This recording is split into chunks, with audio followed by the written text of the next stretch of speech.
In his past life, he was the lost young son of the illustrious Jiang family. Upon being found, he was met with indifference. No matter how fervently Jiang He endeavored to please, his efforts were in vain. During a catastrophic fire, his 3 elder sisters unhesitatingly abandoned him, anxiously fleeing with the false young master, leaving him to perish in the flames. In this lifetime, Jiang He resolved not to demean himself by yearning for the absurd and biased affection of that family.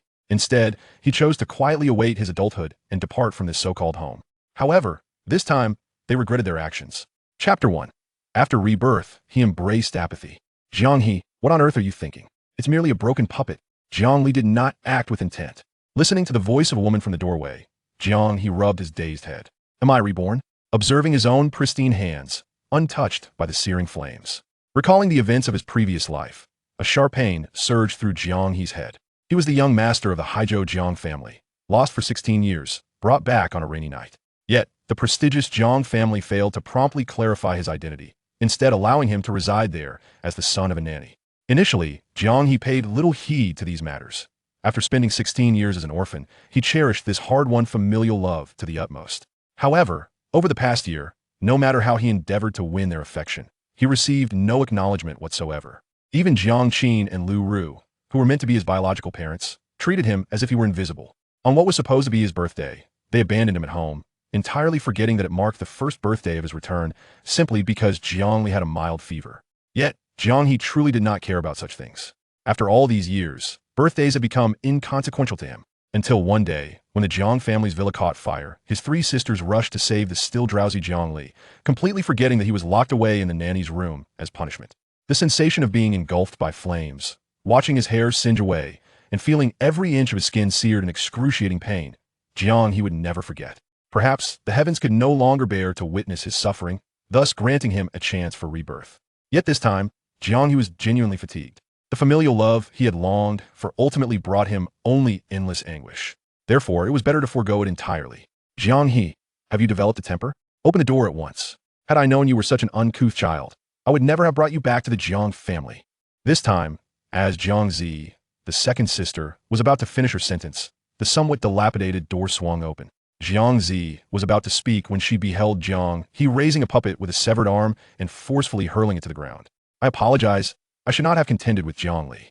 In his previous life, Jiang He's anger stemmed from the fact that this puppet was a gift from his second sister, Jiang Zi, upon his arrival at the Jiang family. He had cherished it as a treasure, placing it by the head of his small bed. Yet, Jiang Li, fully aware of its significance, had chosen to snatch it away, inadvertently breaking an arm. In that moment, the laughter in Jiang Li's eyes seemed to warn Jiang He not to covet what he did not deserve. However, at this moment, Jiang He truly did not care. He had no desire to relive the torment of being consumed by flames. Meanwhile, those downstairs heard the commotion and hurried upstairs to investigate. When Father Jiang Qin spotted the shattered puppet on the floor, he could not help but furrow his brow. The false young master, Jiang Li, immediately felt his eyes redden. I'm sorry, Brother Jiang He. It was my fault. You can hit or scold me, but please don't take your anger out on sister. She only came upstairs to call you for dinner because she cares about you. Listening to this insipid flattery, had it been before, Jiang He would have been infuriated. But now, he found it rather amusing. Enough. You, a man, crying at the slightest provocation. Don't you find it repulsive? Jiang He leaned nonchalantly against the low doorframe, apathetically watching Jiang Li's performance. Jiang Li, taken aback, had not anticipated Jiang He's response. Moreover, have you ever waited for me to come downstairs for a meal? It was utterly ludicrous. Whenever it was time to eat, no one ever informed him, regardless of whether he was late or early. He would invariably receive a scolding from Jiang Qin. Being late meant he lacked table manners, while arriving early implied he was gluttonous, truly the epitome of double standards. Jiang He, I see you becoming increasingly disrespectful. Your brother is only looking out for you. At this moment, Jiang mother Lu Ru stepped forward, gazing with concern at her younger son, Jiang Li. She could not comprehend why her biological son, Jiang He, seemed so inferior to Jiang Li, providing her with nothing but worry. Jiang He had long since grown accustomed to this blatant favoritism and simply waved his hand in resignation. You may say whatever you wish. With that, he firmly closed the door, shutting the others out. At that moment, Jiang Qin could no longer contain his frustration, his voice tinged with anger. Are you rebelling? Then you shall not have dinner today. With that, he descended the stairs with several others, leaving the second sister, Jiang Zi, frozen in place. Jiang Li attempted to pull Jiang Zi along, but was abruptly taken away by Jiang mother Lu Ru. Jiang He stared at the broken puppet fragments on the floor, suddenly recalling that this was the very gift she had given to Jiang He. Previously, he had regarded it as his most treasured possession. Why had he smashed it today? She felt as though Jiang He had undergone a transformation, becoming someone entirely different. Previously, whenever she displayed anger, he would apologize like a meek little cat. Jiang He paid no heed to the commotion outside or his own hunger. He simply lay down on the bed and fell into a deep slumber. He was utterly exhausted. Chapter 2. Apathy prevents injury. At dawn the following day, Jiang He rose from his slumber, performed a brief morning ritual, and stepped out the door. After all, no one would be concerned about his presence. It would be more prudent to leave early, sparing the family his unwelcome company. Surely, they would be more pleased in his absence.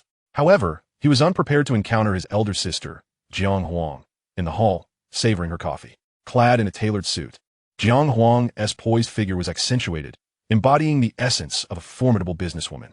Indeed, she was just that.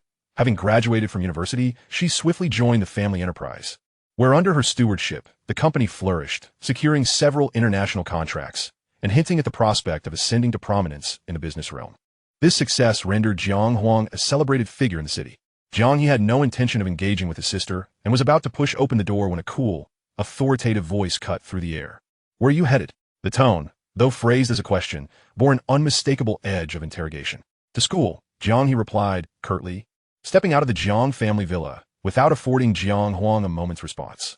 Jiang Huang furrowed her brows, perplexed by her brother's demeanor.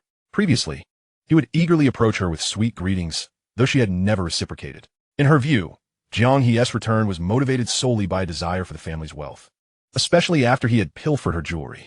Yet, today was different. As a member of the Jiang family, one would typically have a dedicated chauffeur for transportation. But Jiang He did not. He had always preferred to walk or take the bus to school.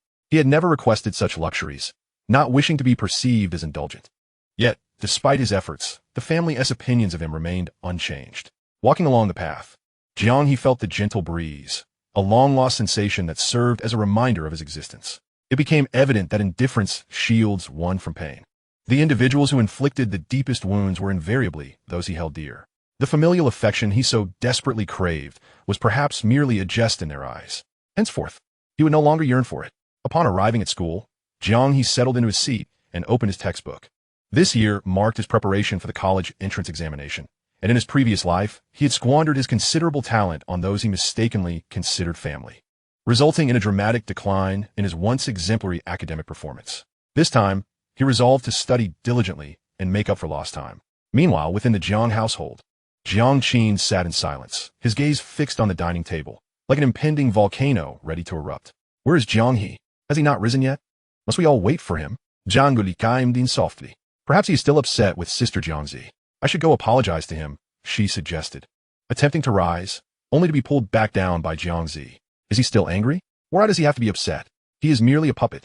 If necessary, I can buy him another, Jiang He retorted, her irritation palpable. Before she could continue, the usually reticent Jiang Huang interjected, he has already left. This pronouncement momentarily silenced the dining room. After a brief pause, Jiang Qin finally spoke. He has left. So early. Where could he be going? Lu, the butler, the elderly butler, with graying hair, promptly approached Jiang Qin. What is it, sir? Who is responsible for transporting Jiang He? Jiang Qin inquired. Sir, young Master Jiang has always walked to school by himself. Lu, somewhat puzzled, noted the irony. After all, Jiang He was a member of the Jiang family. He walks by himself? Jiang Qin slammed his hand on the table. Who permitted him to do so? Does he believe that our family cannot afford a chauffeur? Sir, it was your instruction that young Master Jiang, having just returned, should not attract too much attention, so. Lu spoke softly. At these words, Jiang Qin fell silent. He had intended to allow Jiang He some time to adjust, fearing that any undue attention might lead him to act in ways that could embarrass the family. He anticipated that an entire year would pass without him realizing Jiang He had been walking to school alone. Jiang Qin rubbed his tense brow. Arrange for someone to escort Jiang He. He cannot continue to walk alone. It is unbecoming.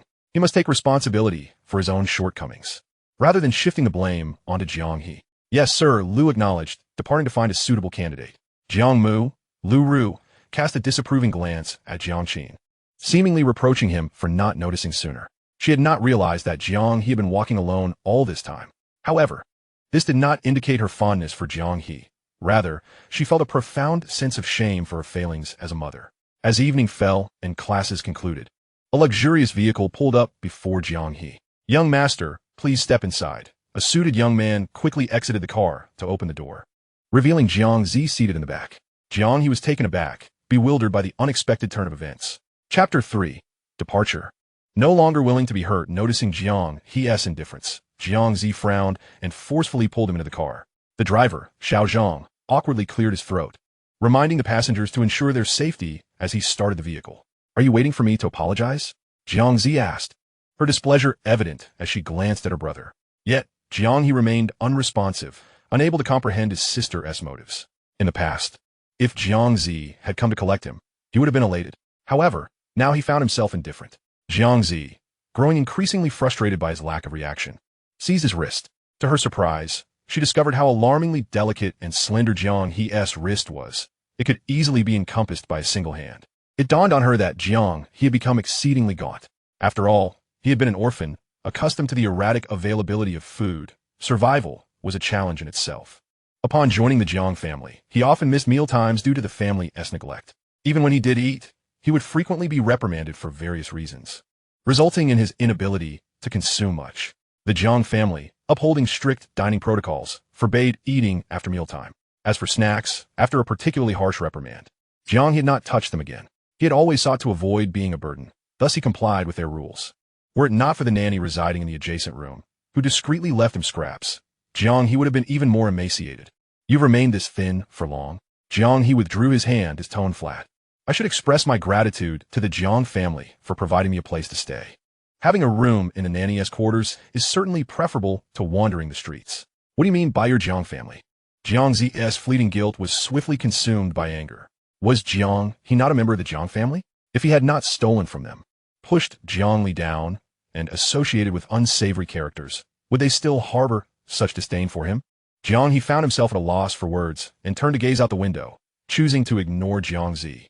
Silence enveloped the atmosphere as Jiang He returned to the Jiang family villa, his gaze landing on the food laid out on the table.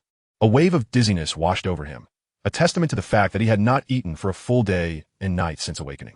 "You actually remember to come back," Jiang Qin exclaimed, slamming his palm against the table, his eyes narrowing into a fierce glare directed at Jiang He. In days gone by, Jiang He would have lowered his head, trembling in anticipation of Jiang Qin's reprimands, subsequently retreating to his servant's quarters in shame, unable even to enjoy a meal. Yet this time, Jiang He resolutely took a seat, producing a document and tossing it before Jiang Qin.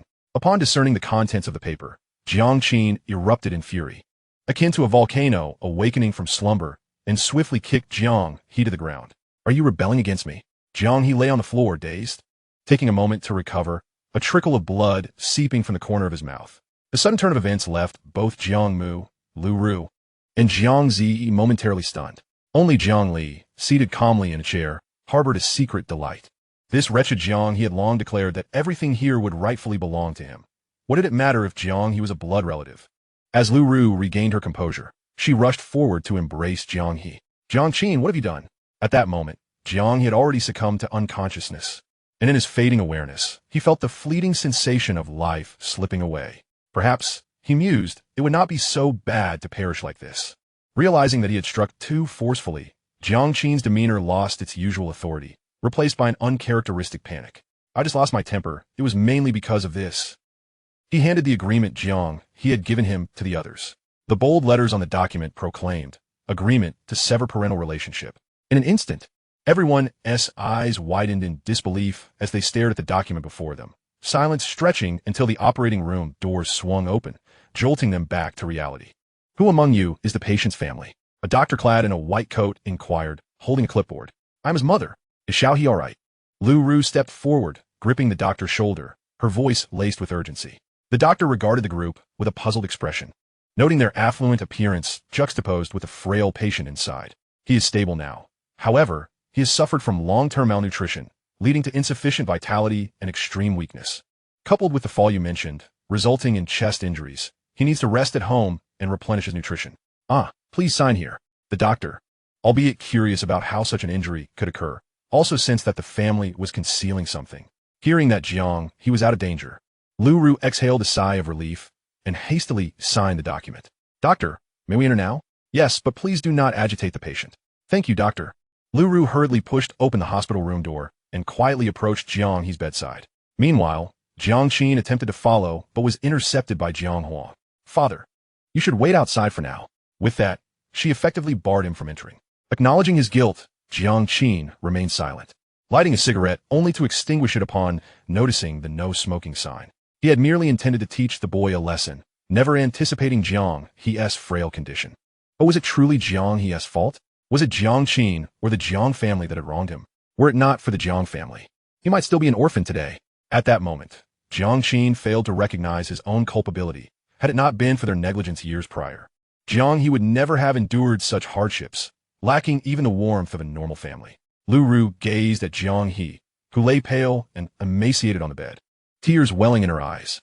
Just as she reached out to touch his cheek, he recoiled, leaving her hand awkwardly suspended in the air before retracting it in defeat. Xiao He, I am sorry for what I've done. Will you come home with me? Lu Ru acknowledged her neglect over the years and spoke patiently to Jiang He. At this, Jiang He's interest peaked as he propped himself up. Lu Ru quickly supported him, anxious to prevent any further harm. You want me to return? That's fine. Just send Jiang Li away, and I will come back. Is it too much to ask for a life that was rightfully mine for 17 years? Initially, Jiang He had felt indifferent about the presence or absence of others. Having lacked familial affection, he was willing to coexist amicably with Jiang Li, who had usurped his identity for decades. However, he soon realized Jiang Li had no intention of fostering a harmonious relationship. Rather, he sought to eliminate Jiang He entirely, completely monopolizing his identity. Thus, Jiang He resolved to grant Jiang Li his wish. Jiang He did not go too far. Jiang Zi was the first to rise, fury blazing in her eyes as she confronted him. Yes, Xiao He, Jiang Li has no family and is already pitiful enough. How can you ask him to leave now? Lu Ru trembled at Jiang He's unexpected demand. How can he live? He is almost an adult now. Does he not have the ability to fend for himself? How have I survived all these years? Jiang He scoffed, asserting that if he, an orphan, could endure, then Jiang Li, a soon-to-be adult male, could certainly manage. It was merely an excuse. Jiang He, do not overstep your bounds. Jiang Huang, finally breaking her silence, spoke up, although she felt some guilt toward her brother. Her primary concern lay with Jiang Li, who had shared years of her life. Had the circumstances been different, she might have acquiesced, but this particular demand was non-negotiable. Jiang He regarded the three before him, stifling a yawn. He had long anticipated this outcome. Perhaps at the outset, a flicker of hope still lingered within him. A minuscule glimmer, a mere whisper of anticipation. He yearned for them to acquiesce, to consent to sending Jiang Li away. Alas, such is the nature of humanity, so easily beguiled, so foolishly audacious, so unattainably desirous of that faintest possibility. Since you all have spoken thus, what recourse do I possess? Upon hearing Jiang He capitulate, Lu Ru felt a slight easing in her heart. Deep down, she still harbored reluctance to see Jiang Li depart from the Jiang family after more than a decade of nurturing. After all, that affection over the years was no mere pretense.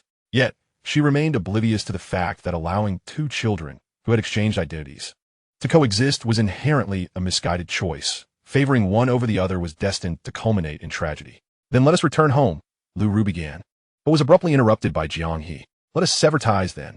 Chapter 5, Breaking Free, Living for Oneself. What did you say? Lu Ru trembled. Though she had seen the severance agreement outside the door, she never expected Jiang He would utter it outright. Are you threatening us? Jiang Huang furrowed her brows, feeling a stark change in her brother. The old Jiang He would never have uttered such words. Yet, the previous Jiang He could not have fathomed that they would abandon her to the flames, leaving her to perish. I say, since you are unwilling to send Jiang Li away, let us sever ties. Jiang He articulated each word with clarity, fearing they might not have comprehended. At that moment, Jiang Qin, who had been lingering outside, could no longer contain himself and forcefully pushed the door open. Very well. From this moment forth, you are no longer a member of the Jiang family. With that, Jiang Qin boldly inscribed his name on the agreement and tossed it vehemently before Jiang He. He was convinced that Jiang He was merely posturing, that she would not dare to truly sever their relationship.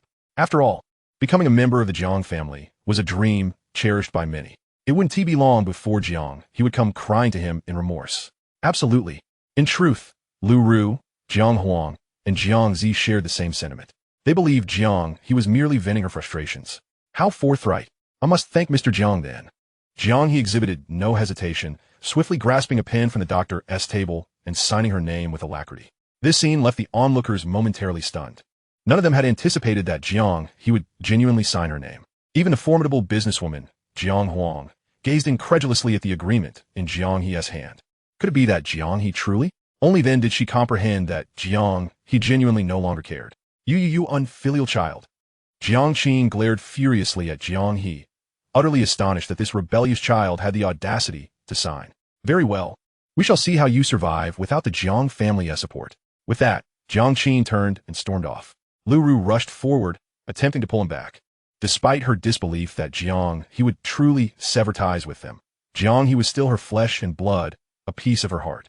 Jiang Zi stood in shock, only regaining her senses when Jiang Huang tugged at her sleeve. Jiang He, don't come crying to us later.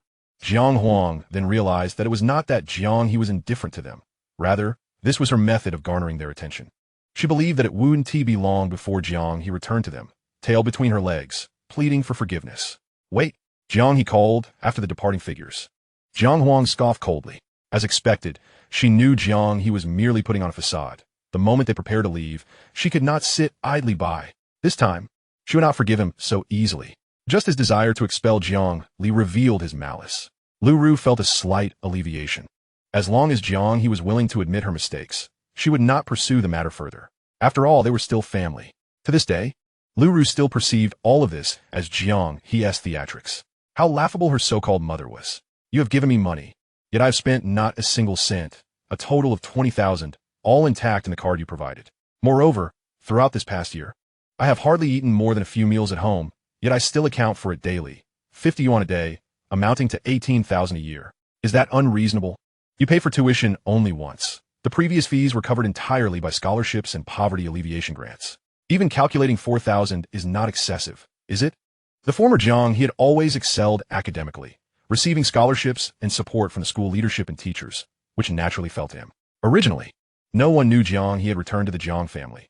He could have continued receiving poverty assistance, but Jiang He had refused, believing it should be reserved for those in greater need. To be a person is to possess one's own dignity, not like Jiang Li, a parasite who, while draining the original's lifeblood, sought to expel the original. A total of 22,000, let us make it an even 30,000.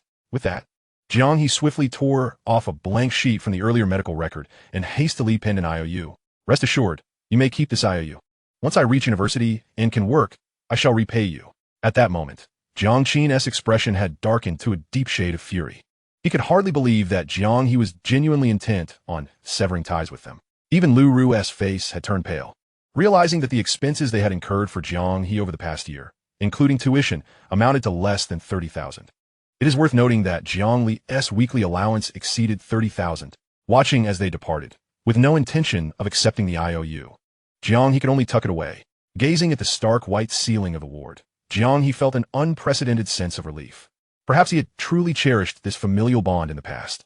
Yet now, that was no longer the case. Chapter 6, it turned out, his life had always been like this. Upon returning to the villa, Jiang Qin, consumed by rage, smashed a precious vase on the dining table. How dare this boy? Have we, the Jiang family, wronged him in any way? Meanwhile, hidden upstairs, Jiang Li felt a surge of delight. It seemed Jiang He had once again provoked their ire. This was entirely Jiang He's own doing. He had no one to blame. Housekeeper Lu, take me to that boy's room and gather up all his belongings. He could not fathom how this boy could survive outside the Jiang family. Yet, he seemed to forget that Jiang He had been an orphan since childhood. For all these years, he had managed to survive without relying on the Jiang family. Though housekeeper Lu felt a pang of reluctance, he could only sigh inwardly before preparing to follow the orders. Fine, I'll go with you. This boy has always had sticky fingers, stealing his sister's necklace. Who knows what else he might have hidden? After Jiang Qin spoke, he trailed behind housekeeper Lu, while Lu Ru, at a loss for words, could only follow suit. When they arrived at the nanny's room, the expressions of Jiang Qin and the others tightened slightly. Jiang He had been temporarily residing in the nanny's quarters, a decision Jiang Qin had made. He had originally intended to switch him to a different room when time permitted, but it had always been postponed. The nanny, who lived next to Jiang He's room, upon hearing the commotion, assumed it was Jiang He returning and opened the door, intending to deliver a small bread roll to him. Jiang He has always been remarkably well-behaved and obedient, showing great respect towards the nannies, who have all taken note of her demeanor. She is acutely aware that Jiang He is not favored by her family, often missing mealtime or being scolded to the point of losing her appetite. Consequently, She frequently sneaks some small snacks meant for her grandson to Jiang He. Each time, Jiang He expresses her gratitude with a bow, and the nanny sometimes wonders how fortunate it would be if such a dutiful child were her own grandchild. Yet, for reasons unknown, the elders in the family seem to harbor an aversion to this child, leaving her perplexed. The moment she pushed open the door, she was astonished to find Jiang Qin and Lu Ru among the visitors, momentarily filled with joy, thinking they had finally acknowledged the existence of the young master. "What are you holding?" Jiang Qin's voice was filled with interrogation, lacking any courtesy. The nanny trembled slightly and revealed a small bread in her hand. "The young master often goes hungry, so I thought, are you not aware that the Jiang family forbids such junk food? Or do you believe his hunger is a form of abuse inflicted by the Jiang family?" Jiang Qin's gaze was icy as he scrutinized the nanny, unwilling to allow his authority to be challenged. "It's not just for the young master," the nanny attempted to explain, but was cut off immediately by Jiang Qin. "Enough. If this happens again, you need not worry about your job." With that, he led the others to Jiang He's room. The nanny, disheartened, retracted her hand, realizing that Jiang He had yet to return. Perhaps school was running late? Upon entering Jiang He's room, Jiang Qin and the others were rendered speechless. A simple little bed occupied the space, and a desk held a few small items, while a modest wardrobe contained a pitifully sparse selection of clothing. Lu Ru was so shocked that she could barely speak, covering her mouth as tears streamed down her face. As a mother, not having visited her biological son's room in nearly a year was an unfathomable irony. Could she still believe that she treated Jiang He and Jiang Li equally? Those who are biased rarely recognize their partiality because their hearts are inherently skewed. Jiang Huang stared blankly at the small objects on the desk, recalling that these were gifts she and her sisters had once given to Jiang He, a potted plant from her, a photo frame from the third sister, and a Rubik's Cube from the fifth. The potted plant thrived, clearly a testament to Jiang He's diligent care. Suddenly, Jiang Huang's gaze shifted to Jiang Zi, who appeared lost in thought. "Second sister, what about the puppet I gave Jiang He before?" "Indeed, that was my gift to him." Jiang Zi recalled her earlier reprimands and felt a wave of sorrow wash over her. Had these items held such significance to him? Why then had he chosen to break them? "Shall we tidy this up, sir?" Steward Lu interjected, feeling a sense of pity for Jiang He, who had only just begun to garner the family's attention after so long. Jiang Qin stood frozen, astonished. He had merely intended to admonish Jiang He, reminding her that even as a member of the Jiang family, she should not live extravagantly or indulge in excess. However, he had not anticipated that Jiang He had been living in such circumstances for the past year. "What is there to clean up?" "Jiang Qin, I warn you. If you do not bring Jiang He back, I will not let this go." Lu Ru could no longer contain herself, directly confronting Jiang Qin. She was determined to find Jiang He immediately. But what would that accomplish? Late affection is worth less than grass. Moreover, the agreement had already been signed. Chapter 7. Living for no one but oneself. Upon returning to the hospital, Lu Ru found that Jiang He had vanished. They searched tirelessly for several days, only to locate him at school. At that moment, Jiang He sat diligently at his desk, fervently working through practice questions. He had made significant progress in recent days. His foundation had always been strong, but the Jiang family had held him back. Now, back at the orphanage he belonged to, the elderly director, nearly 70, welcomed him without a word, simply indicating that a room had always been reserved for him. At that moment, Jiang He realized that there were indeed people who loved him quietly from the shadows. Now that he was older, he could contribute to the orphanage. Truth be told, as the country prospered, the number of orphans dwindled. Though some still existed due to irresponsible individuals, Jiang He found solace in the fact that there were fewer orphans. Only those who had truly experienced hardship understood the depth of their suffering. Suddenly, the classroom door swung open, and the principal addressed the seated students. Could Jiang He step outside? The principal recognized Jiang He, but was unaware of the intentions behind the individuals accompanying him. Jiang He quickly set down his books and inquired, "What is it, principal? These individuals claim to be your mother and sister. Do you know them?" The principal, aware that Jiang He had been an orphan since childhood, had brought along 2 security guards for precaution, fearing these individuals might be unscrupulous. The classmates glanced curiously toward the door. Wow, who are they? They're all so beautiful. Indeed, whether it was Jiang Huang, the businesswoman, or Lu Ru, the socialite, they were striking figures. Even the third sister, Jiang, despite wearing sunglasses, could not conceal her aura. "Little He, where have you been these past few days?" Lu Ru grasped Jiang He's hand, tears flowing freely. But Jiang He offered no courtesy, pulling his hand away. "I do not know you. Please leave." With that, he returned to the classroom. The principal, witnessing this, blocked Lu Ru from entering the classroom. "Since he does not recognize you, I kindly ask you to refrain from causing a disturbance. Please leave. He then attempted to escort them out. For the Jiang family forbade Jiang He from acknowledging his identity as a Jiang family member. To this day, aside from the Jiang family, no one knew that Jiang He was the long-lost young master of the Jiang family. I am his mother. Let me go. Lu Ru protested. But faced with the security guards, she could only leave slowly, frustrated. Once they were outside, the principal felt relieved and instructed the guards to prevent their re-entry. Jiang, who had remained silent, abruptly removed her sunglasses. If anyone were nearby, they would certainly recognize her as Jiang, the rising star in the music industry. With her exceptional background and the Jiang family support, her career was flourishing, and she had even landed several significant cameo roles in films, paving her way into the entertainment industry. This Jiang He truly dares to deny us. Jiang glared at the school gate, forgetting that it was the Jiang family who forbade Jiang He from revealing his identity. How could she blame Jiang He now? All right, let's head back. We'll come again tomorrow. Huh? We have to come back? Jiang insisted. I say we should wait a while. Given time, he will surely realize his mistake. She was convinced that Jiang He was merely playing a game of hard to get. After waiting a few days, he will surely return obediently. Lu Ru intended to say more, but Jiang unceremoniously pulled her away. Jiang Huang glanced in the direction of Jiang He's classroom, although she felt a pang of guilt toward her brother. It was undeniable that he had once stolen her jewelry. What if this was indeed Jiang He's tactic of feigned indifference? Perhaps it would be wise to wait a few days. Jiang He might genuinely come to apologize and plead for their return. Hurry up, elder sister. Have you forgotten that today is Shaoli's birthday? Even though Jiang Li had no biological ties to the Jiang family, she had saved her life. Years ago, she had strayed away while playing and accidentally fallen into the water.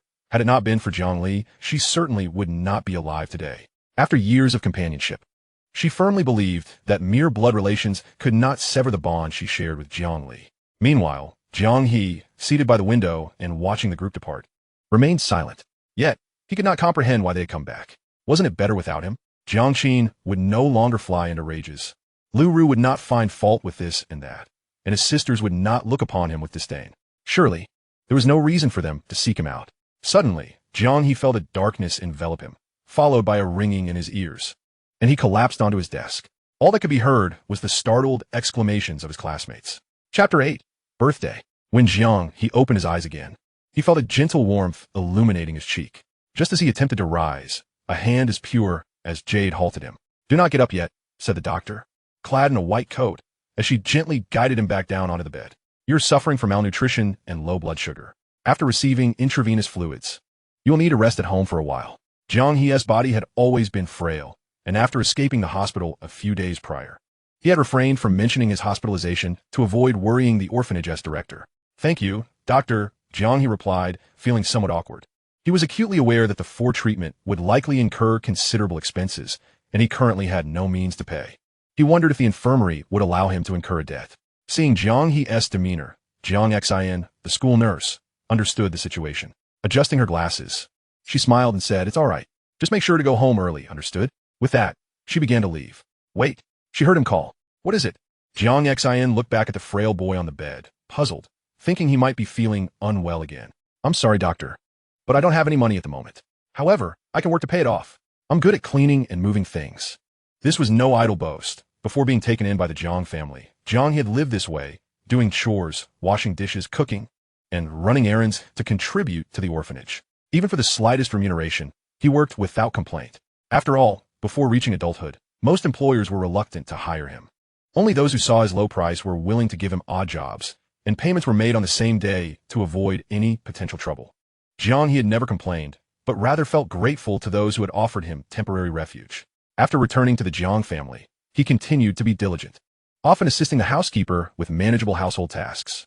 Thankfully, after today, he would officially be an adult. No need, Jiang Xin began to refuse. But upon seeing the determination in Jiang He's eyes, she could only sigh. She understood that if she declined, he would undoubtedly find ways to earn money to repay her. In truth, the sum was trivial to her.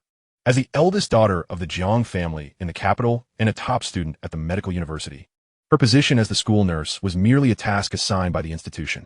Very well then, after school, dedicate an hour each day to help me move things for a month. Is that acceptable? The school was currently upgrading medical equipment and supplies, so an extra pair of hands would be beneficial. Hearing this, Jiang He smiled and nodded in agreement.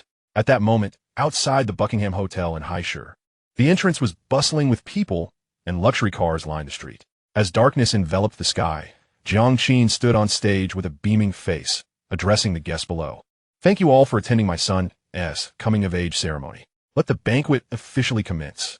With Jiang He's words, the curtain on the banquet was drawn. Several prominent young heirs and heiresses from Jiang City surrounded Jiang He, presenting their gifts. Jiang He expressed his gratitude repeatedly, his joy evident. Jiang He had truly left. Now, the entire Jiang family would belong to him alone. Blame yourself, Jiang He, for returning. At that moment, seated on a lavish sofa in the center of the banquet, Jiang He wore an exquisite gown, but appeared somewhat distracted. What's wrong, second sister?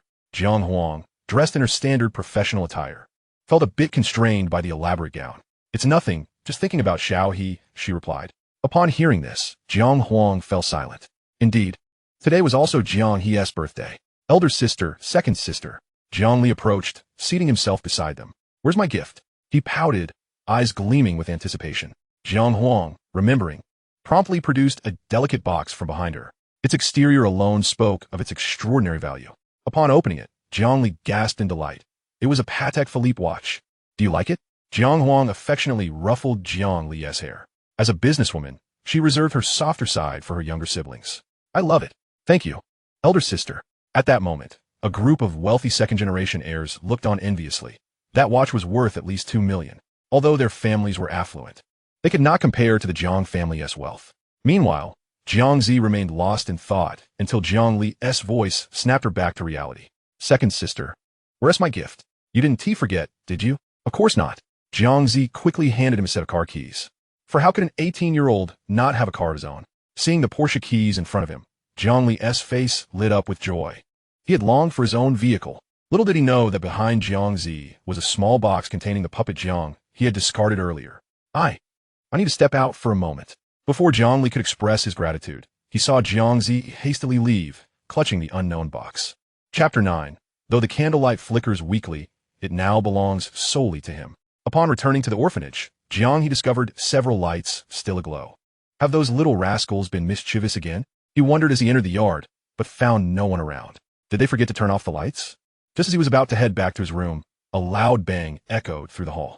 Suddenly, the lights illuminated and confetti rained down, blanketing his shoulders. Happy birthday, brother Jiang He! A dozen little faces, resembling tiny radishes, clamored to surround him. Brother Jiang He, this is your birthday gift. I painted this portrait for you with my own hands. Gazing at the figure before him, composed of countless chaotic lines, Jiang He was inclined to label it as a quintessential representation of abstract art. Yet, he accepted it with unbridled joy. Brother Jiang He, this is my top. The fiery whirlwind. You must cherish it. And mine, Mine.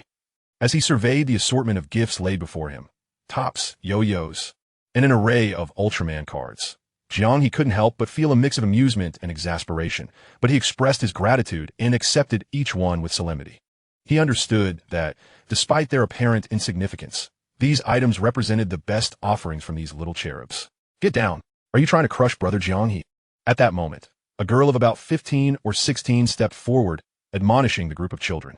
The little ones scattered from Jiang He's side, scurrying back to their places in fright. Ha ha ha, it's all right, little Li. Lin really shot a glare at the children before gracefully approaching Jiang He, presenting her own gift. Before him lay a jar brimming with colorful origami cranes, instantly warming Jiang He's heart. He recognized that these were crafted during her fleeting moments of spare time, dedicatedly folded by her own hands. Jiang He, don't get any wild ideas. I bought these, I didn't fold them myself. Lin Ruoli stood anxiously, stamping her foot, her delicate face gradually flushed with a hint of crimson. The attempt at clarification only seemed to underscore her embarrassment. I understand. Jiang He had no intention of exposing the young lady's fib. Instead, he gently ruffled her hair. No tashing. Feeling the caress atop her head. The girl's cheeks reddened further, as if they might bleed. If her classmates were to witness this, the usually aloof and indifferent goddess of academia would surely shatter their hearts with such an endearing expression. All right, no more touching. Observing her impending irritation, Jiang He promptly withdrew his hand, recalling a time long past when this little girl adored having her head patted. It seemed she had indeed grown up. Now, everyone, return to your seats. A voice, somewhat aged, resonated, prompting Jiang He to hastily return to his own chair. With the arrival of a figure, the children's expectant gazes followed. Director, Jiang He began to rise, but was halted by the director's firm hand. Today is your coming-of-age ceremony. For the past few years, I've turned a blind eye, but today you shall sit quietly. Her tone was laced with authority and finality, compelling Jiang He to comply and remain seated. As a small cake, less than 8 inches in diameter, was placed before him, the children's eyes sparkled with anticipation. Little Lee, turn off the lights. As Lin Ruoli extinguished the lights, the faint glow of the candle became the sole beacon in the encroaching darkness. Happy birthday to you, happy. As the melodious strains of the birthday song filled the air, Jiang He was flooded with memories of his past life, a wave of bittersweet emotion surging through him. In his previous existence, he had devoted himself to those he thought were his family, neglecting those who truly cared for him. He realized that amidst the night, there existed that flickering candlelight, burning solely for him. Just like now, although the flame was faint, it was his alone. A tear, unbidden, trickled down the corner of Jiang He's eye. Noticing this, Lin Ruoli hurriedly pushed her chair back and enveloped him in a warm embrace. Feeling the comforting hold, Jiang He smiled and affectionately tousled her hair. This time, Lin Ruoli did not resist nor utter a word. She was unaware of the tribulations Jiang He had faced in the Jiang household over the year, but she was resolute in her promise to stand by him. No matter what. All right, let there be light. I'll cut the cake for you. Jiang He extinguished the candle, but refrained from making a wish. He preferred to place his faith in himself, rather than in an elusive wish. Hooray! Cake time! The little ones erupted with enthusiasm, and Jiang He joyfully distributed the entirety of the cake, keeping none for himself. Yet, even so, each child could only receive a mere morsel. Lin Ruoli, noticing that Jiang He had left nothing for her, felt a twinge of indignation. Here, this piece is for you. Don't overthink it. I'm on a diet. With a haughty expression, she offered her piece of cake to Jiang He, seemingly satisfied with her justification. Jiang He chuckled at her slender frame, even more so than his own, and merely took a small bite. Meanwhile, outside the orphanage, a figure clad in an opulent gown lingered restlessly. Chapter 10, Discarded by Hand. As if resolved to make a decision, Jiang He stepped over the threshold of the somewhat dilapidated orphanage, clutching her dress. As the second young lady of the Jiang family, this was likely her first visit to such a place. With her footsteps echoing, the attention of the gathering shifted towards her silhouette at the door. Upon recognizing her, Jiang He involuntarily furrowed his brow. I'll step outside for a moment. Amidst the curious gazes of the little ones, Jiang He rose and exited. Others might not grasp the significance, but Lin Ruoli certainly did. This was none other than Jiang He, the second young lady of the Jiang family. She had previously graced the news, having represented the country in an international painting competition and garnered accolades. Just as she was about to follow him out, she was halted by the director's gnarled hand. Let Xiao He choose for himself. He has grown. The director's gaze remained fixed ahead, devoid of acknowledgement. She sensed that Jiang He was no longer the same. She could feel it. The choice to leave or stay was his alone, a decision that belonged solely to him. However, Lin Ruoli found this incomprehensible. She understood all too well that if the Jiang family truly cared for Jiang He would not have returned, nor would he have appeared so gaunt. She longed to rush out and pull Jiang He back. Jiang He looked at Jiang He and sighed. Had he not already relinquished that family to Jiang Li and the others? Why couldn't they let him go? Did they wish to keep him in the flames until he was utterly consumed? Miss Jiang, unless you have something to say, I suggest you leave. Jiang He was reluctant to engage further with this stranger, were it not for the fear that they might wield the Jiang family's influence against the orphanage. He would have voiced his displeasure long ago. I'm your second sister. Jiang He's face flushed with anger upon hearing Jiang He refer to her as Miss Jiang, as he had always called her sister before. That title no longer applies. Should I fetch the agreement for your perusal? With that, Jiang He turned to leave, but Jiang He clutched him tightly. Come back with me. Just apologize, and they won't hold it against you. Upon uttering those words, a wave of desolation washed over Jiang He for reasons he could not fathom. Even now, she expected him to apologize? Pray tell, Miss Jiang, what exactly should I apologize for? What did I go wrong? Jiang He was eager to understand how he had erred. Jiang He stammered, unable to articulate her thoughts, as if a fishbone lodged in her throat prevented her from speaking a single word. She realized, deep down, that Jiang He had done nothing wrong. She merely clung to the belief that Jiang He, regardless of fault, should always be the one to apologize. After all, he is but an untamed child from outside, lacking understanding of decorum. You should not wield the agreement as a threat against us. Perhaps in Jiang He's eyes, that agreement merely serves as a means for Jiang He to intimidate them into expelling Jiang Li. As long as you sincerely apologize to father, he will undoubtedly welcome you back. Did I not say it before? Jiang Li must be sent away. Jiang He recalled that he had indeed mentioned this previously. It appears Jiang Zi's memory is rather poor and requires his gentle reminder. Yet, even if they agreed to send Jiang Li away, he would have no intention of returning, especially since he was well aware that they would never truly let Jiang Li go. Jiang He, why are you so insistent on driving Xiao Li away? Jiang Zi's voice rose significantly, torn between her foster brother, whom she has cherished for years, and her blood brother. How could she choose between them? You are being unreasonable. Indeed, I'm being unreasonable. Upon hearing this, Jiang Zi's eyes brightened, believing that Jiang He was relenting, ready to return home and apologize to everyone. She was convinced that if Jiang He was willing to apologize, even father would not oppose his return to this family. All right, you may go. Jiang He waved his hand weakly. He had not expected much from them. However, Jiang Zi continued to cling tightly to his arm. Not returning. What on earth do you want? Do you want me to curse you? After uttering this, Jiang He took several deep breaths before finally calming himself down. He had learned from his past experiences that harboring expectations towards these so-called family members was a foolish endeavor. At this moment, even Lin Ruoli, who resided in the orphanage, looked at Jiang He in surprise. Throughout the years, he had hardly ever uttered a curse word. Jiang Zi was also momentarily stunned, her grip on Jiang He's arm loosening. I'm sorry. If you truly feel remorse, then please leave quickly. Jiang He issued the eviction command once more. His mood had been quite pleasant earlier that day. Realizing Jiang He was genuinely angry, Jiang Zi reluctantly retrieved a small box from behind her. I was wrong before. I should not have spoken to you that way. This is a birthday gift I prepared for you. With that, she opened the small box, revealing the intact puppet inside. I assembled this with my own hands. Jiang He picked up the puppet to examine it closely. Thank you. But in the next moment, to Jiang Zi's astonishment, Jiang He unceremoniously threw it into the nearby trash bin, discarding the puppet he once treasured more than life itself. Chapter 11. The Heartbroken Jiang Zi. When Jiang Zi returned home in a daze, everyone had been waiting in the living room for quite some time. I'm going to rest now. Just as Jiang Zi was about to ascend the stairs, she was halted by Jiang Qin. Wait, where were you during your brother's coming-of-age ceremony? Jiang Qin was filled with fury. He had only just realized that someone was missing during the group photo, and how embarrassing was that? Even their younger sister, Jiang Mo, who studied in the capital, was summoned back. Jiang Mother Lu Ru also approached anxiously, grasping Jiang Zi's hand. She was utterly bewildered as to what could have transpired to leave Jiang Zi in such a state. Xiao Zi, what on earth happened? Please do not frighten your mother.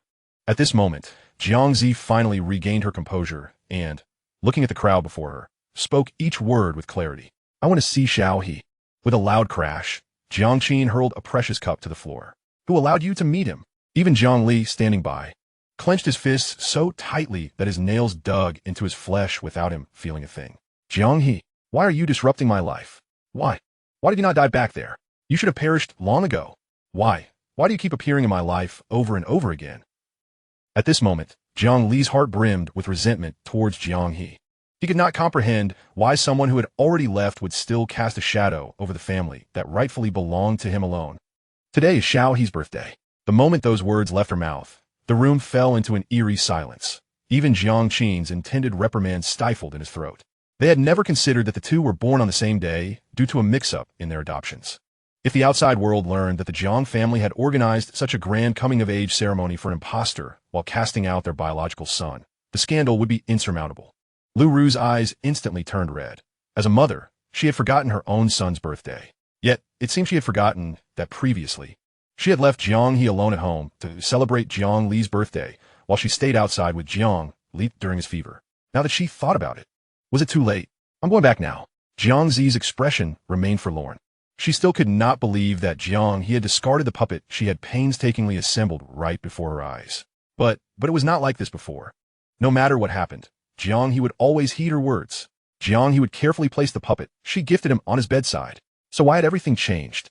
She had merely scolded him a couple of times. But why had she scolded Jiang He in the first place? It seemed to stem from that puppet. Because Jiang Li had accidentally broken the puppet's arm. But Jiang Li had not done so on purpose. He claimed he was merely curious and wanted to take a look. Suddenly, Jiang Zi seemed to remember something. Jiang Li had everything he could desire. Why did he specifically want Jiang He's puppet? Could it be, at that moment, locked away in her room, Jiang Zi was utterly panicked. She refused to believe Jiang Li would act in such a manner. How could this happen? It turned out her heart had truly been biased. People are like this. Favoritism and prejudice are akin to a towering mountain. Those standing at the summit can hardly perceive their own faults. Only those at the foot of the mountain can truly appreciate its height. And Jiang He had always been that person at the mountain's base. Sorry. Jiang Zi leaned against the wall, slumping to the floor, burying her head in her arms and tightly embracing her legs. At that moment, Lu Ru was also flustered, hastily instructing the driver to prepare the car. She needed to find Jiang He. Enough, it's too late today. I will go with you all tomorrow. With that, Jiang Qin rose to leave. With no other option, Lu Ru had to return to her room with Jiang Huang's assistance. As the crowd in the hall gradually dispersed, only Jiang Mo remained, somewhat confused. She could clearly feel the family's bias against Jiang He. It was as if no matter what Jiang He did, it was always deemed wrong. Yet, she did not dare to voice her thoughts, for she had once been scolded harshly for merely defending Jiang He. That time, it was clearly not Jiang He's fault. You can never awaken someone who pretends to be asleep. When everyone believes you are in the wrong, then you are wrong. Jiang Huang pushed open Jiang Zi's door, only to find her crouched in the corner. With no other recourse, he could only sigh. Second sister, just clarify things with Xiao He tomorrow and get some rest, all right? But Jiang Zi shook her head, stating he will not forgive us anymore. The moment Jiang He threw away the puppet with his own hands, she knew he was truly, genuinely indifferent now. Jiang Huang, witnessing this, could only furrow his brow. Why should he be expected to forgive them? He steals his own jewelry, and isn't it a fact that he targets Xiao Li? Chapter 12. The Pursuer of the School Nurse.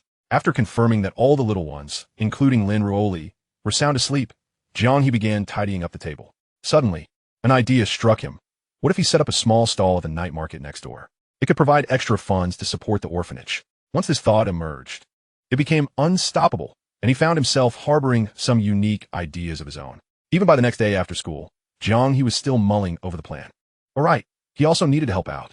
As he reached the school gate, he recalled that he had promised to assist the school nurse in exchange for his debts. When Jiang He arrived at the infirmary, Nurse Jiang Xian was looking at several large boxes and some medical equipment with a hint of a headache. Dr. Jiang. Upon seeing Jiang He, Jiang Xian let out a sigh of relief. She had worried he might not show up. Is everything all right, Jiang? She asked. Her gaze filled with concern as she regarded his frail figure. Just as she was about to lend a hand, Jiang He stopped her. Don't worry, Dr. Jiang. I can manage on my own. Though Jiang He was thin and somewhat malnourished, the tasks at hand were not particularly daunting for him.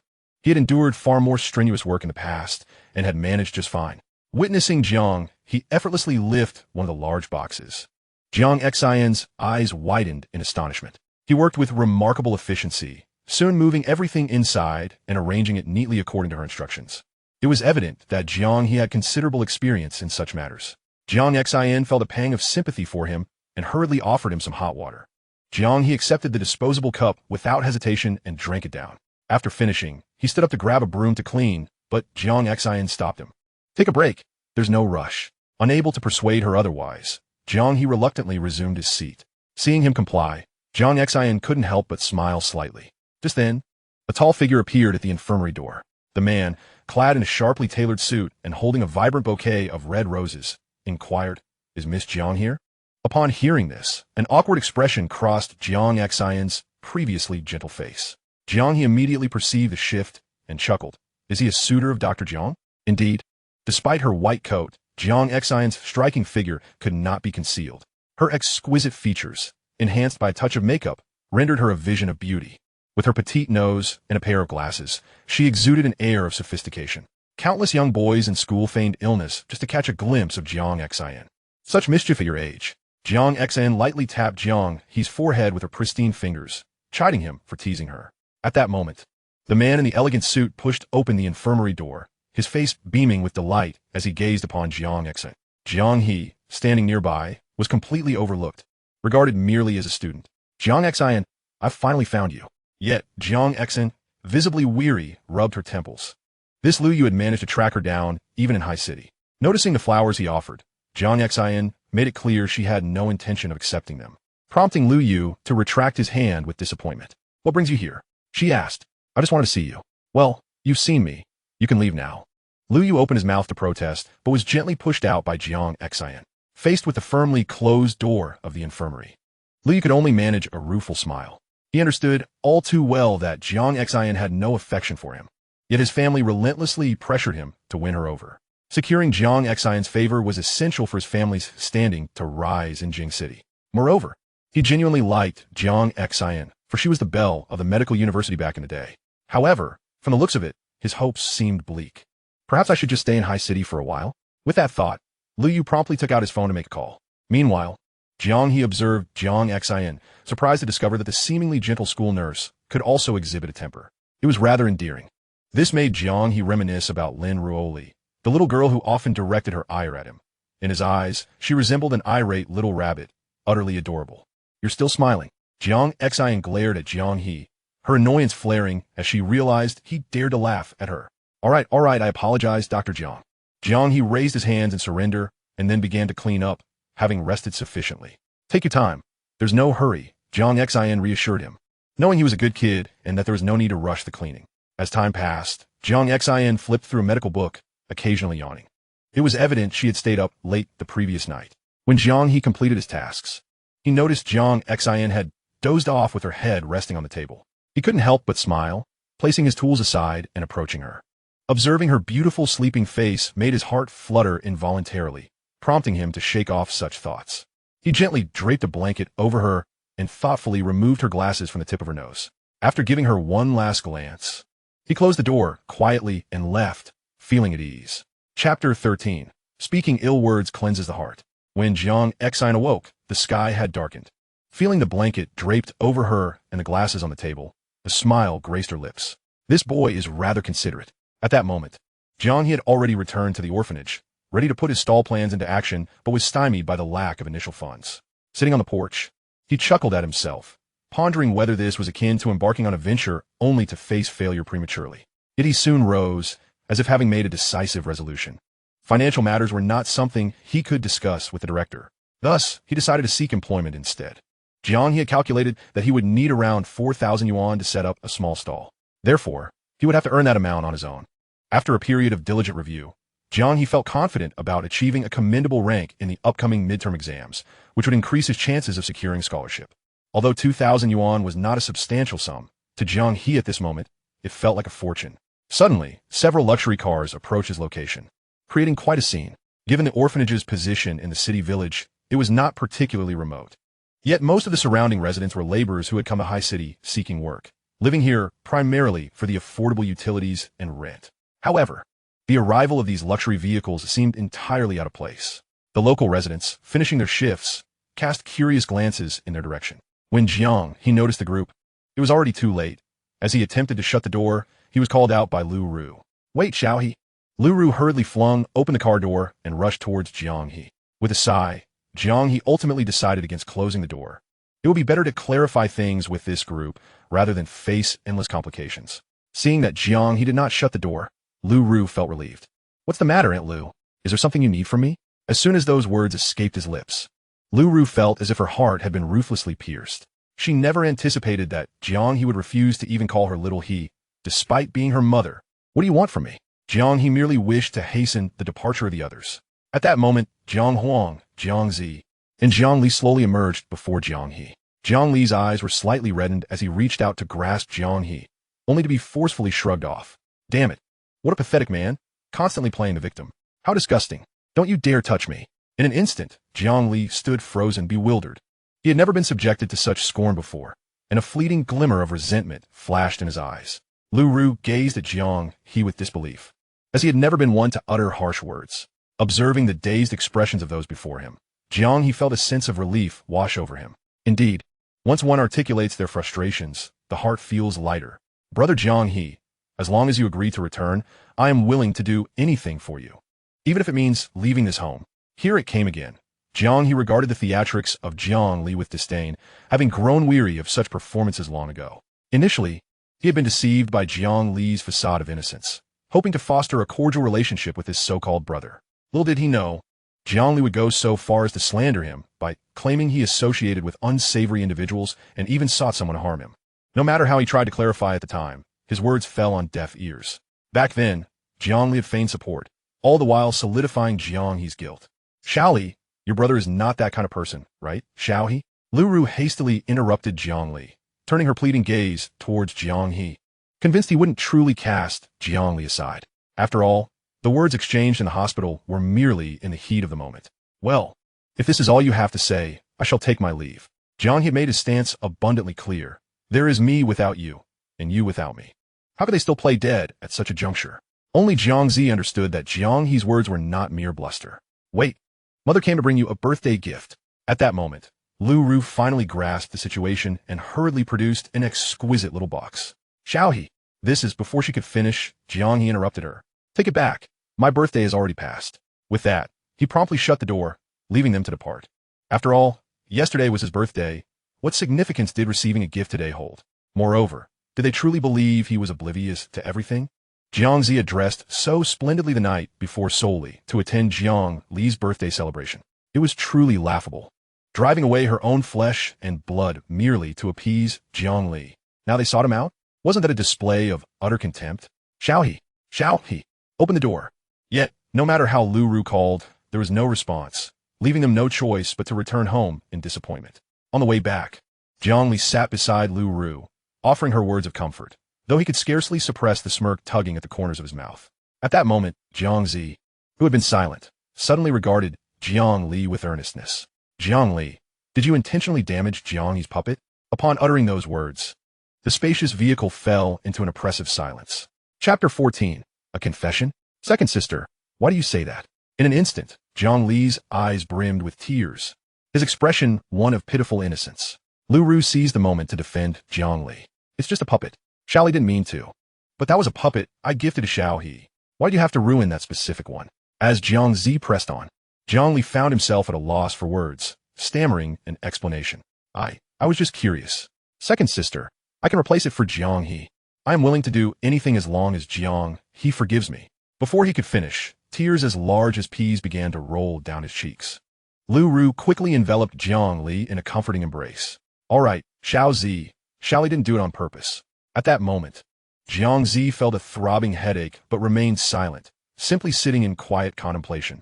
Meanwhile, Jiang Li's contrite facade twisted into something more sinister in Lu Ru's embrace. Hidden from view, he harbored resentment towards Jiang He. After all, his second sister had always favored him. Why was she questioning him for Jiang He today? This incited a flicker of anxiety within Jiang Li. If this continued, his position might truly be usurped by Jiang He. What if they genuinely sought to send him away? No, he must ensure Jiang He's disappearance. In an instant, a nefarious scheme began to take shape in his mind. Since the previous plan to eliminate Jiang He had failed years ago, it seemed time to try again. He would see just how many times Jiang He could evade his fate. The journey home was devoid of conversation, and upon returning, Jiang He merely uttered a word before retreating to her room. She planned to seek out Jiang He in a few days to clarify everything. At that moment, Jiang Qin furrowed his brow, noticing the absence of Jiang He among the group, which only fueled desire. That brat still refuses to return? Tell him that if he doesn't come back, he can forget about ever entering the Jiang household again. To this day, Jiang Qin still believed such threats would be effective against Jiang He. He failed to consider that if Jiang He had merely been bluffing in the hospital, he would not have signed his name on that severance agreement without hesitation. When the eldest sister, Jiang Huang, returned to her room to bathe, she recalled Jiang He's words. But soon, she cast those thoughts aside. After all, Jiang He had indeed stolen her jewelry and hidden it beneath his bed. The following day, as Jiang He arrived at school, he discovered his classmates bustling with preparations. What is going on? Jiang He set his backpack down, curious to inquire with his deskmate. His deskmate was a muscular giant, always looking out for Jiang He. While Jiang He had a decent reputation in class, he was seldom talkative. And Zhang Yin was one of his few friends. Don't you remember? The school is organizing a movie outing today. The teacher mentioned it yesterday. Stop dawdling and get ready. Once Jiang He finished packing, Zhang Yin effortlessly hoisted Jiang He and several other students' belongings, charging towards the bus like a whirlwind. Man, go hard. Watching Zhang Yin dash about like a gale, Jiang He couldn't help but chuckle. Just then, a girl suddenly rushed up to Jiang He, lowering her head to hand him a letter before quickly scurrying away. The movie outing was a long-standing tradition at their school, held before the 100-day countdown to the college entrance exams, aimed at encouraging students. However, Jiang He found it hard to focus on the film, his mind preoccupied with a previous question, occasionally receiving snacks from Zhang Yin's generous gestures. It wasn't until the movie concluded that Jiang He remembered the envelope the girl had given him. Suddenly, Zhang Yin noticed the object in Jiang He's hand and leaned in for a closer look. Who gave that to you? Zhang Yan's sudden question startled Jiang He.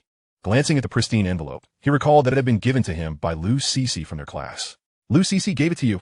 Zhang Yan's pupils constricted. One must understand that Lu Cece is the belle of their class, possessing not only remarkable beauty, but also outstanding academic performance, making her the dream girl of countless boys. Now, she had the audacity to send a letter to Jiang He. What could she possibly be thinking? I'm not even acquainted with her. Observing Zhang Yan's scrutinizing gaze, Jiang He hastily clarified. He had barely exchanged a few words with Lu Cece, and it was likely she merely wanted to pose question. Yet, who sends a letter to inquire about a query? In that instant, Zhang Yan, a muscular figure, nearly shed tears. Indeed, claims of affection for Braun are mere fabrications. It seems they truly prefer someone like you, a pretty boy. One cannot deny that Jiang He is quite handsome, fair-skinned, tall, and slender, as the Jiang family is renowned for their striking looks. Hurry and open it, so I can resign myself to despair. Witnessing Zhang Yan's exaggerated distress, Jiang He felt a wave of exasperation. I've already stated, it's probably just a question. As Jiang He opened the envelope, 3 words emerged before them. I like you. Chapter 15. Lu Cece's affection. In an instant, Jiang He swiftly sealed the envelope, inwardly lamenting the predicament. He then tossed his backpack to Zhang Yan and made a hasty exit. Hey, Jiang He, how can you be so ungrateful? Left with no choice, Zhang Yan begrudgingly shouldered Jiang He's backpack. On the ride back to school, Jiang He acted as if nothing had transpired, seemingly unfazed by the letter, while Zhang Yan fumed with worry. That was Lu Cece. How could you not react at all? If it were him who received a love letter from Lu Cece, he would be leaping for joy. Meanwhile, Lu Cece was also present in the vehicle, her cheeks flushed, quietly observing Jiang He's expressions from a distance, her heart tumultuous. Cece, who are you watching? As Lu Cece's close friend, Chu Xian had noticed her unusual demeanor throughout the journey. Her gaze wandered, and even during the film, she seemed distracted, as if searching for someone. Yet, Lu Cece was entirely focused on Jiang He, oblivious to her friend's inquiries. Cece? Lu Cece. After calling her name thrice, Lu Cece finally snapped to attention. Huh? What is it, Xian? Observing the panic-stricken expression on Lu Cece's face, Chu Xian realized her friend was indeed smitten. Speak. Who are you watching? Huh? No one. Realizing she was on the verge of being exposed, Lu Cece quickly waved her hands in denial. Not yet. Your eyes are practically glued to him. Chu Xian turned to look in the direction Lu Cece had been gazing, her face instantly registering surprise. You don't like Zhang Yan, do you? Upon hearing this, Lu Cece swiftly covered Chu Xian's mouth with her hand. What are you saying? Just kidding. Chu Xian was well aware that it couldn't possibly be Zhang Yan. She merely wanted to tease her dear friend. At that moment, Zhang Yan involuntarily sneezed. Huh? Is someone thinking of me? The innocent Zhang Yan felt perplexed. Oh, Cece, just tell me. Chu Xian's eyes were filled with earnestness. Honestly, she had never anticipated her friend would actually have someone she liked, especially considering how many boys had pursued Lu Cece in the past, all of whom had been decisively rejected by her. She was eager to discover who had captured the heart of the goddess, Lu Cece. Faced with Chu Xian's relentless questioning, Lu Cece had no choice but to recount the events that had transpired. What? Immediately, Chu Xian was taken aback by Lu Cece's revelation. Rising in shock and drawing the attention of everyone around them. Realizing the attention on her, Chu Xian quickly covered her mouth and crouched down. She then whispered, You actually wrote a love letter and personally delivered it to that person? Chu Xian could hardly believe her ears. Is this truly the aloof, academic powerhouse Lu Cece that she knew? Cece, are you feeling all right? Your face is so flushed. Chu Xian placed her little hand on Lu Cece's forehead to check for fever. But there was no fever, either. In truth, Lu Cece herself was unsure where she found the courage to hand that letter of affection to Jiang He. Would he think of her as frivolous? She had never dated anyone, let alone written a love letter to a boy. Yet, Lu Cece understood that if she did not act promptly, she might never have the chance to express her feelings again. Perhaps Jiang He himself had forgotten the events of that year. If it weren't for him, she might have been abducted and forced into a marriage with some old bachelor in a remote mountain village. When Jiang He re-entered her line of sight, especially as they found themselves in the same class, her heart nearly leapt from her chest. But she dare not speak, for she felt time slipping away. As a congenital heart disease patient, Lu Cece had always understood that her life could end at any moment. Thus, she had never dared to forge deep connections with others, fearing that her absence would cause pain and sorrow to those who cared for her. However, when Jiang He, with his frail form, stood before her, it felt like an impenetrable wall, granting her an unprecedented sense of security. When Jiang He reappeared, she could no longer endure the silence. She recognized that this was a selfish act. Yet, she could not suppress her feelings. She simply could not. But after sending that letter, Regret washed over her in waves. Yet, selfishness is an inherent trait of humanity. There is no fault in pursuing what one desires. Cece, have you truly made up your mind? Chu Xen gazed earnestly at Lu Cece, fearful that she might be deceived. Yes, rest assured, Xin, I have made up my mind. Lu Cece smiled, hoping the heavens would forgive her selfishness. And who exactly is it? I must see who has captured our goddess Lu's heart. It is Jiang He. Lu Cece summoned her courage, refusing to retreat any longer. Jiang He? Chu Xin's expression turned to one of shock. She had never anticipated it would be Jiang He, but it seemed they had hardly spoken to one another. Chapter 16. Selfishness is the nature of humanity. All afternoon until school let out, Lu Cece's heart remained in a state of suspense. She pondered, what if Jiang He did not come? What if he rejected her? As Jiang He rose from his seat, Lu Cece immediately stood up, silently trailing behind him. When they reached the infirmary, Jiang He turned and faced Lu Cece. Upon meeting his direct gaze, Lu Cece's cheeks flushed deeply. Jiang, I apologize, but I have no intention of entering a relationship at this time. Jiang He left no room for hope in Lu Cece's heart. He recognized her as a good girl, yet precisely because of that, he could not hurt her. Meanwhile, Jiang Xen, inside the infirmary, had heard the commotion outside and stealthily approached the door, peering through the crack to observe the unfolding scene. Jiang, do you remember me? You saved me 5 years ago. Lu Cece seemed unwilling to confront the reality of her rejection, stammering in her words. Huh? Who are you? Jiang He recalled that she was the girl who had nearly been abducted. It is I. Do you still remember me, Jiang? Lu Cece's voice trembled as she slowly approached Jiang He. You will agree to my request, won't you? Sensing something amiss with Lu Cece, Jiang He furrowed her brows. Suddenly, Lu Cece began gasping for breath, her hand frantically rummaging through her pocket for something. At that moment, Jiang Xen, who had been observing quietly, could no longer remain still. She rushed out to embrace Lu Cece. The medicine. Hearing Lu Cece's faint voice, Jiang Xen quickly extracted the medication from her pocket and placed a tablet into Lu Cece's mouth. Jiang He, fetch some water. Jiang He, not daring to delay even for a moment, hurried to the infirmary to retrieve a cup of warm water and handed it to Jiang Xen. After settling Lu Cece onto the sickbed and watching her gradually stabilize, Jiang Xen felt a slight sense of relief. However, judging by Lu Cece's earlier behavior, Jiang Xen could surmise the severity of her condition. Jiang He sat beside Lu Cece, her brow knitted tightly in concern. What exactly is going on? Lu Cece gazed at Jiang He, unsure of how to articulate her thoughts. Jiang Xen, noticing Lu Cece's discomfort, temporarily ushered Jiang He out. With no choice, Jiang He waited outside. She had never imagined that the girl she saved from human traffickers years ago would become her classmate. Inside the infirmary, Lu Cece began to narrate her story to Jiang Xen with deliberate calmness. I'm so sorry. Am I being selfish? Lu Cece whispered. Her beautiful eyes filled with desolation and despair. She understood that if Jiang He were to refuse her, she would have no further opportunities. After listening, Jiang Xen smiled gently, tenderly stroking Lu Cece's silky hair. How could that be? Everyone has the right to pursue love. There's nothing wrong with that. It was surprising to discover that such a beautiful young girl had endured so much. Even a fully grown adult would find it difficult to bear, let alone a girl on the cusp of womanhood. Yet, Jiang He had already declined. In an instant, Lu Cece's eyes dulled to a lifeless gray. Indeed, how could someone as selfish as she ever hope to win Jiang He's affection? At this, Jiang Xen was at a loss for words. She could not fathom why Jiang He had refused, especially given Lu Cece's striking beauty. In truth, none of this could be blamed on Jiang He.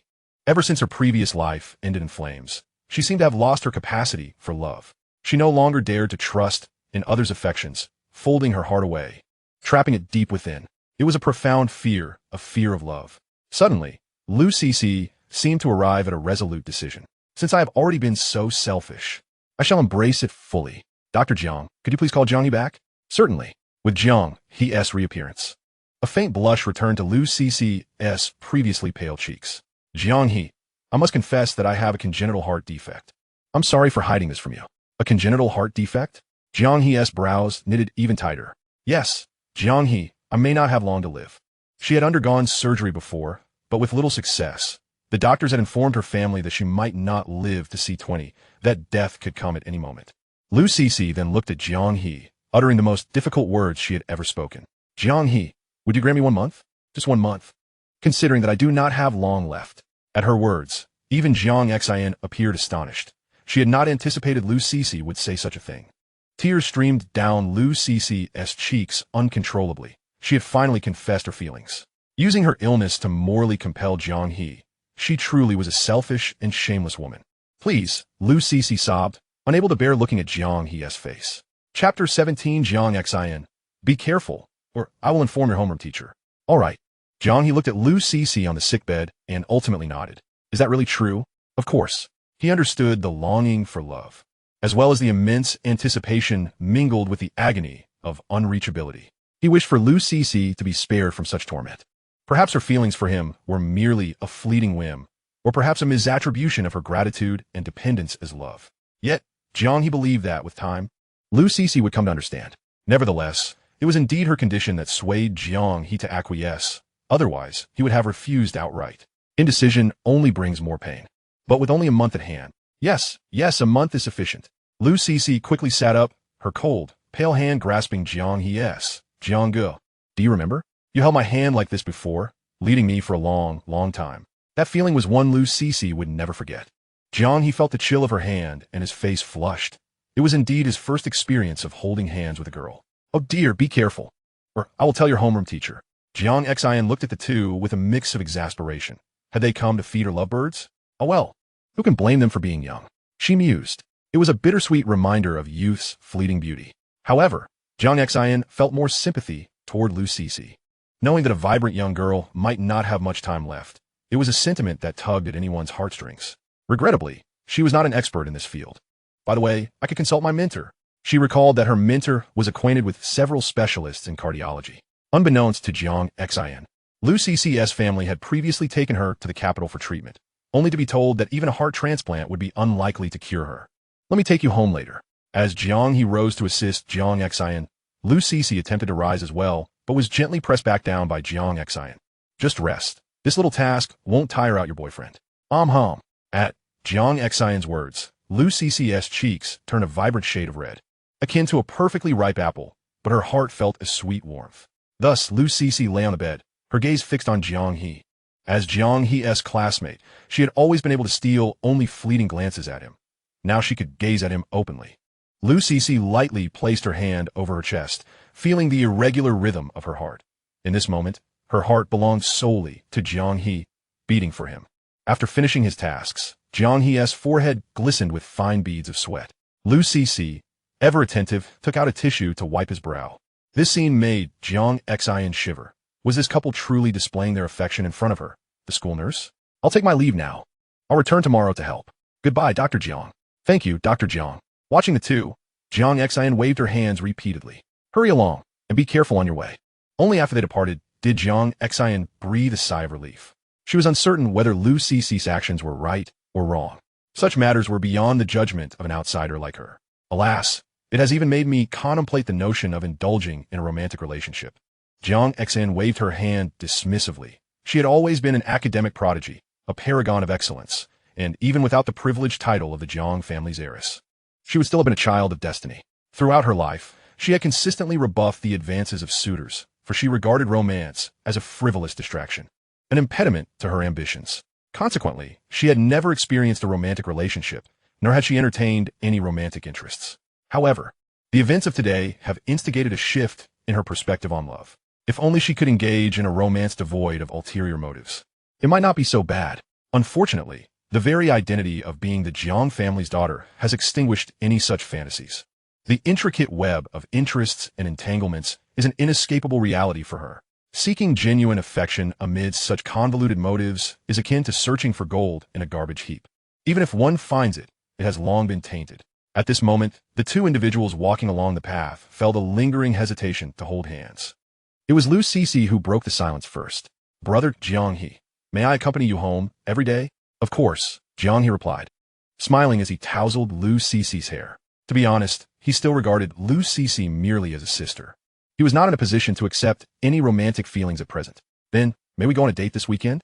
Lu Cece inquired, her boldness surprising even herself, her ears flushing a rosy hue. Just then, a Porsche pulled up beside Jiang He. As the window descended, the familiar visage of his third sister, Jiang, clad in sunglasses, emerged. Jiang He, may we have a word? Instantly, Jiang He furrowed his brow. He recalled that Jiang had always ignored him in their previous encounters. Why was she seeking him out today? I'm busy, Jiang He stated bluntly, grasping Lu Cici's hand and hastening his pace. Lu Cici felt the warmth of his grip, her cheeks reddening. Jiang He had actually taken the initiative to hold her hand. How utterly shy. Jiang, taken aback by Jiang He's outright rejection, hastily followed in her car. Wait, are you not hearing me? She called out through the window, her tone sharp as she accelerated to block his path. Jiang He, I merely wish to speak with you. Do you not heed your sister's words? Jiang exited the vehicle and approached Jiang He, exasperated by her brother's growing disregard for decorum. Jiang He sighed, ultimately choosing not to respond. Let me first see Cici home, then we can talk. Very well. Please get in, Jiang replied, casting a glance at Lu Cici but refraining from further comment. No need, Jiang He insisted, leading Lu Cici onward while Jiang trailed behind her car.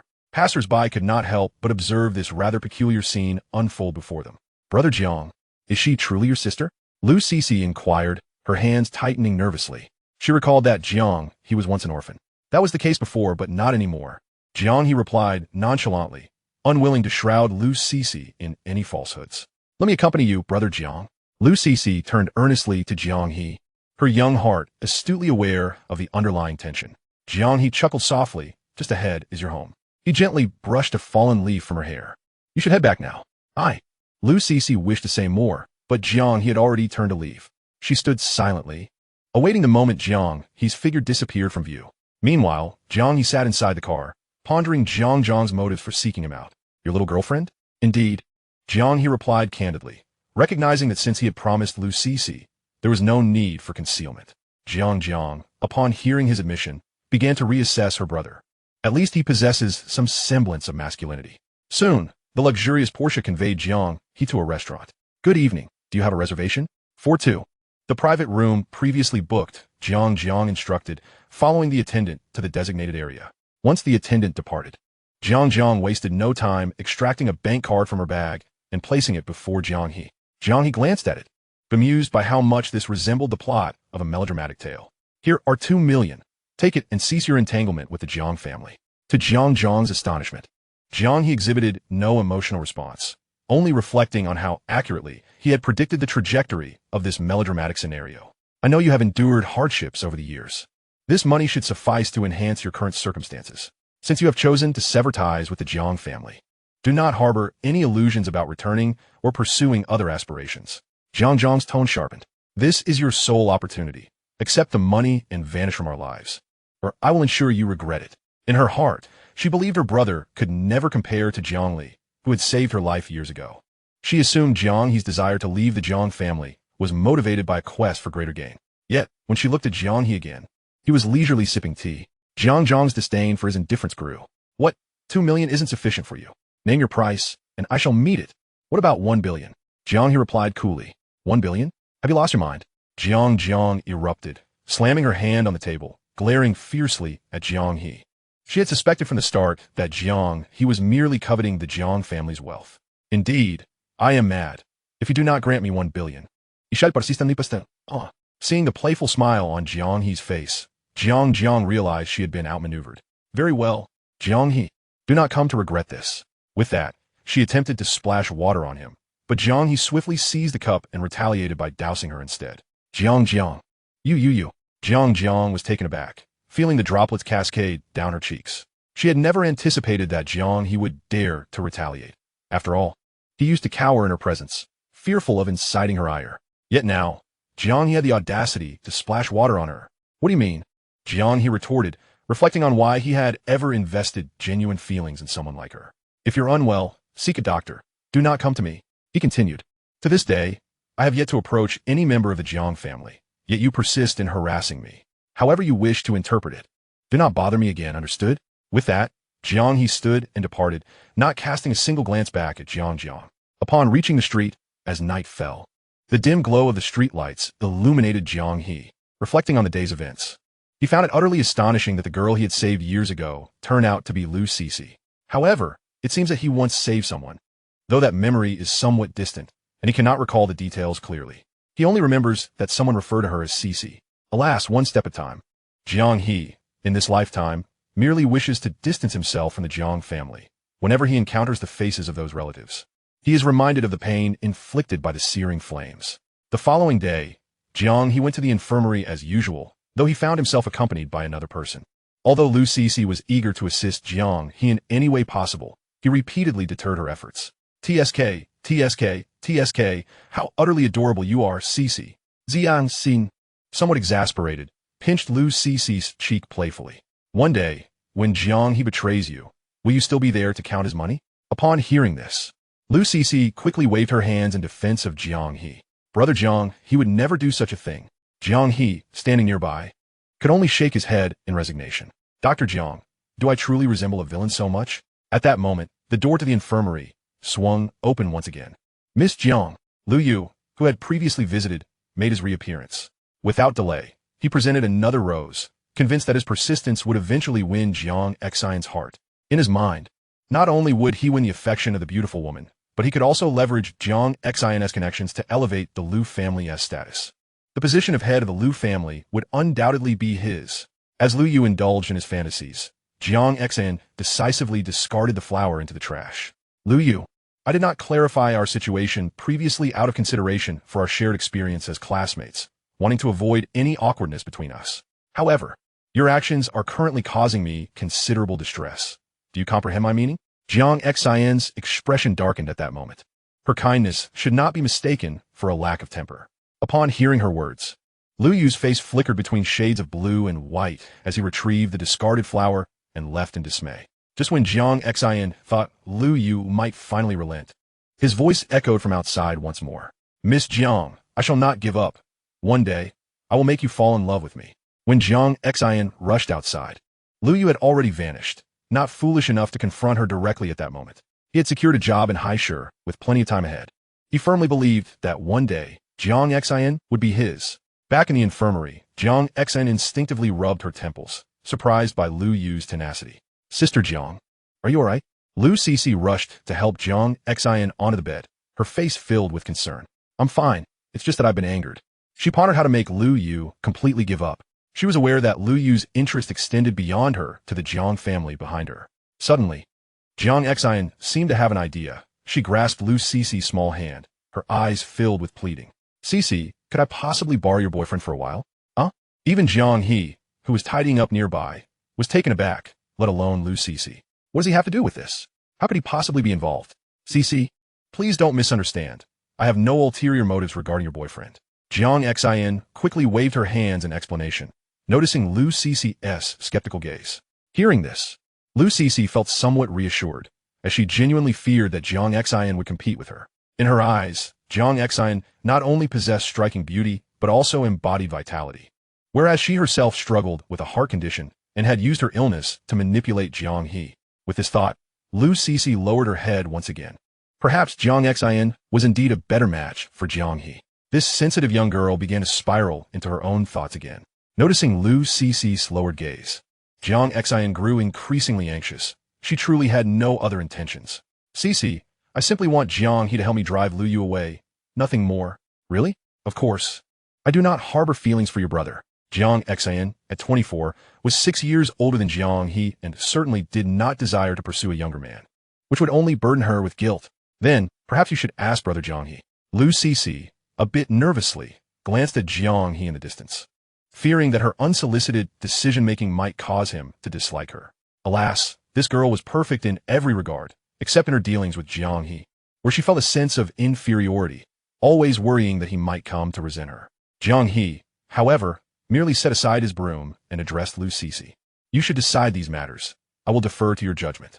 Since the two of them were now in a romantic relationship, it was only fitting that the female party should make decisions concerning other women. Lu Cece met Jiang Xian's imploring gaze and could only nod in agreement. Thank you, Cece. Jiang Xian immediately enveloped Lu Cece in a hug, planting a kiss on her small face. Chapter 12. After briefly sharing her plan with the two, Jiang Xian observed Lu Cece and Jiang. He exchanged glances before both nodded in agreement. Given that Jiang Xian had previously assisted him, Jiang He found it hard to refuse. Cece, if you are worried, you can come along. There will be plenty of delicious food at the banquet, and you can take charge of eating. Is that all right? Don't worry, I assure you. I possess sufficient capability. Jiang Xian confidently patted her chest, assuring Lu Cece that this banquet was a commercial event between Jing City and Haishu. And as the representative of the Jiang family from Jing City, she should have the authority to bring along a few guests. However, Jiang He had forgotten that. Since it was a commercial banquet between the two cities, members of the Jiang family, as leaders in Haishu's business community, would naturally be in attendance. As dusk approached, Jiang He escorted Lu Cece to the entrance of her residential complex before preparing to depart. Yet, in the next moment, he felt a warm embrace. After a while, Lu Cece blushed and slowly released Jiang He. What was I said yesterday? A date, perhaps? Of course, I would love that. How about this weekend? Jiang He smiled gently, clearly recalling Lu Cece's words from the previous day. He understood that she wished to experience the feeling of a date, not wanting to leave any regrets behind, and thus had no reason to refuse. Goodbye, brother Jiang He. Lu Cece smiled as she turned to leave, though tears streamed down her face the moment she turned away. How desperately she wished to continue living like this forever. Yet the slight pain in her heart constantly reminded her that her time was limited. Brother Jiang He, I'm so sorry. Lu Cece clenched her small hands tightly. She could not allow Jiang He to witness her tears. She had to be strong. She had to remain strong. As Jiang He approached the orphanage, preparing to open the door, he noticed a figure standing at the entrance. Miss Jiang, what brings you here? Upon recognizing Jiang He felt a headache coming on. Why was she still haunting him? Xiao He, could you allow your sister to come in for a moment? Jiang appeared somewhat haggard, her demeanor anxious, as if fearing Jiang He would refuse her. However, just as she anticipated, Jiang He did not hesitate to reject her outright. If you have something to discuss, let us clarify it here. To his surprise, Jiang produced the puppet that Jiang He had previously discarded. Xiao He, would you come home with me? I will explain everything to our parents and elder sister. It was only now that she realized how excessively she had treated Jiang He in the past. An explanation? Jiang He regarded Jiang with a curious intensity, demanding an explanation for the abrupt severance of their relationship, insisting that it was merely an impulsive decision. She believed their parents would not understand. Yet, before Jiang could complete her thought, Jiang He interrupted. How will you explain that I pilfered Jiang Huang's jewelry? The moment those words escaped her lips, Jiang was momentarily rendered speechless. Jiang He continued, her gaze piercing into Jiang eyes. And what about my associations with unsavory characters? How will you justify that? If I were to seek retribution against Jiang Li, what would you say then? Speak up. How will you explain? Jiang He was eager to witness Jiang response. In truth, she had always believed that these accusations were leveled against her, hadn't she? Jiang He spoke candidly, unencumbered by reservations.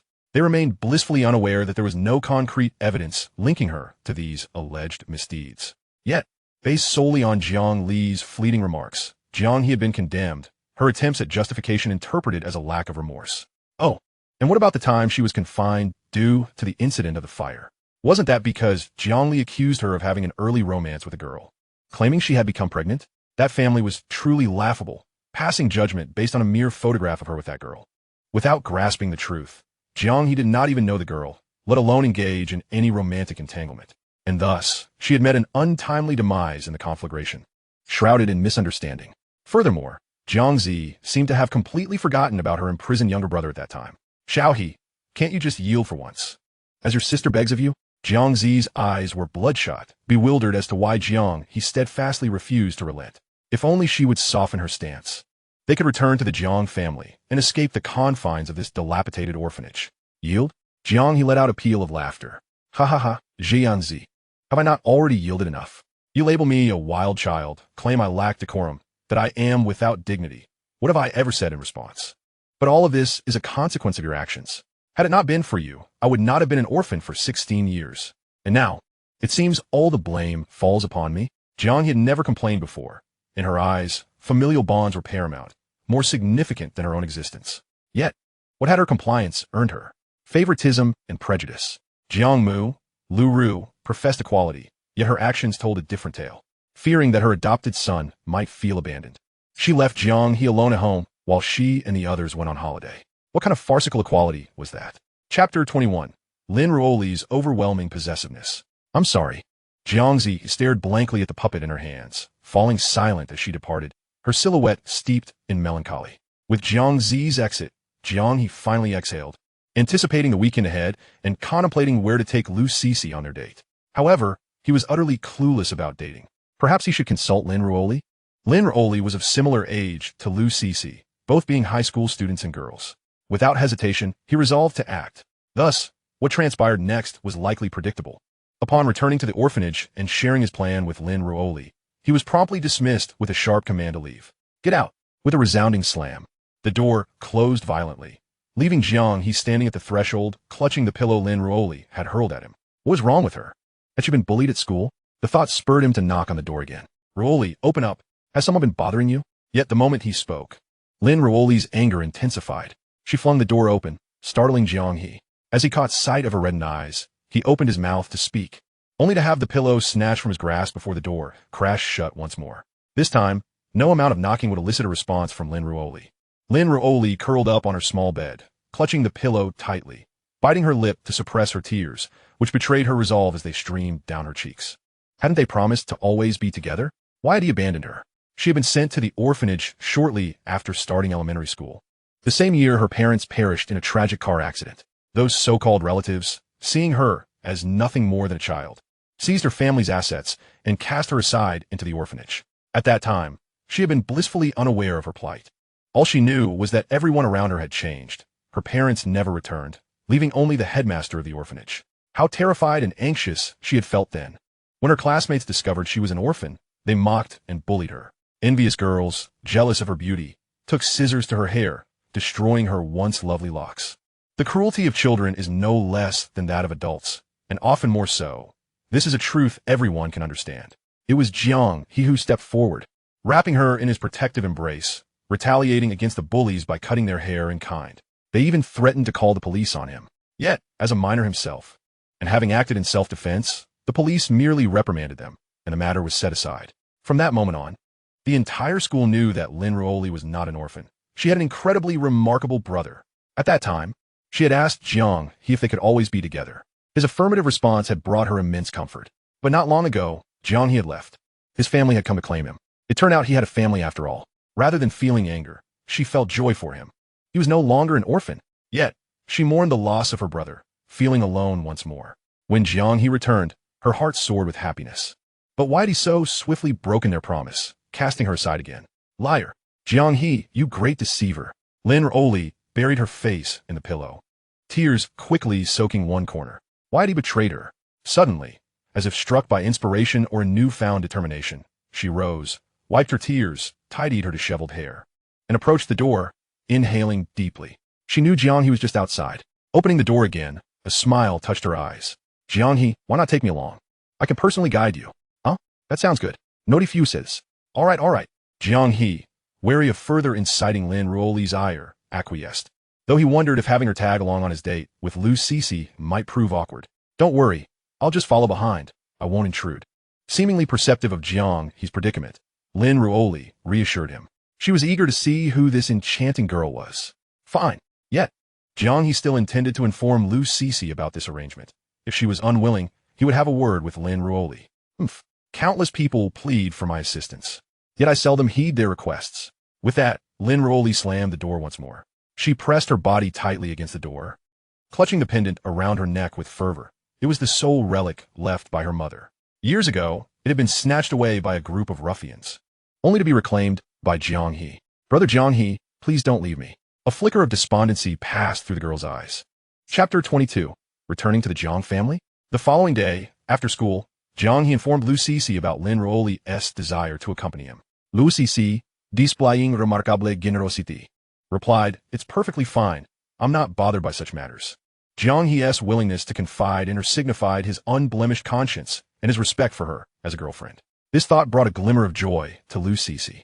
All right then, I'll tell that little girl. Shall we say tomorrow morning? I'll wait for you at the entrance of your neighborhood. After swiftly confirming the time and location, the two parted ways once more. Upon returning to the orphanage, a figure rushed towards him, raising a hand to deliver a resounding slap to Jiang He's face. What have you done to Xiaozi? Jiang Huang's eyes were filled with venomous resentment toward Jiang He. Since the day before, Jiang Zi had locked herself in her room, refusing to emerge for an entire day and night. She had sought out Jiang He previously, which meant he must have done something to make her act in such a manner. However, just as the slap was about to land, Jiang He swiftly intercepted it and forcefully pushed Jiang Huang back. Caught off guard, Jiang Huang stumbled backward, nearly tripping over a piece of debris. I can't believe this. Are you all out of your minds? What she does is none of my concern. Jiang He was genuinely amused by the absurdity of the situation. This family had an uncanny knack for wrongfully accusing him. Who else did Xiao Zi see last night besides you? I knew you had ill intentions. Jiang Huang glared at Jiang He with clenched teeth. She had always known Jiang He to be of poor character, prone to theft, yet she had remained silent. Now, she was incredulous that he would lay hands on his second sister. Then tell me, what have I done to Jiang Zi? Jiang He understood that he could not fall into the trap of self-justification. Previously, when wrongfully accused, he had desperately tried to prove his innocence, but to no avail. They had already formed their conclusions in their minds and would not heed his words. I can't articulate it, so just get lost. With that, Jiang He attempted to close the door. Jiang Huang, in her moment of panic, was at a loss for words, uncertain of what to say, as she had no idea what Jiang He had truly done. Wait, you must come back with me to explain. Otherwise, I'll ensure this orphanage is shut down. I mean what I say. Upon hearing this, Jiang He hesitated briefly, realizing that the inevitable had come to pass. Though he had anticipated that the Jiang family would leverage the orphanage as a threat, he did not expect it to happen so soon. Jiang He, you know I possess that capability. Indeed, the Jiang family was a formidable force in Haishur. Toppling an orphanage would be child's play for them. Jiang He could not allow his momentary anger to jeopardize the orphanage. What kind of man would he be then? To his astonishment, the renowned entrepreneur, Miss Jiang Huang, resorted to threatening others with the lives of a handful of children. Why didn't he do anything? At this moment, Jiang Huang realized her words had crossed a line. But having uttered them, there was no turning back. She could only proceed down this path. It's all because of you, Jiang He. If you had obediently come home to explain, would I have to resort to this? Here it came again. It was all Jiang He's fault, with no connection to her whatsoever. Obedient? Was I ever disobedient? I knelt outside the door for an entire night at your command while it rained heavily. Was I not obedient then, my dear sister? That was because you stole. I wanted you to learn a lesson. Jiang Huang, disregarding everything else, seized Jiang He and attempted to shove him into the car. If you hadn't stolen, would I have punished you? You brought this upon yourself. Then how can you be so certain it was I who stole? It was found beneath your bed. Who else could it be? Jiang He scoffed from the back seat. So anything discovered under my bed must be mine. Jiang Huang was momentarily rendered speechless, left in silence as she drove. It was true, her mind was muddled, forgetting that he had no access to her room's key. With the conversation reaching this point, Jiang He waved his hand dismissively, indifferent to their opinions. Your mind is the one that's muddled. Suddenly, Jiang Huang recalled that Jiang He indeed did not possess a key to her room. Since her room contained some of the Jiang family's business documents, it was always locked. In fact, only she had a key to it. Just then, Jiang Huang remembered that Jiang Li had once requested the key, claiming he needed to retrieve something for their father, but that had been a one-time occurrence. He returned it afterward. Impossible. Jiang Li would never. I will get to the bottom of this. Don't. Whatever you do, don't investigate. I don't want to be troubled with the outcome. Had she known, she would have refrained from mentioning it, as it would only lead to further disturbances. At that moment, the grand entrance of the Jiang residence gradually came into view. Gazing upon this familiar, yet foreign door, Jiang He felt a throbbing headache return. He never imagined he would find himself returning one day. Chapter 23. Do you want me to stay in the Jiang family as a dog for your peace of mind? What exactly do you want me to return for? Jiang He waved his hand, perplexed by Jiang Huang's insistence on his return. Let us go inside first. With no other option, Jiang He followed Jiang Huang into the house. Meanwhile, Jiang Qin, having learned of Jiang He's return, was already seated in the main chair, waiting. He had anticipated Jiang He's return. After all, who could find comfort outside the Jiang family? This time, he intended to sternly discipline Jiang He. Even though he was his biological son, he could not let him act with such disrespect. Threatening to sever ties was simply outrageous. You still know to come back. Upon seeing Jiang He, Jiang Qin slammed the table, intending to establish his authority. Then I'll leave. Jiang He did not hesitate, turning on his heel to walk away. If he was unwelcome, what was the purpose of calling him back? Truly, it was madness. Old Qin, Lu Ru quickly stood and rushed forward to stop Jiang He, casting a fierce glare at Jiang Qin. Jiang Qin had not anticipated that Jiang He would so readily turn to leave. He could only awkwardly clear his throat and retake his seat. Xiao He, you must have suffered during this time. Lu Ru's eyes brimmed with affection as she reached out to stroke Jiang He's head, only to have him deftly evade her touch. Not at all. I've been quite comfortable and need not trouble Aunt Lu. During this period, Jiang He had experienced some of the most peaceful days of his life, free from the incessant humiliation and disregard from the Jiang family, with each day dedicated solely to learning. Upon hearing this, Jiang Qin rose in fury. What do you mean, Aunt Lu? She is your mother. Jiang He stood defiantly, locking eyes with Jiang Qin. Mother is a woman who spends her birthday with an adopted son, leaving her own child alone at home to be called a mother? A mother who, out of fear that her adopted son might grow suspicious, chooses to abandon her biological child once more while traveling? As soon as Jiang He finished speaking, the scene fell into an oppressive silence. Jiang Qin was rendered speechless, fully aware that every word uttered was a stark reality. In truth, Jiang He had nearly revealed the harrowing tale of his past life, where he was cast into a sea of flames. However, it must be said that voicing these sentiments did bring him a measure of relief. Lu Ru stood frozen, taken aback. She had never anticipated that in her efforts to spare Jiang Li's feelings, she would commit such an egregious act against Jiang He. It dawned on her that, in Jiang He's eyes, she hardly qualified as a mother. Is Li back? Jiang Zi, who had secluded herself in her room, hurriedly emerged upon hearing Jiang He's voice. Her hair was disheveled, and her eyes were bloodshot, clearly indicating that the past day had been far from kind to her. Little He, are you willing to return? Jiang Zi looked at Jiang He with palpable excitement. Yet Jiang He coldly retorted, it was your dear sister who threatened me with those dozens of orphans from the orphanage. Do you really think I would have come otherwise? The moment those words left his lips, the gazes of Jiang Qin, Jiang Zi, and Lu Ru converged on Jiang Huang. I was merely excessively worried about my younger sister. What wrong have I committed? Jiang Huang's gaze then shifted to Jiang He. If not for your reluctance to return, would I have said such things? Oh, so it appears I am at fault here? Jiang He replied, his tone dripping with irony. Look, it seems the blame has shifted onto me once again. TSK, how predictable. Is it not your fault? If it weren't for you, why would little Z have turned out this way? Little Z, tell them, hasn't Jiang He bullied you? Jiang Huang glared menacingly at Jiang He, eager to humiliate him before the gathered crowd. Elder sister, this has nothing to do with little He. Jiang Zi anxiously grasped Jiang Huang's arm. I want to find Jiang He on my own. How could little He ever bully me? Jiang Huang shot an annoyed look at her sister, baffled as to why. Even at this juncture, she would defend Jiang He. Enough. Let's set that aside for now. Jiang He, if you wish to return to the Jiang family, you must apologize to each one of us. I can overlook the past, and that agreement can be nullified. Remember, this is your final opportunity. Jiang Qin stepped before Jiang He, offering what was, in his view, the utmost concession. What did you just say? Jiang He incredulously questioned, suspecting he had misheard. Overlook the past? A final opportunity? Should I then be grateful to Jiang Qin for allowing me to return to the Jiang family?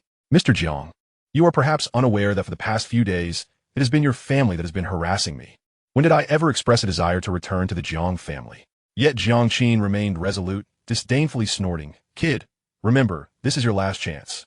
Even if you beg me on your knees later, I won't permit you to step foot into the Jiang family again. Then I sincerely thank you, Jiang He retorted, turning to leave, only to be pulled back by Jiang Zi. Little He, just consider it a plea from your sister. Why not apologize? Isn't it better to stay in the Jiang family? But Jiang He shook her off mercilessly. Must I remain in the Jiang family like a dog for you to be at ease? Get away. I have been a dog for the Jiang family long enough. This time, I choose to be a person. Chapter 24. I'll help you adjust a bit. No need to thank me. As Jiang He exited, he encountered Jiang Li, who had just returned from outside, accompanied by 4 or 5 friends, both male and female, all impeccably dressed. Upon seeing Jiang, he emerged from the Jiang family villa. Jiang Li was momentarily taken aback, for the Jiang family had never disclosed Jiang He's identity, and none of the visitors had ever laid eyes on him before. Yet, they all approached Jiang He with greetings. One of them asked curiously, Jiang Li, who is this? The moment those words were spoken, Jiang Li broke into a cold sweat. What would happen if these individuals discovered he was the false young master? Just as he was about to speak, Jiang He interrupted, Who am I? I am his brother. Instantaneously, Jiang Li's heart sank. He had never anticipated Jiang He would be so forthright. Previously, he had deceived Jiang He to keep his true identity hidden, convincing Jiang He not to disclose that he was the real young master, and Jiang He had, indeed, never revealed his identity. But why had Jiang He chosen to declare it now? Brother? Little Li, we've never heard you had an elder brother. As suspicious gazes settled on him, Jiang Li could not help but break into a nervous sweat. Just when he pondered how to explain, Jiang He spoke again, not by blood. I am the child of the nanny's family. Seeing Jiang Li's anxious demeanor, Jiang He found it quite amusing. What is the matter? So terrified of your identity being exposed? Didn't you claim you would return your identity to him? Why the silence now? Is that so? Little Li, why have you never mentioned this to us? Upon hearing this, Jiang Li could only offer an awkward smile. I forgot before. Ha! It seems your mind isn't quite right. What did the doctor say? All clear. I hope. Jiang He patted his shoulder, for after living with that family for so long, it was entirely reasonable for his mind to be somewhat befuddled. You all should head inside. I need to have a word with Jiang Li. Acknowledging Jiang He's directive, the group nodded and proceeded towards the entrance. What's the matter? Afraid of your identity being revealed? Jiang He wasted no time in tearing off the facade, showing no concern for Jiang Li's feelings. In his previous life, he had been deceived by Jiang Li's visage until the moment he was burned alive, only to realize that all the slander he had endured over the years was orchestrated by this vile creature. Jiang He, brother, what are you saying? How could you think that? Jiang Li's eyes reddened once more, as if tears were about to spill. Damn it! If you dare to keep pretending, I will reveal the truth right now. Seeing that Jiang He was not falling for his act, Jiang Li reluctantly shelved his pitiful expression. Just then, as if he had an epiphany, Jiang Li seized Jiang He's hand and slapped it against his own face. Brother Jiang He, if a beating is all it takes for you to forgive me, then go ahead. Witnessing this spectacle, Jiang He with a resounding slap. Jiang He struck the other side of Jiang Li's face. This unexpected blow left Jiang Li momentarily dazed. He had never anticipated that Jiang He would dare to actually hit him. The sensation was rather pleasant, helping to balance the symmetry on either side of his face. No need for thanks. Since he intended to wrongfully accuse him, Jiang He might as well assist Jiang Li in solidifying his guilt. Rubbing his slightly swollen palm, he acknowledged the reciprocal nature of force. Physics does not deceive me. Unfazed by Jiang Zhang's astonished gaze, Jiang He wondered aloud, what? Was this not within your expectations? After all, am I not quite the venomous one? Jiang He. Ha ha ha. I shall take my leave now. Feel free to report me however you wish. Ideally, let it be such that I am barred from ever entering your Jiang family's abode. With that, Jiang He departed without a backward glance, confident that the Jiang family would cease their harassment of him. Meanwhile, Jiang Li's eyes glinted with venom, fixated on Jiang He's retreating figure. Chapter 25, The Date. Lin Ruoli, who felt as if her back teeth would shatter. By the following morning, Jiang He rose early to prepare. For today, he had promised to take Lu Cece on a date. He had even retired by 10 o'clock the previous night, a departure from his usual habit of studying until the early hours, all in an effort to maintain a good state of mind for his meeting with Lu Cece. He did not want to leave her with any regrets. However, since awakening, Lin Ruoli had been trailing him at a distance, covertly observing him. At that moment, Jiang He turned to find Lin Ruoli peeking around the doorframe, her little head barely visible. Yet, the instant he uttered a word, she would retreat, only to re-emerge after a brief interval. With no other recourse, Jiang He allowed the girl to indulge in her antics. Gazing into the mirror, he noted his slightly gaunt physique beneath a crisp white shirt, his fair arms exposed to the air, complemented by a pair of knee jeans. It was all too delicate. A bit more robustness would have been ideal. Jiang He pondered whether he should seek advice from Zhang Yan, that muscular paragon. Upon arriving at the entrance of Lu Cece's apartment complex, he was surprised to find her awaiting him. Clad in a light yellow dress, adorned with a woven sun hat and white sandals, she was a vision of grace. Moreover, Lu Cece had rarely donned makeup, yet on this occasion, she had even sought her mother's guidance. How long have you been waiting? Jiang He inquired. Didn't we agree that you would call me when I arrived? Oh, just a short while. Just a short while? Absolutely. Jiang He regarded Lu Cece with a hint of exasperation. She was thoughtful to a fault. By the way, my little sister, he gestured behind him. Indeed, Lu Cece turned to see Lin Ruoli's small head peeking from a corner nearby. In the next instant, Lin Ruoli hastily withdrew her head. Curse it, she's rather pretty. Lin Ruoli stomped her foot in frustration, comparing herself to Lu Cece. She concluded that while she held her own, her flat chest set her apart. Truly, the proud were often the flat-chested. Anime does not deceive me. Lu Cece, witnessing Lin Ruoli's adorable antics from a distance, could not help but stifle a giggle. It's all right. I think your sister is quite cute. If you think so, then let us depart. Jiang He, observing Lin Ruoli's antics, was left utterly bewildered. How had he not noticed this quirky side of her before? Nonetheless, Lin Ruoli had imparted a wealth of advice regarding dating the previous night.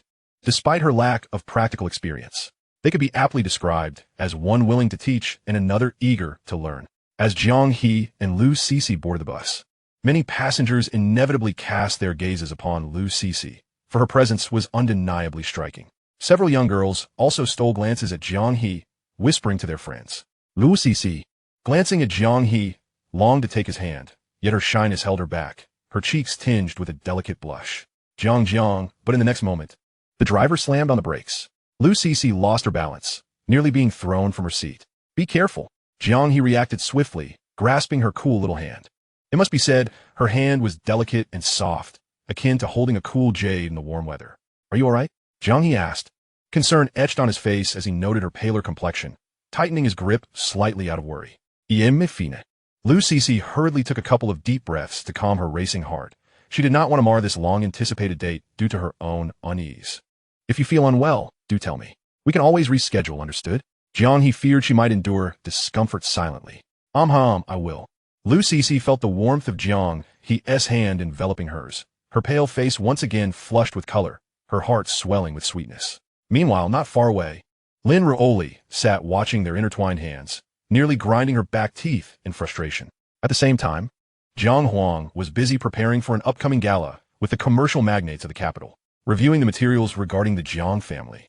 He realized that securing this partnership with them would truly elevate the Jiang family to prominence in Haishur. Jiang Xin, is it? It seems I must prepare thoroughly for this meeting. Zhang Huang rubbed his temples, feeling drained from the recent events involving Jiang He. Yet he remained confident in securing the collaboration with the Jiang family. Chapter 26, Bloodshed. Given Lu Cece's condition, Jiang He was naturally unwilling to take her to any perilous locations. His earlier suggestion of hiking had been swiftly vetoed. Thus, the zoo emerged as an excellent alternative. If all else failed, a leisurely stroll would suffice. However, Lu Cece was indifferent to such details. As long as she could be with Jiang He, her joy was boundless. Is it hot? Let us rest under that tree for a bit. Jiang He noticed Lu Cece's breathing had quickened and quickly sought a shaded spot for her to recuperate. Me fine. Be obedient. I'll fetch you something to drink. Jiang He's insistence left Lu Cece little choice but to acquiesce, settling onto a bench beneath the shade to await his return. Soon, Jiang He arrived at a nearby shop, pulling out his phone to scan for a bottle of vitamins and a bottle of mineral water for himself. Glancing at his dismal account balance, he sighed. It seemed the time had come to consider selling goods on the street. Yet, he feared that would significantly cut into his study time. Alas, he could always adjust his sleep schedule to 2 in the morning. Time could be carved out. But if it were not for Jiang He's solid foundation, keeping pace with the current curriculum would pose quite the challenge. At this moment, Lu Cece was sitting on the bench, staring at Jiang He not far away, while Lin Ruoli not far away would occasionally peek out her head and observe her. Oh, is the little girl alone? A young man with a shaved head and ear studs sat casually next to Lu Cece. He could see a very beautiful little girl sitting on the bench from afar. Lu Cece frowned slightly and stood up directly, ignoring him. He turned around and walked towards Jiang He. She doesn't want to get entangled with such people. Damn it, I'm talking to you. The young man directly blocked Lu Cece's path. He has never been ignored like this before. How about this? Give me your contact information and I'll let you go. Okay? As long as he can get the contact information, he has plenty of ways to take down this beautiful little girl. But it's just harassment. He has tried this trick repeatedly. Get out of here. Lu Cece felt her heart suddenly beating rapidly, and she wanted to leave, but was stopped again by this young man. Little girl, you're alone. Why don't you go with your brother? He'll take you to a good place. As the young man approached and grabbed Lu Cece's hand, even Lin Ruoli was about to jump out and punch the young man. The young man only felt a sharp pain in his ear. His mother, let me go. I saw Jiang He tightly grabbing the young man's earring with a body that was one head higher than him, as if holding a little chicken. Apologize. Don't make me say it again. Jiang He has been constantly opposing and fighting against people like this in order to protect Lin Ruoli. Despite Jiang He's thin body, he has been doing hard labor for so many years and has considerable strength. Sorry, let me go. The young man couldn't bear the pain and had no choice but to admit his cowardice and apologize. But the next second, Jiang Hasong opened his mouth. The young man actually pulled out a spring knife directly from his waist. Malargobi died for me. I saw the blade with a cold light flash past Lu Cece's eyes, and not far away, Lin Ruoli's heart also slowed down by half a beat. Look out. At this critical moment, Jiang He narrowly dodged the blade with a sideways movement. But his arm was still half a beat slower due to the moment he protected Lu Cece.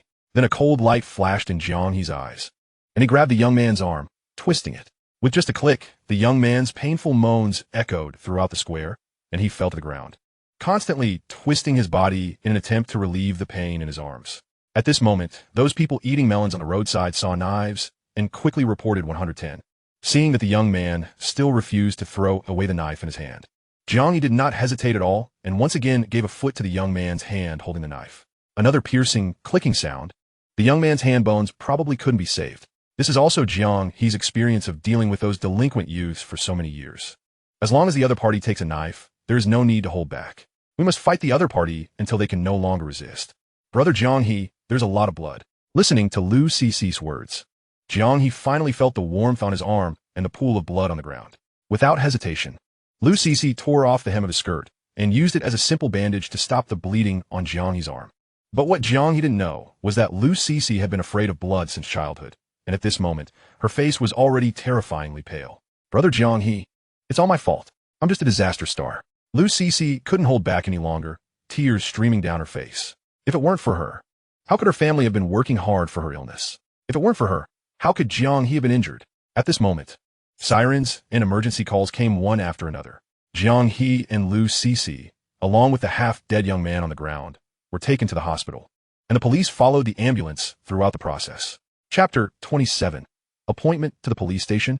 By the time the process was completed, it was already evening and the sunset was half hanging in the air. However, this matter was monitored throughout the entire process. And there were also many enthusiastic people who testified for Jiang He. Even if the parents of the young man came to cause trouble, it would be of no use. Jiang He, come over and sign. By the way, do you want to settle? The police took out a list and handed it to Jiang He.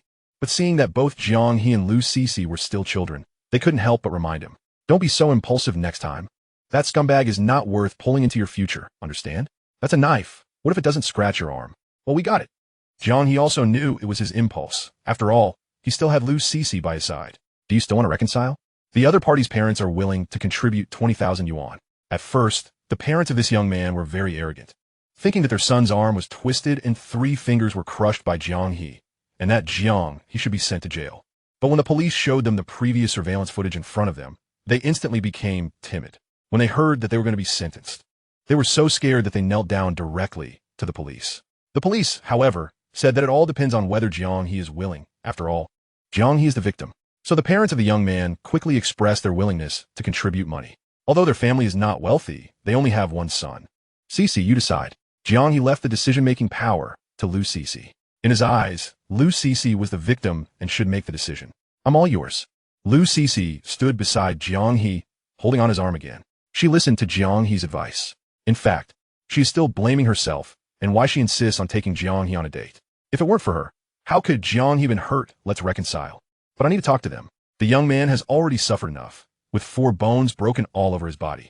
He probably won't dare to jump around again for a long time. However, 20,000 yuan is still too little. Sure, come with me. The police got up and were about to take Jiang He away, but Lu Cici wanted to follow, but was stopped by Jiang He. Can you wait for me here? It's better not to let Lu Cici see the next scene. I understand now. Lu Cici wanted to say something else, but when she realized that following her wouldn't be of much help, she had no choice but to agree.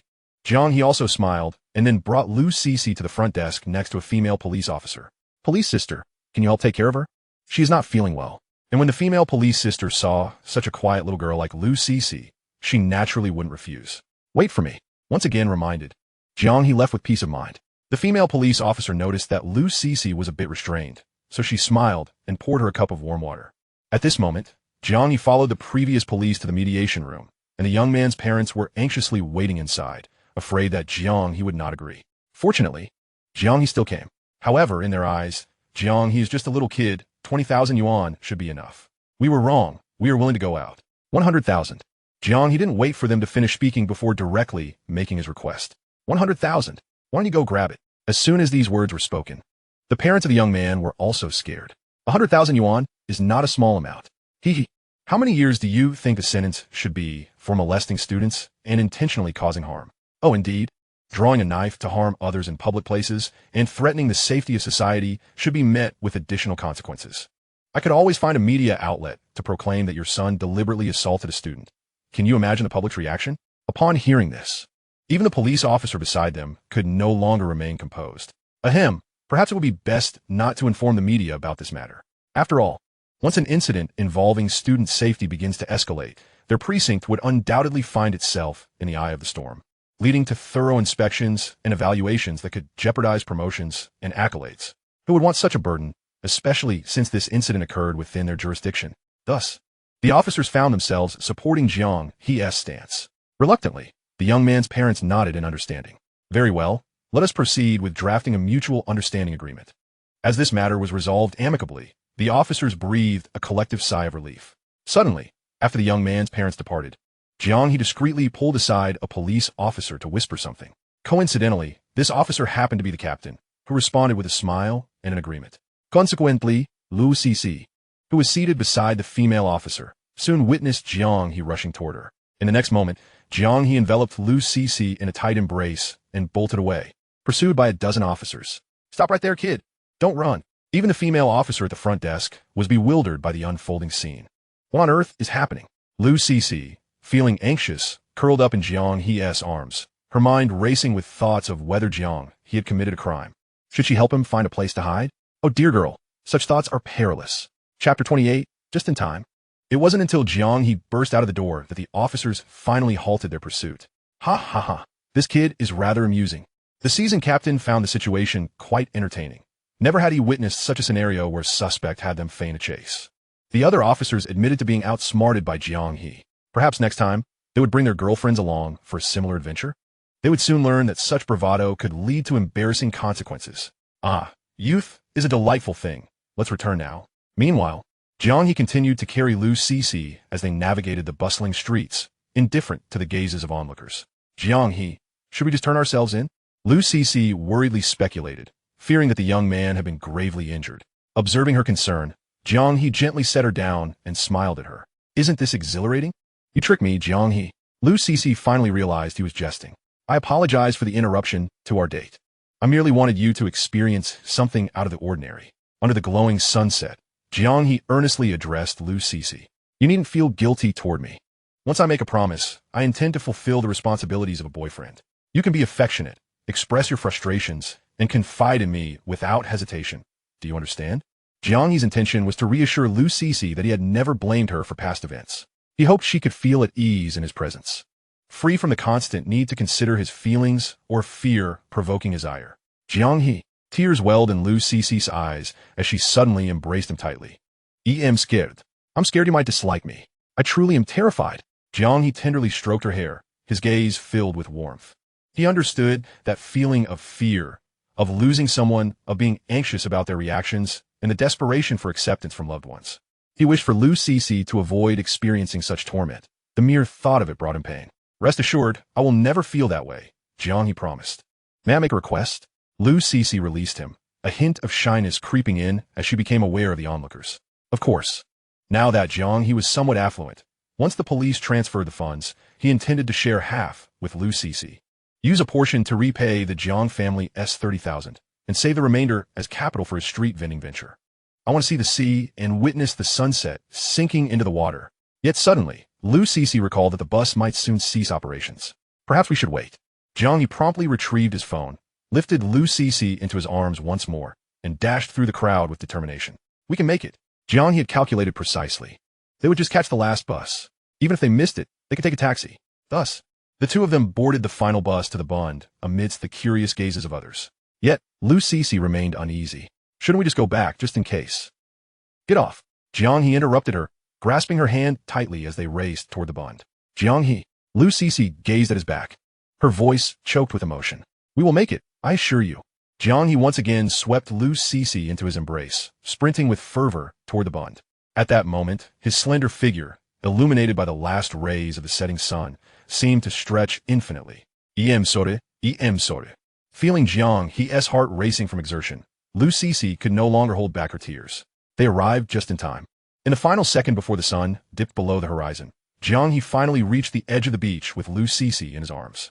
However, after such a vigorous effort, he faltered and collapsed onto the sand, yet he held Lu Cece protectively. The sea, bathed in the golden light of the sunset, created a mesmerizing spectacle, captivating everyone on the beach. It was so beautiful that one could not bear to look away. Yet, the sun must eventually set. With its final glimmer extinguished, the sea returned to its original state. Lu Cece stood awestruck, the sea breeze tousling her hair, and she seemed oblivious to everything else. Thank you, Jiang He. The rhythm of her heartbeat synchronized with the gentle ripples of the sea breeze, as if enchanted. No longer concerned for her own well-being or the gaze of others. Chapter 29. Attending the banquet? Jiang Huang was astonished. Ever since their last date, Lu Cece felt more at ease around Jiang He, no longer burdened by constant worry. However, after Lin Roli returned, her demeanor toward Jiang He had transformed entirely. She distanced herself, and ceased to be as affectionate. Jiang He attributed this change to Lin Ruoli's maturation. After all, wasn't this the natural progression of sibling relationships? As children, they clung to one another, but as they grew, they often became irritable. After tidying up the infirmary, Jiang Xin produced a gray suit from the cupboard and handed it to Jiang He. "Cece, you just follow my lead." "Jiang He, are you alright with this?" Jiang He regarded the suit before him.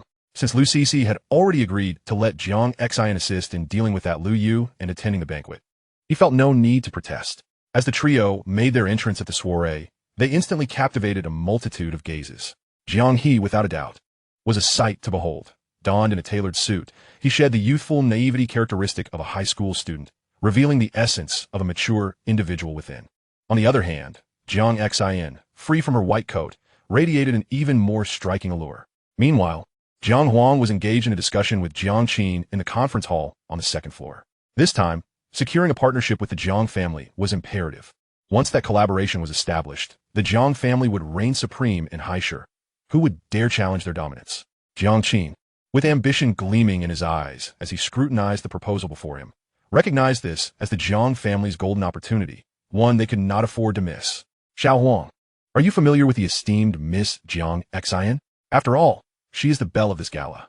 The powerful families from Jing City sought to penetrate the Haishu market, while the local clans desired to leverage Jing City's influence to ascend to greater heights. Both parties were inclined toward collaboration. Otherwise, this soiree would not have taken place. However, the question of who would partner with whom was a matter of significance. The Jiang family naturally yearned for an alliance with the formidable Jiang family of Jing City. Having done their research, they learned that a distinguished graduate from Jing City Medical University had recently taken up the role of school doctor at a local institution. "School doctor? Which school?" Jiang Qin inquired, somewhat astonished. "It seems it's Zhong, the very school Jiang He attended." The mention of Jiang He rendered both men momentarily silent. "Father, perhaps we should bring Jiang He back," Jiang Huang suggested, recalling with guilt the earlier threats involving the orphanage, and acknowledging that he had erroneously accused Jiang He of the missing jewelry without proper investigation. Regardless of the circumstances, Jiang He remained a member of the Jiang family. If outsiders were to learn of this incident, it would tarnish the family's reputation. However, upon hearing this, Jiang Qin's fury ignited, and he slammed his hand on the table. "I previously extended him an olive branch. Yet what did he do? I stated clearly that unless he apologized to everyone, he would not be welcomed back into the Jiang family." Observing Jiang Qin's wrath, Jiang Huang could only sigh, fully aware that Jiang He would never concede to an apology. Yet, as the head of the family, how could Jiang Qin permit anyone to challenge his authority? At that moment, Jiang Xin was leading Jiang He and Lu Cece to a more secluded corner, seeking refuge from the prying eyes of the attendees. Her departure from Jing City to Haishu was intended for a brief respite, a few days of tranquility. However, the Jiang family insisted on her attendance at this soiree, leaving her with no choice but to comply. The thought of her sister Jiang filled her with dread. Obsessive, ruthless, and utterly ruthless in her pursuits, Jiang would stop at nothing to achieve her goals. Though Jiang Xin had no desire for the family head position, it was prudent to maintain distance to avoid misunderstandings. She genuinely had no interest in such authority. Why should she be shackled? Yet this time, for reasons unknown, her family insisted on her representing the Jiang family in dealings with the commercial families of Haishu. "Try this, and this too, oh, and this," Lu Cece exclaimed, her eyes widening at the mountain of delicacies before her. "Dr. Jiang, perhaps you should indulge a bit less," Jiang Xin gently reminded. "Oh, right, I forgot, my fault." Lu Cece, sensing Jiang Xin's concern, quickly waved her hands in dismissal. "I'm fine, really a little less one tea hurt." Suddenly, an idea struck Jiang Xin, and she turned to Lu Cece. "How about this? You take a bite of each, and the rest can go to Jiang He." "Jiang He, is that all right with you?" Upon hearing this, Lu Cece's cheeks flushed crimson. Sharing a bite with Jiang He, wasn't that tantamount to an indirect kiss? Although they were ostensibly a couple, their most intimate interaction thus far had been holding hands. At that moment, Jiang Huang, stationed at the top of the staircase, noticed the commotion in the corner. The first figure to catch her eye was none other than the illustrious Jiang Xin. However, upon a closer look, the young man at her side appeared strikingly familiar. When his profile turned toward her, she was rendered speechless. "Jiang He." Chapter 30. I prefer the young and tender. The shocked Jiang Huang. At that moment, a familiar silhouette emerged before the group. Indeed, it was Lu Yu, the persistent suitor who had previously pursued Jiang Xin. Jiang Xin, exasperated, rubbed her temples. She had anticipated his arrival. "Miss Jiang Xin, what a coincidence. Perhaps this is fate, Lu Yu began, but was swiftly interrupted by Jiang Xin. Not at all a coincidence. And this is my boyfriend. With that declaration, Jiang Xin pulled Jiang He to her side, wrapping her arm around his. What? This can't be real. Miss Jiang, please don't jest. Lu Yu stammered, casting a scrutinizing gaze at the youthful Jiang He, which only reinforced his conviction. Jesting? Xiao He, open your mouth. Jiang Xin picked up a pastry that had already been nibbled and offered it to Jiang He. The pastry, of course, had been bitten into by Lu Cece, whose face was now a vivid shade of red, as she averted her gaze from Jiang He. Lu Yu watched, his heart wrenched by the sight of the pastry, still glistening with moisture, struggling to comprehend the unfolding scene. Jiang Xin, isn't the age gap between you two a bit substantial? Lu Yu remarked, forcing a smile while observing their closeness. Jiang He looked no older than 17 or 18, while Jiang Xin was nearing 24. Oh, and what business is it of yours? I simply have a penchant for the young and tender. Jiang Xin Zito, pulling Jiang He closer into her embrace. This display shattered Lu Yu's composure entirely. Fine, very well. I shall take my leave. With that, Lu Yu turned on his heel and departed, but his clenched jaw and furious demeanor betrayed his true sentiments. If he couldn't lay claim to the esteemed Jiang Xin, then he certainly wouldn't let this insufferable young man stand in his way. Once Lu Yu had exited, Jiang Xin finally exhaled in relief and promptly released Jiang He, turning to embrace Lu Cece. Thank you, Cece, she exclaimed, bestowing a gentle kiss on Lu Cece's cheek. It's no trouble at all. Watching the two playfully interact, Jiang He felt at ease. With the matter resolved, he could rest easy, feeling a sense of obligation to reciprocate Jiang Xion's previous kindness. Meanwhile, Jiang Huang, still at the top of the staircase, was utterly stunned by the entire spectacle. What on earth is happening? How does Jiang He know Jiang Xian? And why are they so intimately close? What did she mean by having a preference for the young and tender? Due to the distance. Jiang Huang could only catch that last phrase. Could it be that Jiang He was being kept? Observing Jiang He from afar, Jiang Huang felt an overwhelming sense of helplessness.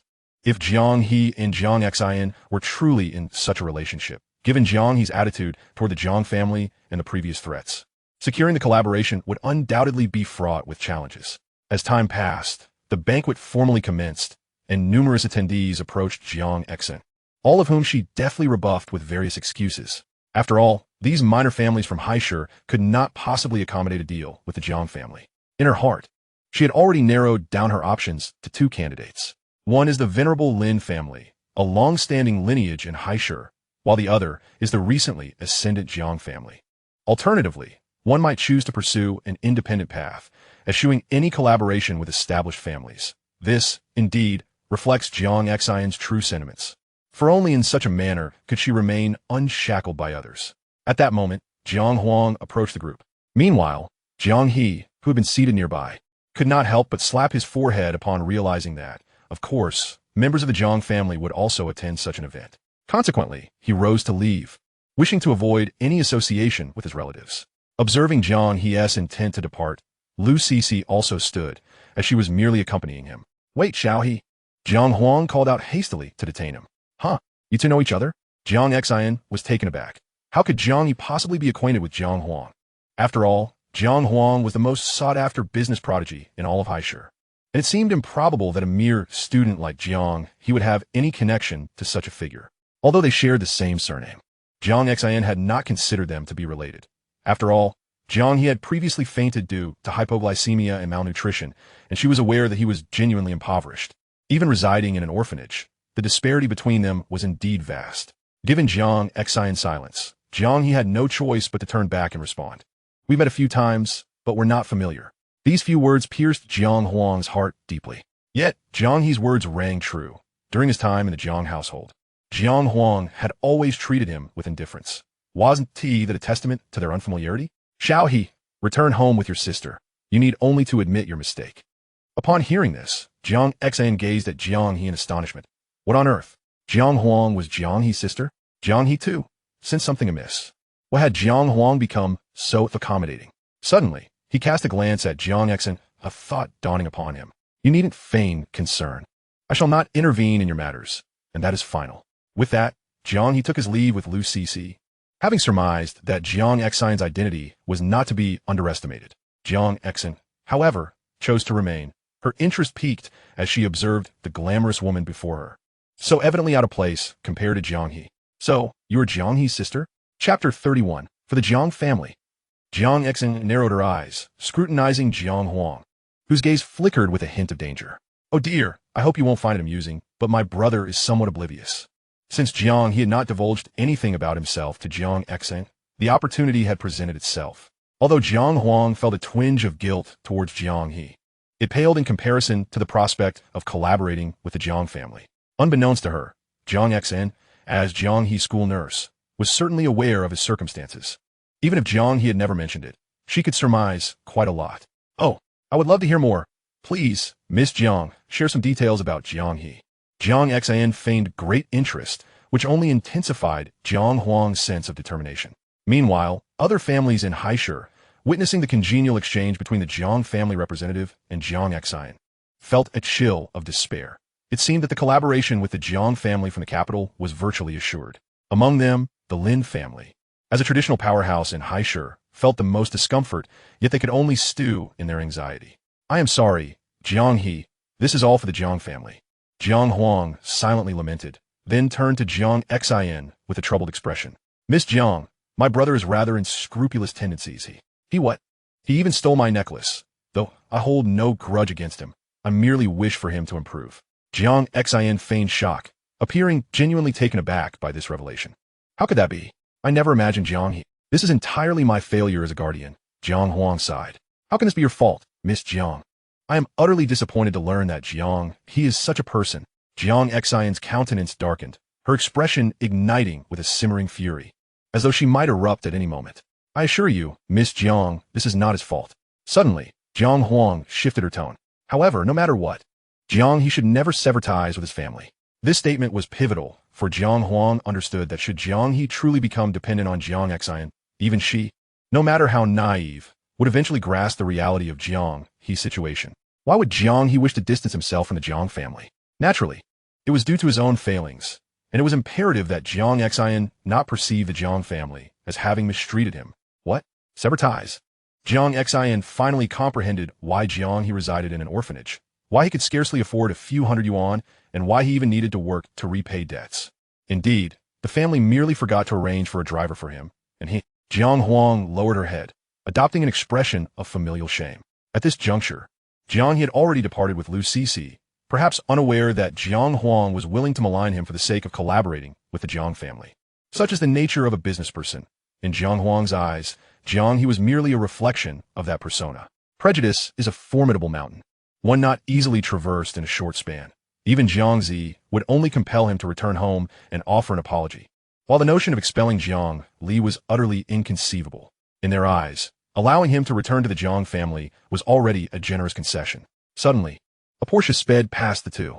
Upon spotting the fleeting figure of Jiang He, the occupants couldn't help but curse their ill fortune.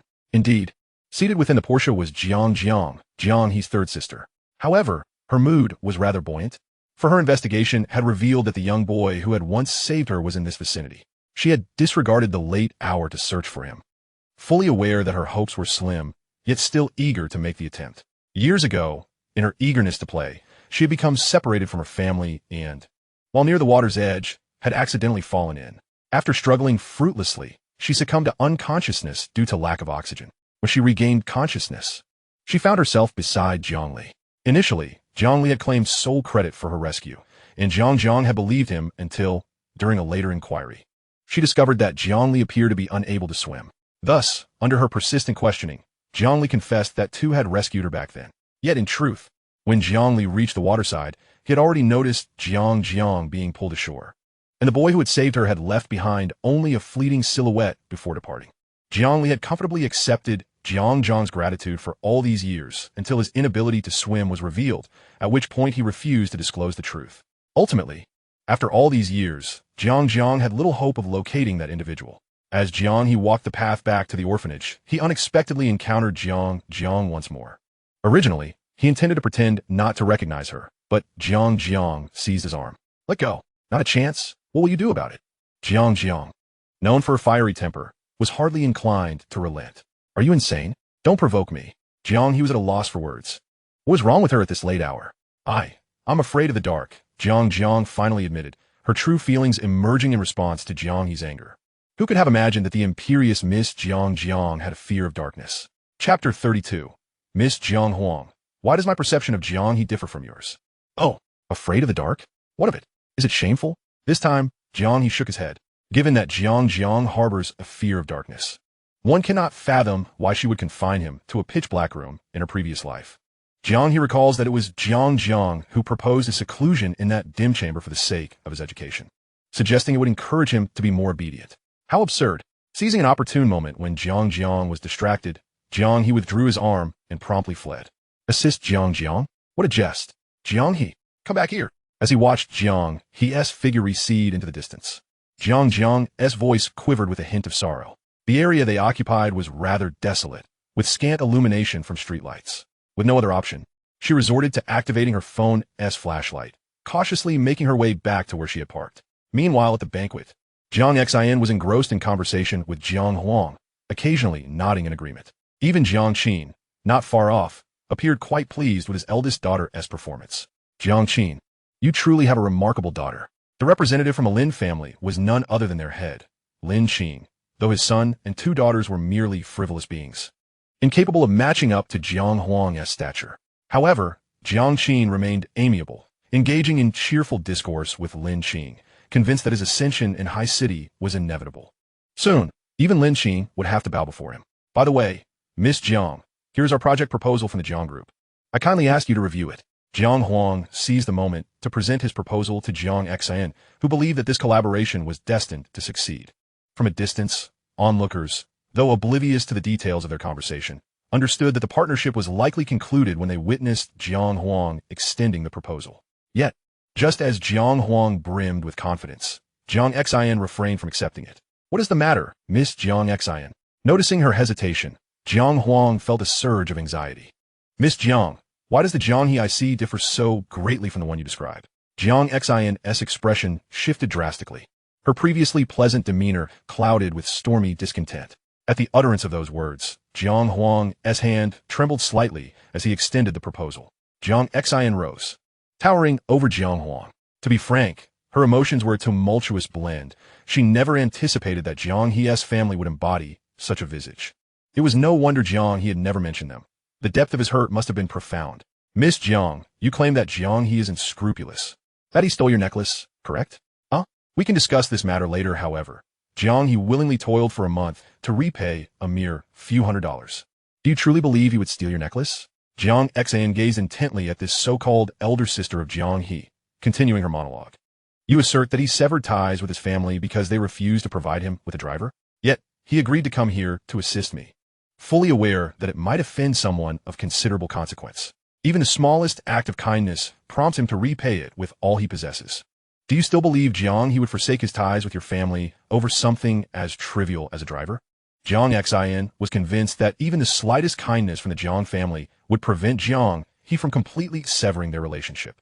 Having only spent a brief time with Jiang He, she found Jiang Huang's previous words increasingly difficult to bear. These matters are clear even to an outsider like me. How could they not be apparent to you as family? Miss Jiang Huang, I believe there's truly no need for our families to cooperate. With that, Jiang Xin turned on her heel and departed, leaving Jiang Huang pale and speechless. Miss Jiang, wait. Jiang Huang, no longer glancing at the proposal on the table, quietly inquired. How has Jiang He been lately?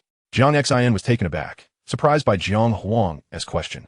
That is something you must answer for yourself. She did not respond directly, for she too was uncertain about Jiang He's circumstances, but judging by his gaunt figure, it was likely not well. As for the collaboration, Jiang Xin had long since arrived at her conclusion. The path of commerce lies in weighing pros and cons, maximizing gains through sacrifices. Therefore, her decision was to go solo, eschewing any alliances with other families, which would ensure her future endeavors remained unbound, albeit the initial stages may be challenging. At the banquet, the guests observed Jiang Xin's departure without having accepted the proposal, their murmurs growing louder, their gazes towards Jiang Huang shifting in tone. Jiang Qin approached Jiang Huang, demanding answers. What occurred? Why did Miss Jiang Xin leave? However, faced with Jiang Qin's inquiry, Jiang Huang merely massaged her temples. I'm a bit weary. I shall return home. All she desired was to delve into the truth of the past, to ascertain whether Jiang He had indeed stolen her jewelry. Come back here. Despite Jiang Qin's words, Jiang Huang did not look back. Chapter 33. Questioning Jiang Li. No one knew how Jiang made her way home that night. Only that upon her return, her legs trembled uncontrollably. At this moment, the Jiang household felt unusually quiet. Jiang He had sequestered herself in her room, claiming to be engrossed in creating a painting. Aside from descending for meals, she remained unseen.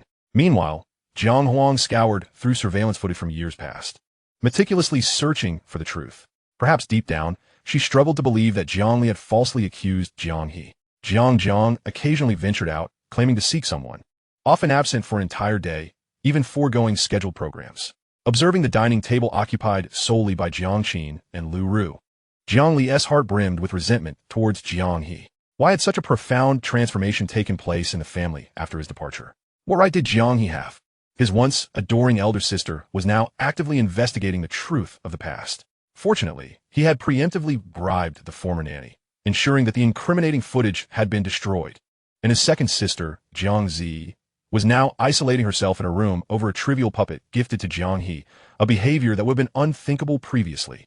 Lost in thought, Jiang Li failed to notice that he was gripping his hand so tightly it had turned red. What is wrong, Xiaoli? Lu Ru. Noticing Jiang Li eso inusual damiano, inquired Jiang Li. Nothing, Mom. I was just thinking about brother Jiang He. With that, Jiang Li feigned a sorrowful expression, lowering his gaze. Seeing him like this, Lu Ru's heart ached, and she embraced him tightly. She recognized that she had wronged Jiang He in the past, failing to treat both children equitably, yet she now understood her mistakes. If Jiang He were willing to return, she would never again act as she had before. But why was Jiang He so unwilling to remain in his family? The past was her fault, not Jiang Li's.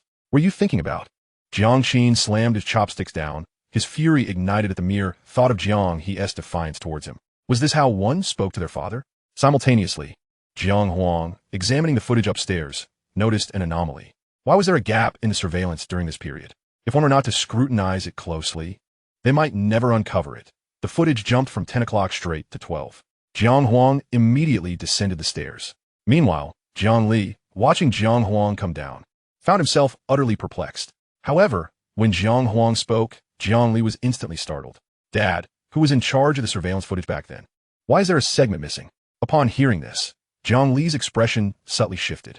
He never anticipated that Jiang Huang would genuinely begin investigating the truth of that year, and had even pinpointed this suspicious segment. Yet, Jiang Li quickly regained his composure. For he understood that even if Jiang Huang had truly unearthed something, what difference would it make? Back then, he had gone to great lengths to frame Jiang He, not only bribing the nanny and altering the surveillance, but also providing her with a sum of money to flee and never return. He couldn't believe that the truth could still be uncovered. Surveillance? What do you want to see that for? Jiang Qin remarked, bewildered by the actions of his eldest daughter. Yet he recounted the events of that time. She resigned, did she? I see. Jiang Huang's brows furrowed. She had left right around the time of the incident. Was it truly just a coincidence? Suddenly, Jiang Huang shifted her gaze to Jiang Li and asked, Xiaoli, do you remember asking me for the key to my room back then? Upon hearing this, Jiang Li's heart raced, but he quickly blinked back tears, looking at Jiang Huang with a sorrowful expression. Sister, do you suspect me? No, I've said it before, as long as brother Jiang He returns, I'm willing to leave this home. With that, Jiang Li stood up abruptly, leaving behind a desolate silhouette. Xiaoli, I didn't mean. Enough.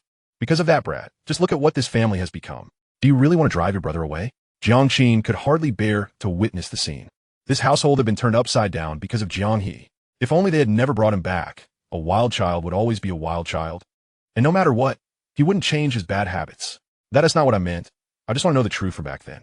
Xiaoli, are you sure you didn't give the key to anyone else? Jiang Li was taken aback by Jiang Huang's relentless questioning, his heart racing with anxiety.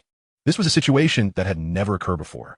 In the past, as long as he acted spoiled, no one would ever blame him or press him for answers. It's all Jiang He's fault. Why didn't he just die back then? Why did he have to stay and cause trouble for me? Nevertheless, Jiang Li forced himself to remain calm and said, I'm feeling a bit unwell. I'll head back to my room. After speaking, Jiang Huang intended to ask more, but Jiang Qin called out to her once again. Jiang Huang, it was I who asked Xiaoli to go to your room to fetch the documents. Are you going to suspect me too? Lu Ru also stepped forward to advise Jiang Huang. Your brother is not that kind of person. Seeing the two before her, Jiang Huang could only sigh and turn to ascend stairs. She refused to believe that Jiang Li was capable of such deceit and was determined to seek the truth. She did not think Jiang Li would ever resort to framing Jiang He. Perhaps he had inadvertently given the key to someone else. Chapter 34. Jiang He's investment. A few days later, Jiang He received a transfer from the police, a substantial sum of 100,000 yuan. However, no matter how much Jiang He insisted, Lu Cece was unwilling to accept even half of it, and Jiang He's transfer was promptly returned. Cece, just accept it from your little boyfriend. Jiang Xin observed the two of them bickering, feeling dizzy. No way. Brother Jiang He got hurt protecting me. How could I accept this? Lu Cece firmly refused, not allowing Jiang He to counter. How about this? This 50,000 yuan will count as your investment. Surely that's acceptable? Upon hearing this, Jiang Xin immediately showed keen interest. Investment? What investment? Count me in. Huh. I was just thinking of setting up a small stall to earn some money. Jiang He had previously speculated about Jiang Xin's background. She was certainly not beneath Jiang Huang, or else Jiang Huang would not have approached her. What is wrong with setting up a stall? Many people have made their fortune that way. Jiang Xin was quite knowledgeable about this, and although she was a medical student, her business acumen was on par with her genius sister, Jiang Bai. Well, I suppose that could work, but perhaps. Oh, enough with the formalities. How about I invest 110,000? Truly, she was quite the affluent lady. Originally, Jiang Xin had intended to invest 1 million, but reconsidering, she felt that such an amount was too large for a student. If things went awry, given Jiang He's character, he might end up selling himself to repay the debt. 100,000. Dr. Jiang, aren't you afraid of losing it? Jiang He was momentarily taken aback. To think she could casually offer 100,000. Was this the extent of Jiang Xin's capabilities? To be honest, Jiang Xin's daily allowance was likely around that amount. And that was just her pocket money. No worries, if we do incur losses, then your Cece will belong to me. After speaking, Jiang Xin leaned closer to Lu Cece, having discovered over the past few days that Lu Cece was indeed a good girl, and she was more than willing to become genuine friends with her. Miss Jiang, what are you saying? Oh, you're blushing. Perhaps Lu Cece hadn't realized that throughout her time spent with Jiang He and Jiang Xin, her heart had not once fluttered. Then it's settled. You'll take me along, and I'll help you with strategies. After all, setting up a stall required a favorable location and should be determined by the product sold. Thus, the three of them headed to the nearby Haisher pedestrian street, where Lu Cece had also informed her family of her whereabouts. In truth, Lu Cece's family was quite supportive of her relationship with Jiang He. She had always been well-behaved and sensible, and Jiang He had once saved her life. Given Lu Cece's health condition, her family believed that as long as she was happy, that was enough. Yet, amid this, how much helplessness was there? By the way, Jiang He, what are you planning to sell? The streets were bustling with couples enjoying their outings, given that they were near schools, with Haisher University Town not far away. To be honest, all the lucrative ventures have already been monopolized by others. I'm not focusing on this as my main business, so it's tough to compete with the veterans. Listening to Jiang He's words, Jiang Xin nodded. She was surprised that this fledgling was so clear about his positioning and did not resemble a brash novice at all. Suddenly, a figure rushed toward them. Get out of the way. Move aside. A young man with dyed yellow hair was about to collide with Lu Cece. Jiang He swiftly stepped aside, pulling Lu Cece to safety. Just then, a girl wielding a broom appeared in front of them. She had her hair in a neat ponytail. Her petite face charming, but her words were quite fierce. Damn it, just wait until I catch you. What are you looking at? The girl's fierce demeanor possessed an unexpected charm. As the crowd dispersed, she finally noticed the three of them, her face filled with apology. I'm so sorry. I hope I didn't scare you. How about I treat you to a bowl of noodles at my shop? Just as Jiang He was about to decline, the girl had already taken Lu Cece and Jiang Xin by the hand, leading them toward a restaurant. With no choice, Jiang He followed suit. The girl's noodle shop was located at the end of the night market, yet it should not have lacked patrons, considering the bustling foot traffic throughout the market. Observing the clean environment of the shop, Jiang Xin nodded in satisfaction. Had it been unclean, she would certainly not have sat down. Please wait a moment. It'll be ready shortly. The girl was still so swift and decisive, settling a few people in and busy cooking from front to back. Soon, 3 bowls of delicious beef lamian noodles appeared in front of several people. I'm really sorry, I almost bumped into you just now. After speaking, the girl looked at the few people with an expectant expression. However, this lamian noodles, which looks delicious on the outside, is not the same thing when it comes into your mouth. Did you not add salt? As soon as Jiang He said these words, several people looked at each other in confusion, and the atmosphere was quite awkward for a moment. Chapter 35. The Lion Speaks Loudly. Cough cough, I'm sorry, I forgot. I'm going to change a bowl for you now. The girl picked up the bowl in front of the 3 of them and rushed into the kitchen again. But Jiang He couldn't even stop her.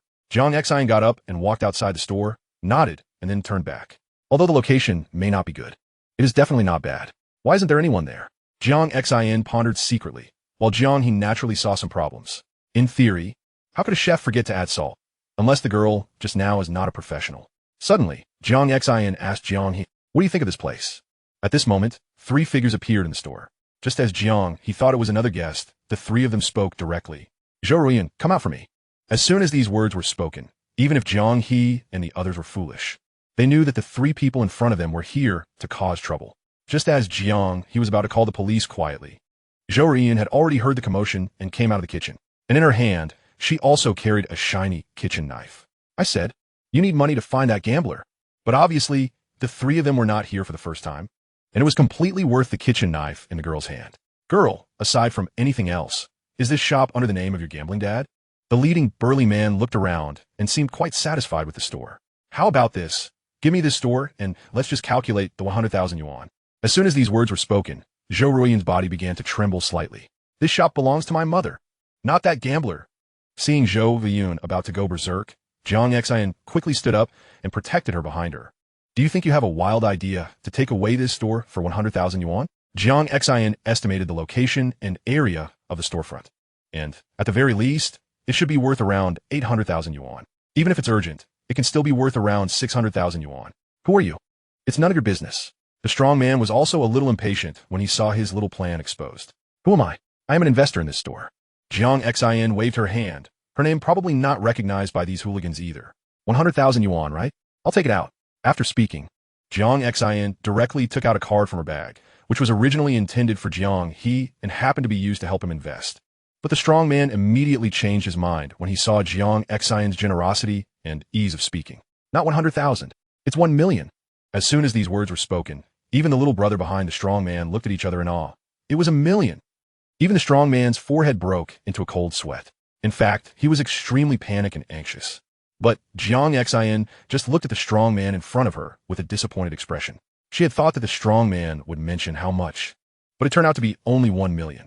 If Jiang He finds out that Jiang Xin actually used talent to refer to 1 million, he would probably vomit blood. But Jiang Xin is not a scapegoat. Whatever others say is what they want. "You as mother. Mother will chop you off first." Zhou Ruyan's eyes are rosy. In recent days, she has put in too much effort to protect the only thing left by her mother. Now she only wants to fight against these scumbags. "Miss Zhou, calm down." Jiang He and Lu Cixi also quickly stepped forward to stop Zhou Ruyan. If Zhou Ruyan really acted impulsively and killed these people, it would not be worth the loss. And Jiang Xin opened her mouth to the lion of the hooligan, her eyes gradually becoming cold and dangerous. People familiar with Jiang Xin know that this is a signal of extreme danger for her. Do you know that the law does not recognize money and transactions owed for gambling? Jiang Xin is very clear about these legal regulations. "What are you saying? We don't understand. All I know is that her father owes money and doesn't pay it back." Seeing the strong man say this, Jiang Xin naturally had anticipated it long ago, and she also knew that the law did not have much deterrent effect on such people. So Jiang Xin continued speaking. "The incident where you extorted me 1 million just now has been recorded by me. What's up? Do you want to hear it?" And the strong man became anxious when he heard the extortion. "What do you mean? When did I extort? Don't spew blood at people." Seeing that the strong man still wanted to deny it, Jiang Xin had no choice but to release the recording just now. Upon hearing the recording on Jiang Xion's phone, the strong man's face also slightly changed, but he still managed to remain calm and said, "Just based on these few words?" Jiang Xin saw that the strong man still did not repent, and his eyes became even colder. "Gambling, extortion, and coercion of others. You may not know my abilities, but sending you to jail for a few years is definitely not a problem. If you don't believe me, you can give it a try." Thinking of this, Jiang Xin couldn't help but feel a little headache. If she really got to that point, she would have to go back and face her crazy sister. If she knew she came to the Jiang family's legal team for help, just for 1 million, she wouldn't have laughed Jiang by to death, you. The strong man glanced at the 2 little brothers behind him and shook his head in horror. He also understood that this woman who could easily pull out 100,000 yuan was definitely not something they could face. So the strong man took the bank card from the table, uttered a harsh sentence, and hurriedly left. And when Zhou Ruyan saw the few people finally leave, she also squatted on the ground and cried bitterly, even throwing the kitchen knife aside perhaps. That incredibly strong personality is a protective color exclusive to young girls. Chapter 36. Under Master Jiang? After a while, Zhou Ruyan finally recovered and looked apologetically at the people in front of her. "I don't have any money at the moment. Can I write a promissory note first?" After finishing speaking, Zhou Riyun also lowered her head. She knew that her current embarrassed appearance must be very ugly. It's Miss Zhou, right? You don't need to repay this money, and I can even invest another 100,000. Jiang Xin waved her big hand, and it was worth 100,000 yuan, which shocked Zhou Riyun. I just want to invest. How about we split the profit of this store into 37? Huh? Zhou Riyun was a bit confused and quickly explained to Jiang Xin. This young lady, just call me Jiang Xin. Miss Jiang. The annual profit of this store may not even reach 100,000 yuan. Zhou Riyun was certainly not afraid that Jiang Xin would covet anything from her. She just wanted to remind Jiang Xin that her investment might be in vain. Jiang Xin just helped her so much, she can't deceive her. After all, 100,000 is not a small amount. Jiang Xin pondered for a moment and decided to leave the decision-making power to Jiang He. What do you think, Jiang He? To be honest, Jiang Xin is still very optimistic about this store. If it can achieve some results, the profit will definitely not be small. Jiang He also pondered for a moment. Miss Zhou, why do you think there are no customers in your store? As soon as these words were spoken, Zhou Ruiyun's face turned red. It was the group of people who caused trouble before.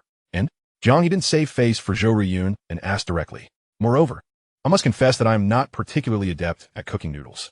Indeed, Zhou Ruiyun has revealed the truth. As the manager of a noodle shop, she surprisingly does not know how to cook noodles. After all, she has only just graduated from university. At this moment, Zhou Ruiyun's cheeks flushed with embarrassment upon being exposed by Jiang He, rendering her irresistibly cute. Is that so? I see. Jiang He pondered for a moment before ultimately deciding to give it a try. Very well, I shall venture into the kitchen and give it a go. What does this mean? Jiang He knows how to cook noodles? Jiang Xin became intrigued, while Lu Cixi gazed at Jiang He with anticipation, for in her eyes, Jiang He was an omnipotent being. Why are you looking at me like that? Jiang He found himself both amused and perplexed by the expressions of the two girls. After all, given his years as an orphan, it would indeed be strange if he lacked any culinary skills. Yet, the ability to cook noodles had merely been acquired during his time at the Jiang household, a topic better left unmentioned. As Jiang He completed his task, an extraordinary bowl of noodles emerged before Jiang Xin and Lu Cixi. You may taste it first. Jiang He produced 3 small bowls and offered them to the 3 of them, indicating that they should each take a bit to try. Observing the unexpectedly white broth, the girls were momentarily at a loss as to what Jiang He had incorporated. However, when they sampled the noodles, their eyes lit up in surprise. How is it? Is it not fresh? Yet the flavor is not overwhelming, but rather gentle? Upon seeing the girls nod in agreement, Jiang He finally felt reassured. It seemed his skills had not faded. In truth, there was little to conceal. Jiang He had, in the past, endeavored to please Jiang Huang by delivering a steaming bowl of soup noodles to him every night while he worked late. To gain access to the kitchen at such hours, he had to avoid others, and he had even been scolded by Jiang Qin several times for being gluttonous.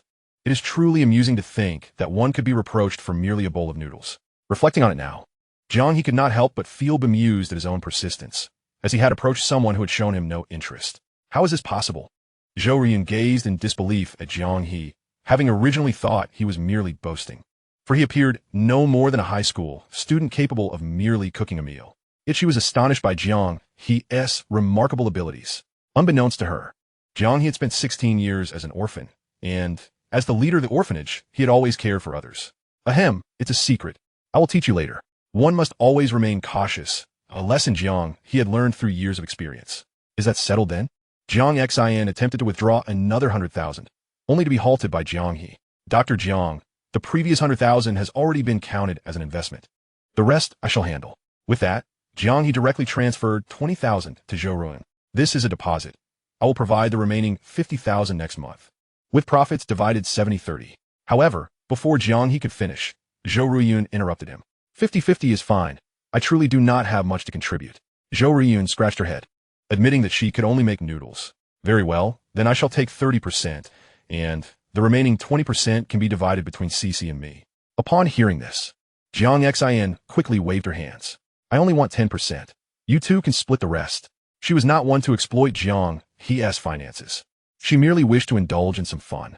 After all, this sum of money held little significance for her, such as the mundane life of a wealthy woman. Chapter 37. The truth of the past, Jiang Huang's first sense of helplessness regarding this family. As for the subsequent contract signing, Jiang Xin assured that it would be taken care of by her, as that was her forte. Since it was already quite late, Jiang He first accompanied Lu Cixi to her doorstep, and then returned Jiang Xin to her dormitory at the school. Jiang Xin resided at the school for safety reasons. It would be inappropriate for her as a school doctor to hire bodyguards, and she did not wish to attract undue attention. When Jiang He returned to the orphanage around midnight, he noticed a figure waiting at the entrance. Upon seeing Jiang He return, Lin Ruoli simply turned and entered the house without uttering a word. Ruoli, wait. Jiang He wished to converse with the girl, but it seemed she had not heard him. As she continued without pausing, there was nothing to be done. Jiang He could only shake his head. What has gotten into this girl lately? Could it be that she is experiencing a rebellious phase typical of adolescence? Indeed, it is quite normal for a younger sister who once clung to her brother to grow distant as she matures, is it not? Thus, Jiang He chose not to dwell on the matter, turning back inside to prepare for a study session until 2 in the morning. After days of diligent effort, Jiang He had caught up with his studies, yet if he wished to re-enter the top 10 of his grade, a considerable gap remained, necessitating even greater diligence on his part. Balancing study and work was a challenge that Jiang He needed to address seriously. Meanwhile, back in her room, Lin Ruoli had also turned on her desk lamp to study, but no matter how hard she tried, she could not calm her mind to focus. Every time she recalled how Jiang He had been injured while protecting Lu Cece, her thoughts spiraled into chaos. Why? You have a loving family. Why must you take my Jiang He away? In Lin Ruoli's eyes, Jiang He was merely an inconsequential presence to Lu Cece, yet he was everything to her. How could this seemingly untroubled individual dare to take everything from her? As she pondered this, the pen in Lin Ruoli's hand nearly snapped under her grip. She resolved to confront Lu Cece the following day and demand that she return Jiang He to her. Of course, Jiang He remained blissfully unaware of any of this. Meanwhile, the Jiang family villa remained brightly lit. Jiang Qin scrutinized the video footage and the previously dismissed nanny, Aunt Zhao, whom Jiang Huang had brought back. At a loss for words. Are these claims true? Rubbing her temples, Jiang Qin could hardly fathom that Jiang Li would actually. Master, madam, I assure you, this has nothing to do with me. I only did as the young master commanded. He even gave me a sum of money to ensure I would never return. Enough. Get out. Why yes, I shall leave at once. Aunt Zhao hastily exited, trembling in fear of the impending wrath. Meanwhile, Jiang Huang, having uncovered the truth, felt as though she had been struck by lightning.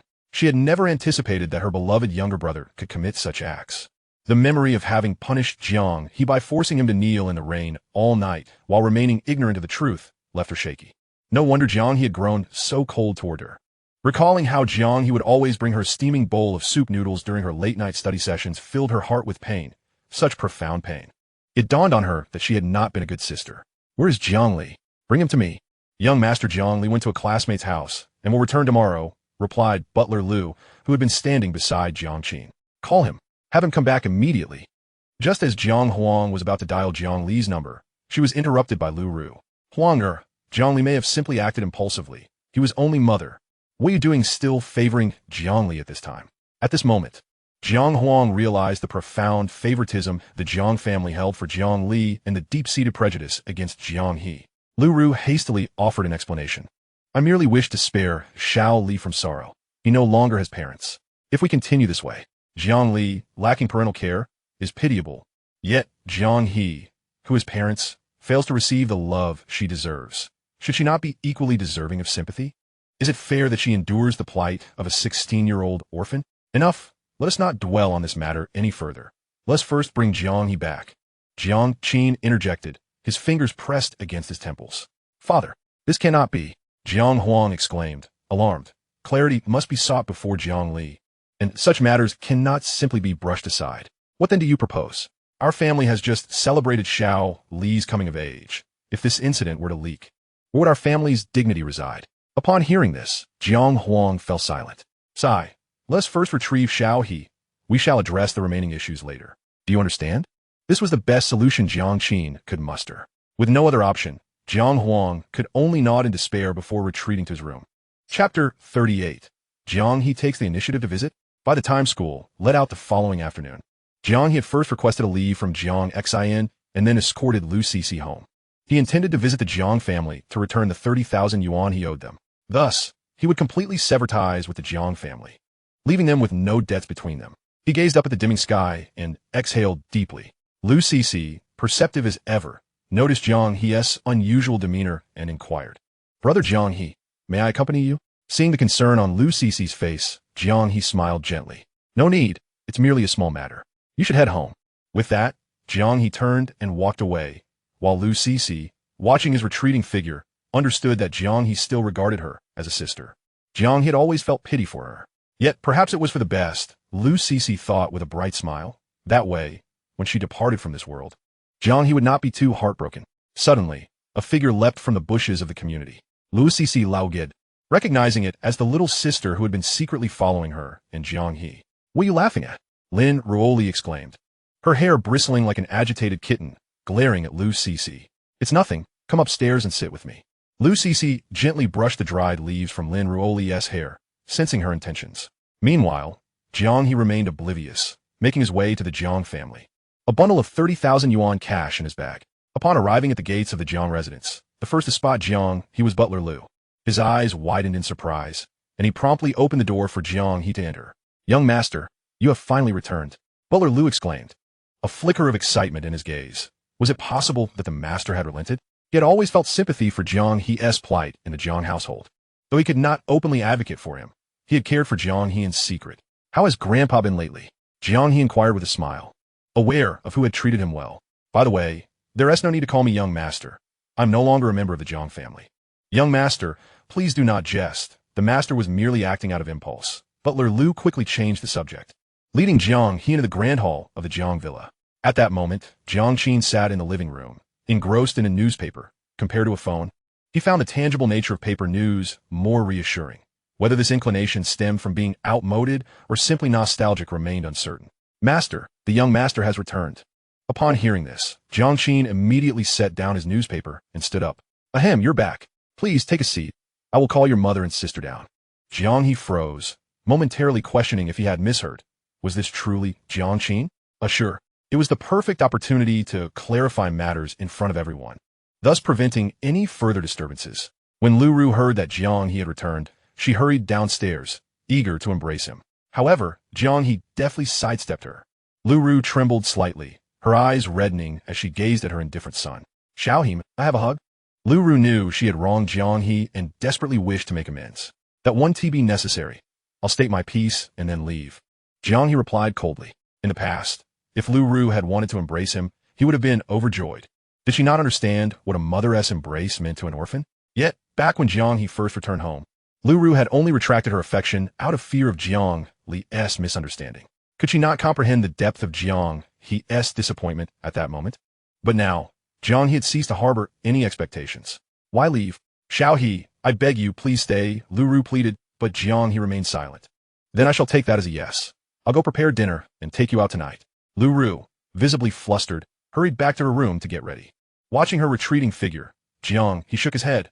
Why bother at such a moment? Meanwhile, Jiang Zi, present at an exhibition, learned of Jiang He's return and abruptly abandoned her artwork, leaving the staff in disarray. What do we do if the exhibitor runs away? Help, of course. Such concerns were far from Jiang Zi's mind. Nothing was more pressing than Jiang He's return. Unbeknownst to her, her piece, The Shattered Puppet, would garner significant acclaim. Simultaneously, Jiang Huang, who had been drowning himself in work to numb his thoughts, received the news of Jiang He's return. He instructed his secretary to prepare a car and rush downstairs at the fastest pace possible, startling his secretary, who assumed Jiang Huang was heading to a crucial meeting. Without a moment's delay, she parked the car downstairs, awaiting Jiang Huang's arrival. Chapter 39. In truth, I have little time left at this moment. Lin Ruoli followed Lu Cece back to her home. "Would you like something to eat?" Lu Cece asked, presenting a pair of pink slippers adorned with rabbit ears to Lin Ruoli. "If I want to eat." Lin Ruoli rejected the offer outright. How could she accept food from a rival? Yet, a series of gurgles emanating from her stomach betrayed her, causing her cheeks to flush. Preoccupied with confronting Lu Cece, she had lost her appetite during both breakfast and lunch, and now hunger gnawed at her. Lu Cece laughed, encouraging her to sit while she prepared something to eat. With no other option, Lin Ruoli resigned herself to sitting for a moment. As she surveyed Lu Cece's home, her first impression was one of cleanliness and brightness. In truth, Lu Cece belonged to a middle-class family. Both her parents were esteemed intellectuals. Had they not been preoccupied with Lu Cece's matters over the years, their life could have reached even greater heights. At present, Lu Cece's parents have yet to return from work, providing a perfect opportunity for the two young ladies to converse privately. Before long, Lu Cece presented 2 steaming bowls of instant noodles. "Ahem, my apologies, but this is the only dish I can manage." Lu Cece felt a twinge of embarrassment, yet she had no alternative. Unlike Jiang He, her culinary skills were limited, and instant noodles were the one dish she could not ruin. It's quite all right. I'm indifferent to such matters, Lin Ruoli declared with a hint of pride as she picked up one of the bowls and began to eat it in small bites, for she was indeed hungry. Observing Lin Ruoli's lack of disdain, Lu Cece let out a sigh of relief. Then, Lu Cece glanced at Lin Ruoli and quietly inquired, "Do you perhaps harbor feelings for brother Jiang He?" Upon hearing this, Lin Ruoli was startled, causing a small spray of noodle soup to escape her lips. "Are you all right?" Lu Cece hastily retrieved a tissue to assist Lin Ruoli, regretting not waiting until the girl had finished eating before broaching the subject. "Cough, cough, cough. I can manage myself," Lin Ruoli asserted, taking the tissue from Lu Cece's hands. After all, how could she allow her rival to wipe her mouth? "How did you know?"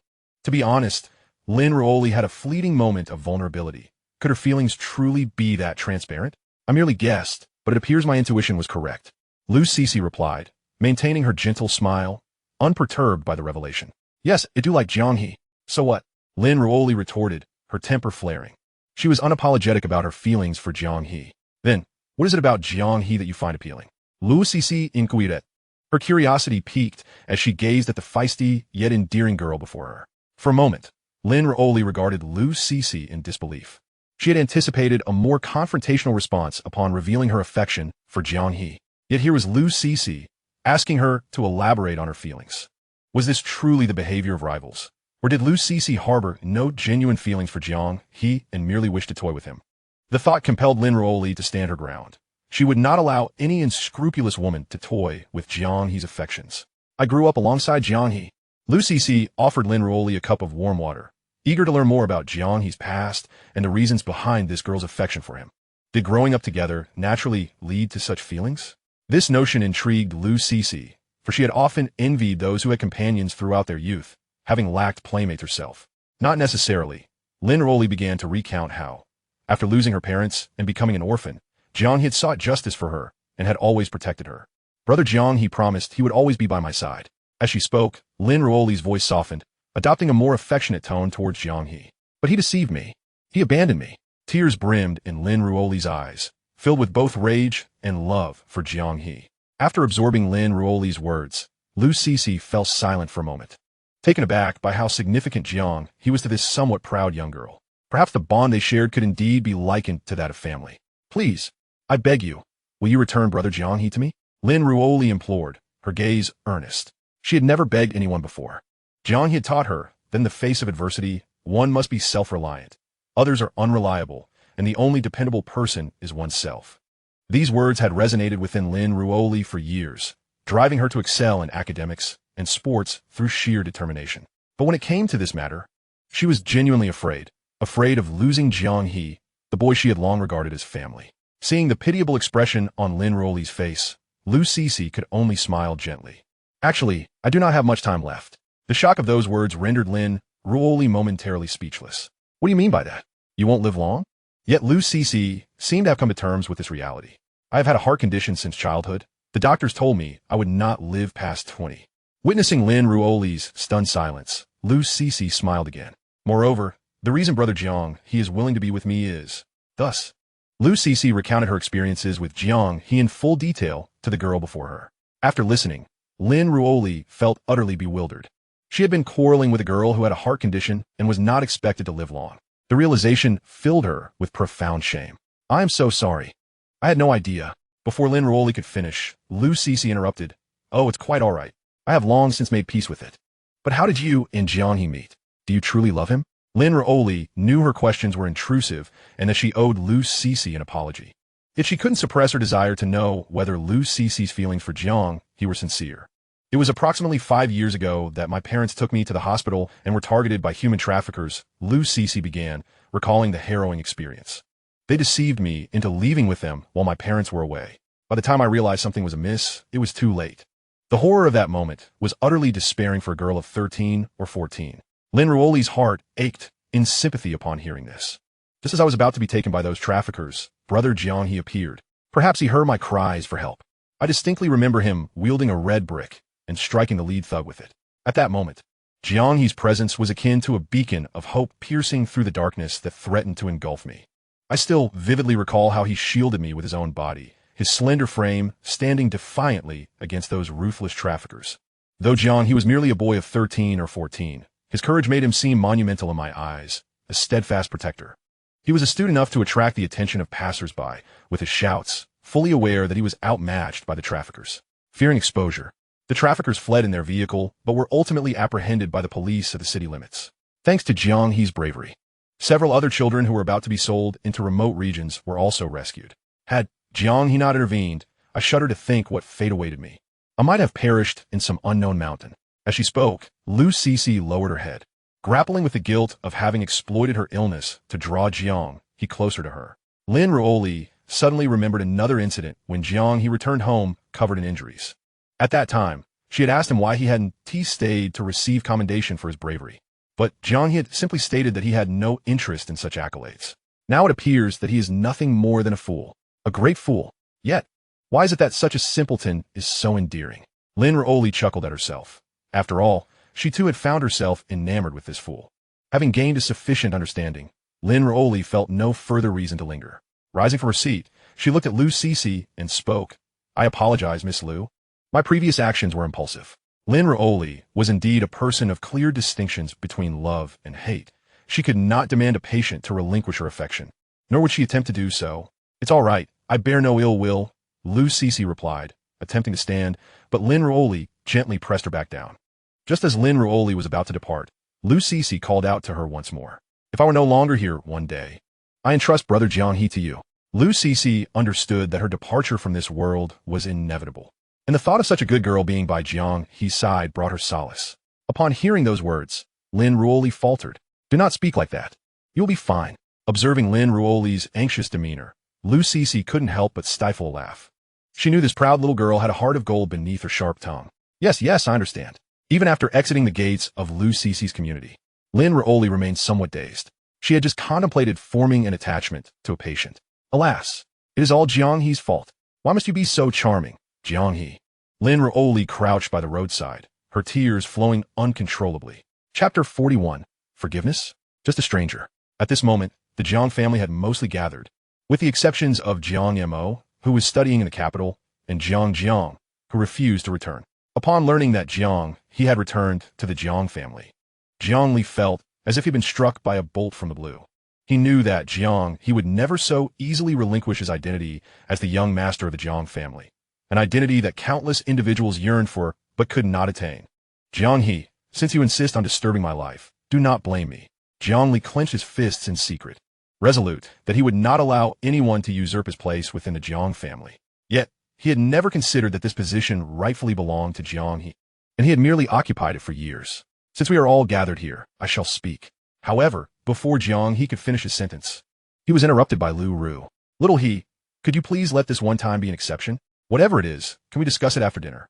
Seeing Lu Ru's pleading expression, Jiang He initially intended to disregard it, but realizing that if he did not clarify matters today, the Jiang family members would continue to intrude upon his life, he reluctantly agreed.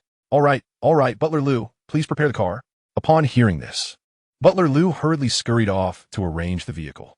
Meanwhile, Jiang Li, hidden from view, cast a venomous glare at Jiang He. Those glares should have been directed at him instead.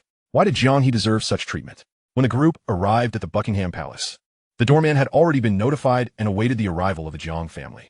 Upon entering the private room, Jiang He chose a corner to sit. As it was merely a meal, just like before, the sooner they finished, the sooner he could leave. Previously, whenever dining out, Jiang He always occupied a corner seat. He understood that this was merely Jiang Li's petty attempt to ostracize him, but he had never truly cared before, and now he cared even less. Little He, come sit beside Mother, will you? Lu Ru called out as she noticed Jiang He in the corner. Jiang Li, who had been seated next to Lu Ru, froze momentarily, but then stood up. Yes, Brother Jiang He, this spot is rightfully yours. I will move over. Just as Jiang Li's eyes began to glisten with unshed tears, Jiang He interrupted, unable to endure Jiang Li's pitiful expression. It's fine, I'm quite comfortable here. I've grown accustomed to it. Seeing that Jiang He had no intention of moving, Jiang Li slightly relaxed, though his fists clenched tighter beneath the table. Little He, come over here. You and Little He should sit beside Mother, okay? Lu Ru still harbored hopes that Jiang He and Jiang Li could coexist peacefully, oblivious to the futility of her wish. No, please don't. If you anger your son Jiang Li, Won't I be thrown out on the spot? Jiang He replied coolly, recalling how whenever Jiang Li faced any grievance, they would unleash their fury upon him, leaving Jiang He to question whether he was the adopted son after all. Upon hearing this, Lu Ru grew anxious. Little He, how could your mother ever do such a thing? Lu Ru attempted to defend herself, but Jiang He cut her off. What? How could this be? Would you like me to recount your past achievements once more? Jiang He replied nonchalantly, dismissing it as mere history. Now sit down. Can't you see your son Jiang Li's face has gone pale? Upon hearing Jiang He call him out, Jiang Li quickly changed his expression, fearing others would discover his true feelings. However, Jiang He was taken aback when Jiang Zi and Jiang Huang unexpectedly rose to sit beside him. Huh? What are you two doing? Jiang He was perplexed. Why was Jiang Zi and even Jiang Huang joining the fray? Jiang Zi spoke first, her gaze lowered. Little He, I was wrong before. Will you forgive me? At that moment, Jiang Li's expression turned an ashen gray. His second sister was actually apologizing to Jiang He. How could this be possible? All right, I forgive you, fine. Jiang He was surprised by his own acquiescence, and Jiang Zi's eyes lit up with joy as she produced a somewhat damaged puppet from behind her. Then, Little He, can you accept this? Sure, hand it over. Jiang He accepted it without hesitation, placing it into his bag. Witnessing this, Jiang Zi was nearly moved to tears, astonished that Jiang He truly forgave her. Little He, could you call me sister once more? Looking at Jiang Zi's eagerly expectant expression, Jiang He merely waved his hand. Let's discuss that another time. Indeed, it was Jiang Zi who had acted hastily. Jiang Zi quickly composed herself, recognizing that her earlier impatience had been unwarranted. Jiang He's willingness to forgive her was already a significant step forward, especially since he had just accepted her puppet. What she did not realize was that Jiang He now regarded her as nothing more than a stranger. The puppet that had once held immense significance in her eyes was now merely an ordinary object to him. What was the significance of forgiving a stranger? After all, he did not care. Forgiveness was simply forgiveness. Chapter 42. Entering Haigao. Sorry, no thanks. Seeing this, Jiang Huang also wished to say something to Jiang He, but was abruptly interrupted. Let's eat first. Jiang He was wary of this group, potentially causing further disturbances, preferring to finish their meal quickly so he could settle his debts with the Jiang family and part ways without further obligations. Observing this situation, Lu Ru and Jiang Qin felt it best to refrain from further comments. Little He, have you been well these past few days? Lu Ru could not resist inquiring. As she had not seen Jiang He in a while, attempts to visit him at school had been thwarted by security. Moreover, following the incident with the principal, security had barred her entry regardless of her pleas. I'm doing quite well, sleeping soundly and eating well. Haven't you noticed I've gained some weight? In recent days, Jiang He has been enjoying a remarkably comfortable life, free from the incessant torment of the Jiang family.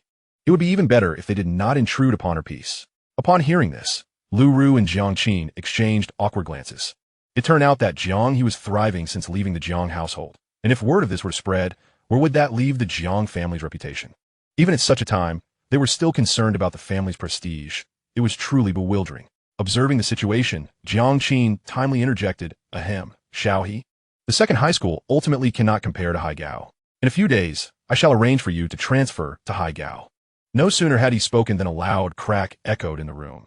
It was Jiang Li, who had inadvertently exerted too much force and broken her chopsticks. I need to use the restroom, she stammered before hastily leaving her seat. The reason for Jiang Li's reaction was evident. Haigao was the finest high school in the entire high city, and she was a proud member of its student body. It was worth noting that Jiang Qin had previously mentioned transferring Jiang He to Haigao, for the disparity between the second high school and Haigao was profound. The teaching staff at Haigao predominantly consisted of highly qualified specialists, whereas the second high school employed ordinary teachers. This alone was sufficient to create a significant gap. In terms of educational resources, while the second high school was still relying on chalkboards, Haigao had already embraced electronic screens and even boasted its own dedicated laboratories. Not to mention 3 dining halls. Furthermore, the student demographics differed greatly. Haigao students were mostly either affluent or exceptionally gifted, emphasizing elite education. Gaining admission to Haigao was akin to crossing the threshold into the prestigious realm of top-tier universities, and it also provided invaluable networking opportunities. In the restroom, Jiang Li splashed water on her face, gazing at her disheveled reflection, and an inexplicable fear began to take root within her. She dreaded the possibility of Jiang He usurping her position. Previously, when Jiang He had failed to gain admission to Haigao, it had been Jiang Li's machinations that played a role. She had spread rumors claiming that Jiang He was consorting with dubious characters from outside the school and had falsely accused her of plotting against her. This led Jiang Qin to hesitate in sending Jiang He to Haigao, fearing that her presence might tarnish the Jiang family's reputation. Jiang He, if I prevented you from going once, I can ensure you never set foot in Haigao for the rest of your life. Meanwhile, within the private room, Jiang He resolutely declined, stating, no need, the second high school is perfectly fine. In truth, she had never desired to transfer. She had merely acquiesced to Jiang Qin's suggestion to avoid displeasing him. Moreover, the principal and teachers at the second high school treated her well, and she had a lovely group of classmates. Why would she want to attend an unfamiliar high school? The ability to secure admission to a good university depended solely on individual effort. Regardless of one's circumstances, diligence would undoubtedly yield rewards. This was Jiang He's perspective on life. She had no intention of emulating Jiang Li, becoming a parasite who only knew how to manipulate and feign pity. Disgusting. Jiang Qin sighed. Xiao He. The gap between the second high school and Haigao cannot be underestimated. Given your grades, I fear. Grades? You need not worry about that. Jiang He replied nonchalantly. However, Lu Ru could not help but interject once more when the topic of Jiang He's college entrance examination arose. Xiao He, perhaps you should heed your father's advice. Your grades are rather. In Lu Ru's recollection, Jiang He's grades had always been at the bottom. Is it that your precious son, Jiang Li, has been spreading rumors about my poor performance? Jiang He discerned Lu Ru's thoughts instantly, knowing it must be Jiang Li's doing. Yet, one could not entirely blame Jiang Li. What parent would neglect to inquire about their own child's academic performance? Why should others' words hold such weight? They had never shown concern before, and now it seemed too late. Huh? Shiodi. Lu Ru found herself at a loss for words, as her awareness of Jiang He's academic standing had always come from Jiang Li. In my last mock exam, I ranked in the top 200 of High City. Surely that is not worse than your son Jiang Li? Jiang He took a sip of water, recalling that while Jiang Li's grades were commendable, they merely placed him around the 500 mark in the entire city. Upon hearing this, Jiang Qin was taken aback. How could that be possible? In truth, the disparity between the second high school and Haigao was substantial. The top 100 spots in the city were predominantly occupied by Haigao students. Jiang He, being among the top 20 at the second high school, barely squeezed into the top 200. Only the top 10 from the second high school could hope to break into the top 100, and even then, they would be toward the lower end. Xiao He, you are indeed deceiving us, are you? Jiang Qin suddenly realized he had misspoken. Nevertheless, Jiang He remained unfazed. He had long grown accustomed to such prejudices. Had Jiang Li claimed to have placed in the top 200, they would likely have thrown a grand celebration. That is not what I meant. I understand your meaning. You think I'm lying, don't you? Jiang He said boldly. Just as the crowd anticipated Jiang He to present evidence, he shrugged nonchalantly. Why should I prove anything to you? Who are you to me? Are we that familiar? Seeing the situation escalate, Jiang Zi hurriedly stepped in to mediate. Since Xiao He doesn't wish to attend Haigao, then let it be. The second high school is also quite good. Yes, let us eat first. With that, the previously tense atmosphere began to ease again. Just then, a dull thud echoed from outside, causing everyone to set down their chopsticks. Jiang Qin stood up to open the door, only to find Jiang Li collapsed at the entrance. Xiao Li. Upon seeing Jiang Li unconscious, Lu Ru noticed a large bruise forming on her forehead from the earlier impact. Quick, take her to the hospital. Jiang Qin hurriedly scooped Jiang Li up and rushed toward the door. By the time Jiang Zi and Jiang Huang processed what had happened, the two had already vanished, leaving only Jiang He behind. Well, you two should hurry and follow. Otherwise, if your dear brother Jiang Li dies, you won't even have the chance for a final goodbye. Jiang He maintained his indifferent demeanor. He had long ceased to harbor any expectations of these people. As for Jiang Li, she had indeed been quite ruthless with herself. Just thinking about that bruise made Jiang He wince. But why resort to such petty tactics? Did she wish to prevent him from returning to the Jiang household? However, he had no intention of going back. Once he finished his meal and returned the money, he would leave. Why resort to such juvenile tricks? Jiang Zi and Jiang Huang, too, wore expressions of shame. They had not anticipated that Lu Ru and Jiang Qin would abandon Jiang He so readily. Xiao He, Jiang Huang attempted to explain, but Jiang He interrupted her directly. You two go ahead. I'll wait at your Jiang family villa, if that is all right. He needed to retrieve his bag and the 30,000 yuan he owed, which still lay at the Jiang family villa. Upon hearing Jiang He's intention to return to the Jiang household, Jiang Zi and Jiang Huang's faces lit up with delight. Then it's settled. Xiao He, you must wait for your sister to return. After the two women departed, Jiang He lingered for a while, gazing at their receding figures. He recalled a time in his previous life when, at Jiang Li's earnest request, they finally agreed to take him on a family trip. He had felt an overwhelming joy at that moment. never having imagined that a boy who had lived as an orphan for 16 years would have the chance to travel with his family. The 3 days that followed could be deemed the happiest moments for Jiang He since his arrival at the Jiang family. After all, it was a trip. Even though Jiang He remained largely unnoticed, no one would scold him. In fact, Lu Ru personally bought him a bottle of beverage. You heard it right, a mere bottle of drink, yet because it was bestowed upon him by Lu Ru, he hesitated to take a sip for half a day. When one is at their most humble, even a simple bottle of drink can be cherished like a treasure by Jiang He. It was only later that he realized Jiang Li's previous kindness was merely a ruse to toy with him. The situation mirrored today, with Jiang Li once again fainted. Consequently, all eyes returned to her. When Jiang He regained his senses, he found himself alone. The scene replayed itself. Jiang He let out a self-deprecating chuckle. He was oblivious to how he made his way back. He only knew that the staff at the scenic area had made numerous calls to Jiang Qin and Lu Ru. Yet none were answered. Out of fear of disturbing the ailing Jiang Li, they had switched off their phones, completely forgetting about Jiang He. Ultimately, it was the local police station that returned Jiang He to the Jiang villa. You might wonder why Jiang He didn't use his phone. After all, it was still in their car. Isn't it laughable? Truly, Jiang He was quite the figure of ridicule. After pausing for a moment, he finally summoned the resolve to call a taxi back to the Jiang residence. No one knew what thoughts occupied Jiang He's mind during that brief interlude. Perhaps it was a sense of liberation, or perhaps a feeling of ease, but most likely, it was a sense of resignation. Meanwhile, after Jiang Li was taken to the emergency room, Lu Ru suddenly remembered Jiang He's presence. I must return to find Xiao He. In an instant, Lu Ru's complexion turned pale. She had previously vowed to treat both fairly. How could she have so carelessly abandoned Jiang He? Fortunately, Jiang Huang and Jiang Zi arrived just in time. Upon learning that Jiang He had returned to the Jiang residence ahead of them, Lu Ru finally breathed a sigh of relief. I was too anxious just now.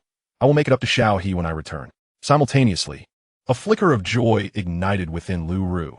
Since Jiang He was willing to return to the Jiang family, it indicated his desire to stay, thus allowing her to better compensate him. Yet, this time, she might be met with disappointment. Chapter 44. Lu Yu.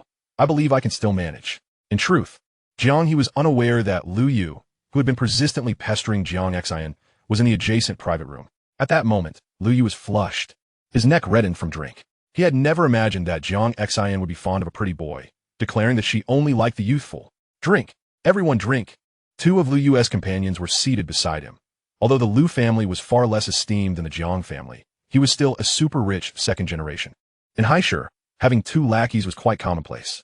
Yet, at that moment, Lu Yu's companions looked on with trepidation. He had already consumed 18 cans of 500 milliliters beer that night, and they feared he might collapse from overindulgence. Big brother, perhaps we should take a break? Let us eat something first. The taller of the two quickly grabbed Lu Yu's hand, attempting to halt the incessant flow of alcohol. To be honest, Lu Yu was indeed generous towards them. Had it not been for him, they might never have dared to indulge in such extravagant dishes. Well, I don't want to. Why? Why abandon me? The moment those words escaped his lips, his two companions exchanged bewildered glances. Was it possible for a super-rich second generation like Lu Yu to play the role of an infatuated fool? That was unheard of. The two brothers shared a knowing look and nodded. Big brother, could you share your thoughts with us? We'd like to learn from your experiences. Seeing his companions take the initiative to inquire, coupled with his inebriated state, Lu Yu felt inclined to divulge everything. She actually got involved with a pretty boy 6 years younger than her.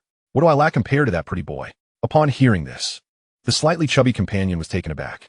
What do you mean, an old cow eating tender grass? Big brother, is it possible they're merely putting on an act for you? Unexpectedly, the tall and slender companion hit the nail on the head. Impossible. Absolutely impossible. Jiang Xian is a clean freak. How could she tolerate someone eating her leftovers? However, Lu Yu was unaware that the pastry Jiang Xian had personally handed to Jiang He had been bitten by Lu Sisi. As Lu Yu resumed his relentless drinking, his two companions, unable to bear it any longer, could only drag him outside. What are you doing? Let go of me. I still want to drink. Woo-woo. It wasn't tea until they reached the bridge, where a cool evening breeze swept over them, that Lu Yu regained some semblance of clarity. Big brother, we cannot allow that brat to continue being so arrogant. We must devise a plan. Upon hearing this, Lu Yu staggered to his feet, shaking off the stupor. Yes, we must teach that brat a lesson. How dare he compete with me for a woman? He must be tired of living. Seeing Lu Yu's renewed fighting spirit, his companions felt a wave of relief. Big brother, do you think the brat might still be a student? Following the tall companion's deduction, it was highly likely that Jiang He was indeed a current student, and quite possibly a high schooler. A student? Lu Yu pondered the situation. Suddenly, a realization struck him. I remember now. He is a student at Jiang He's school. I've seen him before. With Lu Yu's loud exclamation, passers-by turned their heads in curiosity. But he was too engrossed in his thoughts to care. No wonder Jiang Xin has been rejecting me. She must have been involved with someone else all along. I've become a mere clown. Big brother, pull yourself together. I have an idea. Upon hearing this, Lu Yu instantly perked up. What is it? Speak quickly. Observing Lu Yu's excitement, the tall companion slowly laid out his plan. Big brother, think about it. Since Miss Jiang Xin is the school nurse and that brat is a student, do you think the school would allow such a relationship? Indeed, the school would never approve of them being together. Lu Yu's excitement intensified. Why hadn't he thought of that? The tall companion continued. We should report them to the school. They will undoubtedly succumb to the pressure and separate. When Miss Jiang Xin is heartbroken, wouldn't that be your opportunity? One couldn't help but admire the ingenuity of the tall companion. However, Lu Yu lamented, I pursued Jiang Xin for so long without success. While I may be shameless and patient, I truly have no idea how to win her over. Big brother, have you heard of the heroic rescue of a damsel in distress? Since ancient times, beautiful women have loved heroes. At that time, I'll pretend to be a thug with the zhuang to bully Miss Jiang Xin, and you can swoop in to save her. It will work. After hearing the tall companion's explanation, Lu Yu's excitement reached new heights. Excellent. If we succeed, you shall be generously rewarded. Upon hearing this, the two companions were overjoyed. Now let us get to it. Lu Yu promptly called upon his connections in Haishur to assist in obtaining the contact information for the principal of Jiang Xin's school. Looking at the number on his phone, Lu Yu dialed without hesitation. Hello, is this the principal of Second High School? I have a report to make. Chapter 45. Returning the puppet to its place. Reclaiming one's love upon returning to the Jiang family villa, Jiang He found butler Lu already waiting at the entrance. However, upon seeing Jiang He arrive alone by taxi, a look of perplexity crossed his face. Young master, why have you returned alone? Where are your parents? Butler Lu had assumed that Jiang He would choose to stay with the family this time, while his good son, Jiang Li, was at the hospital attending to them. Indifferently, Jiang He replied, It's no concern of mine. The implication of his words startled Butler Lu. Today was meant to mark the day of Jiang He's return. Surely someone should have remained to accompany him. Please wait a moment, young master. I shall prepare your room. Just as Butler Lu turned to leave, Jiang He grasped his arm. Grandpa Lu, there's no need for that. I won't be staying here. Jiang, he shook his head, for he had long ceased to be the young master of the Jiang family. Youth, they both fell into a moment of silence until Jiang He broke it. Please take me inside. I will wait for their return to clarify a few matters. Upon entering the villa, they found Aunt Zhang, the housekeeper, tidying up. Her expression shifted to one of surprise and joy upon seeing Jiang He. Young master, you returned. Seeing Aunt Zhang, who often brought him little snacks, stirred a pang of emotion within Jiang He. Aunt Zhang, how have you been? This household, despite being filled with unfamiliar faces, had offered warmth through the kindness of those who, despite their humble status, had imprinted their goodwill upon him. I'm well, young master. Will you be leaving again after this visit? Her words plunged them into silence once more. At that moment, Aunt Zhang seemed to grasp the underlying sentiment. Young master, I am but a worker, and I do not understand the complexities of life. However, I believe that someone as good as you will surely be watched over by the heavens. Thank you, Aunt Zhang. Jiang He replied earnestly, nodding in appreciation. What thanks? Please take these, Aunt Zhang said, pulling out a small white plastic bag filled with sweets and pastry she had saved for him. Despite Jiang Qin's previous admonitions against giving Jiang He treats, he did not refuse, though his eyes momentarily glistened with unshed tears. Aunt Zhang, may I visit my old room? Jiang He felt an inexplicable urge to see it, the very place where he had perished in his past life. As he opened the door, a wave of nostalgia washed over him. Everything remained unchanged. Butler Lu discreetly tugged at Aunt Zhang's sleeve, signaling her to grant Jiang He a moment of solitude. The room still held its modest bed and a desk adorned with familiar trinkets. However, what astonished Jiang He was the flourishing potted plant Jiang Huang had gifted him, clearly tended to with care. Could it be Jiang Huang? Jiang, he shook his head. It mattered little to him. Suddenly, he noticed the picture frame on the desk. Inside was the only photograph taken when he first returned to the Jiang family. Captured by Butler Lu's phone. They had intended to have a proper family portrait taken, but had postponed it, fearing Jiang Li's reactions. Gently wiping the dust from the frame, Jiang He gazed at his younger self and couldn't help but smile faintly. The past was irrevocably lost. The once affectionate Jiang He had perished in the flames of his previous life. He carefully extracted the photograph, which was slightly blurred due to being taken with a phone. He delicately tore off the edge featuring his own image and placed the photo back into the frame. Looking at the family depicted within, Jiang He nodded in satisfaction. Without him, they would surely lead happier lives, free from his disturbances, destined to remain strangers. At that moment, Jiang He retrieved the puppet that Jiang Zi had returned to him, once broken by Jiang Li and then shattered by Jiang He himself. Even Jiang Zi's earnest repairs could not conceal its marred surface. Why bother? Jiang He mused, recalling Jiang Zi's earlier words. Jiang He, what are you thinking? It's just a broken puppet. Jiang Li didn't mean to. Indeed, Jiang Li had acted inadvertently, but why then should he return the puppet now? Perhaps the former Jiang He had indeed cherished this puppet like a treasure. Yet now, Jiang Zi's assertions rang true. It was merely a broken puppet. After a moment of contemplation, Jiang He placed the puppet upright on the desk. Let this remain here. Keeping it near him would only serve to stir unnecessary thoughts. It was better left among the potted plants and the picture frame. From this moment on, Jiang He had resolved to sever all ties with the Jiang family. Yet he wondered how Jiang Zi would perceive this decision. Farewell. Jiang He rose, casting one last glance before gently closing the door behind him. Chapter 46. Jiang He will no longer call her sister, it wasn't tea, until the early hours of the morning that the family returned from hospital. And Jiang He had waited for nearly 2 hours. Upon returning home, Lu Ru's first instinct was to rush towards Jiang He for an embrace. Yet as before, Jiang He evaded her approach. I'm sorry, Xiao He. I was so anxious that I forgot about you. Can I tidy your room now? With that, Lu Ru made her way upstairs to prepare his room, knowing full well that the maid's quarters would no longer be suitable for Jiang He. No need. I'll be leaving shortly. At this, Jiang Zi and Jiang Huang were taken aback and quickly grasped Jiang He's hands. Xiao He, didn't you say you would wait for us to return? Why are you leaving? Jiang He gently withdrew his hands from their grasp. Yes, I said I would wait for your return, but I never claimed I would reside in the Jiang family home. Tears glistened in Lu Ru's eyes as she looked at Jiang He. Xiao He, I know you harbor resentment towards me, but your brother is not to blame. Jiang He interrupted, recognizing that while Jiang Li played a significant role in the current situation, if the Jiang family had treated him justly, he would not have arrived at this juncture. It was prejudice that had wielded the dagger that pierced Jiang He's heart. At that moment, Jiang Qin stepped forward to speak. Xiao He, it was your father who wronged you. If you are willing to return, I will immediately announce your status as the young master of the Jiang family to the world. Jiang Qin believed that Jiang He had left due to a desire for social status. Mr. Jiang, don't you think these matters are ones you should have addressed long ago? Yet, how had the Jiang family responded?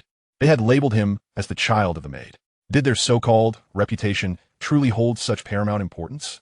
Jiang He found himself wishing he truly were the child of the maid. Perhaps then the myriad of sorrows from his past life would never have befallen him. Jiang He, do not be so greedy. Jiang Qin could no longer contain his frustration and shouted at Jiang He. This audacious Jiang He still referred to him as Mr. Jiang. Did he truly wish to extricate himself from his family? Old Jiang. Lu Ru swiftly moved to intervene, attempting to quell the impending outburst from Jiang Qin. You see, it's clearly your fault, yet somehow it seems I am the one bearing the blame.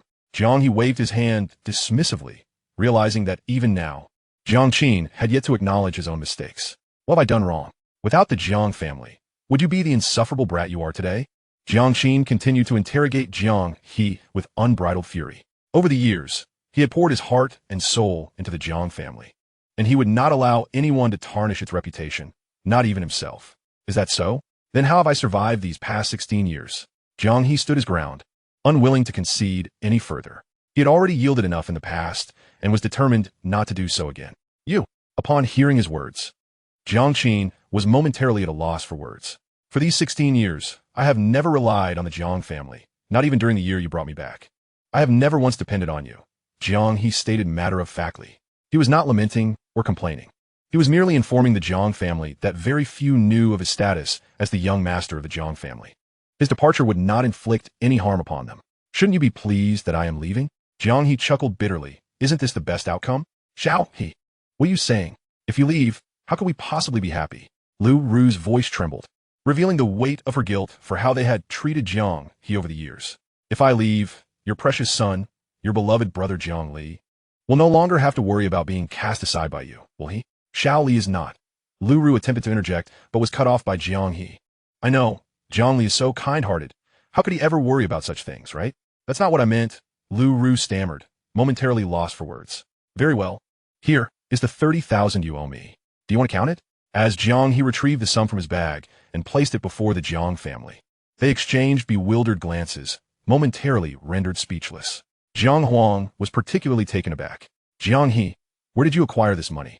Panic washed over Jiang Huang. She feared that Jiang He had indeed been supported by that Jiang Xin. No, she had to confront Jiang Xin and get to the bottom of it. Jiang He was still a student. How could Jiang Xin be involved? Rest assured, I haven't stolen or taken anything. It's all quite above board. With that, Jiang He turned to leave, only to be halted by Jiang Zi, who grasped his arm tightly. In that moment, Jiang Zi had shed her previous arrogance, her eyes brimming with tears as she gazed at Jiang He. Xiao He, didn't you once say you forgave your sister? Please don't go. Despite Jiang Zi's pitiful demeanor, Jiang He showed no signs of wavering, silently withdrawing his hand. Indeed, Miss Jiang, I forgave you long ago. Thus, I kindly request that you cease to disturb me. At that moment, Jiang Zi realized that Jiang He now regarded her as a mere stranger. Jiang He would never again refer to her as sister.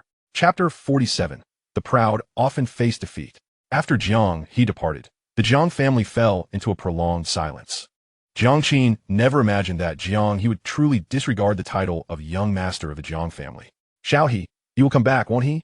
Lu Ru asked Jiang Qin, her voice dazed. Deep down, she comprehended that Jiang He had made a definitive choice to leave the Jiang family. Yet she sought solace in Jiang Qin's response. Mom, Xiao He has truly left. Jiang Huang stated blankly before ascending the stairs. This time, Jiang He would no longer affectionately call her sister, nor would he bring her a steaming bowl of noodles during her late-night study sessions. In her room, Jiang Huang crouched in the corner, a solitary tear escaping her eye. Why can't we give Xiao He the justice he deserves? Jiang Huang could not fathom why Jiang Qin and Lu Ru were unwilling to reveal the truth about the injustices Jiang He had suffered, all for the sake of the Jiang family's ludicrous reputation. If they restored justice to Jiang He, would he have stayed? But Jiang Huang knew that the scars inflicted by the Jiang family ran too deep. I'm sorry, Xiao He. I have wronged you, I truly have. Jiang Huang buried her face in her arms, weeping silently. If anyone were to witness her in such a state, they would undoubtedly be astounded. What could have transpired to transform this formidable businesswoman into such a pitiful figure? Suddenly, Jiang Huang seemed to have an epiphany, her gaze sharpening with resolve. Jiang Xin, if she has truly harmed Jiang He, I will stop at nothing to confront her. Just days prior, she had vehemently disparaged Jiang He in front of Jiang Xin. And now she was prepared to confront Jiang Xin for Jiang He's sake. She was uncertain of her own thoughts. Meanwhile, Jiang Zi was equally lost in a haze. How had it come to this? Why had Jiang He so resolutely chosen to leave? Did they truly not understand? Jiang Zi suddenly recalled something and dashed toward the caretaker's room, where Jiang He had previously resided. A flicker of hope ignited within her, praying that she was merely overreacting. That Jiang He had not. However, upon pushing open the door, she was met with the sight of the puppet resting on the table. Staring at the puppet, Jiang Zi could no longer contain her sorrow and broke down in tears. Xiao He. As for all that transpired within the Jiang family, Jiang He remained blissfully unaware. Strolling back to the orphanage, he felt an immense sense of relief wash over him. At last, there was no longer any debt between him and the Jiang family. The gentle evening breeze of summer caressed his face, a most delightful sensation. Even in the early hours of the morning, the barbecue stalls were bustling with life. To be honest, Jiang He had long envied these individuals, who lived freely and without concern for others' opinions. Essentially, they were living for themselves. However, Jiang He now resolved to live for himself as well. Upon returning to the orphanage, he was greeted by a familiar silhouette standing at the entrance. When Jiang He recognized Lin Ruoli, he expected her to flee as she had before. Yet this time, Lin Ruoli boldly approached him. Suddenly, she dashed forward and enveloped him in an embrace. Jiang He was momentarily taken aback, but as he felt the warmth of her hug, he smiled and gently patted the girl's head. What is going on? Why wouldn't you speak to me before? At this, Lin Ruoli playfully pinched his waist. Hey, what was that for? Just want to tease you a bit. Is that a problem? Lin Ruoli maintained her characteristic haughty demeanor, giving Jiang He a sense of familiarity as though the Lin Ruoli he once knew had returned. Yet in an instant, Lin Ruoli burst into tears. Jiang Gij, you're such a big fool, a silly goose, an absolute idiot. The young girl poured all her adolescent emotions into Jiang He. But why couldn't Jiang He seem to grasp it? Seeing Lin Ruoli in tears, Jiang He hurriedly sought to comfort her. Why are you crying? Did someone bully you? Tell me, and I'll take care of it.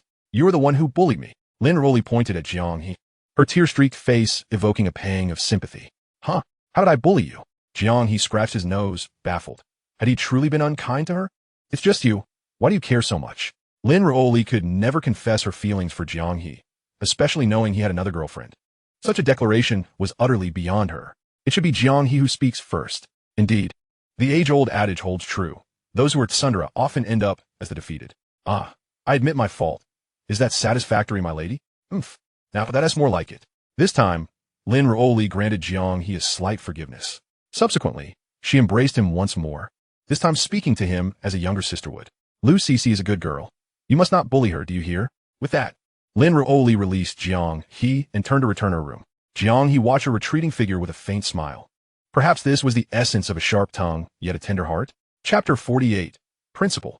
Have you struck up a relationship with Nurse Jiang? The following morning, as soon as Jiang He arrived at school, he was whisked away by the principal at the school gate, leaving him utterly bewildered. Why do you have the time to seek me out, principal? The principal cast a glance at Jiang He, who appeared somewhat incredulous about the information he had received over the phone.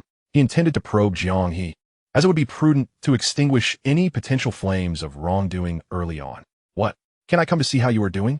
The principal stood with his hands clasped behind his back, exuding a calm demeanor. Do not take advantage of my youth, Jiang He retorted, wholly skeptical of the principal's words. Come now, follow me to the office. I've already excused you from class. We must discuss why your grades have plummeted recently. The principal had always been aware of Jiang He's diligence, yet for reasons unknown, his grades had been on a downward trajectory over the past year. Despite a recent resurgence, one must remember, Jiang He had once been among the top 10 in his grade, poised to challenge the prestigious Tsinghua and Peking universities. However, his performance in the last joint examination had settled within the top 20, with an alarming dip into the 200s previously.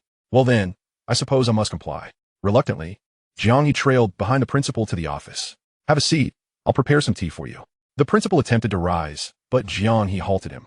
How could I allow you to do that, sir? I can manage it myself. Why are you so eager today? The principal was somewhat taken aback, sensing a shift in Jiang He's demeanor. Yet, a thought crossed his mind. Could it be that this boy was genuinely enamored with Nurse Jiang? Is this an attempt to show your appreciation? Jiang He spoke sincerely, recognizing the principal's significant support. Regrettably, he had fallen behind due to family issues, perhaps leading to the principal's disappointment in him. Nevertheless, when Lu Ru had visited the school seeking him, the principal had steadfastly believed in and protected him. Well, at least you have some conscience, remarked the principal, taking a small sip from the cup Jiang He offered. Is this tea you've brewed truly this delightful? Suddenly, the principal realized something was amiss. What kind of tea is this? Just the tea from your cabinet, Jiang He replied nonchalantly, savoring a sip. Indeed, it's rather good. The principal felt his blood pressure rising instantly. This was the exquisite de Hong Pao gifted by his old comrade, a treasure he seldom indulged in. Yet this boy had poured so liberally. Enough. Having drunk my prize de Hong Pao, you better focus on your studies and achieve something worthwhile. Understood? Jiang He nodded, fully aware that the principal's intentions were for his benefit. He was determined to study hard and bring honor to this old man. Yet, he couldn't help but think how delightful the tea was and hoped to ask the principal for some before leaving. The principal quipped, "Shall I just relinquish my life for you?" Suddenly, the principal's next words caught Jiang He off guard. Jiang He, have you begun a relationship with Nurse Jiang? Cough. Jiang He immediately sputtered tea all over. What did you just say, principal? Jiang He wiped the tea from his lips, unable to believe what he had just heard. Do not jest with me, be honest. Why have you been visiting the infirmary every day after school? The principal was not opposed to the relationship per se, but student-nurse romances were considered taboo. The individual who had called earlier had threatened to report the matter to the Education Bureau unless he conducted a thorough investigation. The principal knew Nurse Jiang's formidable background. If the truth emerged, it would be Jiang He facing expulsion. This was no trivial matter. He needed a candid response. Jiang He took a moment to collect himself. Principal, you have misunderstood. The reason I've been visiting the infirmary nightly is that I fainted previously, and I couldn't afford to pay Nurse Jiang, so I agreed to work off my debt. Then what about your comings and goings with Nurse Jiang? And what was the situation the other night when you escorted her back to school? The principal feared that Jiang He and Jiang Xian had crossed boundaries that would be difficult to explain. Principal, you are truly mistaken. Let me explain. Thus, Jiang He recounted the events of the recent banquet he had attended with Jiang Xian, where Lu Cece had also been present. Lu Cece? The principal shot a glance at Jiang He, who quickly realized he had misspoken and hastily corrected himself. I meant classmate Lu Cece. She is a good friend of Nurse Jiang. After a moment of silence, the principal said, "Very well. Let us go find Nurse Jiang and clarify this matter face to face." "Huh? I don't think that's necessary." Jiang He protested. "What? Are you afraid?" The principal was concerned that if Jiang He was indeed lying, it would lead to irreparable consequences. That's not it. It's just, how do I explain this to Nurse Jiang? Jiang He felt a wave of anxiety, hoping fervently that Jiang Xin would not misinterpret the situation. Unbeknownst to them, Lu Cece, who had been delivering test papers outside, had overheard their conversation and tightened her grip on the papers. Surely, Jiang He could not be involved with Nurse Jiang. Chapter 49. An interrogation from Jiang Huang. When Jiang He followed the principal into the infirmary, Jiang Xin was attending to a student, while Lu Cece carefully trailed behind Jiang He. "I'll prescribe you some cold capsules. Just keep warm and drink plenty of hot water." Once the student departed, the principal led Jiang He inside. Principal? And Jiang He? What brings you both here? Jiang Xin was puzzled by their unexpected visit. "Nurse Jiang, I came to discuss a matter with you," the principal stated directly, divulging the report regarding her alleged relationship with a student. Jiang Xin was taken aback, bewildered by the absurdity of it all. Who would be so petty? Suddenly, a name struck her mind. Lu Yu.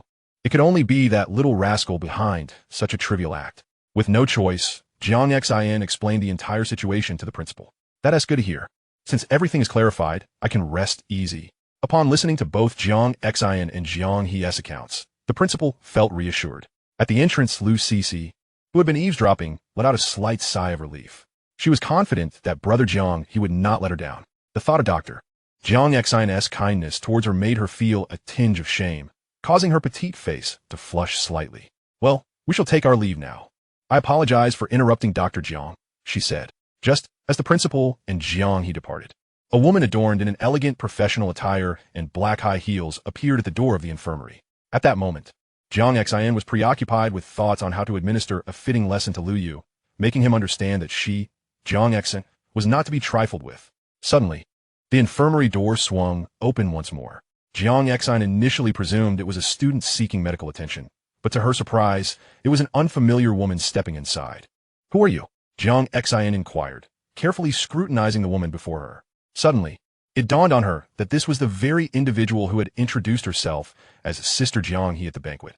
However, Jiang Xin harbored no fondness for this person. "What brings you here? Are you perhaps here to discuss the collaboration?" "What brings me here? Perhaps I should be asking you what you have done." The words left Jiang Xin utterly bewildered. What was this woman implying? "What do you mean? What have I done?" Seeing that Jiang Xin remained unyielding, Jiang Huang slammed her palm on the table, glaring at Jiang Xin with malice. What have you done to Jiang He? The mention of Jiang He caused Jiang Xin to feel a headache coming on. What was going on today? "What happens between Jiang He and me is of no concern to you," Jiang Xin retorted defiantly.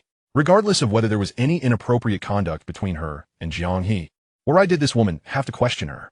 "I am Jiang He's sister. Does that not imply a connection?" Jiang Huang shot back. "Oh, Jiang He's sister?" Jiang Xin regarded Jiang Huang with a look of derision. "How dare you call yourself Jiang He's sister? Do you not recall how you slandered Jiang He in my presence? Have you forgotten that so quickly, only to now claim to be your sister?" Jiang Xin's gaze sharpened with a fierce intensity. "Isn't that a tad shameless?" Listening to Jiang Xin's words, Jiang Huang's bravado crumbled. She recalled her previous reckless statements made in pursuit of a collaboration with Jiang Xin. I was merely trying to. Regardless, I am still Jiang He's sister," Jiang Huang insisted, shaking her head, nearly swayed by Jiang Xin's words. "Setting that aside, are you not financially supporting Jiang He?" At this revelation, Jiang Xin nearly choked on her own incredulity. "What did you say?" Previously, someone had reported her relationship with Jiang He, and she thought that was outrageous enough. Now, this woman was outright accusing her of financially supporting Jiang He. "Do not think you can deceive me. If you attempt to do so, I will not let you off easily." Jiang Huang's declaration drew a cold snort from Jiang Xin. One after another, they all believe I am easy to bully, do they not? Setting aside the fact that I am not, even if I were indeed supporting Jiang He, what would you do about it? With a forceful shove, Jiang Huang pushed aside the chair behind her and seized Jiang Xin by the collar. "What did you say?" Despite Jiang Huang's fiery demeanor, Jiang Xin remained unperturbed as she shook off Jiang Huang's grip and straightened her collar. Her voice was laced with icy composure. "What? Do you wish to challenge the Jiang family? We have never feared anyone." Jiang Xin raised her glasses with a hint of disdain. "What ground do you have to question me? Simply because you are Jiang He's sister? Where were you when Jiang He fainted due to low blood sugar? Where were you when she lacked the funds for medical treatment? Now you suddenly wish to question her? Where were you all this time? What do you mean? Xiao He fainted before. Jiang Huang's face paled in panic. She had no knowledge of this incident. Of course, she was oblivious, as Jiang He had severed ties with the Jiang family long ago. How dare you even ask?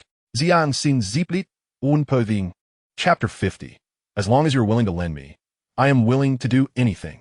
In any case, you had better not set your sights on Xiao He. With that, Jiang Huang, aware of her own shortcomings, could only turn and leave. She resolved to confront Jiang He directly after school to clarify matters. As Jiang Huang departed, Jiang Xin could not help but think her behavior was utterly deranged. It wasn't until the afternoon, when Jiang He arrived at the infirmary to assist, that she learned of Jiang Huang's visit. Meanwhile, Lu Cixi kept her head down, unable to meet Jiang Xin's gaze, still feeling ashamed for having doubted her earlier. Moreover, Jiang He had promptly recounted the incident upon returning home. By the way, Dr. Jiang, do you know who reported to the principal? Upon hearing this, Jiang Xin furrowed her brows. Ultimately, she refrained from revealing her true thoughts to Jiang He, knowing that Lu Yu was not someone Jiang He could contend with. I'm not entirely sure at the moment, but rest assured, I will handle this matter, she replied. Perhaps it was best to seek out her younger sister, Jiang Bai. However, the mere thought of that wild child, Jiang Bai, made Jiang Xin's head ache. Just then, Jiang He received a phone call. Upon answering, she found it was Zhou Riyun from the ramen shop. Zhou Riyun on the other end of the line stammered, struggling to articulate a coherent sentence. Yet, Jiang He detected a hint of distress in her voice. Something's off. Don't rush. Take your time to explain, Jiang He gently encouraged, setting the phone to speaker mode to reassure Lu Cixi. Jiang He, my sister is ill and needs 50,000 yuan. Zhou Ruoyun fought to suppress her tears, aware that borrowing money from someone she had only recently met would likely paint her as a gold digger or even a fraud. Yet, she had exhausted all options with her relatives, who were well aware of her family's gambling issues. As a recent university graduate, who would be willing to lend her money? Even online lending had blacklisted her due to her father's gambling debts. Since their mother's passing, it had been just her and her sister relying on one another. She had fought hard to face life's challenges, transforming from a quiet girl into a woman who would not shy away from confrontation. She cared little for the changes she had undergone. They were merely her means of protecting herself and her sister. Jiang He's presence had brought her a glimmer of hope. Yet, fate seemed to mock her, for her sister had been diagnosed with leukemia. This news struck her like a bolt from the blue. The only silver lining was that the hospital had successfully found a matching bone marrow donor, and the surgery could proceed at any moment. However, the bad news was that the operation would cost a staggering 200,000 yuan. Even if Zhou Riyun sold everything, including her modest 40-square-meter home, she could barely scrape together 15,000 yuan. She had even contemplated selling her blood, but was turned away due to her unfit health. She was even willing to part with the ramen shop, but no one wanted to take on a business linked to her gambling father. She had considered every possible solution, and in her desperation, she finally thought of Jiang He. I know this request is unreasonable, but I truly have no other options. Zhou Riyun bit her lip fiercely, so much so that she drew blood, yet remained oblivious to the pain. Upon hearing those words, Jiang He cast a glance at Lu Cixi. Cixi, Dr. Jiang, what are your thoughts? Jiang He was no saint. It was unreasonable to expect him to offer unconditional support for someone he had only just met days prior. Coupled with the 20,000 he had previously lent Zhou Riyun, he was left with a mere 50,000, which he intended to use to improve his ramen shop. Jiang Xin and Lu Cixi both fell silent for a moment. It was not that Jiang Xin could not produce the 50,000, but rather, why should she? She had no emotional ties to Zhou Riyun, and had even assisted her in the past. Having already advanced 100,000 to Zhou Riyun, she, as a businesswoman, was acutely aware of the importance of weighing profit against loss. She harbored doubts about Zhou Riyun's ability to repay her. Meanwhile, Jiang He remained silent on the other end of the line, prompting Zhou Riyun, in her desperation, to blurt out, "As long as you are willing to lend me the money, I will do anything." This declaration startled everyone present, including Jiang He, who frowned in response. "I'm afraid, Miss Zhou, you are overestimating the situation." With that, Jiang He ended the call. Seeing the phone disconnect, Zhou Riyun could no longer hold back her tears, collapsing against the wall in a fit of anguish. I'm not. For the sake of her sister, she was willing to sacrifice her own dignity. It still found no glimmer of hope. In that moment, Lu Cixi grasped Jiang He's hand, gazing earnestly into his eyes. "Please lend to Miss Zhou." This statement caught both Jiang He and Jiang Xin off guard. Jiang Xin promptly interjected, "Cixi, it's all right. I trust Brother Jiang He, and I believe Miss Zhou did not mean it that way." Lu Cixi shook her head, understanding that Zhou Riyun was merely overwhelmed. Cece, are you certain? Jiang He inquired once more, aware that the 50,000 originally belonged to Lu Cece. Yes, I'm certain. Lu Cece nodded, comprehending the torment of illness. If she could assist Zhou Ruyan, why not? With Lu Cece's agreement, Jiang He chose not to object, planning to visit the ramen shop later to provide the funds to Zhou Ruyan. Oh Cece, how adorably sweet you are. Jiang Xin affectionately ruffled Lu Cece's hair, finding the girl endearing. When Jiang He finished his tasks and approached the school gate, he discovered Jiang Huang had been waiting there for quite some time. As soon as Jiang Huang saw Jiang He emerge, she moved to intercept him. Jiang He, spotting Jiang Huang amidst the crowd, felt a wave of frustration wash over him. Why could the Jiang family not simply take a hint? Hadn't they already clarified everything? Why did they insist on disrupting his life? Grasping Lu Cece's hand, he attempted to make a hasty exit. However, the school gate was crowded with parents picking up their children, making escape impossible. Jiang Huang seized Jiang He's arm, only to have him shake her off. Little He, may I have a word with you? No need. If there is something to discuss, let us do it here. Jiang He firmly rejected, questioning what there was to discuss between them. Seeing Jiang He's refusal, Jiang Huang shifted her gaze to Lu Cece. Young lady, you must be Jiang He's classmate. I'm his sister. Enough. Jiang He interjected before Jiang Huang could finish, unwilling to have anyone know of his connection to the Jiang family. But little He, now Jiang Huang, driven by her desire for forgiveness and concern for Jiang He, found herself at a loss. Wasn't it too late to show concern now? Let us go. To be honest, it was the second time Lu Cece had witnessed Jiang He in such a fury. The first time had been when he confronted the knife-wielding youth on her behalf. Moreover, she recalled that Jiang He was supposedly an orphan, who then was this self-proclaimed sister. Brother Jiang He, do you need me? Sensing Lu Cece's worried demeanor, Jiang He softened his expression, smiling to reassure her. It's nothing. Just focus on enjoying your meal later. Meanwhile, Jiang Huang, observing the closeness between Jiang He and Lu Cece, began to entertain a notion. If she could foster a good relationship with Lu Cece, perhaps Jiang He would consider forgiving her. Upon arriving at a cafe, Jiang Huang had already reserved a window seat that was relatively secluded. Let's get on with it. Jiang He was eager to conclude their encounter swiftly. Little He, you haven't eaten yet, have you? Waiter, please bring out the items I ordered earlier. Jiang Huang, aware of Jiang He's reluctance to converse, had made these preparations to keep him there. With no other option, Jiang He suppressed the urge to leave immediately. By the way, I haven't had the pleasure of knowing this classmate yet. Lu Cece, caught off guard by Jiang Huang's question, felt a wave of nervousness wash over her. This was her first encounter with Jiang He's family, and she was unsure how to proceed. It was understandable that Lu Cece felt this way, as few were privy to the relationship between Jiang He and the Jiang family. Lu Cece. Lu Cece? What a lovely name. I'm Jiang He's sister, Jiang Huang. However, before Jiang Huang could finish her introduction, Jiang He interrupted her again. Enough. Just say what you need to say. Jiang He was keen to keep Lu Cece out of this, not wanting her to worry about him. Jiang Huang glanced at Lu Cece before choosing to be forthright. Little He, are you being kept by Jiang Xin? The moment those words left her lips, Lu Cece's eyes widened in shock. What was this woman saying? Jiang He, too, was taken aback. Jiang Xin had merely mentioned that Jiang Huang had sought her out, without revealing the purpose of her visit. What does that have to do with you? Jiang He's expression was frigid.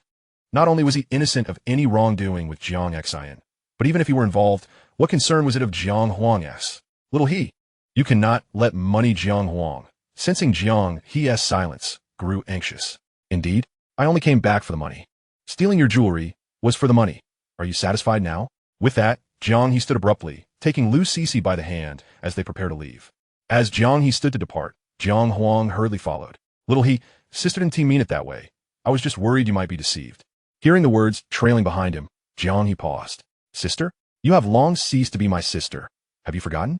With that, he did not look back. Meanwhile, Jiang Huang stood frozen in place, stunned by Jiang He's words. After a prolonged moment, she finally found her voice. Why? Jiang Huang felt a sharp pain pierce her heart. Why could Jiang He not forgive her? It was absurd. She lacked even the courage to clear her name. Did she still believe Jiang He would forgive her? Chapter 52. Sister, I'm sorry. When Jiang He arrived at the ramen shop located in the pedestrian street night market of Haishur, he found the door ajar, yet the interior was devoid of any presence. Where's Miss Zhou? Jiang He furrowed his brow, an ominous premonition spreading through his heart. Meanwhile, in a factory located on the outskirts of the city, unbeknownst to most, lay a peculiar, expansive underground chamber.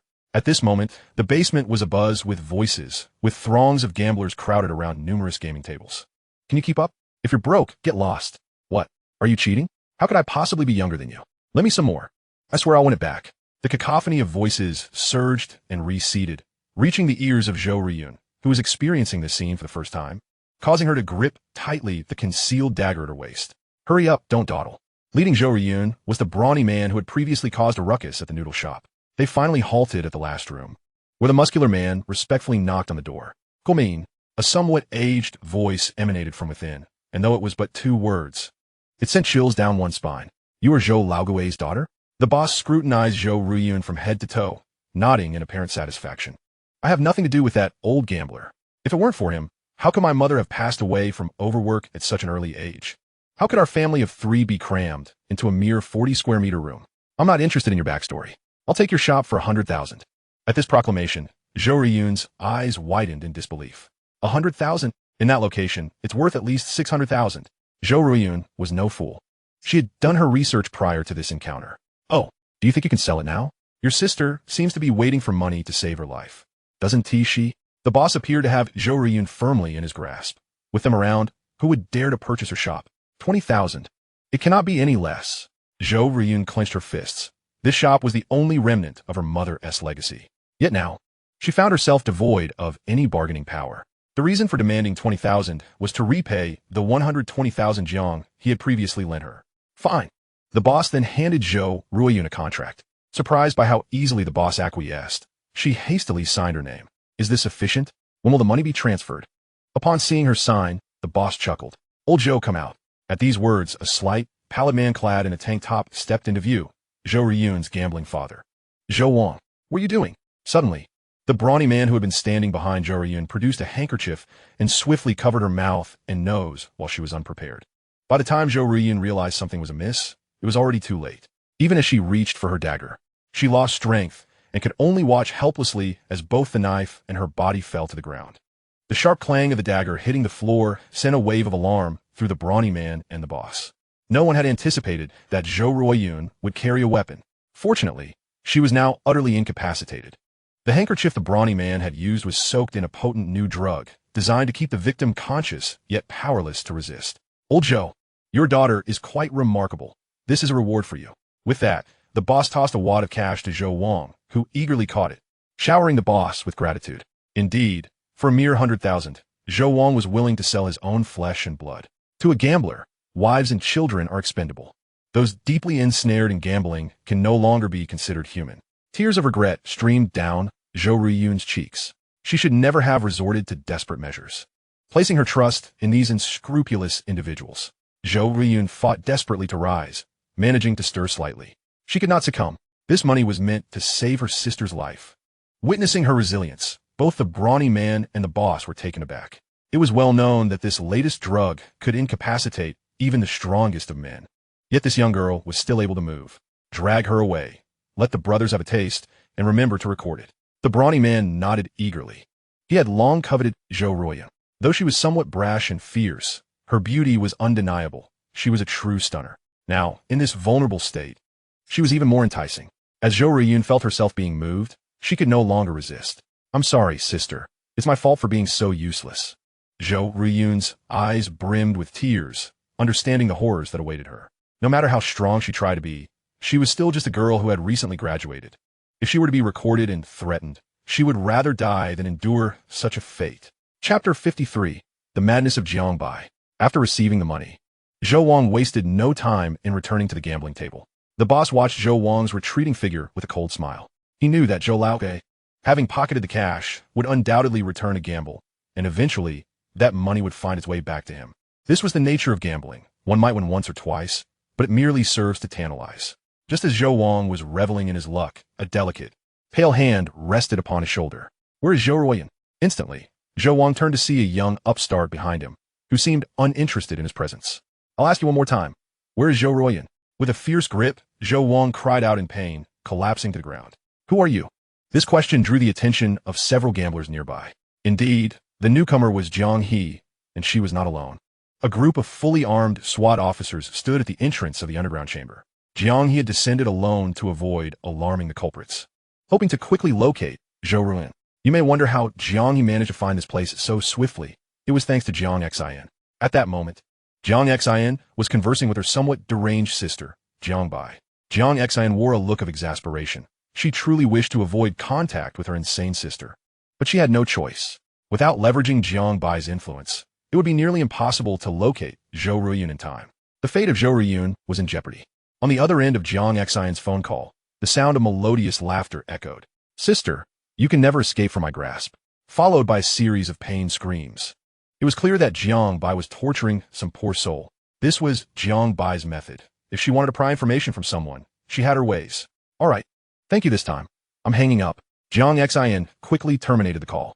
Each conversation with Jiang Bai leaving her feeling as if she were a frightened lamb under the gaze of a ravenous tiger, even though she was the elder sister.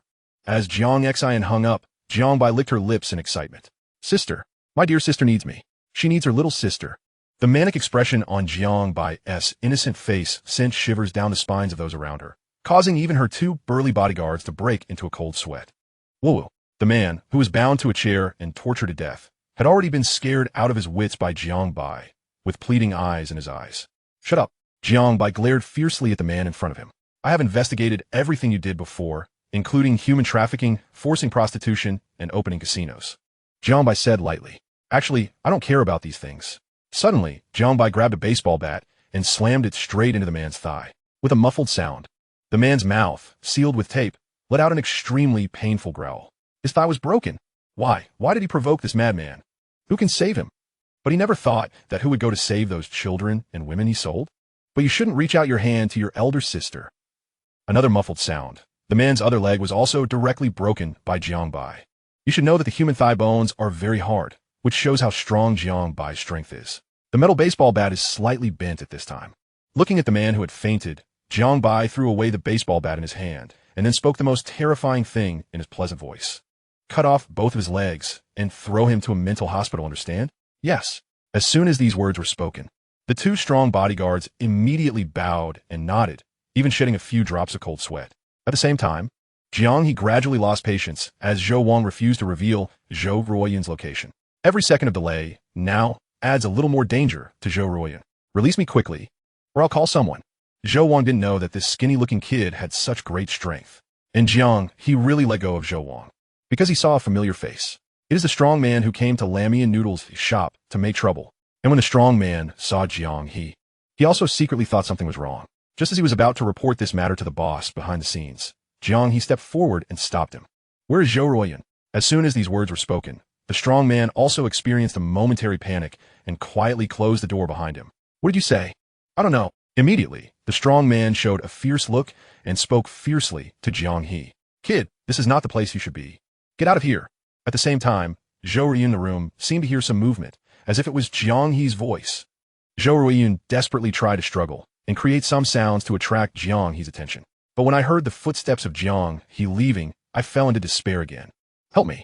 Although hope was right in front of her, Zhou Ruoyin could only watch helplessly as hope disappeared. Chapter 54. I must be absolutely despicable, right? "You can take action now." Jiang He signaled to move towards the hidden walkie-talkie on his collar, then turned around and kicked the strong man's crotch. With a muffled sound, the strong man never expected Jiang He to perform this move and lay on the ground, clutching his crotch and beginning to wail in pain. Jiang He is not a gentleman who values fairness. In the next second, countless special police officers also rushed in, and in an instant, the entire casino began to riot. "Get down and don't move. Don't move. Raise your hands." And the boss behind the scenes, who also learned all of this from surveillance, wanted to escape through the back door of the casino, but was caught by the special police blocking the back door. Jiang He also kicked open the door with one foot. Sure enough, Zhou Ruoyin is lying on the sofa. "Zhou Ruoyin? Zhou Ruoyin?" Jiang He saw that Zhou Ruoyin couldn't answer, so he picked her up and rushed towards the ambulance that had been waiting outside for a long time. Sending Zhou Ruoyin to the ambulance, Jiang He finally breathed a sigh of relief. Fortunately, Zhou Ruoyin was not violated. It was probably just the effect of a drug. After all the dust settled, Jiang He also brought Lu Cixi and Jiang Xian to the hospital to visit Zhou Ruoyin. Zhou Ruoyin saw Jiang He and quickly got up, but was stopped by Lu Cixi. "You should rest well first and talk about the rest later." Looking at Lu Cixi's caring expression, Zhou Ruoyin couldn't help but cry out loud. "I'm sorry, Cixi. You must think I'm despicable for what I said to Jiang He before, right?" Although Lu Cece has not known her for long, she is still willing to help her. But she said those things to her boyfriend Jiang He for money. Seeing Zhou Ruyan crying uncontrollably, Lu Cece also gently touched her head. How could it be? I know everything about you. Lu Cece was not angry about Zhou Ruyan's words before, and she also believed that Jiang He was not that kind of person. If Jiang He were really a lecherous person, he would have already taken action against her. And she wouldn't have never experienced the feeling of kissing until now thinking about it. Lu Cece's little face suddenly turned rosy, and she quickly shook her head to shake away the distractions in her head. But as soon as this idea appeared, Lu Cece couldn't help but fantasize Cece. What's wrong with you? Jiang He thought that Lu Cece was uncomfortable and quickly spoke up to inquire. It's okay. Lu Cece didn't mean to say anything, but she shook her head repeatedly to indicate that she was okay. At that moment, a female police officer knocked on the door of the ward. Hello, is this Ms. Zhou Ruyan? Your father wants to meet you once. At this point, Zhou Wang had already been taken into custody by the special police. He understood that if it was just gambling, he could be released soon. But if Zhou Ruyan were to reveal the previous 100,000 yuan incident, it wouldn't be that simple. So he must meet Zhou Ruyan once. No matter what, he is also Zhou Ruyan's father. As long as Zhou Ruyan doesn't say anything, he'll be able to leave soon, and then he can gamble again. And when Zhou Ruyan dragged her weak body to Zhou Wang's face was even more excited. Xiao Ruyan, Dad knows he's wrong, you must not. With a loud slap, Zhou Ruyan slapped Zhou Wang hard on the face, showing anger but tears in his eyes. Do you know that my sister has leukemia? That 100,000 yuan is her life-saving money. If Jiang He hadn't appeared, Zhou Ruyan wouldn't have dared to imagine what would happen in the future. She will face endless insults, and her sister will also have to wait for death because she doesn't have money for surgery. The culprit behind all of this is the man in front of her, her biological father. Let's not talk about this for now. Xiao Ruyan, go and explain to the police officers. It's best if you can get me out first. When I come out, I will definitely change my ways. At this point, Zhou Wang was still fantasizing. Xiao Ruyan, can you trust your dad this time? Please, please. Zhou Wang was about to kneel down for Zhou Ruyan as he spoke. But halfway down, when he saw no one stopping him, he actually stood up again. Kneel down. Why don't you kneel? Zhou Ruyan looked at Zhou Wang coldly. Animal, I haven't said anything about you selling me for 100,000 to those scumbags yet. As soon as these words were spoken, even Jiang He and the others looked at Zhou Wang with strange eyes. Selling daughters? They didn't expect that Zhou Wang had become so insane. Xiao Ruyan, please, don't say okay. Sure enough, only when faced with great difficulties do people know what repentance is. However, Zhou Ruyan remained silent, resolutely refusing to believe Zhou Wang's deceptive words any longer. As she prepared to leave, Zhou Wang, in a moment of desperation, knelt before her. Little Ruyan, I beg you please. Zhou Wang was genuinely terrified. He could not fathom life away from the gambling table. Yet, Zhou Ruyan coldly replied, this kneeling is for the debt you owe to mother. Go to prison and repent. With that, she never looked back. It was only after she completed her statement at the police station and stepped outside that she solemnly bowed to Jiang He. Simultaneously, she became acutely aware of an unsettling truth. She seemed to have genuinely developed feelings for Jiang He. The scene of him rescuing her had been indelibly etched in her memory, a moment she would never forget, the man who appeared during her darkest hour. Nevertheless, she would never betray Lu Cece. She vowed to bury this matter deep within her heart, forever. Chapter 55 Jiang Li. Indeed, it's still this tactic. Jiang He was not in a hurry to have Zhou Ruyan reopen her shop.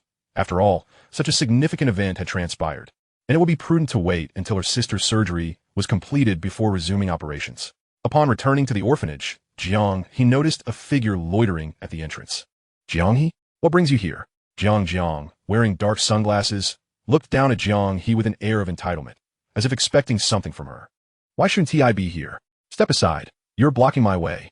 Jiang He inwardly cursed her bad luck, realizing she should have consulted the almanac before stepping out that morning. I want to move. What will you do about it? Jiang was determined to annoy Jiang He, for she still harbored resentment over being left alone in the dark by her. Suddenly, Jiang seemed to notice another orphanage nearby and questioned Jiang. Do you live around here? Her reason for coming was to seek the boy who had saved her before. However, the area, although not small, had yielded no clues after several days of searching. The only certainty Jiang had was that the boy who had rescued her was tall and slender. Yet, years had passed, and she had no idea what he might look like now. Continuing this search was akin to looking for a needle in a haystack. Faced with Jiang blocking her path, He could no longer restrain herself. Yes, I live here. Are you satisfied now? Seeing Jiang He's evident impatience, Jiang became emboldened. What else with your attitude? I'm your third sister, after all. How can you speak to me like that? Didn't you say you wanted nothing to do with the Jiang family? So why did my parents tell me you returned home and instructed me to go back? Jiang He, enough is enough. Don't push it too far. It will only lead to mutual disappointment.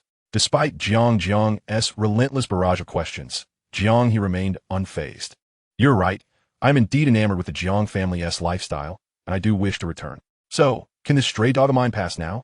Jiang He responded with a calm demeanor, as if discussing a trivial matter. Jiang was taken aback by Jiang He's words, momentarily speechless. Yet, she quickly regained her composure. Answer me a few questions first. Jiang seized the opportunity to inquire about some useful information. Did you live here before returning to the Jiang family? Jiang glanced around at the surroundings, noting that most buildings were single-story, with the only two-story structure being the orphanage. Most passers-by were workers from the seaside city, drawn here by the low rent. Yes, I still live here now. Jiang He waved his hand dismissively, feeling no shame. Jiang was astonished that Jiang He had been living in such a place. For someone of her status, it was unimaginable.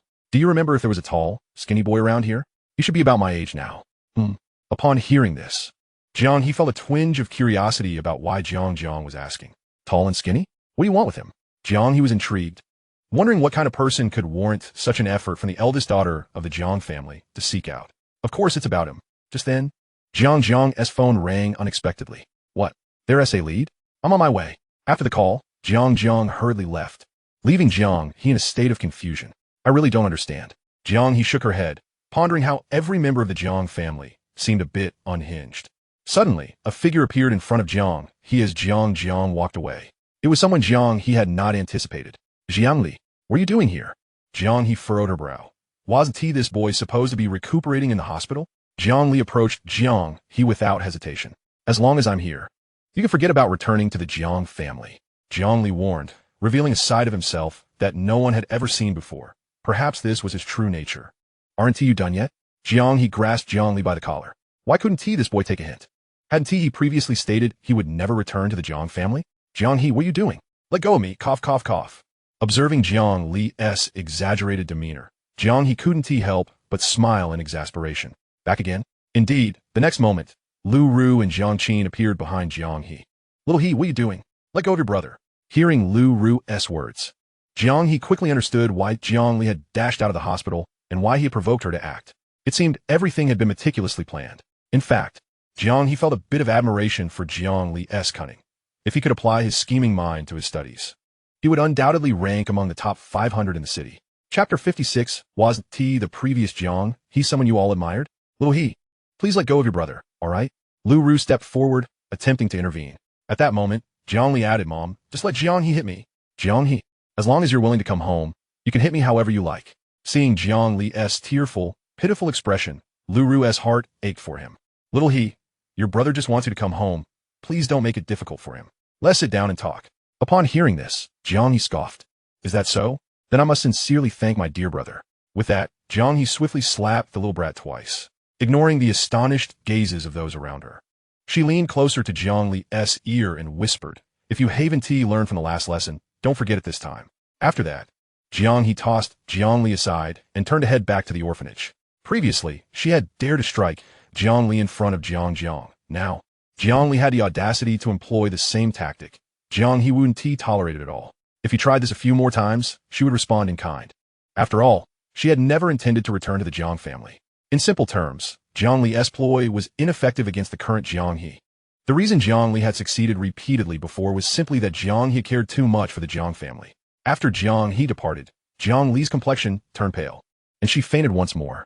Lu Ru, who had initially intended to pursue Jiang He, was left with no choice but to rush Jiang Li to the hospital. Upon Jiang's arrival at the hospital, she overheard Jiang Qin expressing his irritation. No matter the circumstances, Jiang He should never have laid a hand on his younger brother. How is Shaoli? Did that wretched Jiang He strike again? Upon Jiang's arrival, Jiang Li struggled to sit up. This has nothing to do with brother Jiang He. It was my impatience that upset him. Seeing Jiang Li's pitiful expression only fueled Jiang's anger further. I will confront him and demand an apology for Shaoli.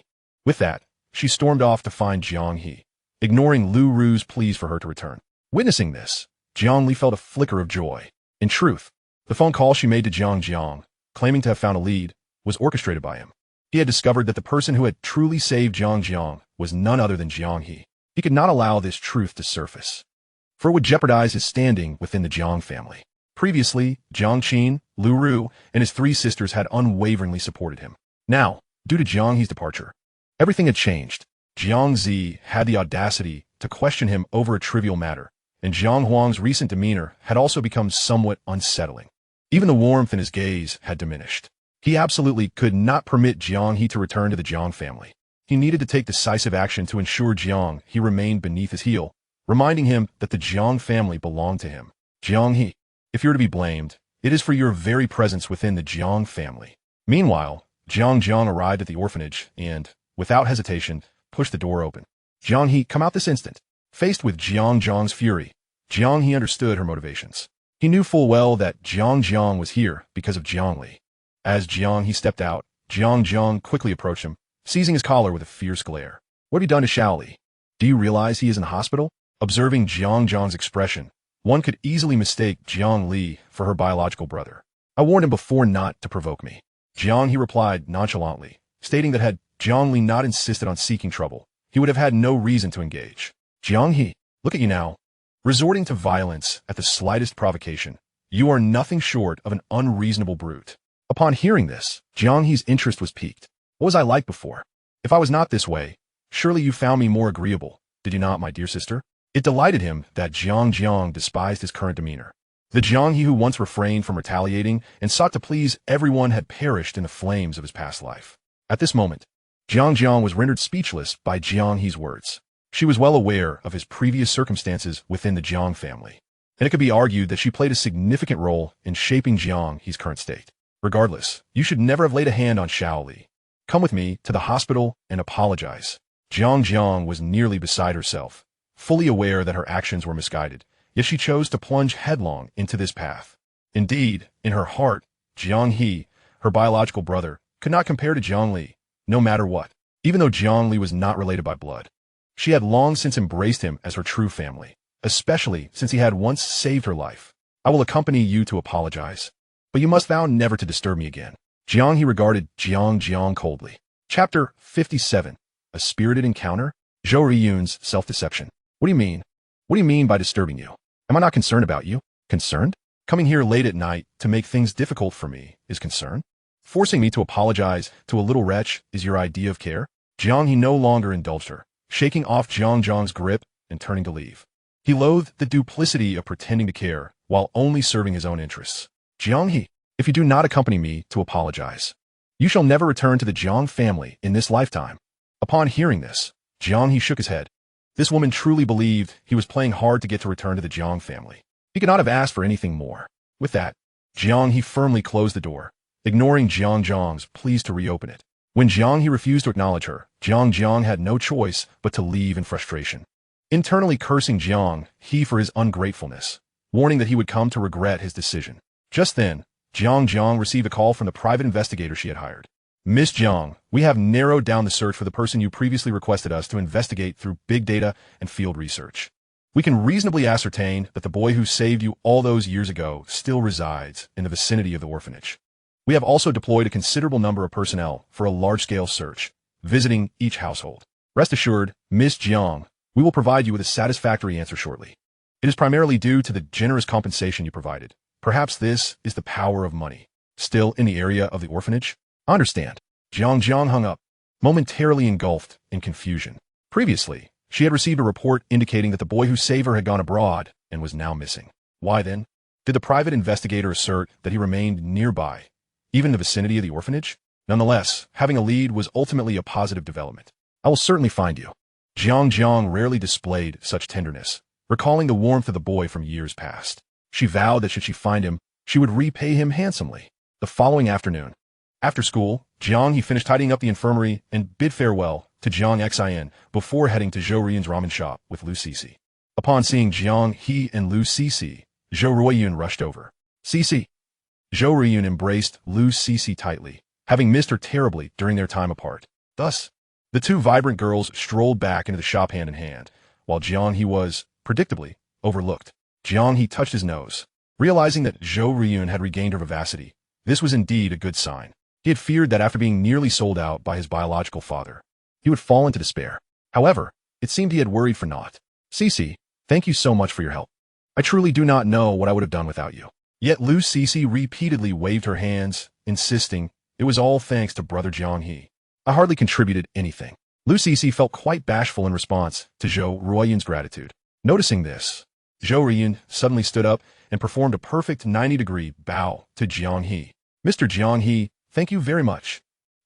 No need for such formality.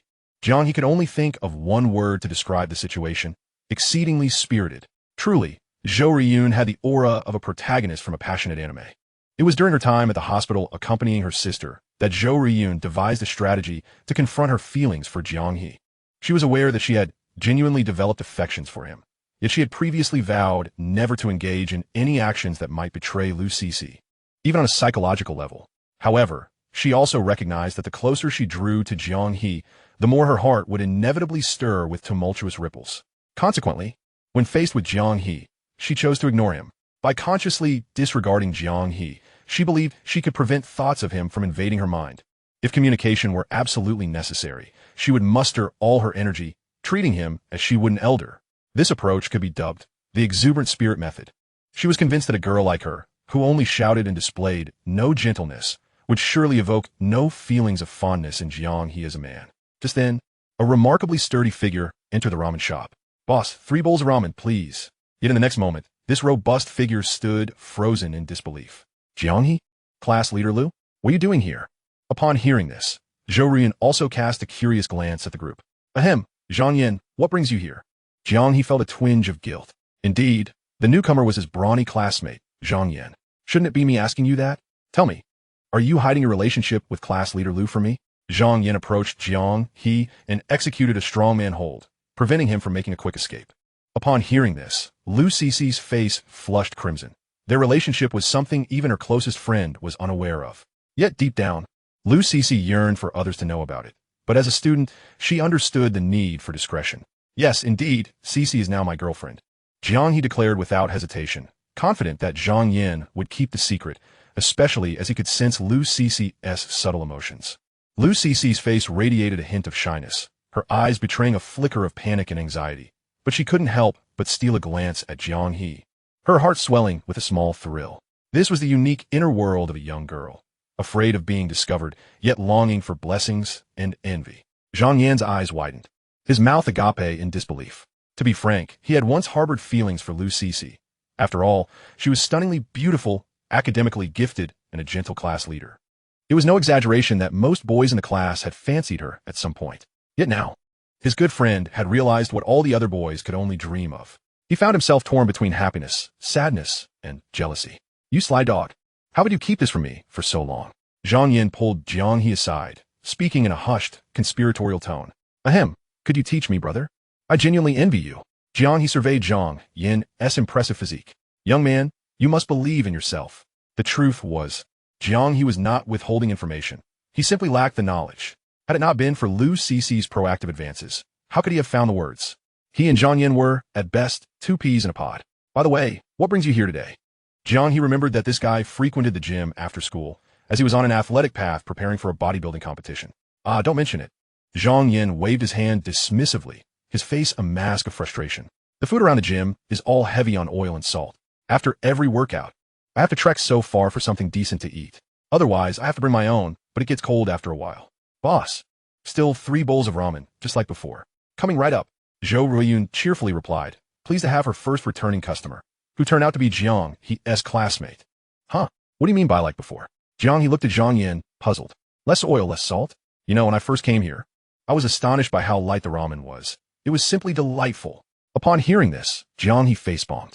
Was that less oil and less salt? It was practically none at all. Only someone like Zhang Yin, an exercise fanatic, could think that way. Suddenly, Jiang He seemed to recall something and inquired, "Are there many people at your gym?" "Of course. Our gym is the largest in the entire city." Zhang Yin beamed with pride, then playfully pinched Jiang He's lean frame. "Are you thinking of getting fit too? I can bring you along. Guaranteed satisfaction."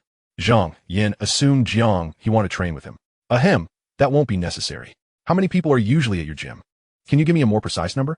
Hearing this, although Zhang Yin was unsure of Jiang He's intentions, He pondered carefully before responding. About 1,000 or so, including trainers and staff, plus a few who don't come often. To be honest, this figure exceeded Jiang He's expectations. He had presumed that a typical gym would have at most 100 members, including trainers and staff. The realization that the largest gym in the city hosted around 1,000 people was astounding. While it was unlikely that all would be present at the same time, the online count would consistently hover around 100 or so, essentially 1/10 of the total membership.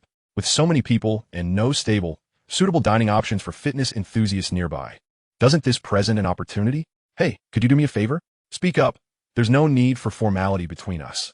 Jiang He thumped his chest again, eager to help others while improving himself. Men must be bold.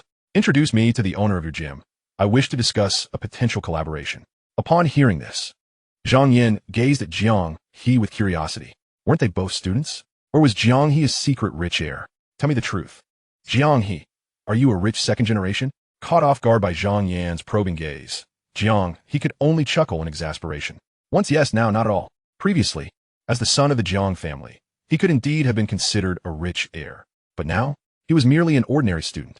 You wouldn't be lying to me, would you? How could I? Do I look like a rich heir to you? Lu Cece observed the two, unable to suppress a light giggle. But suddenly, her heart jolted painfully, a wave of anguish washing over her. Yet she remained silent, discreetly retrieving a pill and quietly swallowing it. She did not wish to cause Jiang He any concern during their time together. Meanwhile, Jiang He was also preparing to head out. The reason was that Jiang Bai insisted on meeting her in Haishur, though she had no idea why. There was little she could do, given that Jiang Bai had previously helped her. Not far from the second high school, in a small alley, 3 individuals were locked in a silent stare, awaiting something. Indeed, these 3 were Lu Yu and his 2 companions. After waiting so many days, why has Jiang He still not emerged? They had been lurking at the entrance of the second high school for several days, yet they had not even caught a glimpse of her, let alone found an opportunity to act. This is perplexing, brother. Logically, as the eldest daughter of the Jiang family, isn't she supposed to be living outside the school? The lanky younger brother scratched his head, recalling how smoothly their initial plans had unfolded. Why had they stumbled at this crucial juncture? Suddenly, a graceful figure appeared before them. Lu Yu widened his eyes in astonishment. It was indeed Jiang He. The 2 brothers exchanged glances and promptly donned their masks. Action. Meanwhile, Jiang He remained blissfully unaware, merely glancing at her phone. Someone is here to pick me up. They will arrive shortly. A message from Jiang Bai popped up, causing Jiang He to sigh in exasperation. Hadn't they agreed she would go alone? Why was he coming to fetch her? However, since Jiang Bai had insisted, she felt compelled to wait in place. The moment the group saw Jiang He standing still, they recognized their opportunity had arrived. Lu Yu began to adjust his appearance, preparing to play the hero and rescue the fair maiden, ultimately winning Jiang He's favor. Hey girl, all alone? The stout younger brother spoke first, exuding an air of lewdness that was difficult to conceal even behind his mask. It was evident that this young man was naturally suited for such endeavors. Jiang He regarded the 2 before her with a slight furrow of her brow, showing no intention of engaging them. The 2 brothers exchanged smirks. Oh, ignoring us? This girl certainly has a personality. We like that. As the lanky younger brother reached out to seize Jiang He, she deftly sidestepped his grasp. A glimmer of cold light flashed in her eyes. It had been years since anyone dared to treat her in such a manner, and she was astonished that someone could be so foolish. She was no fragile flower, having endured rigorous training from her family, coupled with extensive medical knowledge. She could inflict numerous wounds on these 2, yet still classify them as mere light injuries. Dealing with 2 ordinary individuals was hardly a challenge. Haha, come with us. Little girl, we'll take you to a delightful place. You'll be thrilled. The pair prepared to mount their final assault, intending to create the perfect opportunity for Lu Yu to play the gallant rescuer. Lu Yu was ready to spring into action, determined to show Jiang He what a true man was like. At that moment, Jiang He suddenly flashed a radiant smile at the 2 of them. The 2 young men momentarily froze, puzzled by her expression. In the next instant, 2 imposing figures loomed over them, and 2 enormous hands, resembling giant fans, gently rested upon their heads. The touch of a celestial being may not guarantee longevity, but could certainly lead to a crushing fate. As they felt the overwhelming pressure, the 2 slowly turned their heads, trembling slightly. Before them stood 2 robust men in black suits, sunglasses shielding their eyes, silently observing the pair. In front of these bodyguards, the 2 thugs were akin to mere morsels. Oh my, who do we have here? Why, it's my dear sister. Jiang Bai bounded up to Jiang He. curiosity dancing across her features. Sister, is it true that even such lowly scum dare to toy with you now? How pathetic. Faced with Jiang Bai's provocation, Jiang He merely smiled thinly, her silence speaking volumes. There was little she could do, for she was indeed not a match for Jiang Bai at present. The Jiang family had effectively fallen under Jiang Bai's control. It was hard to imagine that this seemingly innocent young girl was the true power behind the formidable Jiang family. Meanwhile, the two thugs continued to tremble uncontrollably, the mere presence of the bodyguards instilling fear in them. They were paralyzed with terror, utterly incapable of movement. As for Liu Yu, he was cowering in a corner, utterly frightened. Jiang Bai. If one were to ask who the wealthy scions of Jing City feared most, it would undoubtedly be Jiang Bai. When she decided to act, she spared no one. She was a true force of nature.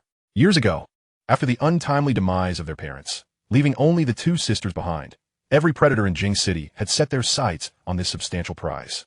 Yet, no one anticipated that these sisters were not to be trifled with. Jiang He had valiantly stabilized the Jiang family, while Jiang Bai wielded her ruthless authority to suppress all threats. Anyone who dared to defy her was swiftly eliminated, including Jiang He herself.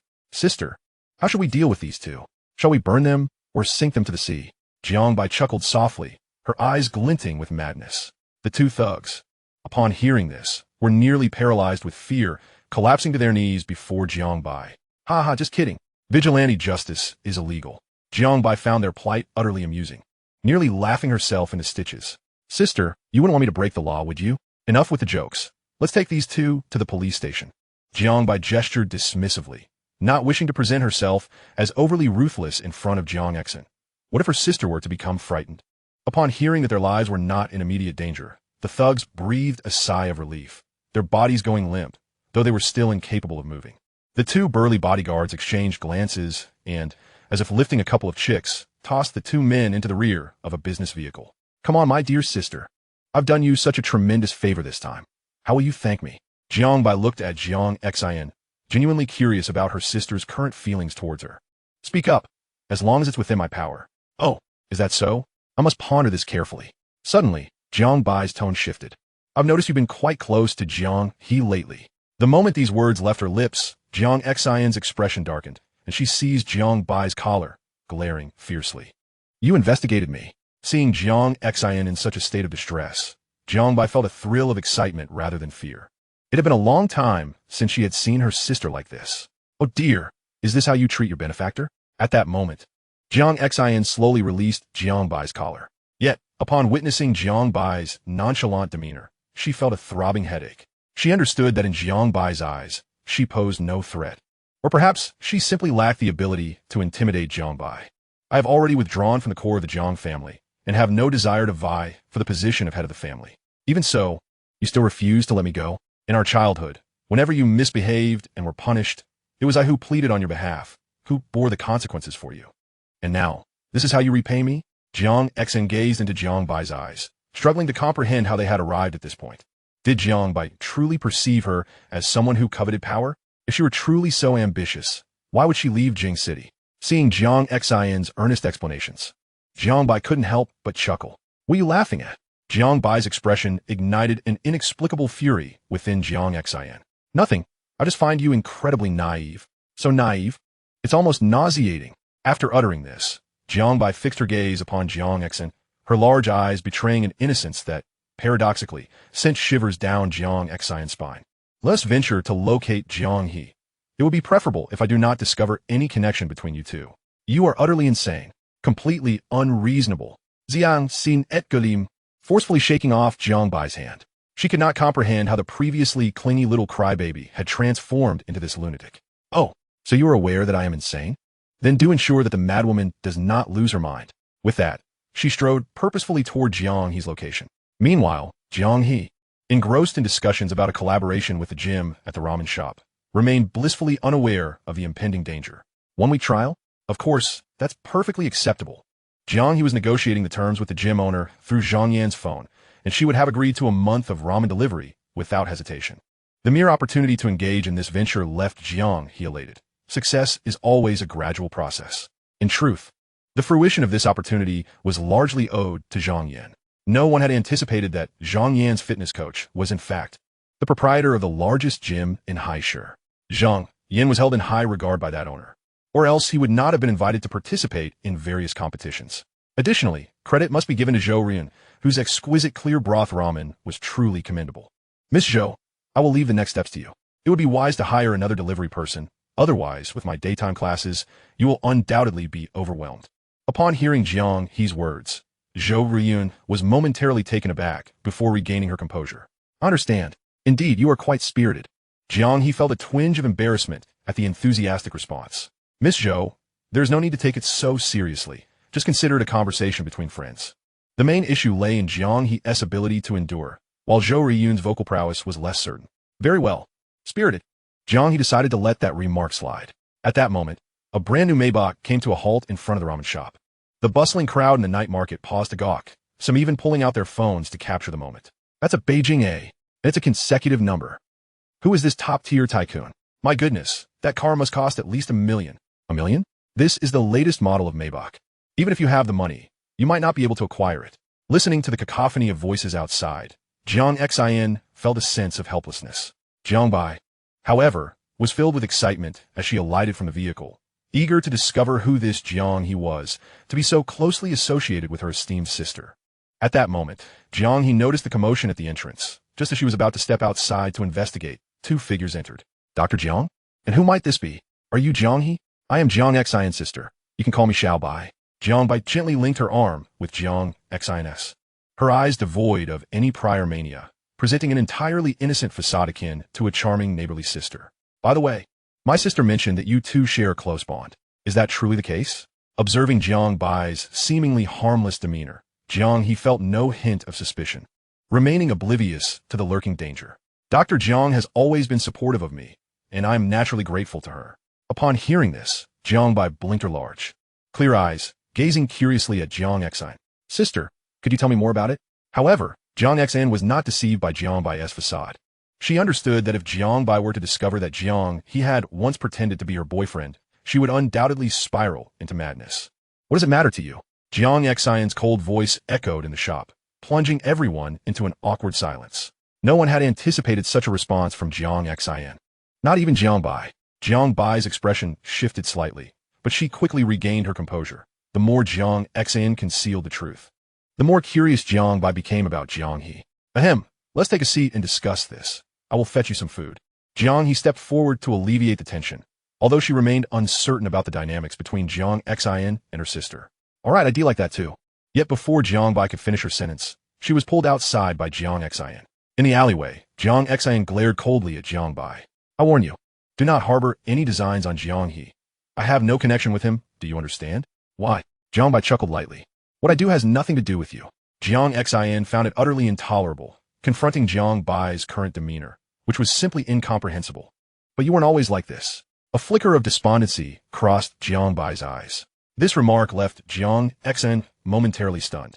She had indeed expressed such sentiments to Jiang Bai before. Ever since their parents' demise, the Jiang family had been precariously positioned, with external threats lurking like wolves and tigers, while numerous relatives emerged, eager to divide the Jiang family's assets.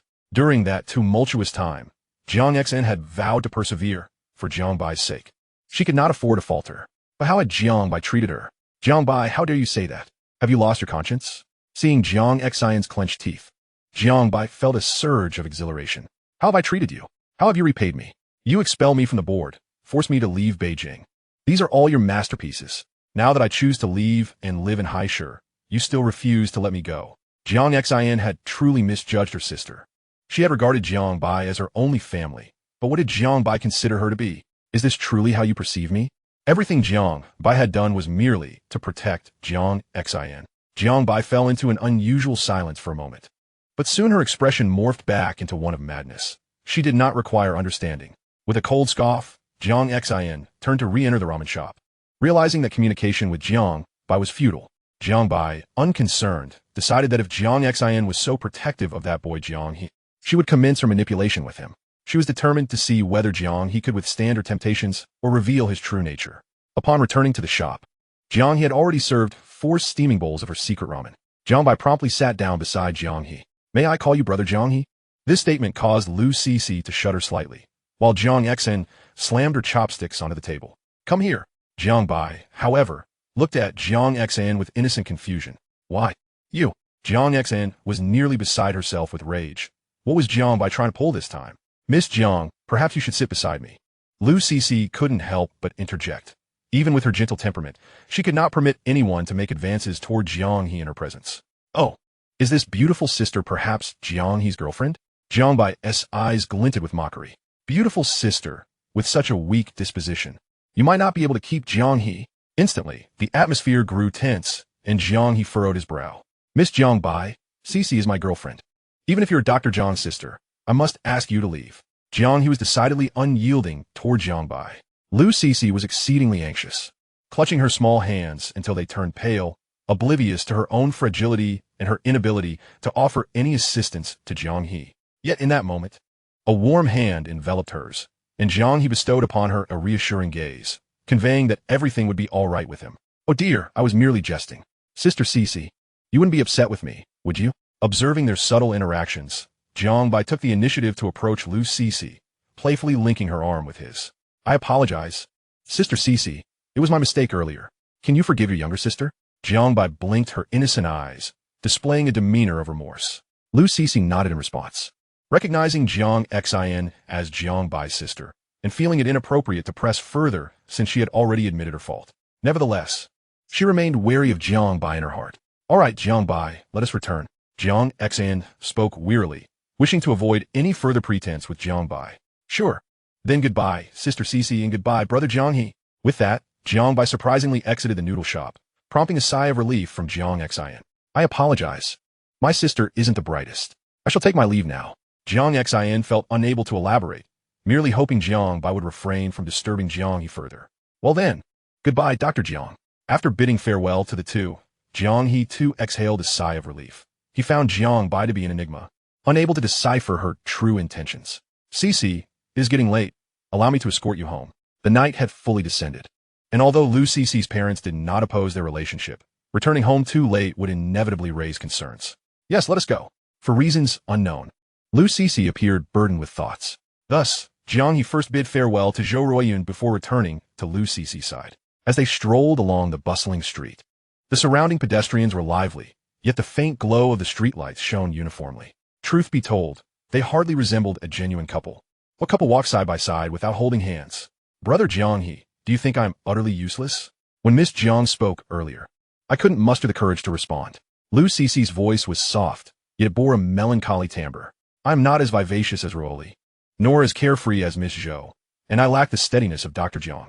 I even caused you to be hurt before. As she spoke, tears streamed down Lu Cece's cheeks, yet she continued to lower her head, unwilling for Jiang He to witness her sorrowful visage. In truth, every time Jiang He engaged in discussions with others, she yearned to assist him, even if only in a minor way. However, due to her health issues, everyone constantly tended to her needs. Listening to Lu Cece's heartfelt words, Jiang He refrained from interrupting, allowing her the space to unburden herself. Brother Jiang He, perhaps we should. Before Lu Cece could finish her thought, Jiang He interjected. Are you going to abandon me as well? No, I merely feel that. Lu Cece hastily clarified, believing that remaining by Jiang He's side would only hinder him. Having once shared a bond with him was already sufficient. Cece, I like you. Jiang He stepped directly in front of Lu Cece, gazing intently into her eyes. What? I like you. Jiang He gently wiped away the tears from the corners of Lu Cece's eyes, now acutely aware that his feelings for her transcended mere concern for a younger sister. Since his rebirth, he had struggled to experience love, as the Jiang family had inflicted profound wounds upon him. Initially, Jiang He had only agreed to be with Lu Cece out of pity.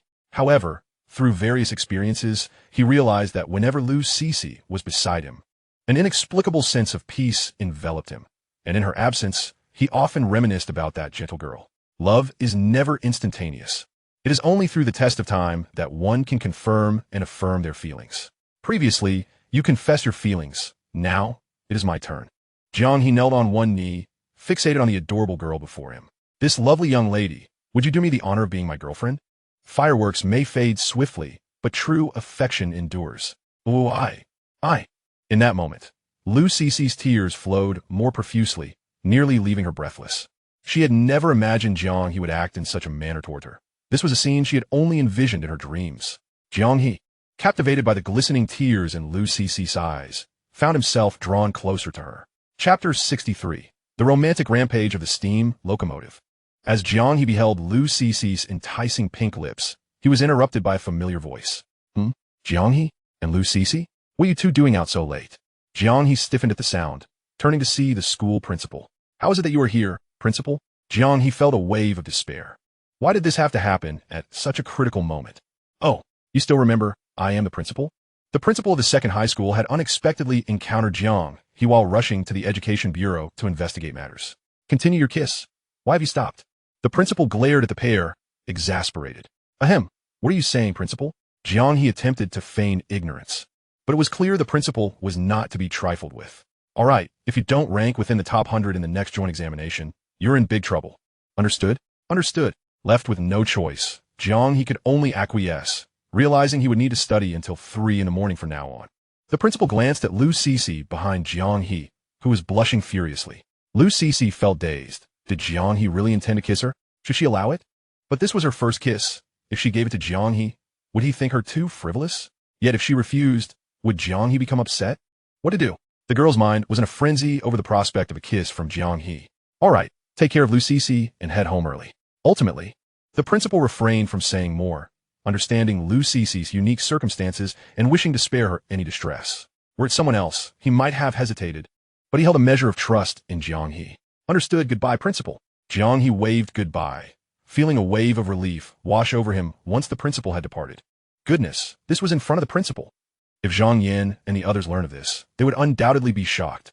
Jiang He could already envision their astonished expressions. Suddenly, he felt warmth on his cheeks. Surprised, Jiang He looked at Lu Cici. Did you just kiss me? Brother Jiang He. I don't know what I was doing. In that fleeting moment, Lu Cici nearly transformed into a steam locomotive, her face flushed like a ripe apple.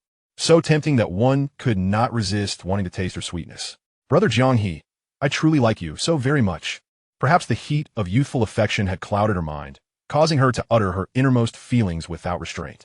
Oh dear, what am I saying? Only after speaking did she realize, but it was too late. Yes, I like you too.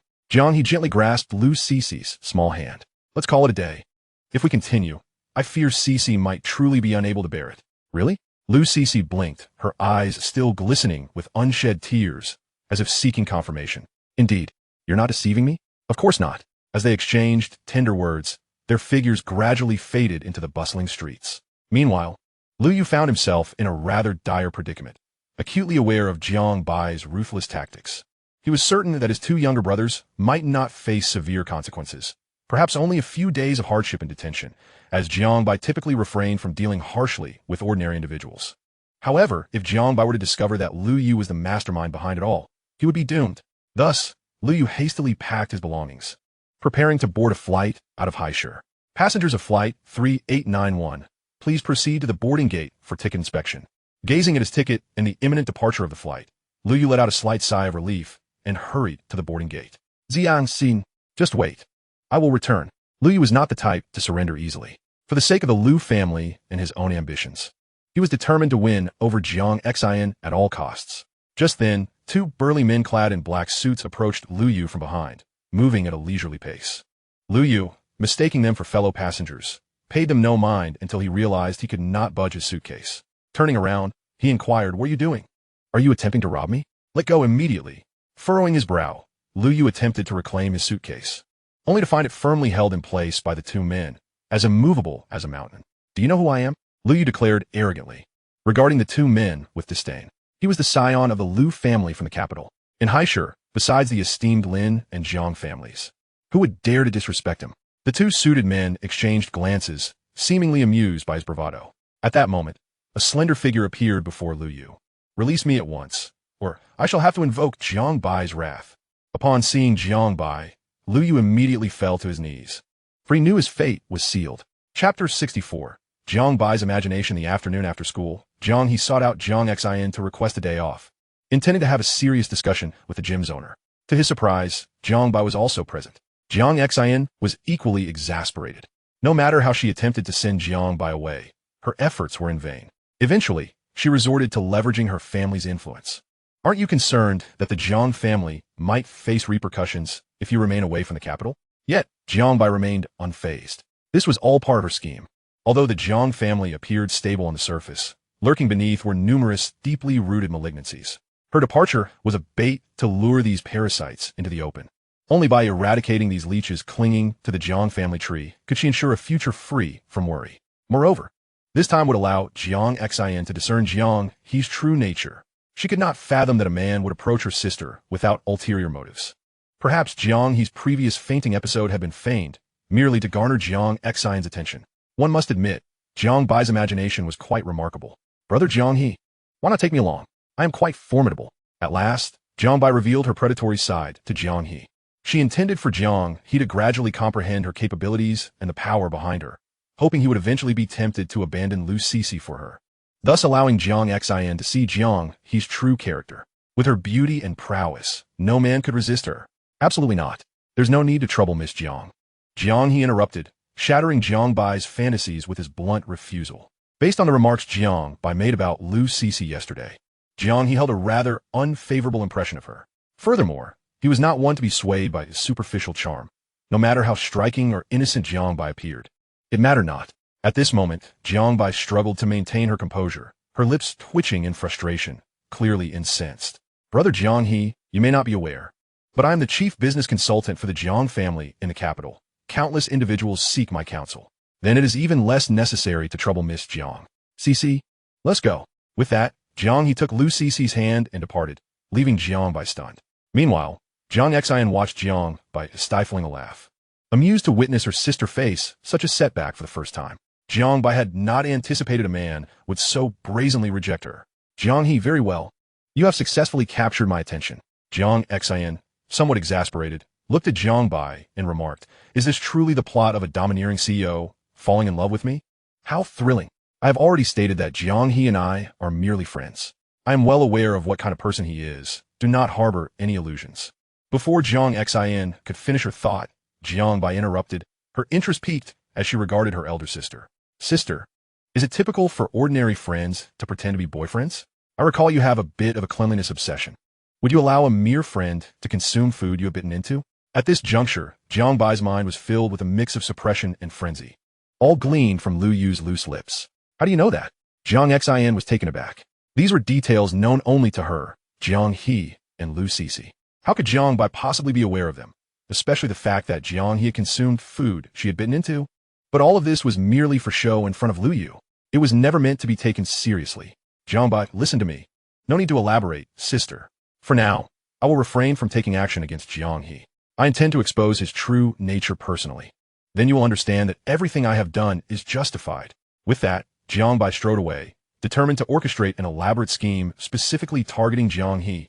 As Jiang Bai's figure receded, Jiang Xin couldn't help but facepalm, pondering the absurdity of the situation. She did harbor a slight fondness for Jiang He, yet there was a 6-year age gap between them. Meanwhile, Jiang He and Lu Sisi were already en route to the gym.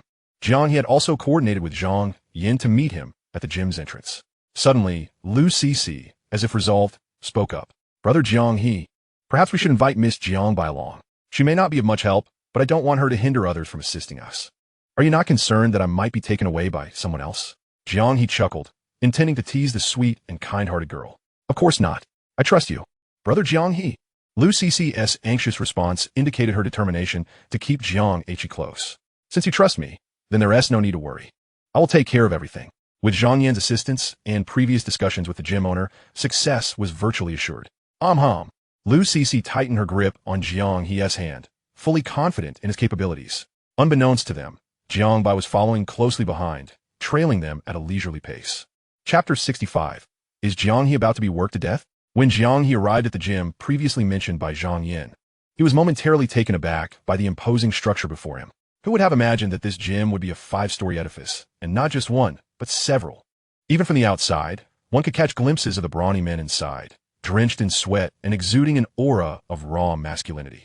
Of course, this was only visible on the first floor, clearly intended for promotional purposes, as the remaining levels were veiled behind one-way glass, rendering them invisible from the outside. At that moment, Zhang Yin spotted Jiang He and Lu Sisi, swiftly waving to Jiang He. Allow me to introduce you. This is my coach and the owner of the gym. You can call him Lu Ge. Lu Hui extended his hand towards Jiang He, revealing his earnestness regarding this collaboration. showing no signs of doubt simply because the two individuals before him were students. Come on in. You seem a bit slender. Would you like to sign up for a membership? As soon as these words were uttered, the previously tense atmosphere lightened considerably. Sounds good. I was just thinking about getting some exercise. I might need your guidance, Lu Ge. Jiang He's desire for fitness was merely one aspect.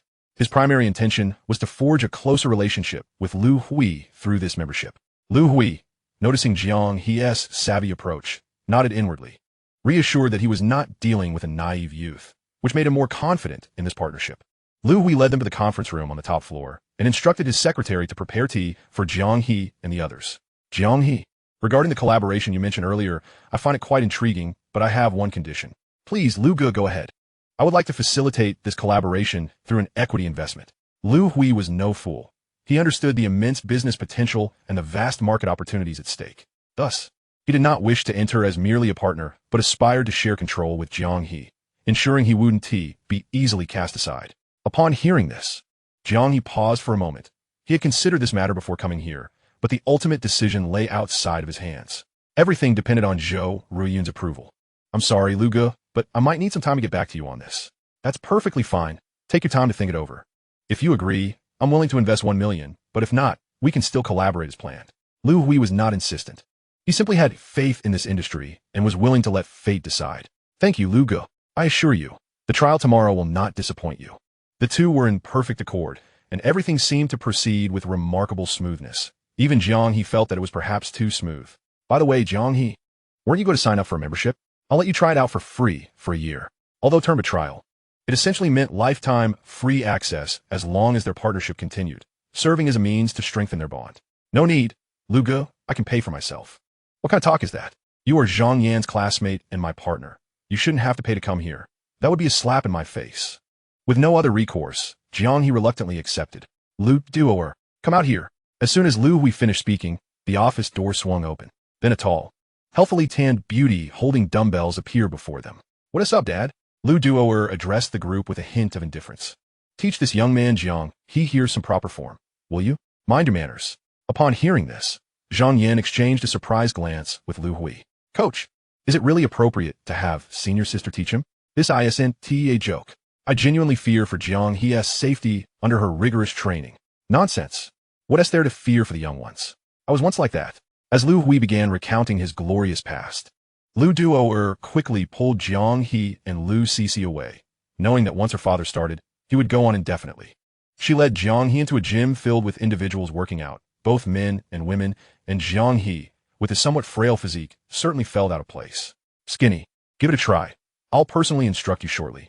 With that, Lu Duoer turned to fetch water, showing little interest in Jiang He's slender frame. Jiang He, somewhat amused, first found a resting area for Lu Cece. It must be said, this gym was truly professional, even providing a lounge for the friends and families of the gym-goers, stocked with an array of snacks and drinks.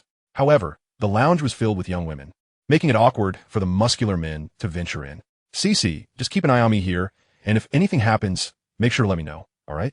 Jiang He even asked other girls nearby to help look after Lu Cece. Only after Jiang He left to the girls in the lounge speak to Lu Cece. Your boyfriend is so considerate, though a bit too thin. If anything happens, can he really protect you? Chapter 66. This is the limit that life has imposed on Jiang He. Lu Cece gazed through the glass of the resting area, murmuring to herself, he can. Regardless of the past or present, Jiang He had always been there, protecting her. Meanwhile, Lu Duoer returned with 3 bottles of water. Noticing Lu Cece had gone to the lounge, she tossed a bottle to Jiang He. Test your limits. If you can't handle it, just say so. All right? This was also to ensure Jiang He's safety. Let us start with the barbell front squat. Don't push yourself, understood? Lu Duoer immediately removed all the rubber plates from the barbell, leaving only the bar itself. This was the minimum weight, a standard barbell weighing 20 kilograms. At this time, many curious gym-goers gathered around. As beginners like Jiang He were relatively rare, especially with their senior sister personally coaching him. It's important to note that even those who had been training for a year or so struggled under Lu Duoer's high-intensity regimen, let alone Jiang He, who was so slender. How much do you think this kid can lift? Hard to say. I reckon just the bar will be a challenge. I doubt he can manage. He is too skinny. Many shook their heads, given Jiang He's physique. Even Lu Cece watched Jiang He with concern, praying he wouldn't get hurt, regardless of whether he could lift it or not. However, the other girls in the lounge had different thoughts. all curiously eyeing the somewhat frail young man. And some even began to place bets. I bet this little handsome won't lift that bar. Don't be silly. A normal person should be able to lift it. I bet 40 kilograms. I bet 30. I bet, hey. What are you all doing? Can't you see his girlfriend is right here? Some tried to intervene, but ultimately their voices were drowned out by the majority. By the way, how much do you think your boyfriend can lift? A particularly inquisitive soul directly asked Lu Cece for her opinion. In an instant, all eyes were on her. To be honest, they all envied Lu Cece for her beauty and her strikingly handsome boyfriend. I guessed 20. As soon as these words were uttered, a wave of sighs swept through the crowd. It was unexpected that the charming young man's girlfriend harbored such doubts about him. In the face of ridicule, while others might wish for their boyfriends to exhibit a bit more strength, Lu Cece merely hoped that Jiang He would emerge unscathed. At that moment, Jiang He gazed at the barbell before him, finding the situation both amusing and perplexing. Do you know what a bamboo stick is, Miss Lu? Bamboo stick? What does that mean? Lu Duoer was somewhat puzzled, mistakenly thinking Jiang He was intentionally stalling out of embarrassment. Yet, she still hoped he would give it a try, so she could devise a training regimen for him. It was similar to the instances of lifting heavy luggage or goods at train stations or shopping malls, where one could earn about 5 to 10 yuan per trip. Coming from a well-off family, Lu Duoer was naturally unaware of such experiences. In truth, Jiang He also struggled to recall the details of his past. He had toiled through numerous arduous jobs, only remembering that many years ago, Lin Ruoli, a little girl, fell ill and the orphanage's funds were delayed. Consequently, Jiang He had to work as a porter for a while, earning a meager sum of 10 or 5 yuan per trip, ultimately managing to raise 1,000 yuan to cover Lin Ruoli's medical expenses. It was somewhat akin to this, albeit lacking the sophistication, with a bar to support him. Having said that, Jiang He positioned himself beneath the barbell and effortlessly lifted it. Miss Lu, weren't you testing my limits? Let's add 2 more plates, bringing it to 40 kilograms. Since it was a limit test, Jiang He was willing to give a shot. Meanwhile, Lu Duoer furrowed her brows. She had initially perceived Jiang He as a delicate young master, looking down on him from the depths of her heart. However, from Jiang He's earlier remarks, she began to realize that he had likely grown up enduring hardships. At that moment, the onlookers experienced a subtle shift in their gazes, quietly observing Jiang He as he prepared to test his limits. Let's add 2 more. Watching the 6 weight plates on Jiang He's shoulders, Lu Duoer grew increasingly concerned for him. Are you sure? If you can't hold it, you must speak up.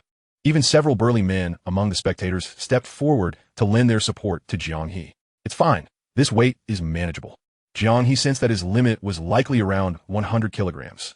Sure enough, as the last 2 weight plates were added, he began to tremble. And just as the crowd thought he might falter, the burly men prepared to assist him. Yet, Jiang He astonishingly steadied himself and successfully returned the 100 kilograms of weight to its rack. Instantly, the entire gym erupted into thunderous applause. Lu Duoer looked at Jiang He in disbelief, struggling to comprehend how his seemingly frail physique could bear such a heavy barbell. How much hardship must he have endured?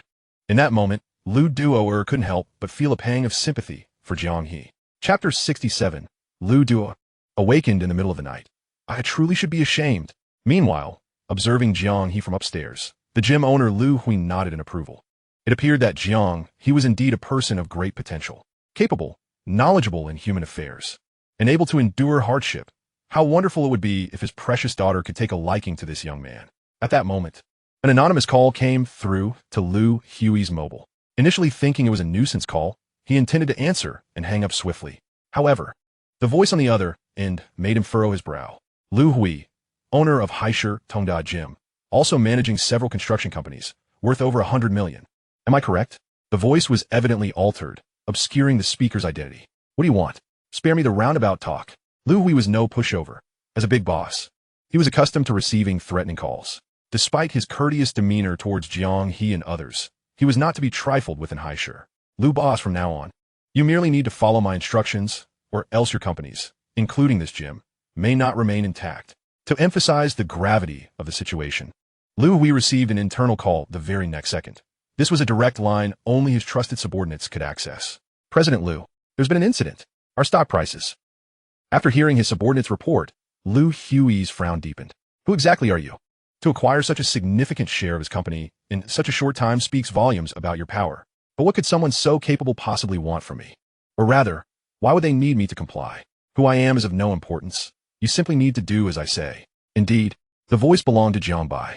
Only she possessed the strength to forcefully acquire shares in Haishur, a feat even the prominent Jiang and Lin families could not easily achieve. Her objective was to compel the owner collaborating with Jiang He to raise the stakes of their partnership, thereby pressuring Jiang He to seek her assistance. No one can refuse me. Jiang Bai seethed at the thought of Jiang He daring to reject her without hesitation. She was determined to make him bow down and plead for her help. After hearing Jiang Bai's demands, Lu Hui slumped into his chair. The power on the other end was something he could not withstand. He might as well say he didn't even qualify to compete with it. Sorry. Young brother Jiang He, not only for his own sake, but also for his daughter's, he could not provoke such a terrifying entity over Jiang He. Unbeknownst to Jiang He, he continued to train according to Lu Duoer's plan. Wow, your boyfriend is amazing. I envy you. He is so handsome and provides such a sense of security. Sister, how about you lend me your boyfriend for a couple of days? This group of young girls, chatting together, could utter the most outrageous remarks. Lu Cece genuinely wished to check if Jiang He had sustained any injuries, but upon receiving a reassuring glance from him, she remained seated. Oh, the chemistry between you two is so sweet. How romantic. I can't take it anymore. Why can't my boyfriend be like that? Damn it, I want to break up. Lu Cece had anticipated her earlier actions would be noticed, and her face turned a deep shade of red. Yet, internally, she felt a rush of sweetness. Jiang He, could you share some of your past stories with me? Lu Duoer rested her chin in her hand, observing Jiang He on the treadmill. His metrics far exceeded the strength expected from his weight and physique, only increasing Lu Duoer's curiosity about him. She felt deeply remorseful for having looked down on Jiang He previously. Huh? My past stories? There is not much to tell. Come on, you're a grown man. Don't be so evasive. I'm simply quite interested in you. As Lu Duoer spoke, the warmth of her sun-kissed skin could not conceal the blush that crept onto her cheeks. With no choice, Jiang He slowly began to recount some of his earlier experiences. Huh? You're an orphan? Lu Duoer gasped in disbelief, but quickly realized she had spoken out of turn and hurriedly apologized. Sorry. I spoke too hastily. It's all right. I've long since stopped caring about it. Jiang He smiled and shook his head, having long since made peace with his past. Yet, Lu Duoer remained engulfed in shame, her face flushing crimson as she realized she had previously looked down upon an orphan and had even voiced it aloud. She truly should be ashamed. With Lu Duoer's temperament, one can only imagine her rising in the dead of night to give herself a couple of slaps. At this moment, Lu Hui suddenly appeared, urging Jiang He to accompany him upstairs for a brief visit. Chapter 68. Lu Duoer. Am I stealing someone else's boyfriend? What is going on? Lu Duoer felt somewhat perplexed. Wasn't she supposed to help Jiang He with his training?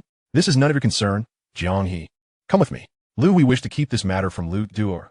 Otherwise, given her nature, she would undoubtedly cause a ruckus. I'm sorry, young lady. Forgive your father's cowardice. He could disregard everything, but not Lu Duoer, even if it meant sacrificing years of his pride. Jiang He sensed something amiss and decided to follow Lu Hui upstairs alone, requesting Lu Duoer to look after Lu Cece and inform her that he would return shortly. Lu Duoer nodded, bewildered by her father's intentions. Upon reaching the office, Lu Hui quietly closed the door. Brother Lu, feel free to speak your mind. Jiang He broke the silence, confident that a solution could be found. Brother Jiang, I've been contemplating, and we must approach this collaboration with caution. Lu Hui's words came with great difficulty. He had never gone back on his word, but this time he had no choice. Go on, Brother Lu. Jiang He had an inkling of what was brewing, though he refrained from associating it with Jiang Bai. 1 million. If you could come up with 1 million. This collaboration is yours, no strings attached. Lu Hui finally voiced the challenge left to Jiang He by Jiang Bai. He believed that Jiang He would undoubtedly return to plead for that million. As for Jiang Xian, as long as Jiang Bai wished, she could freeze her bank account at any time. That was her prerogative as the head of the Jiang family. Brother Lu, may I ask if someone, I'm sorry, I cannot disclose that. Lu Hui interrupted Jiang He, indirectly revealing the reason behind this predicament, confirming Jiang He's suspicions. Understood. Thank you, Brother Lu. As Jiang He turned to leave, Lu Hui called out to him. Brother Jiang, I'll take the liberty of addressing you as Xiao Jiang. If you can overcome this hurdle, I, Lu Hui, vow that your affairs will become my own. After Jiang He departed, Lu Hui finally exhaled in relief, hoping he would manage to navigate the situation successfully. As Jiang He descended the stairs, he spotted Lu Cece anxiously waiting at the foot of the steps. Upon seeing him, she hurried over. Brother Jiang, are you all right? Observing Lu Cece's worried demeanor, Jiang He smiled gently. After all these years, he had faced countless trials and tribulations, and this particular issue was hardly enough to shatter him. Yet, he would not let Lu Cece fret. I'm fine. just discussing some collaborative matters with Boss Lu. He then turned to Lu Duoer. Miss Lu, Cece and I'll take our leave. We shall seek your guidance again when the opportunity arises. Upon hearing this, Lu Duoer's brows furrowed. What do you mean by when the opportunity arises? Did my father make things difficult for you? I will confront him. This was Lu Duoer's character. She never concealed her feelings, and she hurried upstairs to find Lu Hui. Wasn't it agreed upon before the collaboration that there would be no backtracking? Jiang He could not stop her, nor could he find a chance to explain. Powerless, Jiang He had no choice but to leave with Lu Cece. As for the million, he honestly had no solid plan at the moment. Meanwhile, Lu Duoer burst into Lu Hui's office. Seeing her, Lu Hui felt a pang of guilt. Ahem, what brings you here? Tell me, have you made things difficult for Jiang He? Upon hearing this, Lu Hui's eyes widened in surprise as he regarded Lu Duoer curiously. Didn't you dislike that boy Jiang He? He recalled how Lu Duoer had looked at Jiang He with disdain in the past. What do you mean by like? I'm merely standing up for justice. What was her father thinking? She felt only pity and a hint of guilt towards Jiang He. Did Jiang He inform you of this? No, I'm just guessing. Upon this admission, Lu Hui understood. He knew Jiang He was the sort of man who bore his burdens alone and would never snitch. So you're questioning your father based on a mere assumption? Or could it be that you have feelings for Jiang He? What are you talking about, Dad? How long have I even known that guy? Seeing that Lu Duoer had no such intentions, Lu Hui felt a bit reassured. He had considered Jiang He a decent candidate for a son-in-law. But Jiang He already had a girlfriend. Remember, our Lu family would never engage in stealing someone else's boyfriend, understood? When have I ever wanted to steal someone else's boyfriend? Lu Duoer was on the verge of losing her sanity. What had happened to her father? Why was he acting so irrationally? Moreover, hadn't she come to clarify the situation regarding Jiang He? How had their conversation strayed so far off course? Chapter 69, the flushed cheeks of a young girl spoke volumes beyond mere words. Seeing Lu Duoer's persistence, Lu Hui had no choice but to recount the earlier events truthfully. Upon hearing, Lu Duoer's face paled. Is there truly someone even your father cannot confront? Jiang, he is an orphan who has endured so much. How can anyone bear to make life difficult for him? Is that even human? Yet more than anything, she felt guilt towards Jiang He. Alas, forgive me, my daughter, it is your father's inadequacy. Lu Hui sighed, the weight of his helplessness evident in his words. Meanwhile, Jiang He and Lu Cece walked home. Jiang He took the initiative to hold Lu Cece's hand. Brother Jiang, is it Lu Cece, perceptive as always, could not possibly overlook Jiang He's difficulties. Don't worry, it will all pass. Jiang He initially intended to brush it off. After all, now that Lu Cece was aware, it would only serve to heighten her worry. However, Lu Cece stood her ground, gazing intently at Jiang He. Brother Jiang, I want to help, even if it's just a little. A rare determination flickered across Lu Cece's face. If Jiang He did not agree, she would not budge. Seeing the adorably foolish girl before him, Jiang He couldn't help but chuckle. What are you laughing at, Brother Jiang? Silly girl. It's just that Boss Lu wants to invest, and we can discuss it with Ms. Zhou later. Jiang He spoke lightly, masking his previous worries. While Lu Cece was always eager to support Jiang he too harbored the same sentiments. Such is the wonder of love. Two people connected in spirit, yet often wrapped in kind-hearted lies. Is that true? Brother Jiang isn't deceiving me? Of course not. Do you not trust me? Upon hearing this, Lu Cece quickly waved her hands. Of course not. Seeing her reaction, Jiang He once again took her hand, leaning closer. Hey, what are you doing? Don't block the road, shouted an irate driver from a passing car, rolling down the window. At this moment, Jiang He realized that he and Lu Cece were standing in the very center of the crosswalk, and the green light was about to expire. Quick, let us go. Without hesitation, Jiang He swiftly grabbed Lu Cece's hand and hurried forward. However, unbeknownst to Jiang He, Lu Cece's delicate face had already begun to flush with warmth. The rosy hue of the young girl's cheeks spoke volumes more than 1,000 words. Meanwhile, Jiang Bai received a phone call from Lu Hui. Upon learning that she had followed her instructions, she quietly awaited Jiang He's arrival. She could hardly believe that Jiang He would abandon this opportunity for collaboration. Jiang He's only option now was to seek her assistance or to appeal to Jiang Xin. Yet, irrespective of whether he approached her or Jiang Xin, the ultimate decision lay firmly in her hands. As dawn broke the following day, Jiang Bai had yet to receive a call from Jiang He. It suddenly dawned on her that Jiang He seemingly did not possess her phone number, a miscalculation. Nonetheless, she resolved to take the initiative and visit him. After tidying herself, Jiang Bai set off from her newly purchased villa in Haishur to Jiang He's school. Coincidentally, Jiang He had just finished classes and was assisting Jiang Xin in transporting newly arrived medical supplies while removing expired medications. "Oh my, is that you, brother Jiang He?" Jiang Bai exclaimed, her large, innocent eyes fixed on him. Jiang He was nearly startled by her unexpected words, almost losing his grip on the box he was carrying. "Brother Jiang He, do you have nothing to say upon seeing me?" Jiang Bai continued, unwaveringly gazing at him, anticipating that he would be the first to ask for her phone number. "Jiang Bai, what are you up to now?" Jiang Xin could no longer contain herself, feeling embarrassed by the antics of her somewhat dim-witted sister. "Sister, please hold your tongue. Brother Jiang, he has something to say to me," Jiang Bai retorted, leaving Jiang He even more bewildered. "Miss Jiang Bai, I don't believe I have anything to say to you. If you have no business here, perhaps you should sit inside for a while," Jiang He said, turning away to continue moving the boxes. You. Jiang Bai was infuriated by Jiang He's dismissive attitude, feeling that he truly lacked appreciation. Did she really have to personally hand him her phone number? "What on earth are you doing?" Jiang Xin thought Jiang Bai was being foolish, yet she knew her sister never acted without purpose. Suddenly, a figure appeared before them. Someone Jiang Xin recognized. Dressed impeccably in an OL suit complemented by black high heels, the woman's perfect figure could only be rivaled by Jiang Xin herself. It was Jiang He's elder sister, Jiang Huang. "Where's Xiao He? He must be here, right?" Upon hearing this, Jiang Xin furrowed her brow, wondering what this woman was up to. Just as Jiang Xin was about to inform her that Jiang He wasn't present, she collided with him as he carried a box. "Xiao He, why are you doing this kind of work?" Jiang Xin, "What do you mean by this?" Jiang Huang stepped forward and took the box from Jiang He, startled by its weight, which was filled with medical equipment. "Come with your sister, Xiao He." And Jiang Xin, "I want to let this go." With that, Jiang Huang attempted to pull Jiang He away, not realizing that during his time away from the Jiang family, he had been doing labor for Jiang Xin. Jiang Xin was utterly speechless, wondering if this woman had lost her mind. Yet despite Jiang Huang's persistent tugging, Jiang He stood his ground, unmoved. "Miss Jiang, did we not clarify everything before? Why are you still here to trouble me?" Jiang He asked, feeling an overwhelming headache from the situation. "Xiao He, how could your sister be here to cause trouble? I only came to see you struggling with such heavy items. Is Jiang Xin bullying you?" Jiang Huang shot a fierce glare at Jiang Xin, who, of course, ignored her. "That is of no concern to Miss Jiang. Dr. Jiang treats me very well. The things I previously carried were far heavier than this," Jiang He replied, effortlessly lifting the box from the ground once more, his fluidity causing a pang of unease in Jiang Huang. "Xiao He, have you done this before? As someone born with a silver spoon?"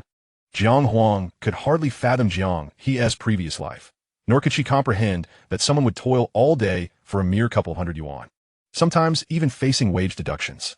There was no way for him to escape. After all, Jiang He wasn't yet an adult back then, making him an easy target for bullying. "Oh, you didn't know? I thought I mentioned it to you before." Jiang He was reluctant to engage further. He had previously informed Jiang Huang about this matter, but she had shown little interest. "Did you?" Jiang Huang stammered, her face turning crimson with shame. "All right, Miss Jiang. If you have nothing more to discuss, please return home," Jiang He stated, intent on continuing his task of loading the boxes into the vehicle. "Xiao He, wait. I have something to tell you." Jiang Huang grasped Jiang He's sleeve, her resolve firm. She was determined to reveal the truth from years ago, regardless of whether Jiang Li could handle it. "It was Jiang Li who framed you, Xiao He. If Miss Jiang has something to say, please do so here," Jiang He replied, merely turning slightly to shake off Jiang Huang's hand. Her hand lingered in the air awkwardly for a moment before she withdrew it with embarrassment. "Xiao He, I now know the truth from that year. You did not steal the necklace. It was Jiang Li." Despite her determination, Jiang Huang found the final words incredibly difficult to articulate. Meanwhile, Jiang Xin and Jiang Bai watched with curiosity, for no one could resist the allure of gossip. "There is no need to explain. I don't care," Jiang He replied, fully aware of what Jiang Huang referred to.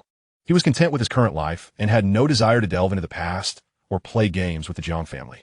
If this matter brought them back into his life, it would be a fruitless endeavor. Jiang Huang was momentarily taken aback, her voice trembling slightly. "Xiao He, just consider it a plea from your sister. Please come back with me. I will ensure Jiang Li apologizes to you. I will not allow this to happen again." "Apologize? What good would that do?" Jiang He chuckled derisively. At this juncture, what was an apology worth? He had endured a night of punishment in the rain. Could a mere, insincere apology suffice to resolve that? Though Jiang He no longer cared, it did not mean he would forgive. Yes, I misspoke. I will ensure Jiang Li." Jiang Huang stuttered, completely flustered, her strong demeanor evaporating. "Let him leave the Jiang family? Or make a meal before me? Neither is feasible, is it?" Jiang He stated, turning his back to Jiang Huang, who was now at a loss. All right, Miss Jiang, you should leave quickly. It looks like rain is imminent. Gazing at the darkening sky, with clouds gathering ominously and a faint scent of moisture in the air, Jiang He could sense that rain would soon fall. I will make Jiang Li leave the Jiang family. Xiao He, trust your sister. With a resolute determination, Jiang Huang cast a final glance at Jiang He before striding away, even as the wind tousled his meticulously styled hair without a hint of hesitation. Jiang He, caught off guard by Jiang Huang's words, furrowed his brow in confusion, pondering the situation. Wasn't Jiang Huang the one who doted on that little brat, Jiang Li? Why would he utter such phrases? Yet, regardless of Jiang Li's expulsion from the Jiang family, he would not return. He had never promised to do so because of this incident. He had declared, in no uncertain terms, that he would never go back. Jiang Huang's actions were destined to be in vain. Has it started to rain? Jiang He mused as he felt the cool, damp droplets of rain falling on his palm, murmuring softly to himself. Chapter 71, Why not have Brother Jiang He come to my house tonight? Jiang Xin suggested, urging Jiang He to return first before moving anything else. Seeing the rain intensify, Jiang Xin hastily insisted that Jiang He come back. It's fine. I'll move quickly, he reassured her, while other items could be managed. The medicinal supplies were particularly troublesome. If they got wet, they would be rendered useless. Besides, the rain wasn't too heavy yet. As long as he moved swiftly, he would be fine. What harm would a little rain do to him? As Jiang Xin began to speak again, she noticed Lu Cece, umbrella in hand, rushing towards Jiang He. Hurry back. It's just a little rain. Jiang He was indifferent, but if Lu Cece caught a chill, it would be troublesome. However, Lu Cece unexpectedly shook her head at Jiang He, asserting that she was not so fragile as to break easily. Oh, you silly girl, Jiang He sighed, realizing he had no choice but to quicken his pace and complete his task before the rain poured down in earnest. Meanwhile, the sight of Jiang Xin and Jiang Bai in a rainy night, one holding an umbrella, the other moving boxes, brought a twinge of envy to Jiang Xin's heart. As for Jiang Bai, her feelings were even more pronounced. She was ready to rush over and snatch Lu Cece's umbrella to replace it. Yet, Jiang Xin blocked her without room for negotiation. Don't cause trouble. What do you mean cause trouble? I'm just going to help, Jiang Bai retorted, exasperated that Jiang He hadn't yet asked for her phone number. Helping out now would give him an easy way to ask. In truth, she was just afraid that if Jiang He didn't take the initiative, offering her number would be too embarrassing. Fortunately, Jiang He soon finished moving all the boxes. He quickly pulled Lu Cece back to the infirmary.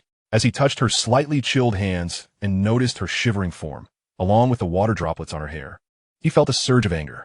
You must listen to me next time, all right? He admonished. How had he not realized how stubborn this girl could be? Okay. I understand, Lu Cece replied with a smile, genuinely happy to be of assistance to Jiang He. All right, once the rain eases, I'll call a cab for you two to go home. Watching the two of them together filled Jiang Xin with an inexplicable restlessness. This wasn't surprising. As someone who had been single her entire life, witnessing such a scene was bound to stir her emotions. After all, who in dreamed of a love that would endure through thick and thin? Before long, the rain did indeed lighten considerably. Jiang Xin glanced at the weather forecast on her phone, her brows knitting together. Let us leave now. It'll only get heavier, and there's strong wind. The car is already at the school gate. Just give them my phone number when the time comes. This wasn't unexpected. As a coastal city, Haishi frequently faced storms, especially after a prolonged period without rain. When Jiang Xin mentioned her phone number, Jiang Bai suddenly realized that Jiang He hadn't yet asked for it. If this continued, how would her plan unfold? Brother Jiang He, have you forgotten something? Jiang Bai decided to take the initiative, prompting Jiang He with her words. Upon hearing this, Jiang He seemed to recall something. All right, go ahead, say it. Jiang Bai looked at him with eager anticipation, urging him to speak. After all, how many people in Jing City were clamoring for her phone number? If only Jiang He would ask. I forgot my umbrella. Thank you for the reminder, Jiang Bai. With that, Jiang He turned and left with Lu Cece, not once looking back as they hurried to the school gate while the weather remained calm. Jiang Bai was left in shock, frozen in place. What? Jiang He, you wait for me. Jiang Bai's furious shout made Jiang He, at a distance, shiver with surprise. What is going on? Am I catching a chill? Jiang He shook his head. He had never been one to fall ill easily. Are you all right, Brother Jiang He? Lu Cece gently touched his cheek, relieved to find his temperature normal. Why not come over to my house tonight? I can make you some ginger soup. As she spoke, Lu Cece's cheeks flushed a deep crimson, resembling a ripe apple. It's nothing, I just sneezed. But your umbrella is barely covering you. Jiang He observed how this foolish girl had pushed most of the umbrella over to him to shield him from the rain. He instinctively pulled Lu Cece close, using his arm to shield her from the wind. Isn't this sufficient? He remarked, given that the streets were nearly deserted, and there was little concern about encountering teachers or the principal, indulging a bit wound T hurt. Feeling the warmth radiating from Jiang He's chest, Lu Cici's already flushed face grew even hotter, almost as if she might steam. Thus, the two of them made their way to the school gate, where the rideshare driver was already waiting. Getting quickly, it's going to rain heavily soon. Indeed, as soon as the driver finished speaking, a gust of wind swept toward them. Just then, Jiang He's phone began to ring, and to his surprise, it was the director of the orphanage calling. Chapter 72, The Frantic Jiang. Though Jiang He was uncertain why the director was calling, he understood that something significant must have occurred. What? Rolly isn't T returned yet? Jiang He peered through the car window at the raging storm outside, his brow furrowing deeper. Could she have gone to pay respects to her parents? He recalled that these days marked the anniversary of that little girl's parents' memorial. Could it be that she truly... Frustrated, Jiang He silently berated her for being foolish, yet he felt powerless. He knew Lin Ruoli's disposition. No matter what happened, she would always visit the cemetery on this day to honor her parents. After hanging up, Jiang He took a deep breath. Lu Cici, having overheard his conversation, instinctively tightened her grip on his hand. Ruoli will be fine. Lu Cici understood that Jiang He genuinely regarded Lin Ruoli as a sister. Thus she wouldn't feel jealous about such important matters. Thank you, Cici. Each time Lu Cici spoke, her words soothed his anxious heart, and Jiang He felt grateful that she liked him. Jiang He instructed the driver to drop Lu Cici off at her doorstep, although she wished to accompany him. He could not agree. Driver, just let me off here. Without a thought for the umbrella, Jiang He held it in his hand and hurried toward the outskirts of the city where Lin Ruoli's parents were buried. In truth, the cemetery was not far from the orphanage, which somewhat eased Jiang He's worries. Suddenly, a figure stumbled into his path. A figure drenched by the relentless rain approached, her hair cascading with droplets, while her arms bore the marks of scrapes, oozing crimson beads of blood. Jiang He, take me to the orphanage. Jiang He gazed at the woman before her, struggling to reconcile this disheveled figure with the proud star she once knew. Indeed, the woman now before her, in such a state of disarray, was Jiang He's third sister, Jiang. The current Jiang bore no resemblance to the haughty celebrity of yore. Step aside. I have no time for your antics. Jiang He was in a hurry to find Lin Ruoli and had no bandwidth to concern herself with Jiang's plight. Jiang He, I implore you, darkness is imminent, and the rain continues to pour. I am truly frightened. I must go to the orphanage to find someone of great importance. Please, I beg you. Jiang's eyes glistened with tears. She had only just learned today that the boy who had once saved her was at the orphanage on the outskirts of the city. It was this knowledge that drove her to brave the torrential downpour, even abandoning her vehicle when it was submerged to reach this place. She had waited far too long for this day. Jiang, must you insist? Can't you let me be? Yet, no matter how fiercely Jiang He struggled, she could not free herself from Jiang's grasp, who was now teetering on the brink of madness. Let go of me, damn it. Jiang He glanced at the ever-darkening sky, acutely aware that once night fell, Lin Ruoli would be in grave danger. With no other option, Jiang He suppressed her inner turmoil and offered her umbrella to Jiang. Keep walking straight ahead, cross the stone bridge, and continue for a while. The orphanage will be just ahead. Do you understand? The more urgent the situation, the more we must remain composed. Stay calm. Jiang He cared little for Jiang's fate, but he absolutely could not bear the thought of jeopardizing Lin Ruoli because of her. Thank you.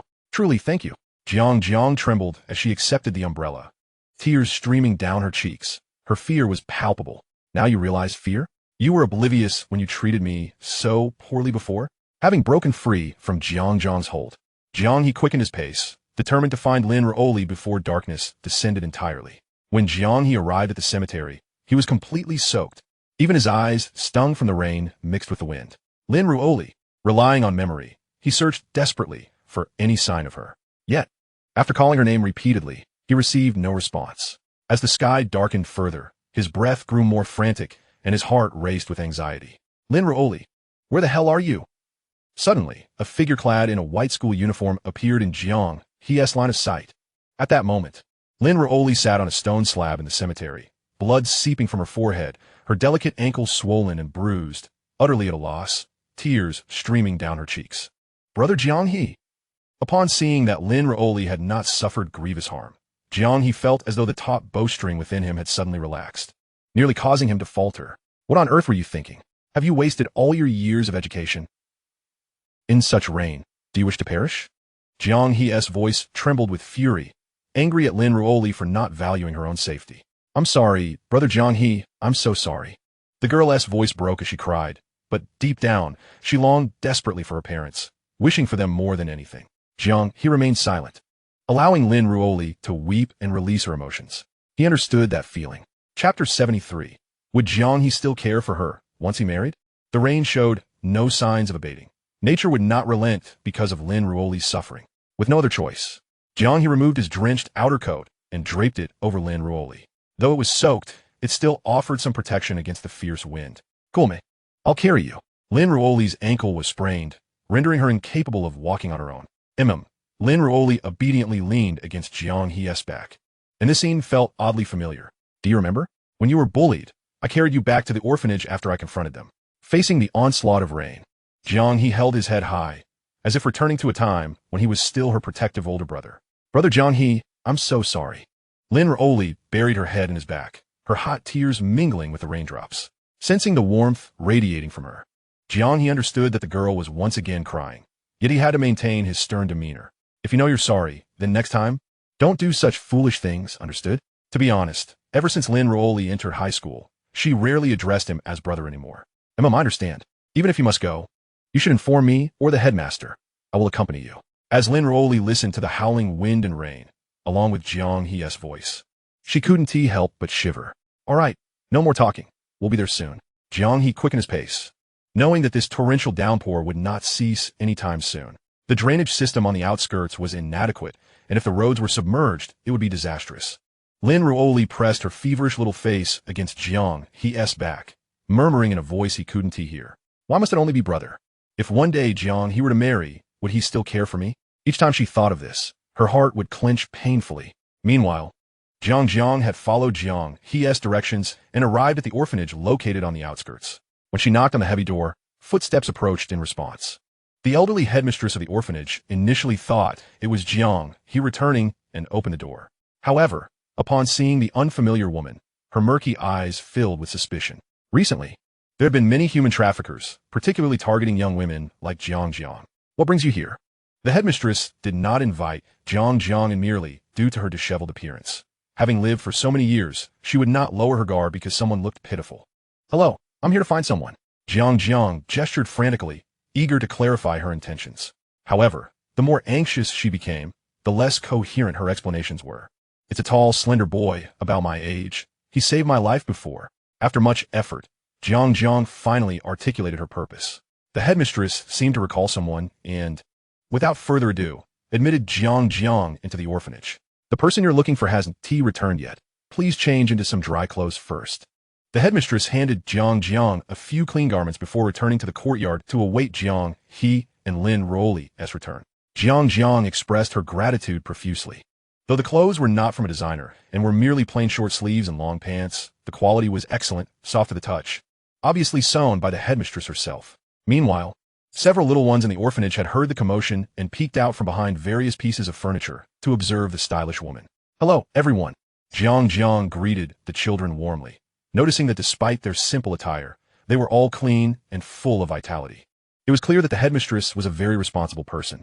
The attire of Jiang stood in stark contrast to the simplicity of the orphanage. Many young girls, upon catching sight of Jiang's face, gasped in astonishment. It's Jiang, the one we often see on television. Is it really her?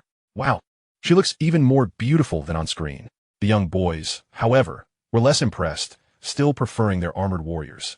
As Jiang emerged from her room, having changed her clothes, the once chattering girls scattered like startled birds, though they held a deep admiration for a star like Jiang.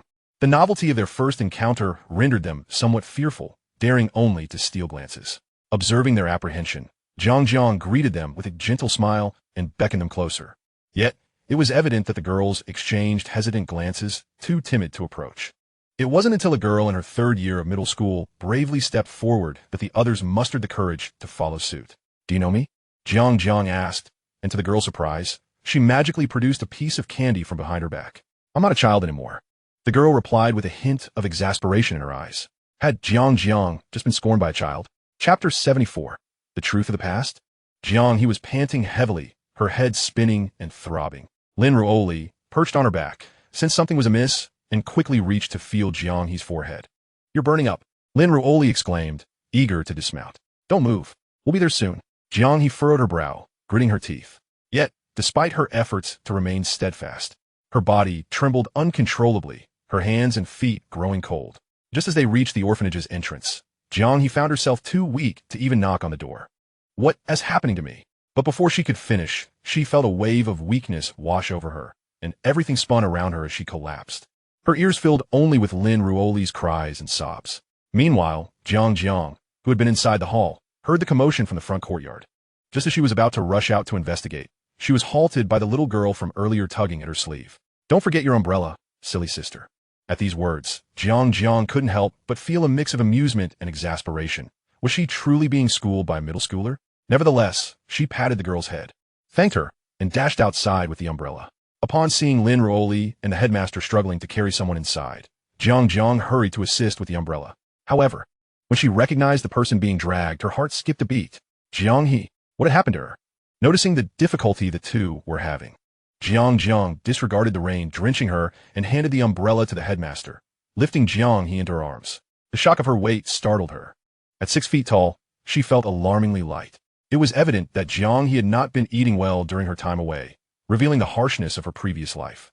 "Brother Jiang He," Lin Ruoli attempted to follow Jiang into the bedroom, but was stopped by the headmaster. "Change your clothes first." The headmaster glanced at Lin Ruoli, saying no more, trusting she would come to realize her own foolishness. She would understand that her foolishness affected not only herself. I'm so sorry.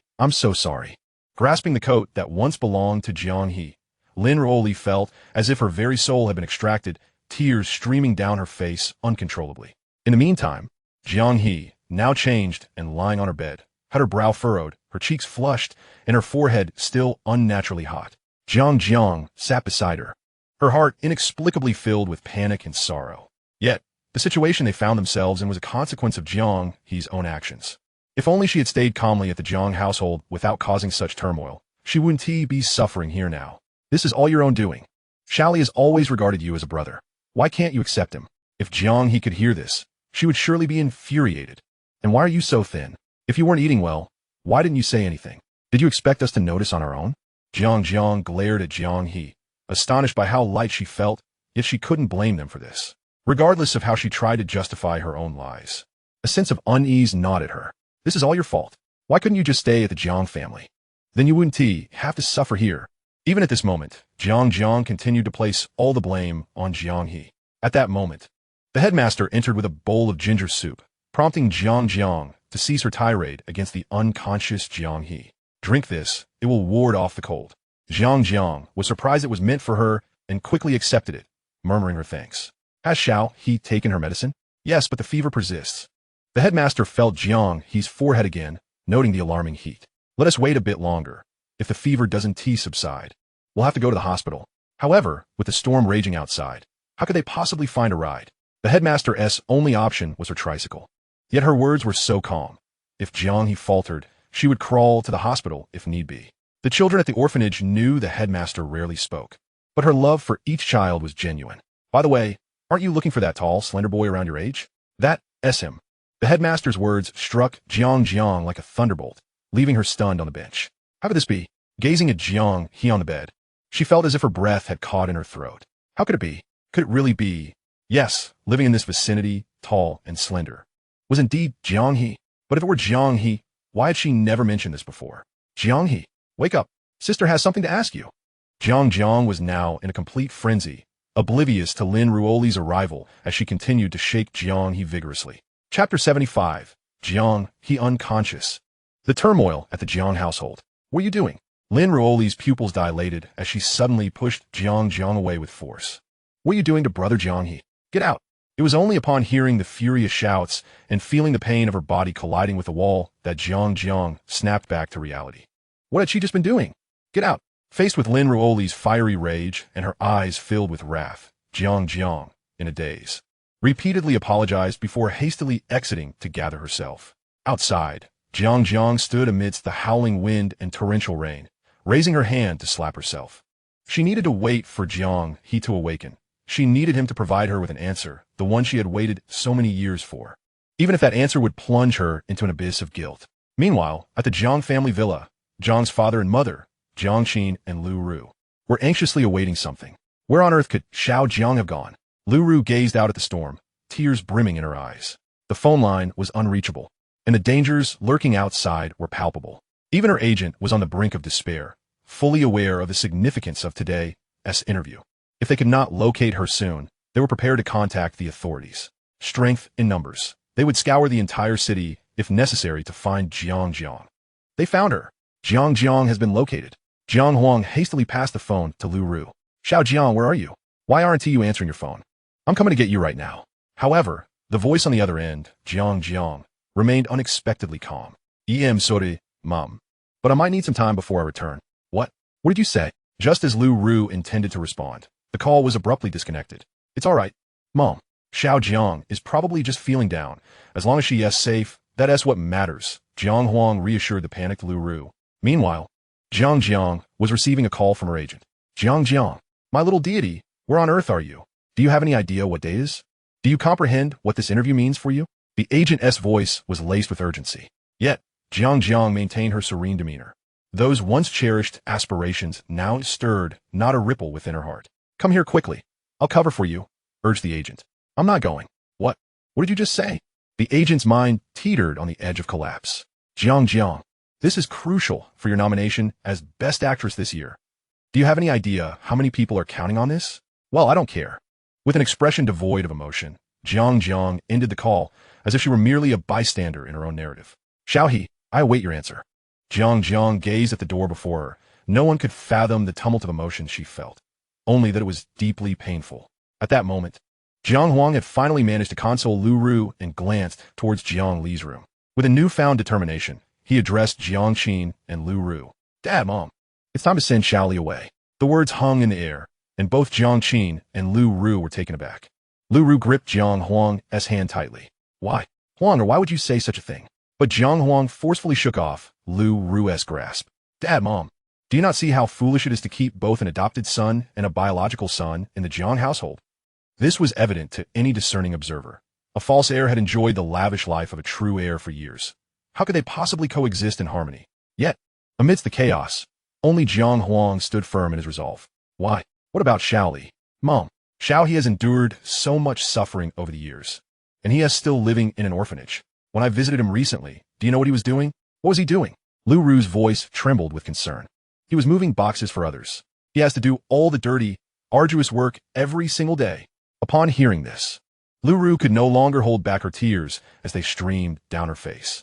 Poor Xiao He. Jiang Qin remained silent, standing by.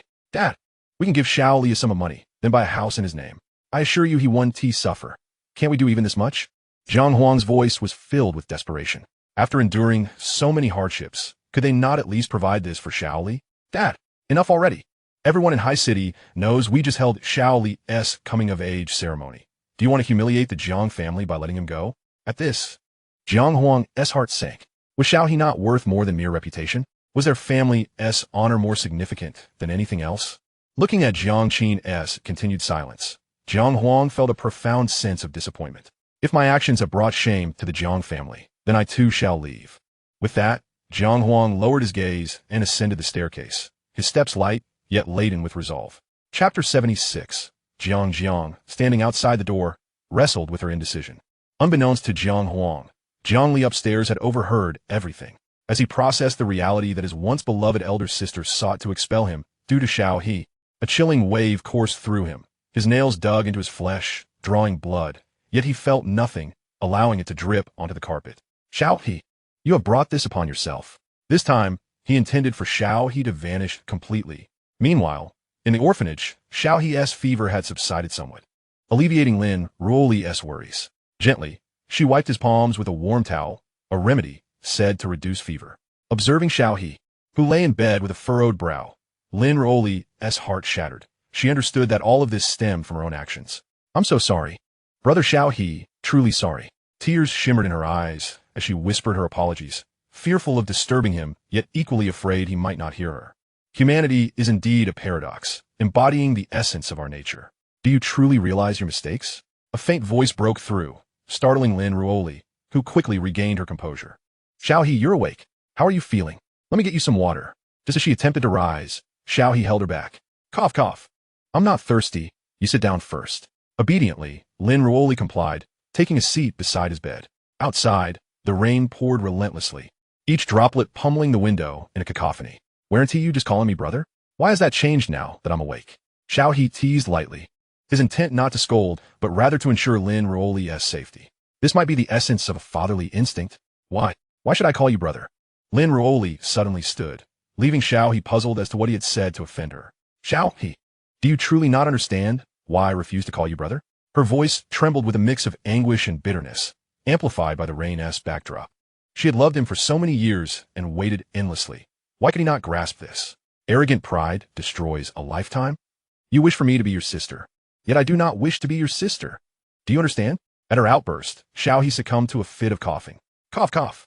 Why? Did you not once promise to be my sister for life?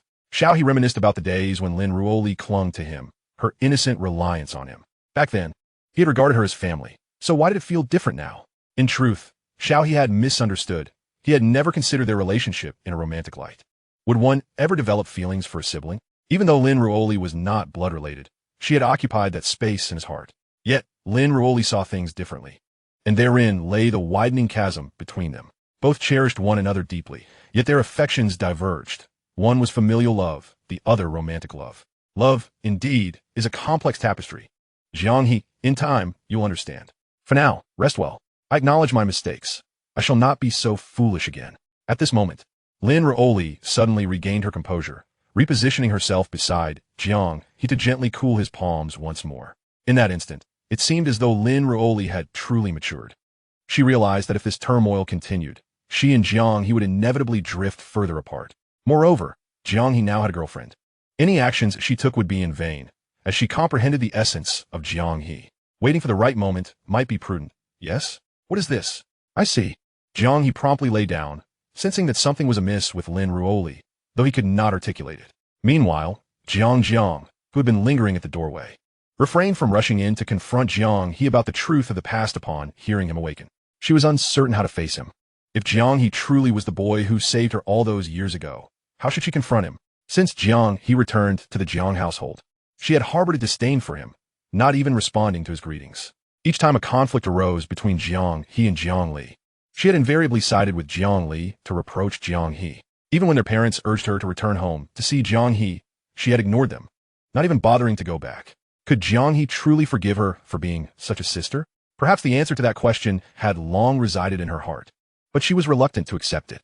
Thus, Jiang stood outside the door, gripping the doorknob tightly, even as the rain from outside splashed against her. She still found it difficult to summon the resolve. Chapter 77.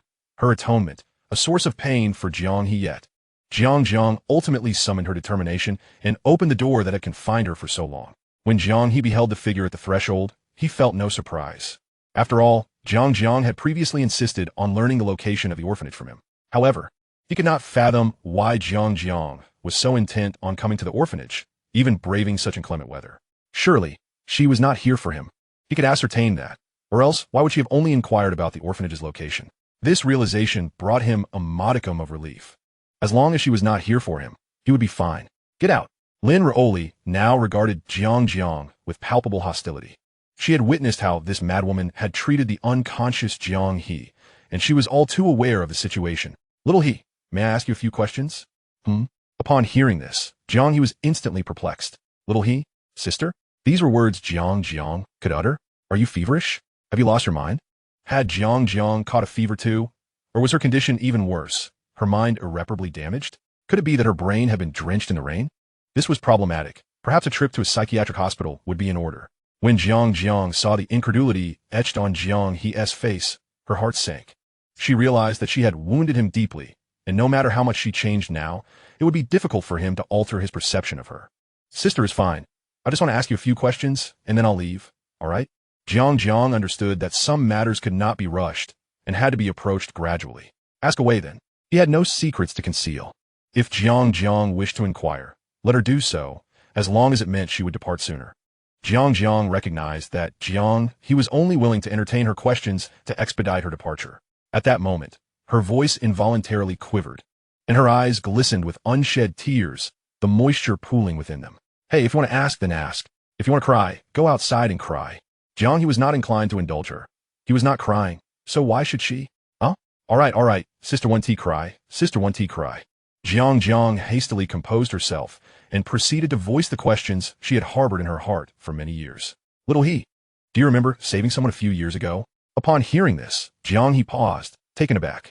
He remembered, of course, it was Lu Cece. What of it? Why was she asking about her? He had indeed rescued Lu Cece, but what did that have to do with Jiang? No. It was a girl who fell into the water. Do you recall? Just by the river, not far away. Jiang grew increasingly animated, her once pristine hands trembling uncontrollably. Fell into the water?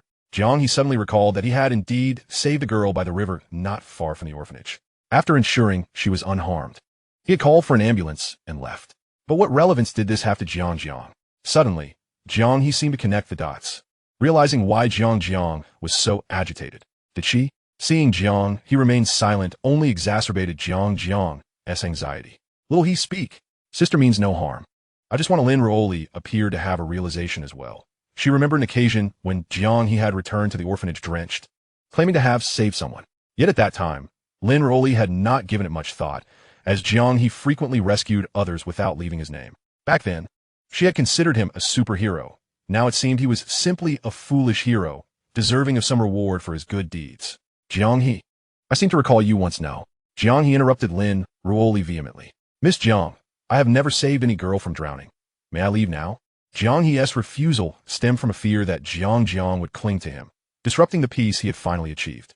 However, Jiang had overheard Lin Ruoli's words and rushed forward to seize Lin Ruoli's wrist, as if grasping the last lifeline. Please, tell me, will you? I beg you. Startled by Jiang's fervent gaze, Lin Ruoli instinctively pulled away. If Jiang He chose not to speak, there must be a reason behind his silence. I understand. Jiang appeared to have confirmed something, her gaze towards Jiang He shifting. Little He, I implore you, please do not keep secrets from me any longer. Jiang was nearing her breaking point, her eyes brimming with earnest pleas for Jiang He. Even a single word or phrase would suffice. What am I concealing from you? I just told you it wasn't me. Do you not comprehend human language? Since your questions are answered, kindly leave. Coughing violently, Jiang He nearly choked on his frustration, alarming both Jiang and Lin Ruoli. All right, sister will leave now. Little He, please don't be angry. I shall take my leave, right away. Jiang acknowledged Jiang He's illness and hurriedly exited. Simultaneously, she resolved to take action to atone for her previous misdeeds. Yet, perhaps her atonement would also serve as a source of pain for Jiang He. Chapter 78. Volunteer Caregiver Jiang. The meaning of delayed affection after a night of torrential rain. Even though it had somewhat subsided, the sky continued to drizzle lightly. Unsurprisingly, the roads on the outskirts of the city had been submerged, and despite the efforts of repair crews, it would take time to restore them. Fortunately, nearly all schools in Haishur announced a day off, and the second high school was no exception. At this moment, Jiang He rose, feeling an overwhelming ache coursing through his body, his throat akin to being sliced by a blade. It had been quite some time since Jiang He had fallen ill, and this sudden bout caught her completely off guard. Just then, Jiang He's phone rang, displaying an unfamiliar number. Upon answering, to her astonishment, she heard Jiang Bai's voice. Hello, is this Jiang He Gij? Have you missed Xiao Bai? Jiang Bai even deliberately altered her tone, making her words sound all the more sweet and enchanting. No, Jiang He replied curtly before hanging up, incredulous. What was wrong with this girl, calling her so early in the morning? Were they even that familiar? Yet, even with those two simple words, a sharp pain shot through Jiang He's throat. Meanwhile, Jiang Bai was nearly driven to exasperation, throwing her nearly 10,000 yuan iPhone 15 onto the ground in frustration. Please turn on your microphone to communicate. You hung up on a man. Why smash your phone? She fumed. Oh, Jiang He, I want to see how long you can endure this. I don't believe there is anyone else who can assist you besides me. Bring me another phone. I will wait for Jiang He to personally call and apologize. On the other side, Jiang He was preparing to rise when yet another call came through. Frowning, she initially thought it was Jiang Bai again. Just as she was about to hang up, she realized it was Lu Cece calling. Jiang He Gij, are you all right? How is Ruoli? The anxious voice on the other end immediately reached her ears. Since the previous night, Lu Cece had been contemplating calling Jiang He, but she feared she might disturb him, worrying until she finally fell asleep around 2 in the morning. Upon waking, her first thought was to inquire about Jiang He's condition. I'm fine, really. Ruoli is back too. By the way, you didn't catch a chill, did you? Jiang He endeavored to make her voice sound less hoarse, but ultimately, one cannot hide the truth. Jiang He Gidge, what is wrong with your voice? Are you sick? I'm coming over right now. Upon hearing this, Lu Cece could no longer remain seated, hastily gathering her belongings to head out to find Jiang He. Don't come over. It's just a slight cold. Just as Jiang He attempted to explain further, the line went dead. Meanwhile, Lu Cece's parents, seeing their daughter in a flurry of urgency, quickly deduced that it must be about that Jiang He boy. I'll drive you there. We can check on that boy as well. Upon hearing this, Lu Cece paused. Huh, father, aren't you busy? Today is a holiday, Cece. Your father has no objections to you two being together, but I should at least meet him once, right? Even though Jiang He once saved you, I still have my concerns.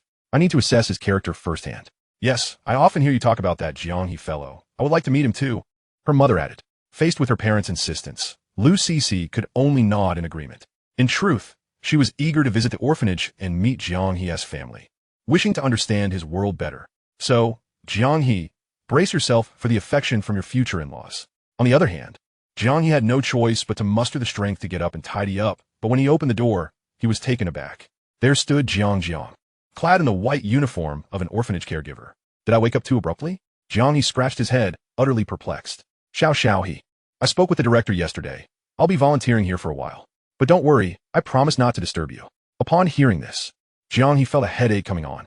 He certainly couldn't just order the caregiver to leave. Why would you abandon your life as a pampered young lady and a star to do this? Didn't I mention before that I didn't save you? You could simply continue to dislike me, as you always have. The crux of the matter was, could this pampered young lady actually care for others? It was a miracle if anyone managed to care for her. Xiao He, I don't dislike you. Trust me, I will prove it.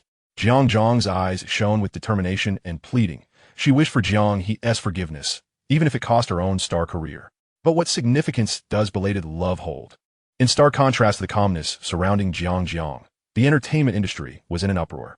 The news of the promising actress Jiang throwing her weight around had surged to the top of trending topics, with netizens lambasting her mercilessly, claiming she had fled abroad to evade taxes and enjoy a lavish lifestyle. Indeed, reporters had begun to seek Jiang's whereabouts, eager to secure an exclusive interview. As Jiang He continued to grapple with his troubles regarding Jiang, the orphanage door swung open. So soon? It can't be Lu Cece, can it? I just hung up on her. However, the visitor was someone neither Jiang He nor Jiang had anticipated. Xiao He, long time no see.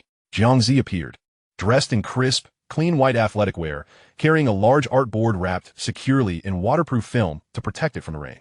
Elder sister, what brings you here? Jiang hurriedly ushered Jiang Zi inside, as it was still drizzling outside. Third sister, what's this all about? Jiang Zi looked curiously at Jiang's outfit, puzzled by the caregiver's role.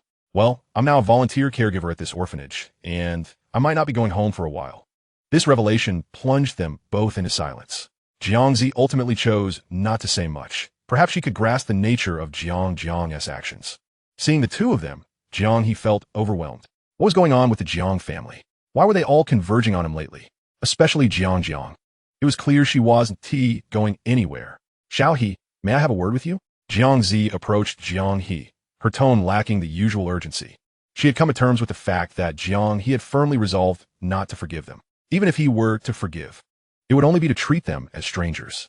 Thus, she no longer cherished such hopes. She merely wished to speak with Jiang He once more before departing. Miss Jiang, my throat is quite sore, so I want to be able to indulge you. Not only was Jiang He currently in discomfort, but even if he were feeling well, he wouldn't want to engage with the Jiang family at all. That is all right. Just listen to your sister. As Jiang He attempted to leave, Jiang Zi gently grasped his sleeve, determined to speak her mind, regardless of his unwillingness to forgive. This is a painting I created. Please accept it. With that, Jiang Zi revealed the artwork she had been holding, which was the same piece that had been exhibited previously. In the painting, a shattered puppet lay quietly on the ground. But in Jiang Zi's rendering, it seemed to come alive, imbued with human emotions. This very painting had made quite an impact in the art world, with many willing to pay exorbitant sums for it, pushing its value to nearly $1 million. It is worth noting that a painting fetching such a price is exceedingly rare in contemporary art. As for those worth millions or even billions, they are either of profound significance or mere illusions. Yet this very piece that could catapult Jiang Zi into the limelight, even elevate her to the status of an artistic master, is simply bestowed upon Jiang He. However, this is not entirely misguided, for this painting was originally created for Jiang He. There is no remorse or regret towards Jiang He, no matter how exceptional the technique. The puppets on the canvas remain lifeless. This realization enlightens Jiang He that mastery of technique is not the sole determinant of value. Jiang He glanced at the painting, showing no inclination to accept it. He would no longer accept anything from the Jiang family, not even a painting. Jiang He waited in silence, and as the stillness stretched on, she comprehended the inevitable. A melancholic smile graced Jiang He's lips, and a solitary tear glistened at the corner of her eye. Sister knows. I'm sorry, Xiao He. With those words, Jiang He turned to leave. Yet, as she reached the entrance of the orphanage, she paused, casting a final glance back. Xiao He, can you truly not forgive your sister? This question had burdened Jiang He's heart for far too long. She dared not seek confirmation of the answer, but was irresistibly drawn to the elusive hope. How desperately she longed to hear Jiang He's response. Even if it were but a single word. But silence reigned. For Jiang He remained mute. The day he left the Jiang family, his heart had already succumbed to death. Yes, sister understands. In that fleeting moment, as Jiang He turned away, her tears flowed freely. The wind rose, and the gentle drizzle intensified. This time, Jiang He did not look back. Perhaps time would soften all wounds, allowing Jiang He to reconsider his feelings for her. She would wait, whether it took a decade or two. As for the painting, after being rejected by Jiang He, it had lost all significance. She would sell it and donate the proceeds to those in need. Moreover, she would depart from the Jiang family. Over the years, she had become overly reliant on them, losing herself and her ability to discern right from wrong. She yearned to traverse the world, to encounter more people and experiences, to feel a broader spectrum of emotions, and to create artworks that truly possessed a soul. Simultaneously, she wished to share the importance of cherishing love with others. Chapter 80, Jiang He, Crisis. The pressure from Father Lu. Observing Jiang He's departing figure, Jiang felt an indescribable sensation. As for Jiang He remained indifferent to such matters. How Jiang He fared or the Jiang family's affairs held no relevance for him. He was neither concerned nor curious. After completing his wash, Jiang He began preparing for his studies, for he had promised the principal to rank within the top 100 in the city. Just then, the orphanage door swung open once more. This time, it was indeed Lu Cici, but she was accompanied by her parents, Mr. and Mrs. Lu. Cici, has Jiang He always lived here? Mr. and Mrs. Lu observed the orphanage before falling into a contemplative silence. They had never anticipated that Jiang He was an orphan. All right, let's go inside. Mr. Lu felt a sense of empathy. It appeared that both Jiang He and Cici were unfortunate children. Nonetheless, he needed to ascertain whether Jiang He held genuine feelings for Cici. After all, given Cici's current circumstances, she could not endure any deceit. Nor did she have time for it. He wished for Cici to experience as much love as possible in this brief period. This was the greatest wish of a father. Jiang He promptly approached the door, but upon seeing the two middle-aged individuals behind Lu Cici, he felt a twinge of panic. After all, who wouldn't he feel flustered meeting their partner's parents? Jiang He, why are you up? You should be resting in bed if you're sick. Lu Cici's annoyed expression was undeniably adorable and utterly non-threatening. Cough, cough, cough, it's nothing serious, just a minor ailment. You must be Mr. and Mrs. Lu. Please come in. Jiang He suppressed the pain in his throat, striving to maintain a normal tone. However, Mr. and Mrs. Lu could easily discern his discomfort. It was evident that he was still quite concerned about Cici, especially since they had not informed Jiang He of their visit in advance. Overall, Jiang He left a very favorable first impression on them. Xiao Jiang, we would like to have a word with you if you have a moment. Upon hearing this, Lu Cici instinctively tightened her small hands in anxiety. Father, Jiang He is still unwell. Perhaps we should wait a while. Yet, Jiang He readily acquiesced, for he understood Mr. and Mrs. Lu's worries. Given Cici's unique situation, he would have acted similarly. Then let us make it quick. Jiang He is still sick. As she spoke, Lu Cici's face flushed, for expressing such sentiments in front of her parents required great courage. Mr. and Mrs. Lu patted the head of their naive daughter. They were not malicious individuals. Already turning your back on your own kin? Upon hearing this, Jiang He felt a bit embarrassed. Was he truly the instigator here? Meanwhile, Lin Ruoli, who had just risen to care for Jiang He, noticed Lu Cici's presence. Cici, what brings you here? This allowed the two to step aside, granting Jiang He and Mr. and Mrs. Lu the space to converse. When Mr. and Mrs. Lu entered Jiang He's room, they nodded in approval. It was clean and tidy. Though humble, there were numerous books, indicating that Jiang He was a diligent child. Uncle and Aunt, please have a seat. I'll get you some water. However, as Jiang He attempted to rise, he was halted by Mr. Lu. You should lie down and cover yourself with a quilt.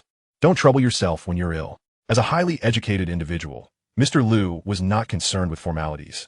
His only interest lay in whether Jiang He was sincere towards Lu Cece. Very well then. Jiang He had no choice but to comply. Though it was clear that Mr. Lu was not an unreasonable man, but rather a competent elder.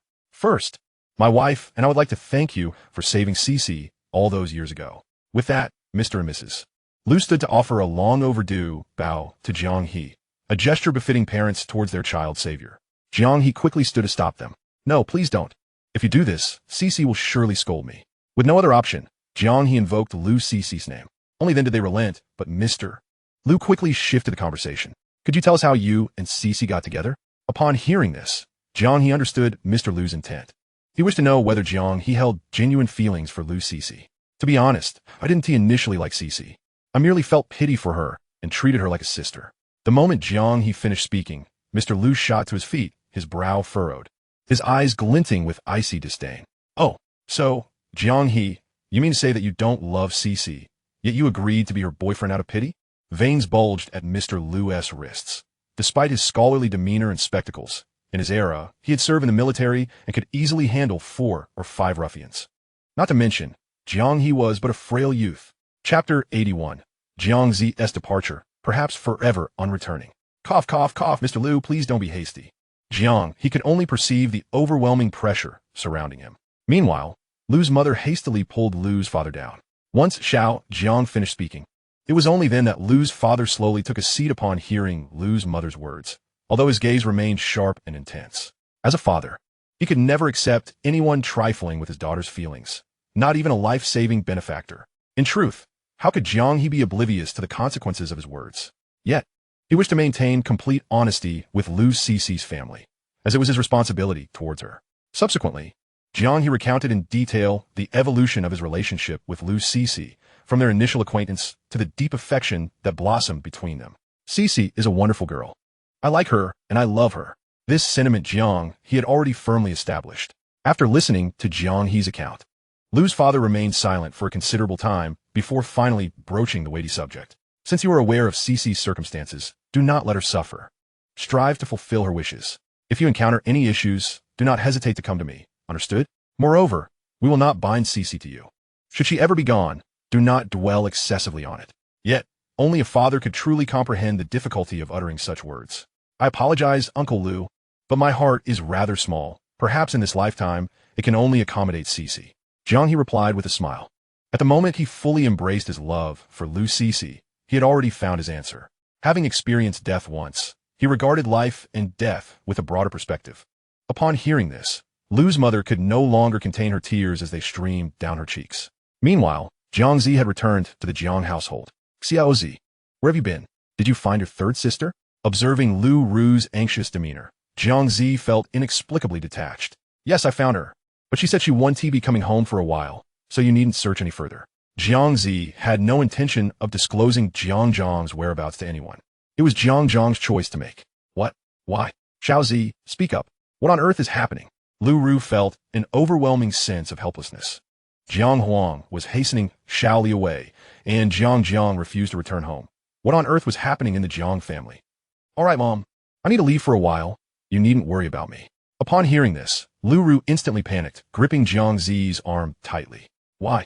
Wasn't your art exhibition going well? Why do you need to leave? Meanwhile, Jiang Li upstairs also heard the commotion and rushed down upon learning that Jiang Zi was leaving. Second sister, why are you doing this? Is it because of brother Jiang He? Even at such a moment, Jiang Li did not hesitate to cast aspersions on Jiang He. Jiang Zi gazed at Jiang Li, the once favored sibling she had cherished dearly. Xiaoli, if you still recognize me as your second sister, then tell me the truth. Did you deliberately break the puppet I gifted to Jiang He? This was her final opportunity for Jiang Li. Upon hearing this, Jiang Li's expression shifted drastically, his hands involuntarily clenching. It's Jiang He again. It's always Jiang He. Sister, I merely wish to interact more with brother Jiang He. After all, he has always disliked me. After saying this, Jiang Li lowered his head, squeezing out a few tears. Feigning victimhood. Answer me. Did you do it on purpose? Jiang Zi remained patient. She only sought to uncover Jiang Li's true intentions. When this tactic proved ineffective, Jiang Li felt an involuntary surge of anxiety. I didn't. I genuinely only want to take a look. It was an accident. Jiang Li raised his head, locking eyes with Jiang Zi, his eyes reddening. Seeing Jiang Li still stubbornly defend himself, Jiang He felt a deep sense of disappointment. In truth, she had once considered the possibility that Jiang He had acted intentionally, but she would have overlooked it had he shown a willingness to change. However, it seemed otherwise now. Xiao Zi, it's just a puppet. If Xiao He likes it, we can simply buy another one, right? Your brother isn't. Lu Ru attempted to continue, but Jiang He interrupted her decisively. I understand, Mom. I'm leaving now. After saying this, Jiang He ascended the stairs to pack her belongings. She was beginning to grasp Jiang He's previous predicament. It turned out that favoritism and prejudice could render a person utterly despondent and helpless, and she had once been the embodiment of such bias. Xiao Zi. Lu Ru hurriedly followed, fearing she could not afford to lose Jiang He again. Can we talk, Mom? Where are you going? For how long? Lu Ru was on the verge of tears, wondering what she had done wrong. Yet, Jiang He continued to pack her things with calmness. I don't know. Perhaps I'll return soon, or perhaps I may never come back. Chapter 82. Jiang's fantasies. Lu Cixi followed Lin Ruoli into her room. Lin Ruoli's room bore a resemblance to Jiang He's, equally modest, with a simple desk piled high with study materials. However, it was notably tidier than Jiang He's room, and a brown teddy bear added a touch of warmth to the bed. The coat rack held only a few simple changes of clothes, which seemed rather meager for a young girl in her adolescence. Nonetheless, Lin Ruoli appeared unfazed. Her inherent beauty shone through, even in the simplest of shirts. Please, have a seat. Would you prefer black tea or green tea? Lin Ruoli retrieved a box from beneath her bed, filled with several jars of assorted tea leaves. These were gifts from the headmistress, who knew of her fondness for tea. However, the tea leaves had originally been given to the headmistress by children who had left the orphanage during holidays. Black tea will suffice. To be honest, Lu Cixi felt somewhat anxious on her first visit. Sister Cixi, Just as Lin Ruoli was about to speak, a knock at the door interrupted them. It's Jiang. May I come in? Jiang had resolved to seek Jiang He's forgiveness, starting with those close to him. It must be said that in this matter, Jiang had reached a consensus with Jiang Huang, who had even begun planning a meeting with Lu Cixi. However, Jiang's primary target was undoubtedly Lin Ruoli. From Jiang He's behavior yesterday, it was clear that Lin Ruoli held significant importance to him, and she had previously offended Lin Ruoli. Her intention now was to see if she could ease the tension between them. What do you want? Lin Ruoli frowned slightly. She was well aware of how this woman had treated Jiang He previously and had no intention of welcoming her warmly. I just wanted to have a chat and offer my apologies. Jiang stood awkwardly outside the door, fearing Lin Ruoli would refuse her entry. Ultimately, Lin Ruoli was not a cruel person and could not bear to leave Jiang standing outside. Thank you. By the way, who is this? Jiang curiously inquired about Lu Cixi's identity, as she had not seen her before. I'm Jiang He's girlfriend. You could just call me Lu Cixi. Lu Cixi spoke up, having not yet met Jiang. The only member of the Jiang family she had encountered thus far was Jiang Huang. Girlfriend. Upon hearing this, Jiang was momentarily taken aback, but her heart surged with joy almost instantly. If she were to win the favor of both individuals, Jiang He might just forgive her for their sake. One must admit, Jiang certainly has quite the imagination. Who are you? Lu Cixi gazed at the woman before her, momentarily bewildered. Is there a problem? I am Xiao He's third elder sister, currently serving as a volunteer caregiver at the orphanage.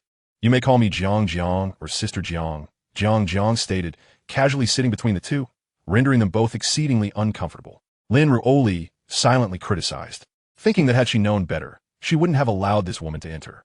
How could Jiang He possibly return to the orphanage if she had been treated well by the Jiang family over the past year? Truly, she has no shame. Calling herself Sister Jiang. How absurd. I recall that Jiang He is an orphan. How can you claim to be his sister?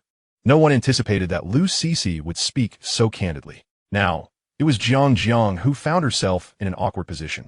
In truth, Lu Cixi could roughly discern what had transpired with Jiang He, especially considering the latter's attitude towards the woman who claimed to be her sister. The Jiang family must have treated Jiang He poorly. Otherwise, how could she possibly declare herself an orphan? This matter cannot be clarified at this moment. By the way, Cixi and Ruoli, do you have any preferences? I could buy you gifts. With that, Jiang pulled out her phone, eager to help the two select presents.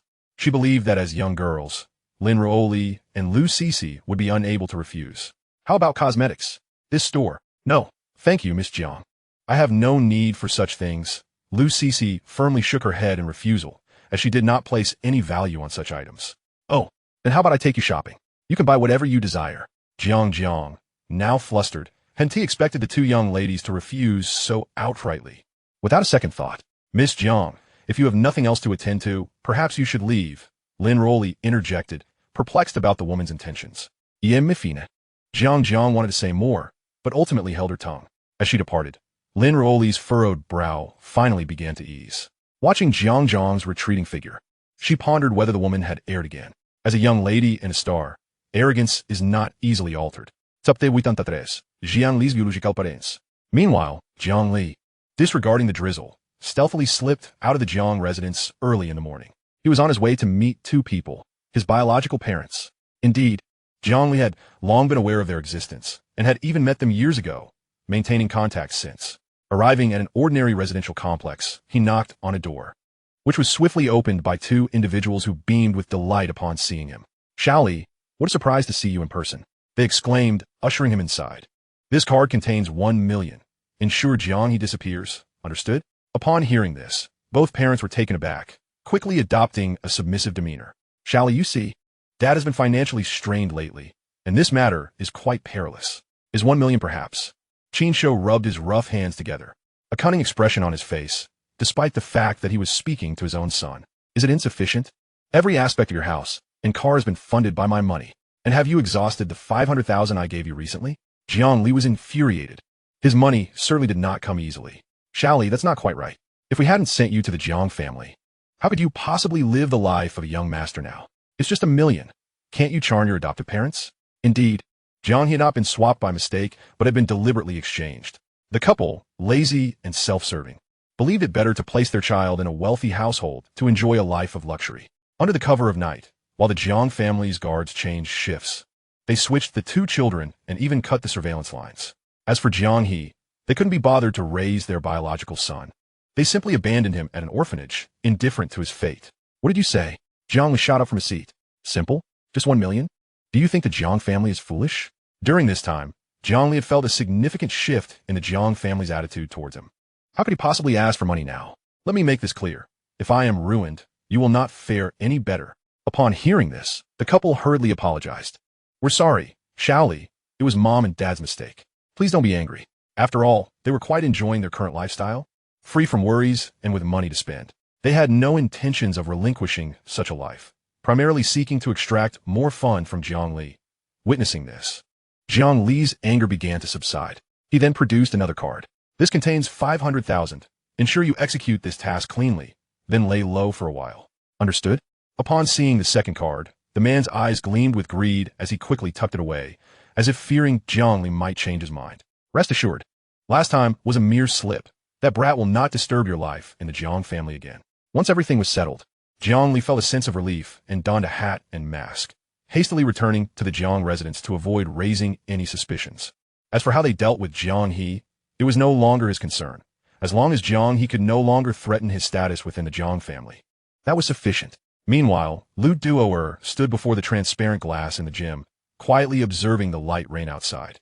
She felt a sense of guilt towards Jiang He for the previous incident. Perhaps she should call Jiang He? After much contemplation, Lu Duoer ultimately lacked the courage to make the call. Of course, the true instigator of this matter, Jiang Bai, awaited a call from someone. Miss, this is the 17th phone. Enough chatter. Bring me more.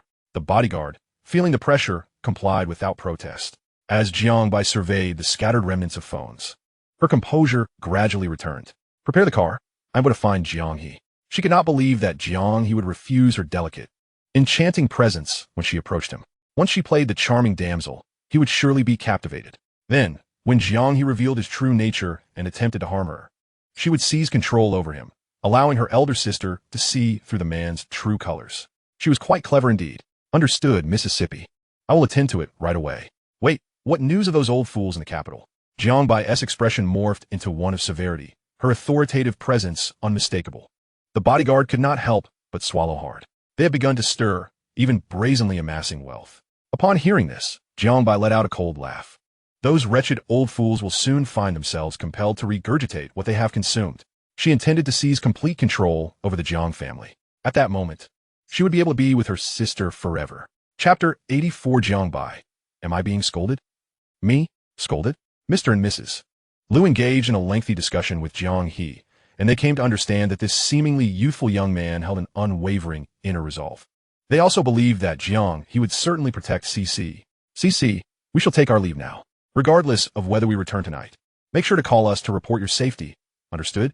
This statement carried significant weight, as Mr. Liu was aware that if they truly wished to intervene, he could not prevent them. Rather than obstructing, it was better to communicate. After such an extensive conversation, coupled with Jiang He's prior deeds, he was now more convinced of Jiang He's character. After finishing his words, Mr. Liu cast one last glance at Jiang He and Liu Cc before departing with Mrs. Liu. After all, their presence could hinder the interaction between the two young individuals. Could it not? Now, it was truly just Jiang He and Liu Cc remaining. For reasons unknown, when their gazes met once more, an unexpected shyness enveloped them, akin to the state of parents meeting each other for the first time. In truth, it was a sign of their feelings deepening, a manifestation of their growing familiarity and intimacy. Ahem, Cc, come here for a moment. As a man, Jiang He felt compelled to break the silence. Huh, okay. For reasons inexplicable, as Liu Cc moved closer to Jiang He, her heart raced faster. Gazing at her rosy and delicate face, Jiang He slightly lowered his head. With a resounding crash, the orphanage door was kicked open. Brother Jiang He, Xiaobai's come to find you. Did you miss Xiaobai? Jiang Bai's boisterous voice echoed throughout the orphanage, causing a dozen curious little heads to peek out from the windows. Yet, Jiang He clenched his fists, his teeth grinding in frustration. Damn that fool Jiang Bai. Why must she choose this moment to arrive? Observing Jiang He's flustered demeanor, Liu Cc narrowed her eyes, covering her mouth to stifle a laugh. However, she quickly leaned in to plant a gentle kiss on Jiang He's cheek. Though it was but a fleeting gesture, it consumed all the courage this silly girl could muster. Feeling the warmth of her kiss, Jiang He's ire dissipated completely. Liu Cc covered her face, not wanting Jiang He to see her bashful expression. How can my Cc be so adorable? I can hardly bear it. Jiang He felt as though his heart had taken 100 blows. Taking Liu C's small hand, Jiang He was determined to uncover what mischief Jiang Bai was up to. Brother Jiang He. Upon spotting Jiang He, Jiang Bai rushed towards him, her voice sweetening even further. Hey, don't come any closer. Jiang Bai, do you not understand the concept of self-respect? Jiang He retreated several steps, dragging Liu Cc along to narrowly avoid Jiang Bai's advance. This left Jiang He with a dark cloud of frustration. Was this really Jiang Xian's sister? To Jiang He, Jiang Xian represented grace and wisdom, while Jiang Bai was simply brainless. Yet, Jiang Bai had a different perspective. How dare that despicable Jiang He play hard to get with me? I have seen through this tactic plenty of times. Though she was not entirely wrong, she had indeed encountered such strategies before. Jiang Bai, brother Jiang He is my boyfriend, so I kindly ask you to stop this. Liu Cc stammered, her eyes surprisingly filled with determination. Though her tone remained polite, it was sufficient to catch Jiang He's attention. This declaration signified that Liu Cc had resolutely chosen Jiang He. Rather than being afraid that Jiang Bai would endanger him, she was prepared to stand by him. However, Cc, if you truly care for brother Jiang He, shouldn't you step aside? Jiang Bai said innocently, her words laced with cruelty. Indeed, this was a confrontation Liu Cc had long wished to avoid. In truth, Jiang Bai was inadvertently unaware of Liu Cc's situation, simply believing herself to be superior. Had she known the truth, she would have reconsidered her words. Sensing Liu Cc's hand tightening in anxiety, Jiang He realized this silly girl was overthinking again.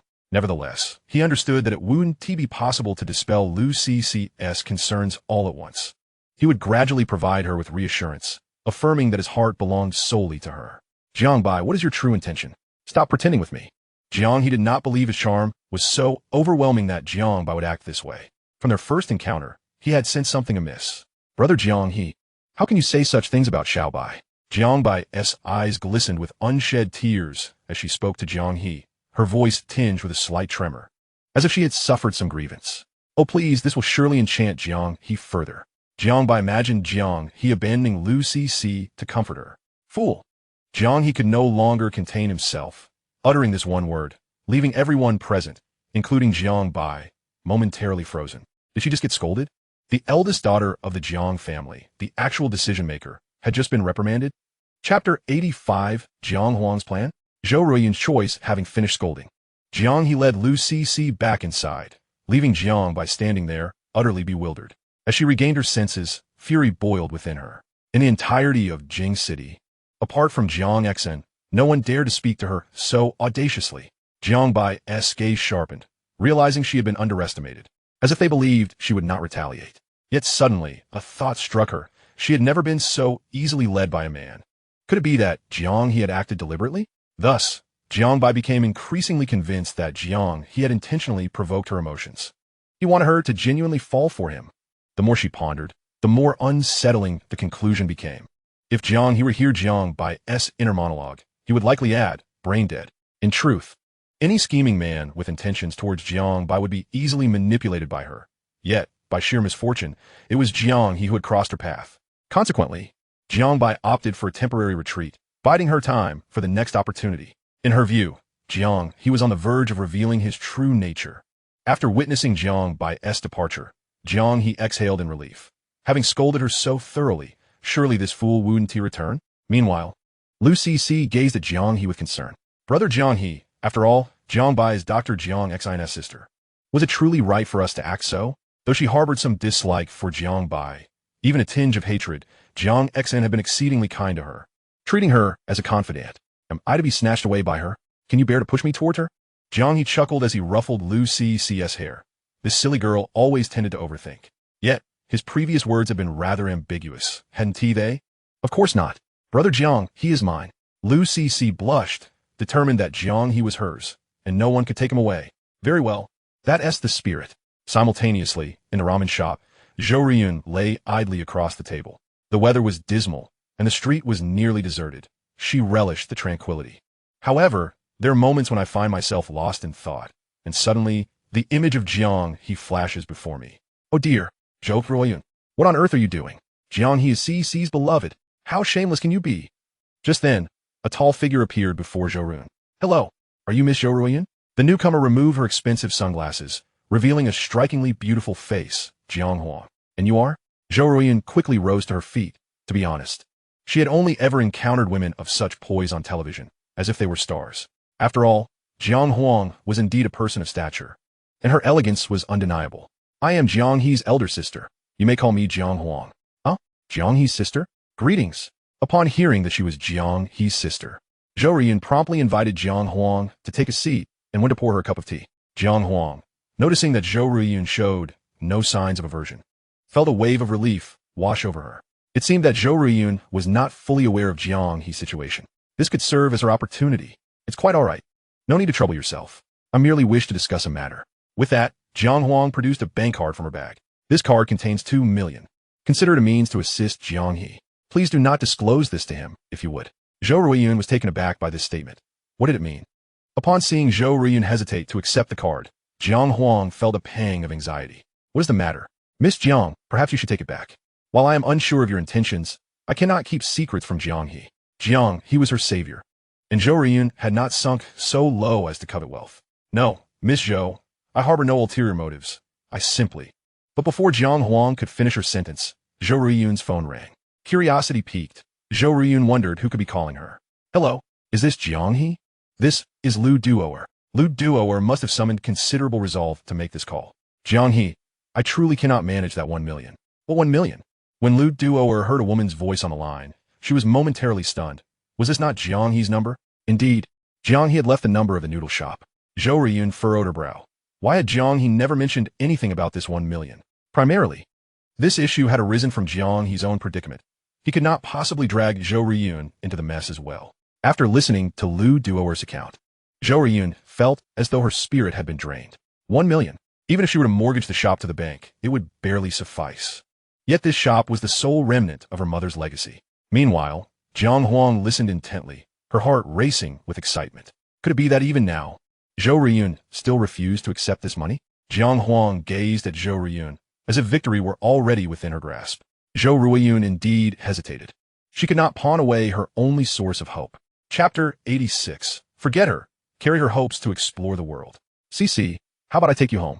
Jiang He suggested, preparing to rise, but was halted by Lu Cici.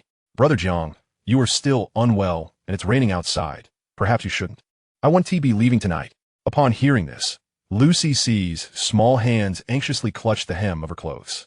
Just then, Lin Ruoli entered. Overhearing Lu Cici's words, Lin Ruoli's pupils widened in shock, her heart racing uncontrollably. Yes, Sister Cici, why not stay with me tonight? Lin Ruoli's mind was in turmoil. She simply could not accept Jiang He being with another woman. That's fine. It's no trouble for me. I wish to take care of brother Jiang. Jiang He was about to say something when Lu Cece interrupted, her own courage to utter those words surprising even herself. Seeing Lu Cece's resolute attitude, Lin Ruoli slammed the door shut, turning to dash away. Ruoli. Lu Cece reached out to stop her, but her hand hovered in the air, knowing all too well Lin Ruoli's feelings. Ahem, Cece, are you certain you want to sleep with me? Aren't you afraid of catching something? Jiang He did not refuse, as he had no intention of doing anything inappropriate with Lu Cece, at most.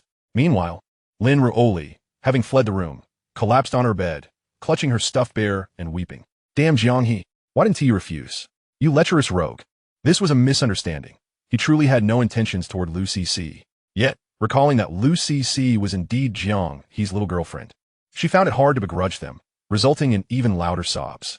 No, I must see for myself. Lin Ruoli suddenly rose, wiping her tears, secretly determined to discover whether Jiang He and Lu Cece had crossed any boundaries. Thus, Lin Ruoli, the eavesdropper, appeared. Cece, I still want to read for a while. Why don't you sleep first? In reality, Jiang He's bed could barely accommodate two people. Lu Cece first fed Jiang He his medicine before washing up and returning to the room. At that moment, upon spotting Lu Cece exiting, Lin Ruoli quickly concealed herself behind a pillar, waiting until Lu Cece returned to Jiang He's room before she slowly emerged. Lin Ruoli was genuinely afraid of hearing something she did not wish to know. But even if she did hear it, what could she do? Lin Ruoli understood that she was merely a defeated hound at this point. Brother Jiang, I'm coming up. Lu Cece's cheeks flushed crimson, her little hands trembling uncontrollably. This was her first time sharing a bed with a boy. Meanwhile, Lin Ruoli, eavesdropping at the door, felt her heart plummet at those words, tears flowing uncontrollably. She regretted being so proud with Jiang He and wished she had expressed her feelings sooner. Yet, what use was regret? In that moment, Lin Ruoli felt like a soulless shell, leaving the scene in a daze. You sleep on the inside. Jiang He was concerned that the little girl might fall off the bed in her sleep. As for what had transpired at the door, Jiang He remained blissfully unaware. Feeling the tremors of the girl beside him, Jiang He smiled gently, softly stroking Lu Cece's head. Sleep now, don't overthink. Lu Cece's voice was barely a whisper, too shy to meet Jiang He's gaze. Simply feeling his warmth left her speechless. However, despite Jiang He's composed facade, he was quite flustered internally. He had no experience in such matters. Thus, the two remained in an awkward silence until, after some time, Lu Cece finally spoke. Brother Jiang, what do you wish to do in the future? Lu Cece was acutely aware that she might not have the luxury of waiting for that time. So she wished to hear Jiang He's aspirations. As for me, let me think. Jiang He closed his textbook, realizing he had never truly contemplated this question before. Perhaps a teacher, or a businessman, or maybe a volunteer. In any case, I wish to experience a variety of different lives. In 2 lifetimes, Jiang He has grown indifferent to fame and fortune. He yearns to savor the essence of this world within the confines of his finite existence. Is it not delightful? Lu Cece also smiled, for this was the future she once longed for. Though seemingly unattainable, it stirred her imagination. Brother Jiang He, could you grant Cece one request? What is it? Jiang He sensed a peculiar undertone in Lu Cece's voice. If one day Cece is no longer here, please forget me. Lu Cece did not wish to be a burden to Jiang He. She desired for him to carry her hopes and explore the world in her stead. Chapter 87. The tears of a determined yet sad young girl upon hearing her words both fell into a prolonged silence. Do not overthink it. Let us rest for now. Jiang He consistently endeavored to evade this topic, yet it loomed closer, suffocating him with its weight. I'm sorry, brother Jiang He, I should have said that. Jiang He leaned down and kissed the forehead of this foolish girl, then enveloped her in his embrace. Regardless of what the future holds, Jiang He wished for this moment, and every moment to come with Lu Cece, to allow this adorably foolish girl to feel love. The following day, Jiang He accompanied Lu Cece to school, having not seen Lin Ruoli again. It was only after school that he received a notification from Lin Ruoli's homeroom teacher, informing him of a parent-teacher meeting scheduled for the next day. Coincidentally, Jiang He's own school, number 2 high school, was also holding a parent-teacher meeting. However, due to his unique circumstances, both the homeroom teacher and the principal tacitly agreed that Jiang He's guardians need not attend, allowing him a day off or the option to study in empty classrooms. As for the Jiang family, they had always ignored him. How could they possibly attend a parent-teacher meeting? Jiang He had previously mentioned it to the Jiang family, only to be flatly rejected by Jiang Qin. After all, in Jiang Qin's eyes. Having someone like Jiang He, a bottom-tier student, attend a parent-teacher meeting would be a disgrace to the Jiang family. Yet, Jiang had been the one to attend Lin Ruoli's meetings since middle school. This was his first time attending her high school meeting, and he was curious about how she was faring. However, he had no concerns about her grades. She had always been exceptionally bright, consistently ranking first, and overall, she outperformed him. Why don't I accompany you tomorrow? Lu Cece suggested, holding Jiang He's hand as they walked home. Jiang He had intended to assist in the infirmary, but Jiang Xian had informed him earlier that she had other matters to attend to, leaving him with no choice but to abandon the idea. That sounds good, but you need to inform uncle and aunt in advance. After all, they could simply say she was Lin Ruoli's sister-in-law and just change into a more mature outfit. When Jiang He arrived at the noodle shop, he discovered Zhou Ruiyun waiting for him at the entrance. Cece and Mr. Jiang He. Zhou Ruiyun hurriedly approached them. What's wrong, Miss Zhou? Is there a problem? If there were no issues, she wouldn't be waiting at the door for them. Indeed, there is a problem. Lu Duoer has been calling me. And how much longer do you intend to keep this from me, Mr. Jiang He? Zhou Ruiyun tilted her head, gazing at Jiang He.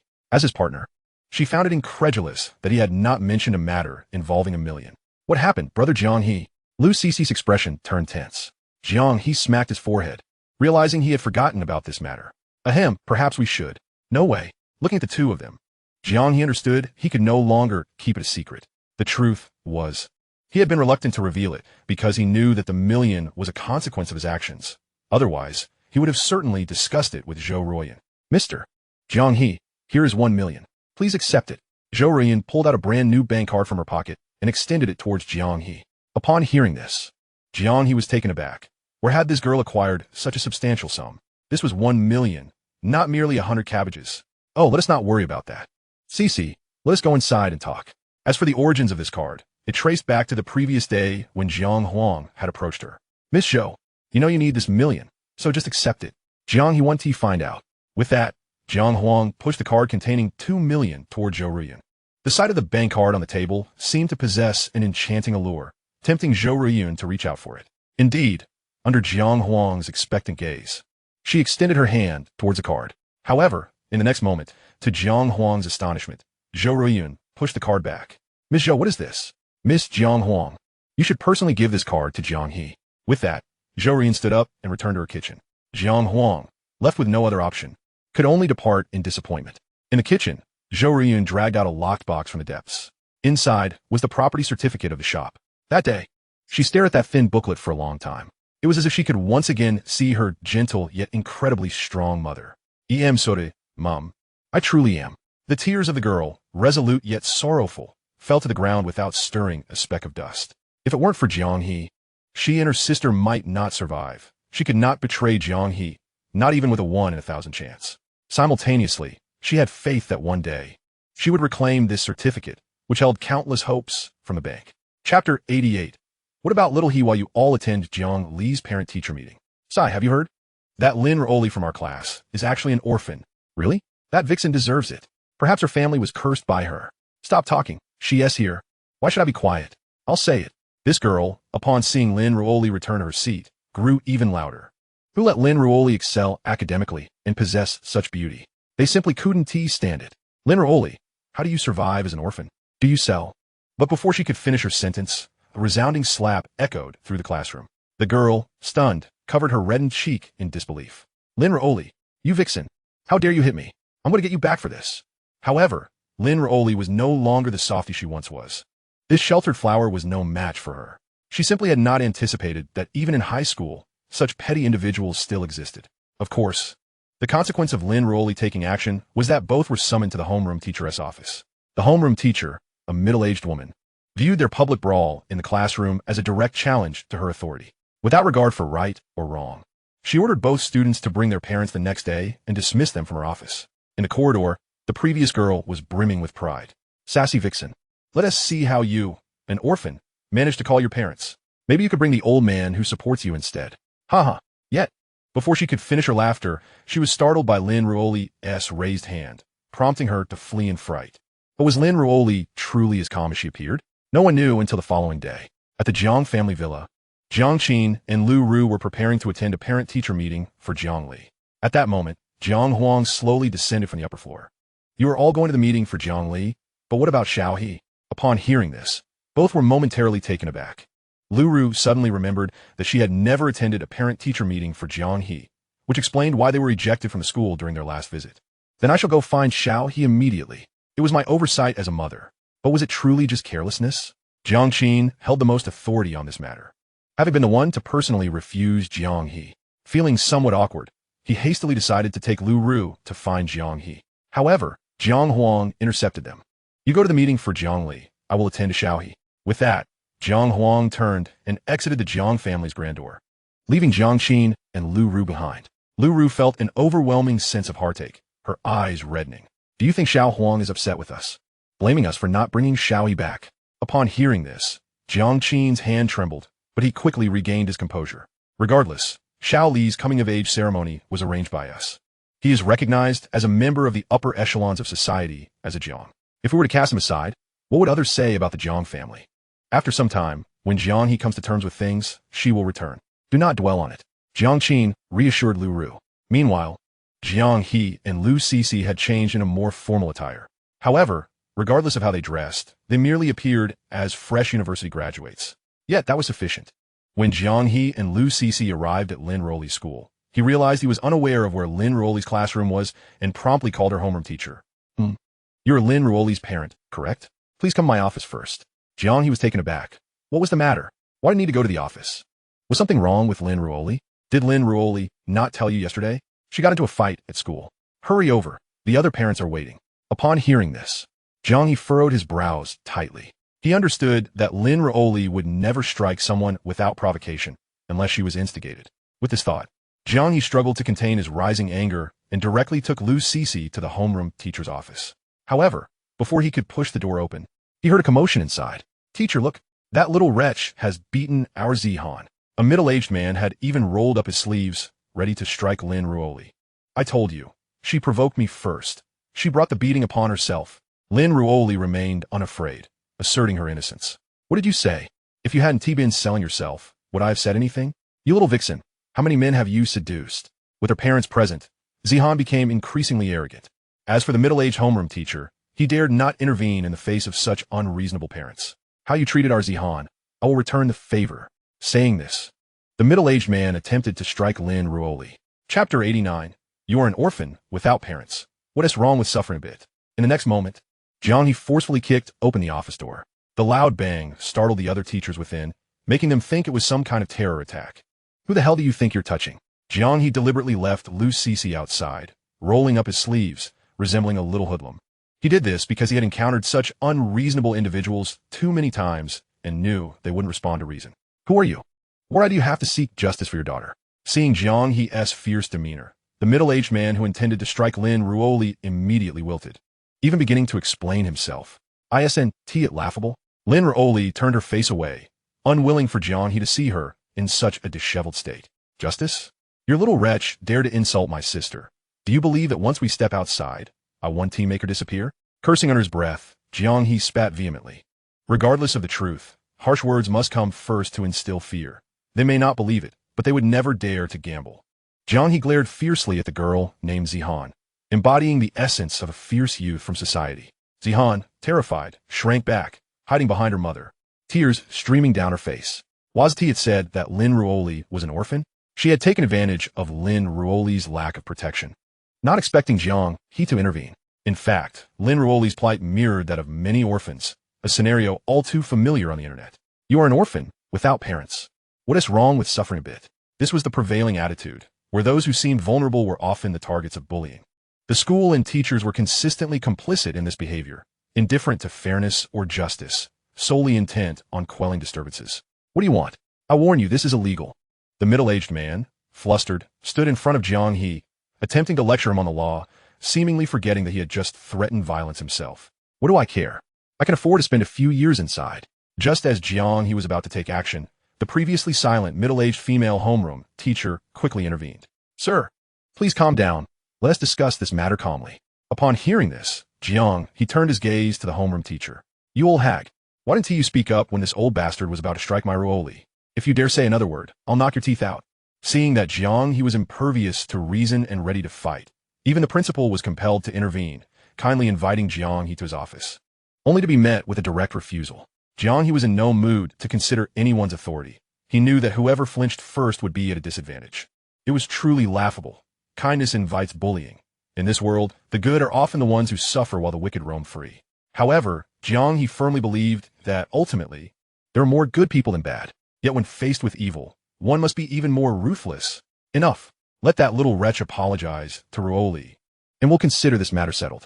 Jin, the old pig dog, if I ever find out that you dare to make things difficult for my Ruri, or undermine her in any way, I will personally pay your family a visit to see how many people you have, and whether it's enough for me to take down with a single strike. Do you understand? All right, I promise I won't. This middle-aged woman, serving as the homeroom teacher, had always been treated with utmost respect by the parents, having never encountered someone as fierce and unyielding as Jiang He, who nodded repeatedly in response. Enough of this, Ruri. Come with me. I shall hold a parent-teacher meeting for you. With that, Jiang He took Lin Ruri's hand and exited the office. Jiang He could feel Lin Ruri's body trembling slightly. There was no choice. They were orphans, and without that formidable exterior to protect them, they would be completely devoured. Sorry. It took Lin Ruri a long time to utter those words. She had always considered herself strong, but it now seemed that she was still far from Jiang He's level of resilience. You still know how to say sorry? Jiang He scoffed, and Lu Cece hurriedly stepped forward to placate him, urging him not to remain angry. Chapter 90. I am an orphan, but Lin Ruri is not. She has me to support her. What? Do you think you've grown up? That you can handle things on your own now? To be honest, Jiang He was genuinely angry, yet simultaneously filled with fear that she might actually get hurt or bullied. Speak. I'm sorry. Lin Ruri lowered her head, tears streaming down her cheeks. She hadn't cried when others spread rumors about her, nor when she was falsely accused, even when she was nearly beaten. But facing Jiang He's reprimand felt like a dam bursting, her emotions flooding out uncontrollably. All right, Ruri has understood. Lu Cece quickly embraced Lin Ruri, comforting her. She knew that Jiang He genuinely cared for Lin Ruri, but after all, Lin Ruri was still just a young girl. At this point, Jiang He's anger began to subside. Seeing Lin Ruri in such distress made him realize that he had spoken too harshly. I was too harsh just now. First, take me to your classroom, and I will hold a parent-teacher meeting for you. Lin Ruri, nestling in Lu Cece's embrace, nodded while stifling her sobs. When Jiang He arrived at the classroom, all eyes were fixed upon Lin Ruri, as everyone knew she was an orphan. Cece, you just wait for me outside with Ruri. Generally, students are not allowed in parent-teacher meetings. Each seat is meant for a parent only.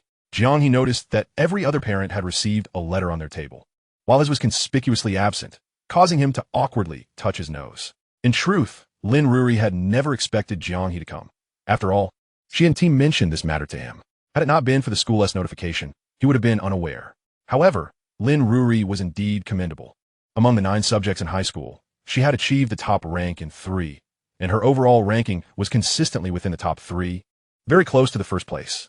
If she could maintain such performance, her chances of entering prestigious institutions like Tsinghua or Beida were quite high. Of course, when the time came for Lin Ruri to choose her school, Jiang He would not interfere. But the prerequisite was that this young girl could keep her composure. What if past events were to repeat? This would undoubtedly have a significant impact on Lin Ruri. Therefore, Jiang He was thoroughly prepared for this meeting. As the parent-teacher meeting was nearing its conclusion, Jiang He boldly stepped onto the podium. Instantly, whispers erupted among the parents. Who is this? What's he doing up there? It seems he is the parent of that top student. How enviable. I heard from my child that the top student is an orphan. Could he possibly be your boyfriend? How shameless to be dating at such a young age. Even some students outside the window began to cast sidelong glances at Lin Ruri. Since Lin Ruri claimed to be an orphan, this must be your partner, right? He looks quite handsome. No wonder he could win over that cunning little fox, Lin Ruri. Haven't you heard? Such rascals are exactly the type that good students like Lin Ruri are drawn to. A good student? I think she's just a flirt. Such remarks were akin to daggers, sharp and piercing. Did they realize the harm their words could inflict upon others? No, perhaps they were merely envious. Or perhaps it was unrequited affection. Maybe it was thoughtless banter or simply a desire to join in the gossip. Lu Cece furrowed her brows and was about to lead Lin Ruri away, finding the crowd utterly intolerable. But in the next moment, Jiang He's voice resonated in the ears of everyone present. I believe everyone here knows, to some extent, about my Ruri, right? Upon hearing this, the whispers grew louder. Yet Jiang He remained unfazed. Indeed, my Ruri is an orphan. Before his words had even settled, many students outside began to look at Lin Ruri with a mocking gaze, as if she were the subject of a jest. Simultaneously, I am also an orphan, Jiang He stated without hesitation, locking eyes with everyone present. I know that you may feel pity, or perhaps mockery, or even find it amusing, or maybe you think that as an orphan, I have no right to stand on this podium. You all, including those students outside, listen closely. Jiang He's voice boomed like a bell, reverberating in everyone's ears. I'm an orphan, but Lin Ruri is not. She has an older brother, a sister-in-law, and someone to support her. For an orphan, having support is a precious concept. If you think it's insignificant, feel free to test it. No sooner had Jiang He finished speaking than an unseasonable scoff emerged from the crowd. Without hesitation, Jiang He advanced and kicked over the table of the parent who had laughed. What are you laughing at? Seeing Jiang He's fierce demeanor, the room fell into a hush. I'm asking you, what are you laughing at? It was then that everyone realized this young man before them was genuinely unhinged and would not spare anyone's feelings. I'm so sorry. Just now, before trouble could find them, they were all so fearless. Jiang He said nothing further and turned to leave the classroom. His fierce image had already etched itself deeply in the minds of those present. Even as Jiang He stepped outside, the students, who had previously been indifferent, scattered like birds, fearing they might draw his attention. Only a small girl, surprisingly, braved Jiang He's presence and approached Lin Ruri. Chapter 91. Jiang He's sister? Do you think you're worthy? Ruri, I'm also an orphan.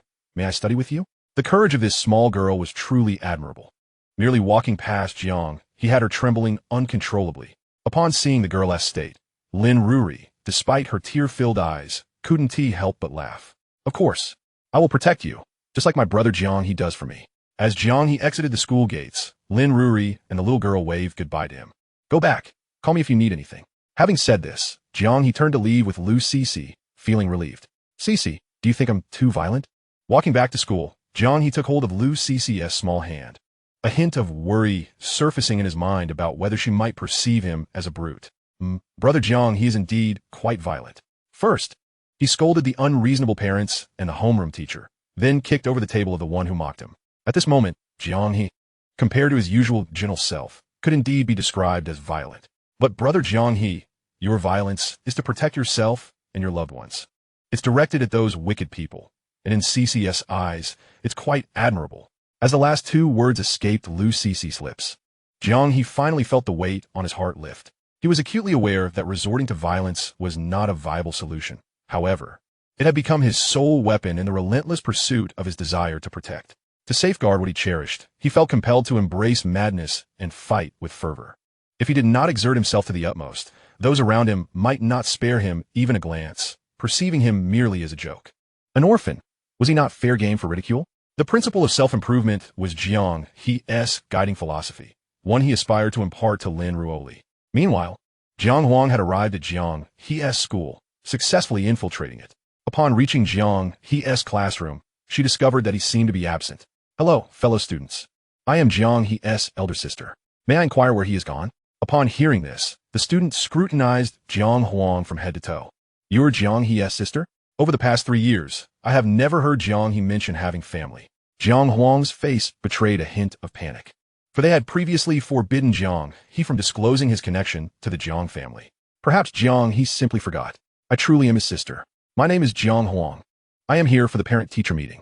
Although the student remained skeptical of Jiang Huang's claims, lacking a deep familiarity with Jiang He, he led her to his seat. Yet, upon arrival, Jiang Huang found herself in the same awkward position Jiang He had faced when attending Lin Ruri's parent meeting, an absence of the customary letter that other parents possessed.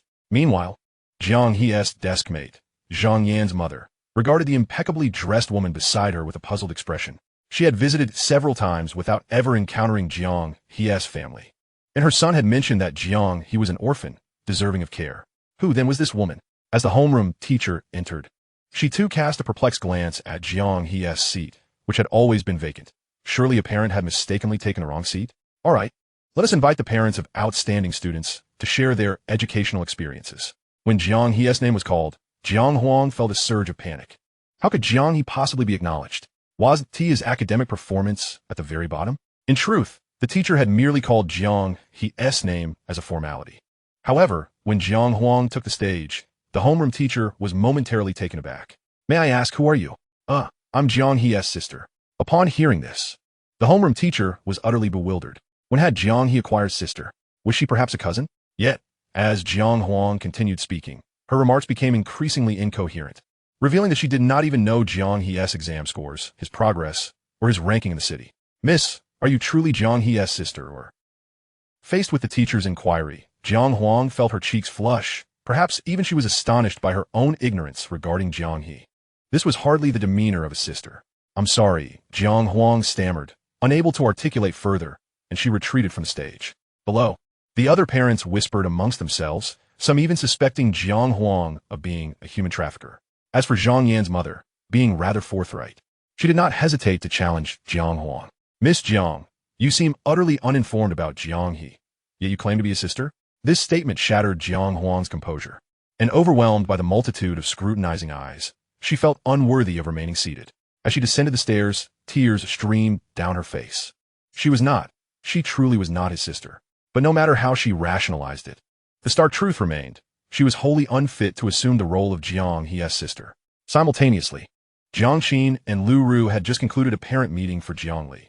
Pleased with Jiang Li's ranking among the top 800 in the city, Jiang Qin felt satisfaction swell within him.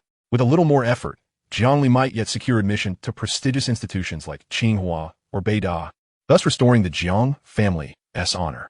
However, whether Jiang Li's achievements were genuine or merely a facade, motivated by a desire to tarnish Jiang He, remained uncertain. Yet Jiang He's position within the top 10 of his grade and the top 100 citywide was indisputable. Chapter 92. If you still have a conscience, come back quickly. As Jiang He and Lu Cixi prepared to return to school, they unexpectedly encountered the very individuals he most wished to avoid. Jiang He internally cursed his misfortune. He never anticipated running into Jiang Qin and Lu Ru. Logically, even if Jiang Li were attending a parent-teacher meeting, it should not coincide with Jiang He's school. Grasping Lu Cixi's hand, he swiftly turned to choose an alternate route, but alas, he was a moment too late, as Lu Ru had already spotted him. Xiao He. In truth, Lu Ru and Jiang Qin were not merely passing by. They had intentionally come to find Jiang He. Yet, he feigned ignorance, unwilling to acknowledge their call. However, as he approached the school gate, he unexpectedly collided with Jiang Huang. "Xiao He." Jiang Huang's eyes sparkled with surprise. She hadn't anticipated encountering Jiang He at that moment. Jiang He lamented his ill fortune. Having just escaped Jiang Qin, he now found himself face to face with Jiang Huang. Choosing to ignore her, he continued on his path towards the classroom. "Xiao He, wait. I just went to your parent meeting." At this, Jiang He halted, nearly unable to restrain an expletive. "What is wrong with you, Jiang Huang? Are you out of your mind?"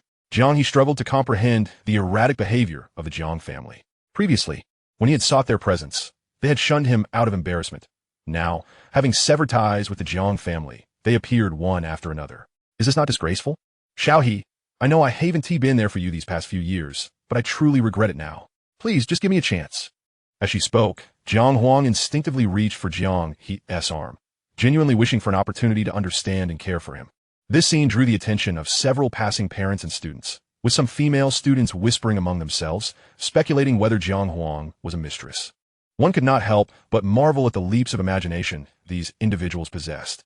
Witnessing the situation escalate, Jiang He remained indifferent.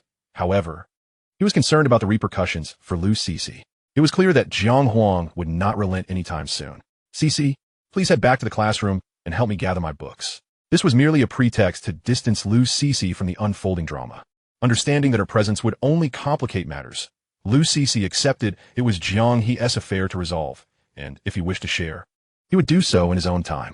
"All right, I'll wait for you in the infirmary." With Lu Cixi departing, Jiang He exhaled in relief. Just as Jiang Huang anticipated a chance for dialogue, Jiang He abruptly shook her off, freeing himself from her grasp. Ridiculous.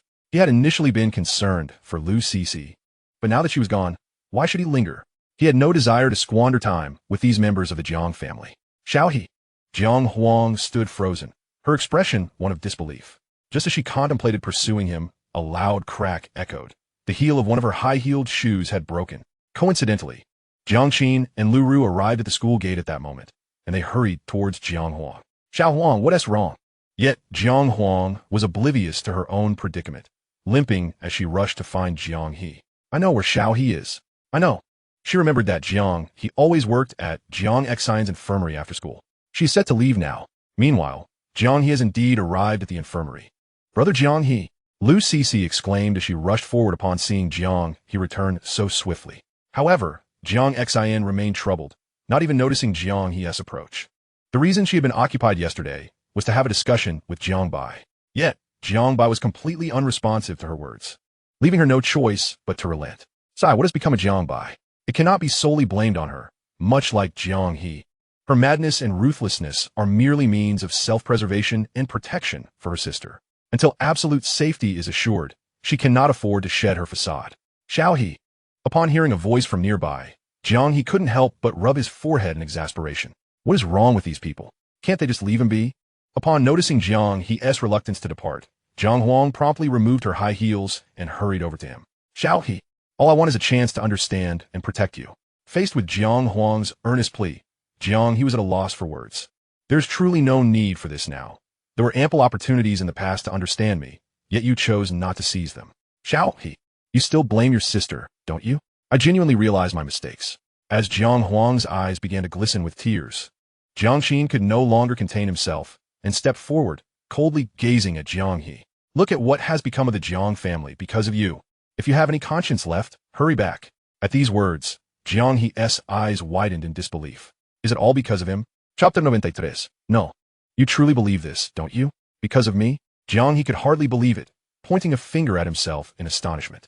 Jiang Qin's voice remained icy. If you hadn't caused such a ruckus and run away, would Xiaozi have left? If it weren't for you, how could Jiang have been ridiculed online? Look at your elder sister now.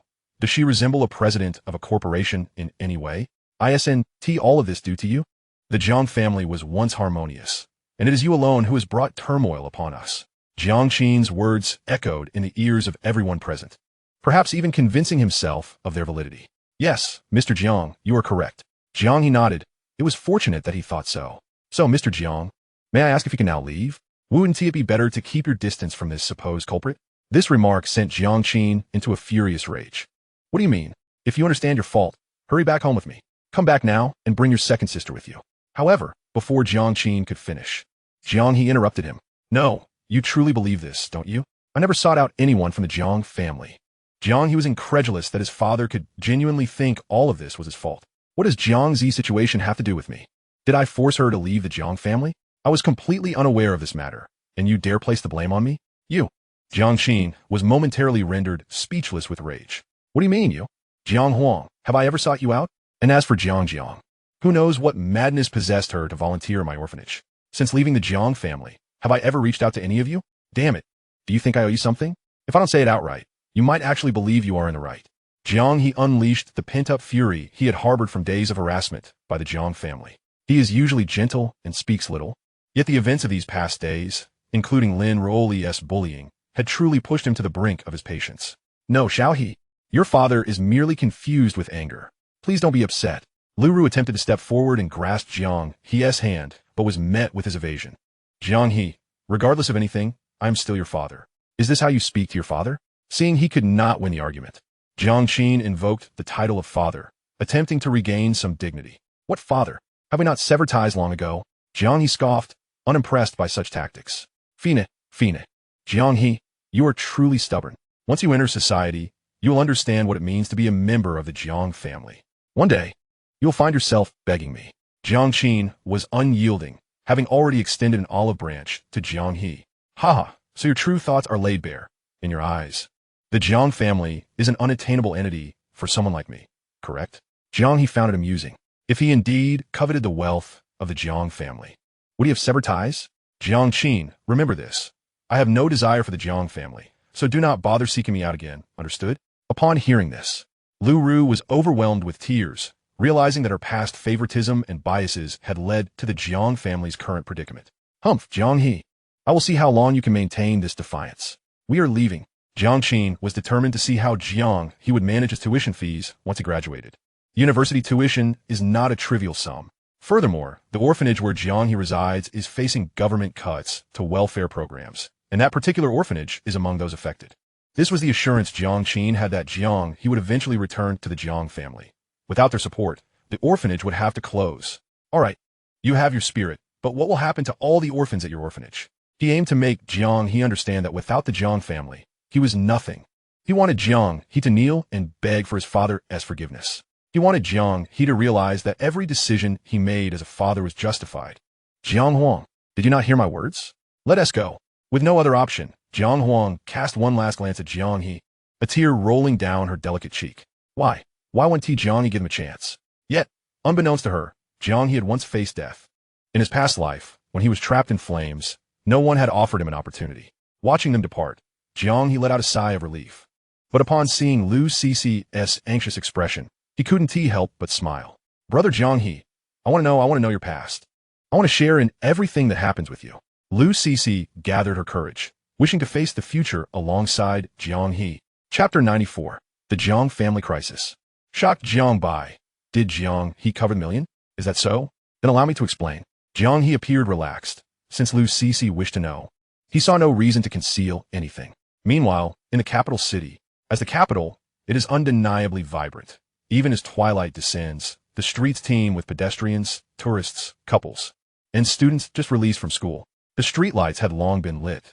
The city that never sleeps is no mere exaggeration. Yet the Jiang family, one of the prominent clans in the capital, seemed somewhat desolate.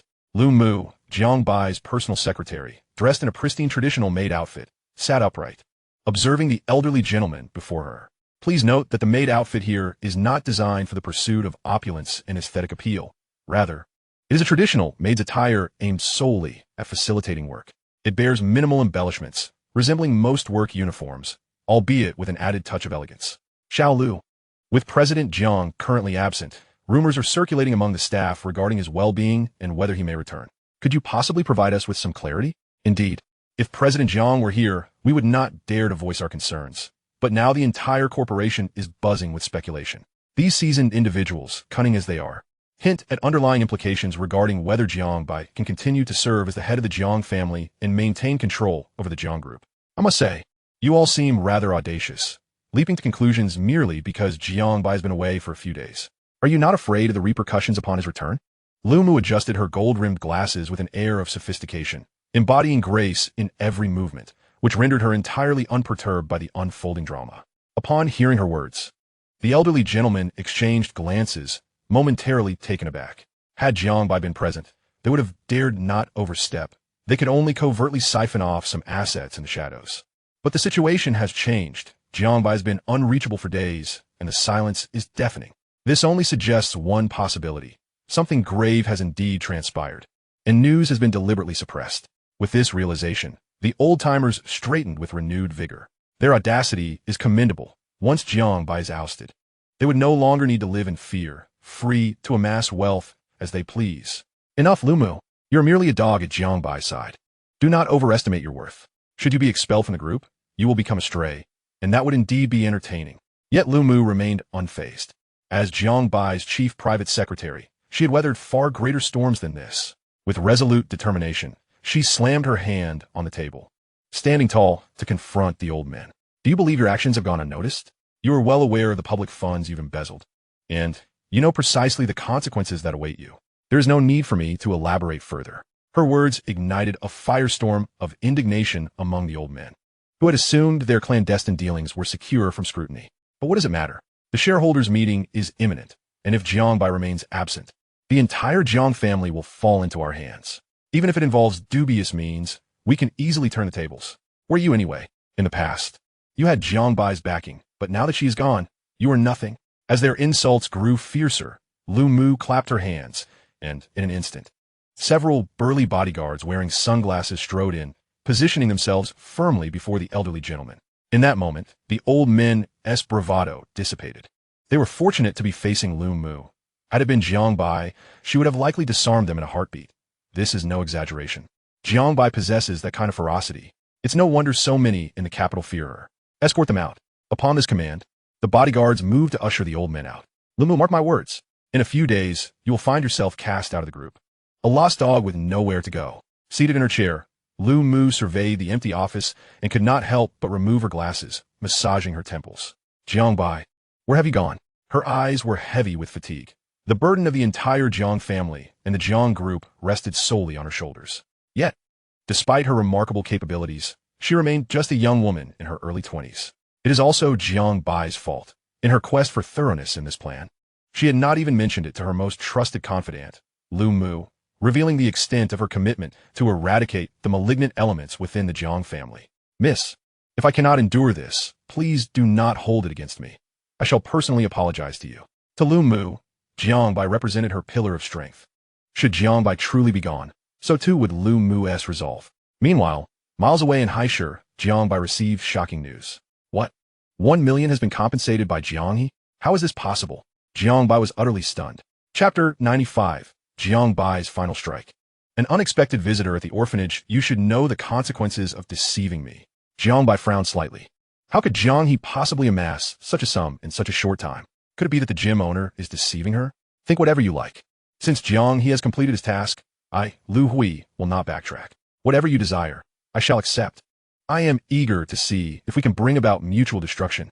Lu Hui hung up the phone with a sense of resolute defiance. Throughout his life, he had been forthright and had never feared anyone. Now, in middle age, he found himself compelled to consider his daughter's future. Yet, he knew he had betrayed his promise. His daughter no longer viewed him as her idol. If he were to retract his commitment now, could he still call himself a man? Could he still serve as a role model for his daughter? At worst, he would simply take a chance. Having built his fortune from the ground up, he had faced numerous trials. Even if he were to lose everything, he could rise again. Jiang He, young brother, I wish you luck. Lu Hui quietly summoned his daughter. Liu Duoya, take this agreement to Jiang He. We, the Lu family, shall not claim any profit from this collaboration. Upon hearing this, Lu Duo trembled slightly. Father, this time no more excuses. When have you ever seen your father back down? Hurry. Yes. In that moment, Lu Duo once again saw her father as the towering, noble figure he had always been. This encapsulates the essence of imparting spirit. A robust physique coupled with an indomitable spirit, Lu Hui was confident that even in his absence, Lu Duo would continue to thrive. On the other hand, Jiang Bai was not enjoying the same fortune. Her brand new iPhone met the ground once more, its components shattered beyond repair. You, Jiang He, though I do not yet know how you achieve this, I shall uncover your true nature. A wild plan crystallized within Jiang Bai's mind. She would soon depart from Haishur, for in her absence, Jiang Xin was likely to fall under Jiang He's influence. After all, Jiang He's prowess was unparalleled. Even in their brief interactions, she had developed a keen interest in him, which only underscored his formidable nature. Meanwhile, as Jiang He escorted Lu Cece to a noodle shop, they unexpectedly encountered Lu Duo who had just arrived. Upon seeing Jiang He, Lu Duo instinctively clenched her fists, unsure of how to confront him. After all, she had previously looked down upon Jiang He and had broken her promise. Would he now view her as the villain who bullies orphans? Yet she harbored no such intentions. What should she do? How could she possibly approach Jiang He? As Lu Duo's mind raced, paralyzed by uncertainty, Jiang He, equally bewildered, approached her with Lu Cece. Miss Lu? Miss Lu? Jiang He called out her name twice, but Lu Duo remained unresponsive, leaving him even more perplexed. What is wrong with Lu Duo? Has she been frozen in place? Miss Lu, what troubles you? It was only when Lu Cece gave Lu Duo a gentle tug that she finally came to her senses. Jiang He, I am truly sorry. Lu Duo bowed deeply before Jiang He, amidst the throng of passers-by, matching the spirited demeanor of Zhou Run. In that instant, countless curious gazes fell upon the group, for the spectacle of gossip appeals to all ages. Ahem, Miss Lu, let us discuss this inside, Jiang He said, taken aback by the sudden display. One might mistake it for another melodramatic plot unfolding. Noticing the plethora of eyes upon her, Lu Duo felt a warm flush spread across her sun-kissed complexion and hurriedly followed Jiang He into the ramen shop. Upon entering, Zhou Riyun approached to greet them, though her gaze kept evasively darting toward Jiang He. This is the cooperation agreement my father asked me to deliver. Please review it and let me know if you find any issues, Lu Duo remarked, sliding the document across the table. The blush on her face gradually faded, restoring her healthy golden hue. Jiang He perused the agreement thoroughly. Despite not being particularly well-versed in legal matters, he could discern several glaring discrepancies. Yet, astonishingly, this cooperation agreement bore no hidden traps. Rather, its terms were exceedingly generous. Miss Lu, there's no profit sharing, only a modest management fee? Is this truly the case? He inquired, incredulously. Does that not imply that the gym is rendering services to their ramen shop? My father personally crafted this. There can be no mistakes. Besides, he is not concerned with such trivial sums, so you need not worry. This was indeed the truth, for he was a billionaire, and such profits paled in comparison to his wealth. Meanwhile, an unexpected group arrived at the orphanage. Chapter 96. The final act of the director. Good day. We are officials from the Haishur Welfare Office. May we inquire if the director is present? 3 government employees, clad in crisp white shirts and tailored trousers, carrying briefcases, knocked on the heavy door of the orphanage. Before long, the door swung open to reveal Lynn Ruoli. "What brings you here?" she asked, her expression tinged with wariness.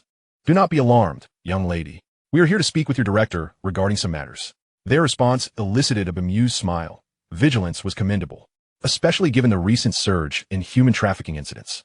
Authorities were on high alert, yet complete protection remained elusive. "Please wait a moment. I will fetch the director." Lynn Ruoli dashed off, soon returning with the director, who welcomed the visitors inside. "Please have a seat." The director seemed to sense that their visit might entail ulterior motives. The officials produced several documents, placing them before the director. "Director, I fear this may be troubling news." Upon hearing this, the director closed her eyes, lapsing into a moment of silence.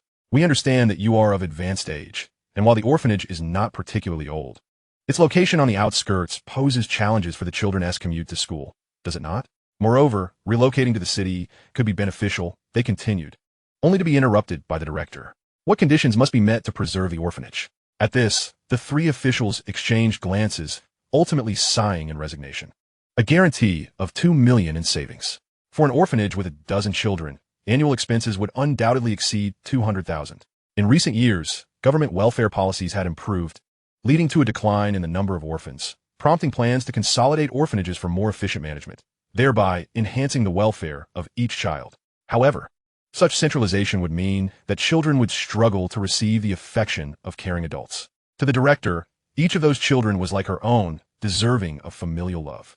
This was why the little ones in her care were so lively and spirited. They flourished under the nurturing embrace of their director's affection. Standing nearby, Lynn Ruoli clenched her small hands, her nails digging into her flesh in discomfort. The thought of the orphanage being disbanded filled her with dread. She would be unable to see Jiang He, the director, or the mischievous yet endearing little ones again. "I understand. Could we possibly have a bit more time?" The director's clouded gaze slowly opened as she pondered the situation. "I apologize, director, but how about 2 months? That is the utmost extent of our authority to grant." Upon hearing this, the director nodded. Even within 2 months, it would be a struggle to gather sufficient funds. But any opportunity to earn more should be seized. We shall distribute what we can among the children. Perhaps it may not be substantial, but having some funds would offer a semblance of security and the confidence to stand against adversity. This was the last stand the director could take. Simultaneously, Jiang He happened upon the trio exiting the orphanage. Puzzled, he noted the unusual occurrence. Typically, few visitors grace the orphanage. "Xiao He, you're back." Jiang rushed to Jiang He's side, reaching for his belongings, only to have him evade her grasp. "What were those people doing just now?" "Huh? I'm not sure. I was in the kitchen." Jiang had indeed been busy preparing dinner. In all honesty, her presence often made things more hectic. Yet, it was undeniable that she was making progress. "Miss Jiang, perhaps you should take your leave. What can you accomplish here?" Jiang He was truly baffled by Jiang's persistence. She had forsaken her privileged life as a young lady and a star. Enduring scorn online, was it all truly worth it? Jiang He had long since severed ties with the Jiang family. No amount of persistence from Jiang would change that. Yet, Jiang remained remarkably calm, her gaze fixed intently on him. "Xiao He, all I seek is a chance to earn your forgiveness. As for the outcome, whether or not you choose to forgive me, I accept." Ever since learning that Jiang He was the boy who had once saved her, her thoughts had been plagued by the memories of her previous treatment of him while at the Jiang household. She had lost countless nights of sleep, longing for his forgiveness, even if just a sliver of it. However, upon realizing Jiang Zi had departed from the Jiang family, she understood the profound hurt inflicted upon Jiang He. Perhaps this opportunity was one she would never grasp. Chapter 97. Xiao He, Mother only wishes for your return. "Very well. Think as you wish," Jiang He replied, dismissively waving his hand. Jiang could choose her own path. He was indifferent to her choices. Yet, as Jiang He entered the hall, he was met with the sight of Lynn Ruoli, who was weeping inconsolably. Upon seeing Jiang He, she hastily wiped her tears away, attempting to feign composure. But how could she possibly conceal her distress from Jiang He? "Speak, what has transpired?" he interjected, blocking her path. "You promised me you would share everything." Seeing Jiang He being relentless, Lynn Ruoli had no choice but to recount the events that had just transpired. "Brother Jiang He, you cannot forget me." Observing the young girl's tearful demeanor, Jiang He couldn't help but chuckle, then playfully tapped her head. "What was that for?" Lynn Ruoli grimaced, feeling a slight sting on her head as she shot a resentful glare at Jiang He. "Just laughing at your foolishness. Leave this matter to me." Jiang He appeared at ease, seemingly unconcerned about the 2 million. Lin Ruoli was indeed taken aback by Jiang He's nonchalance. This is a criminal act we cannot condone. However, before she could finish her sentence, Jiang He playfully tapped her head again.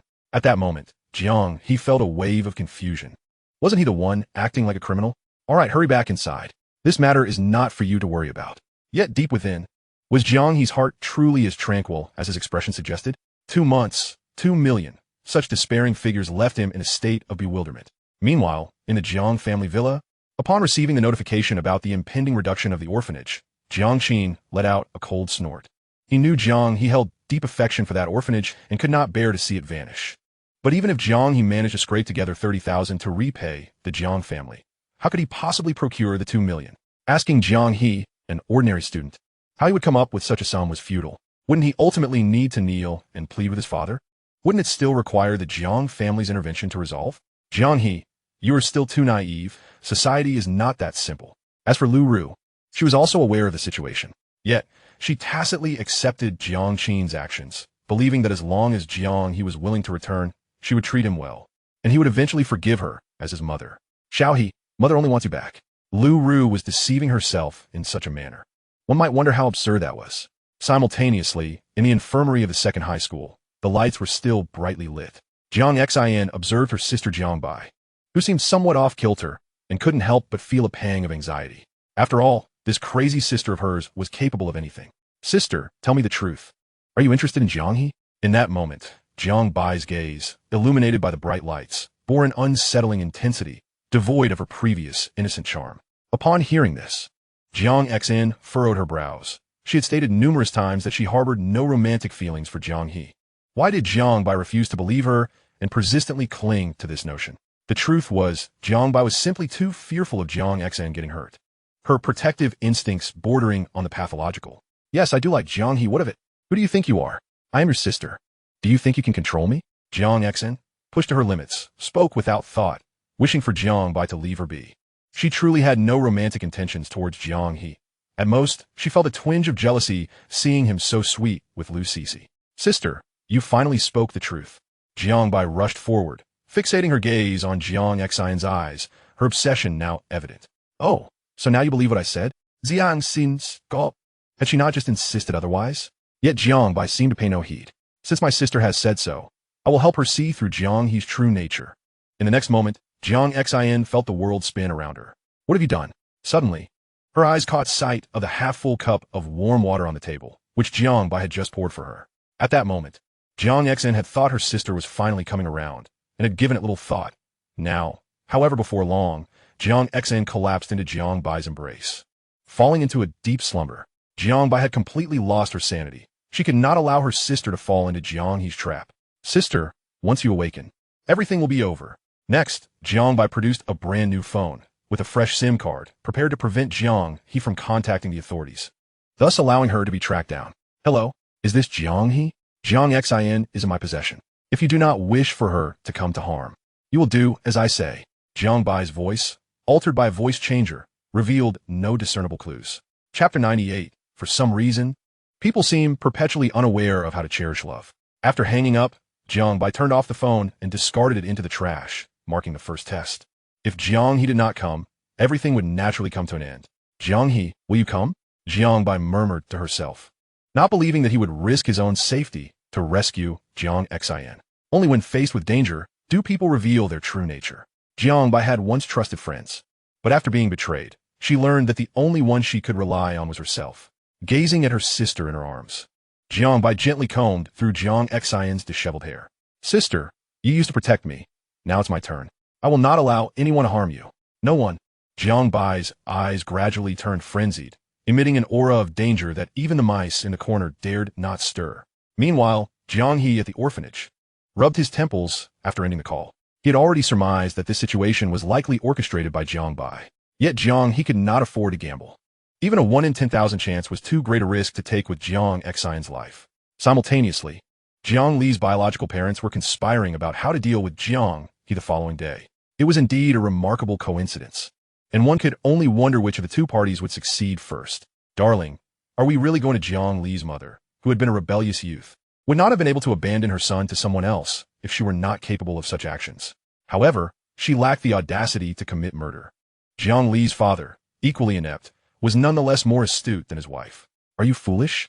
Murder is a grave crime that leads to execution. Are you willing to risk your life for 150,000? To him, his biological son Jiang Li was merely a cash cow. He would never jeopardize his own life for him.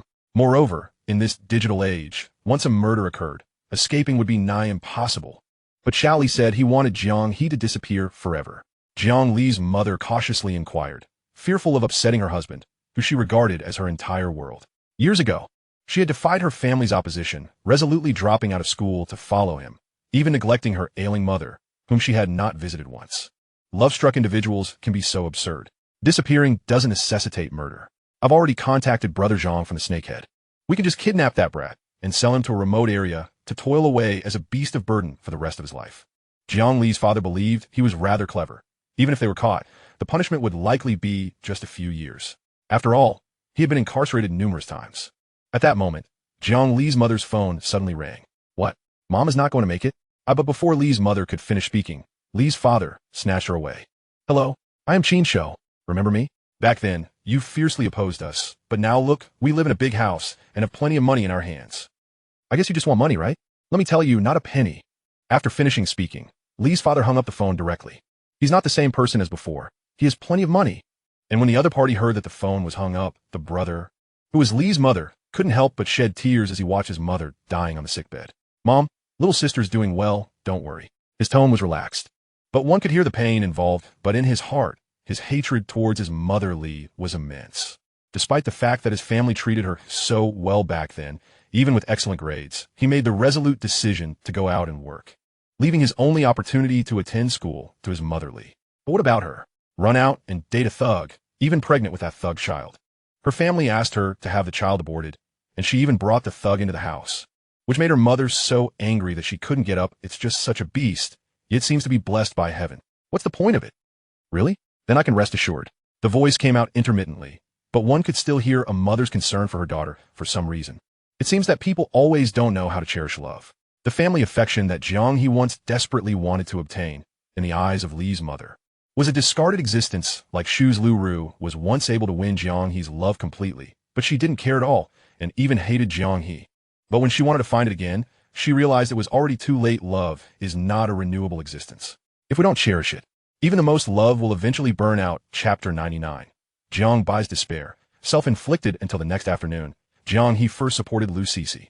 When Jiang He arrived at the designated location mentioned by the previous person, he was kidnapped by two suddenly appearing strong men in black. This startled Li's parents, who closely followed Jiang He along the way. What's going on? Did Jiang take action in advance? After careful consideration, Li's father decided to meet with Jiang first to understand the situation. At the same time, the public security, special police, and local armed police in Haishu are preparing to launch a carpet-style, comprehensive crackdown on human traffickers entrenched in Haishu. And this operation is also a highly confidential existence, with many people only receiving specific combat tasks before departure, in order to prevent any criminal from becoming a loophole. When Jiang He saw the light of day again, Jiang Xin sat in front of him with her hands tied and her mouth sealed with tape. At the moment Jiang Xin saw Jiang, she couldn't help but widen her eyes and desperately wanted to say something, but could only make a sobbing sound at this moment. Jiang Xin's heart had already greeted Jiang Bai from beginning to end. This madman really can do anything. Surprisingly, she was mesmerized. It's simply insane. But now, Jiang Xin can only watch Jiang He with longing eyes. Jiang He is already pitiful as an orphan. She only hopes that Jiang Bai, that madman, won't hurt Jiang He. Otherwise, she will really feel guilty for the rest of her life. At this moment, a strong masked man appeared in front of Jiang He. Naturally, Jiang Bai was afraid of being recognized by Jiang He and asked her bodyguard to take her place. Are you Jiang He? As soon as these words were spoken, Jiang He nodded calmly. But Jiang He's inner peace was far from the surface. He was observing his surroundings to see if there was an opportunity to rescue Jiang Xin. Jiang Xin's sister ran away with our money and has not been heard from since. Can you tell me how to calculate this account? The strong man suddenly stepped forward and punched Jiang He in the stomach. Jiang He only felt a fierce pain in his abdomen, almost spitting it out directly. And when Jiang Xin saw that Jiang Bai had come for real, she struggled even harder, even tears welling up in her eyes. She never expected that Jiang Bai would go crazy to such an extent. Jiang Bai, who had been hiding behind the scenes all along, frowned slightly as he watched Jiang He's painful scene. However, when he saw his older sister being so excited for Jiang He, he was surprised. Madness once again triumphed over reason. Only by truly facing pain and death can one's true nature be exposed. Jiang He, it's time to expose your ugly appearance to your elder sister's vision. Let her know that in this world, only I truly love her. When Jiang He slowly got up from the ground, he took 2 deep breaths before recovering. Kid, I'll give you 2 paths. You can choose for yourself. Speaking, the strong man walked up behind Jiang He and aimed her at Jiang He's face. Either you give me 20 million, or I'll sell your little girlfriend's organs, I believe. But before the strong man could finish speaking, Jiang He's roar interrupted his words. Jiang Bai, were you going to make a scene, you idiot? As soon as these words were spoken, Jiang Bai's mind exploded behind the scenes. What was he saying? Jiang Bai also panicked for a moment. How could this be possible? It's already this time. How could Jiang He still think she did it? Is Jiang He just deceiving her? That's right. It must be like this. But the following words completely shattered Jiang Bai's fantasy. Jiang Bai, if I were your sister Jiang He, I would definitely hate you for the rest of my life. Jiang He could also see that this idiot had always thought he was interested in Jiang He. No wonder something was wrong before, just to trouble him, right? As soon as these words were spoken, Jiang Bai was completely panicked. She could accept anyone hating her. But Jiang He couldn't. Only her older sister cannot. May not. Jiang He, please shut up. Jiang Bai couldn't help but come out from behind the scenes and tightly hugged Jiang He, who was tied up. Sister, you wouldn't hate me, would you? Jiang Bai trembled and tore open the adhesive tape on Jiang He's mouth. At this moment, Jiang Baisher was completely panicked. She had never thought about Jiang He's thoughts before doing this. She just loves Jiang He too much. She just doesn't want her older sister to be hurt. What's wrong with her? Jiang Bai, from now on, we are no longer sisters. Jiang He's words were very light, but for Jiang Bai's heart, they were a heavy blow. Sister, you must be joking, right? How could you love me so much? I'm not joking.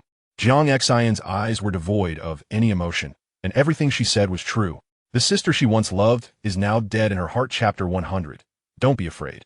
I'm here to pick you up and take you home. Hey, is that Miss Jiang Bai? You finally agreed to answer my call. Liu Mu, the Secretary General of Jiang Bai on the other side, almost cried out. I'm Fina, I'm Fina. Jiang Bai sat on the doorstep in a daze, repeating this sentence from sunset to complete darkness. But Jiang He and Jiang He had already left Miss Jiang Bai. What's wrong with you? Liu Mu listened to the helpless and pitiful voice on the other end of the phone, wishing he could fly over now to comfort Jiang Bai. I'm Fina, I'm Fina. Jiang Bai incessantly repeated those words, her heart feeling as though it had been mercilessly torn apart. Even the act of breathing had become a laborious task. Yet, was she not the architect of her own suffering? Had it not been for her reckless fervor, which had even ensnared Jiang He? How could Jiang He have descended into utter disillusionment with her? This turmoil was merely the consequence of her own actions. Miss Jiang Bai, you must summon your strength. The Jiang family needs you now. Do you not wish to protect Miss Jiang He? Do you intend to witness the downfall of the Jiang family into the hands of others? Liu Mu, well acquainted with Jiang Bai, understood that invoking Jiang He was imperative at this juncture. Consider this. If the Jiang family were to vanish and Miss Jiang He were to be wronged, how would you safeguard her? This statement struck a chord deep within Jiang Bai. She immediately rose to her feet, her eyes ablaze with a frenzied intensity, a fierce determination surging forth. She was resolved to eradicate all threats to Jiang He. Even if Jiang He were to misunderstand her motives, so be it. I shall return at once and prepare the necessary materials. You understand my intent. Seeing Jiang Bai revitalized, Liu Mu on the other end of the line let out a sigh of relief. Jiang Bai cast one last glance at the illuminated metropolis, and a solitary tear escaped her eye. I will always protect you. At that moment, she realized the weight of her familial affection was perhaps too burdensome for Jiang He, evolving even into a source of harm. I'm sorry. Without uttering another word, Jiang Bai turned and departed. This time, she would obliterate the parasitic malignant elements within the Jiang family, leaving no remnants behind. Meanwhile, not long ago, Father Li and Mother Li had arrived at the territory of Brother Zhang, the notorious trafficker. At that moment, Brother Zhang was in the process of loading kidnapped children into a vehicle, the youngest being scarcely 7 years old, and the oldest no more than 12. Brother Zhang, Li Long frowned upon seeing the couple arrive empty-handed. Where are the individuals you mentioned? Why did you not bring them? The question momentarily stunned Father and Mother Li. Was it not you who committed these acts? If not, then who else? Who abducted Jiang He? Damn it! What do you mean? Are you mocking me? As Zhang Long was about to erupt in anger, Father Li hastily produced a stack of cash and shoved it into his hands. My apologies, my apologies. There must have been a misunderstanding. Brother Jiang, please calm down. Observing the money in his hands, Zhang Long casually discarded the cigarette, but choosing silence. A fool who refuses money is no fool at all. Just hand over the cash.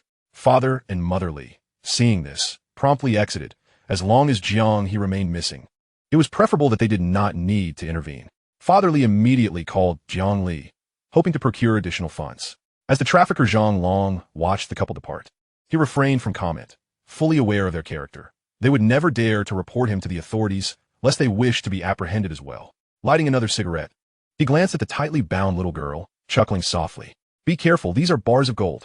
If you damage them, you can forget about your fingers. After all, a single child could fetch 30 to 40,000, or even more. But do you think these children, once sold, will lead normal lives?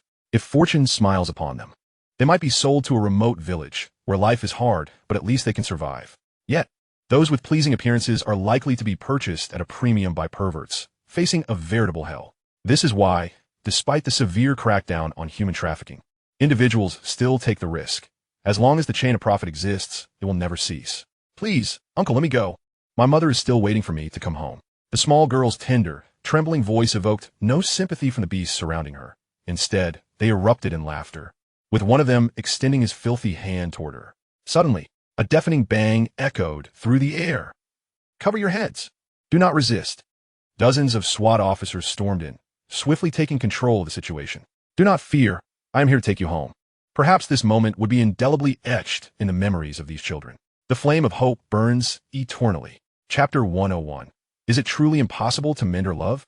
When Jiang Xin assisted Jiang He back to the orphanage, Jiang had long been waiting at the entrance. Upon seeing Jiang He being supported, she felt a surge of panic. Xiao He, what has happened to you? Jiang rushed forward to help Jiang He, but as she extended her hand, she ultimately withdrew it. Jiang He would undoubtedly recoil. Xiao He, how are you? Does it still hurt? Should we go to the hospital?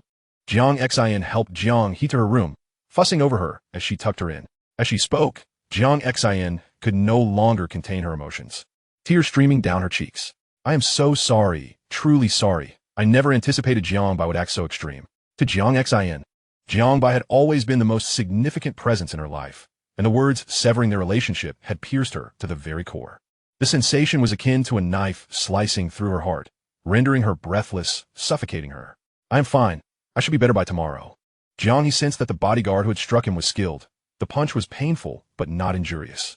However, this also heightened his sense of vulnerability. He was still far too weak. It seemed he needed to seek assistance from Lu Duoer for guidance. Really? Then you should rest. I will get you some water. With that, Jiang Xin stepped out to fetch hot water for Jiang He. However, as soon as she exited, Jiang forcefully pinned her against the wall. Tell me, what happened to Xiao He? What have you done to him?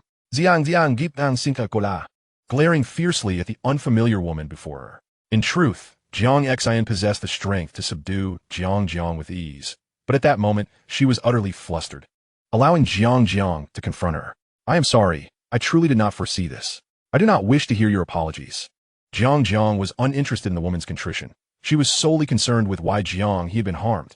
I had no choice. Jiang Xin reluctantly recounted the events to Jiang. After listening to Jiang Xin's account, Jiang gradually released her grip. Regardless of the circumstances, you cannot absolve yourself of responsibility. Now leave. Even if Jiang Xin had not committed the act, it had stemmed from her actions. I want to stay and care for Jiang He. I'm a doctor. I can be of assistance. Jiang Xin desperately grasped Jiang's hand, unwilling to leave. Please. Tears welled in her eyes, a stark contrast to her previous image of an elegant, composed physician. Sighing, Jiang conceded that having a doctor present was indeed beneficial. Xiao He, how are you feeling? Does it still hurt? Jiang sat beside Jiang He's bed, her eyes filled with concern. It has nothing to do with you. Could you please step outside? Jiang He frowned, increasingly exasperated with Jiang's persistent encroachment. Having her stay in the orphanage as a caretaker was already stretching his limits. Xiao He, I only wish to get out. The forceful response elicited another wave of sharp pain for Jiang He. All right, I will leave. There was no alternative. Jiang could only cast one final glance at Jiang He before choosing to depart. Upon stepping outside, she lowered her gaze and sighed softly. Could it be that her love was truly irreparable? It is not that love cannot mend. Rather, love resembles an elastic band. The deeper the wound, the more it stretches, tautening with every pang. When hurt too profoundly, this tightly wound band may ultimately snap. And how can a broken band be restored? Love, too, follows this fate. At that moment, Jiang's phone rang, the caller ID displaying her agent's name. However, after a brief hesitation, she ultimately decided to end the call. Meanwhile, her agent was growing increasingly anxious. My dear lady, my esteemed aunt, why did you hang up on me? The internet was rife with vitriol aimed at Jiang. And even a professional paparazzo had claimed to have located her whereabouts, promising to go live shortly to confront her directly. This was the source of her agent's distress. At that time, Jiang was offering warm water to Jiang He, just as she intended to help him drink. The cup was swiftly taken from her hands. I'll manage myself. Very well. Jiang realized that her actions were perhaps inappropriate. Considering Jiang, he was Lu Cici's boyfriend. Dr. Jiang, it's getting late. You should head home. Jiang He bore no ill will towards Jiang. This matter was not her fault. If there were to be blame, it should fall upon Jiang Bai, that foolish girl, for stirring up trouble. Can I stay a little longer? Jiang was genuinely apprehensive about Jiang He's well-being and wished to remain by his side. Jiang He merely nodded in response, sending a message to Lu Cici to inform her that Jiang was with him, hoping to ease Cici's concerns. My sister Jiang Bai wasn't always like this. Jiang's tone carried a hint of sorrow, the reasons for the changes lost in the haze of time. Chapter 102. Jiang He. Can you truly justify your actions to me? In their childhood, Jiang Bai would always follow closely in her footsteps wherever she went. Perhaps due to the prolonged suppression of her emotions, Jiang revealed these memories without reservation. Then, a family crisis occurred, and both parents departed. From that point onward, Jiang Bai became increasingly reliant on her. To an almost pathological degree, she would spiral into madness at the slightest indication of Jiang's closeness to others. Such a profound upheaval is beyond the grasp of most to accept, and it was during this tumult that Jiang Bai developed that obsessive love for Jiang's. Yet, it was also my fault. I was preoccupied with managing the company and restructuring the Jiang family, allowing Jiang Bai to spiral unchecked. Had I realized sooner as she spoke. Jiang was reduced to tears.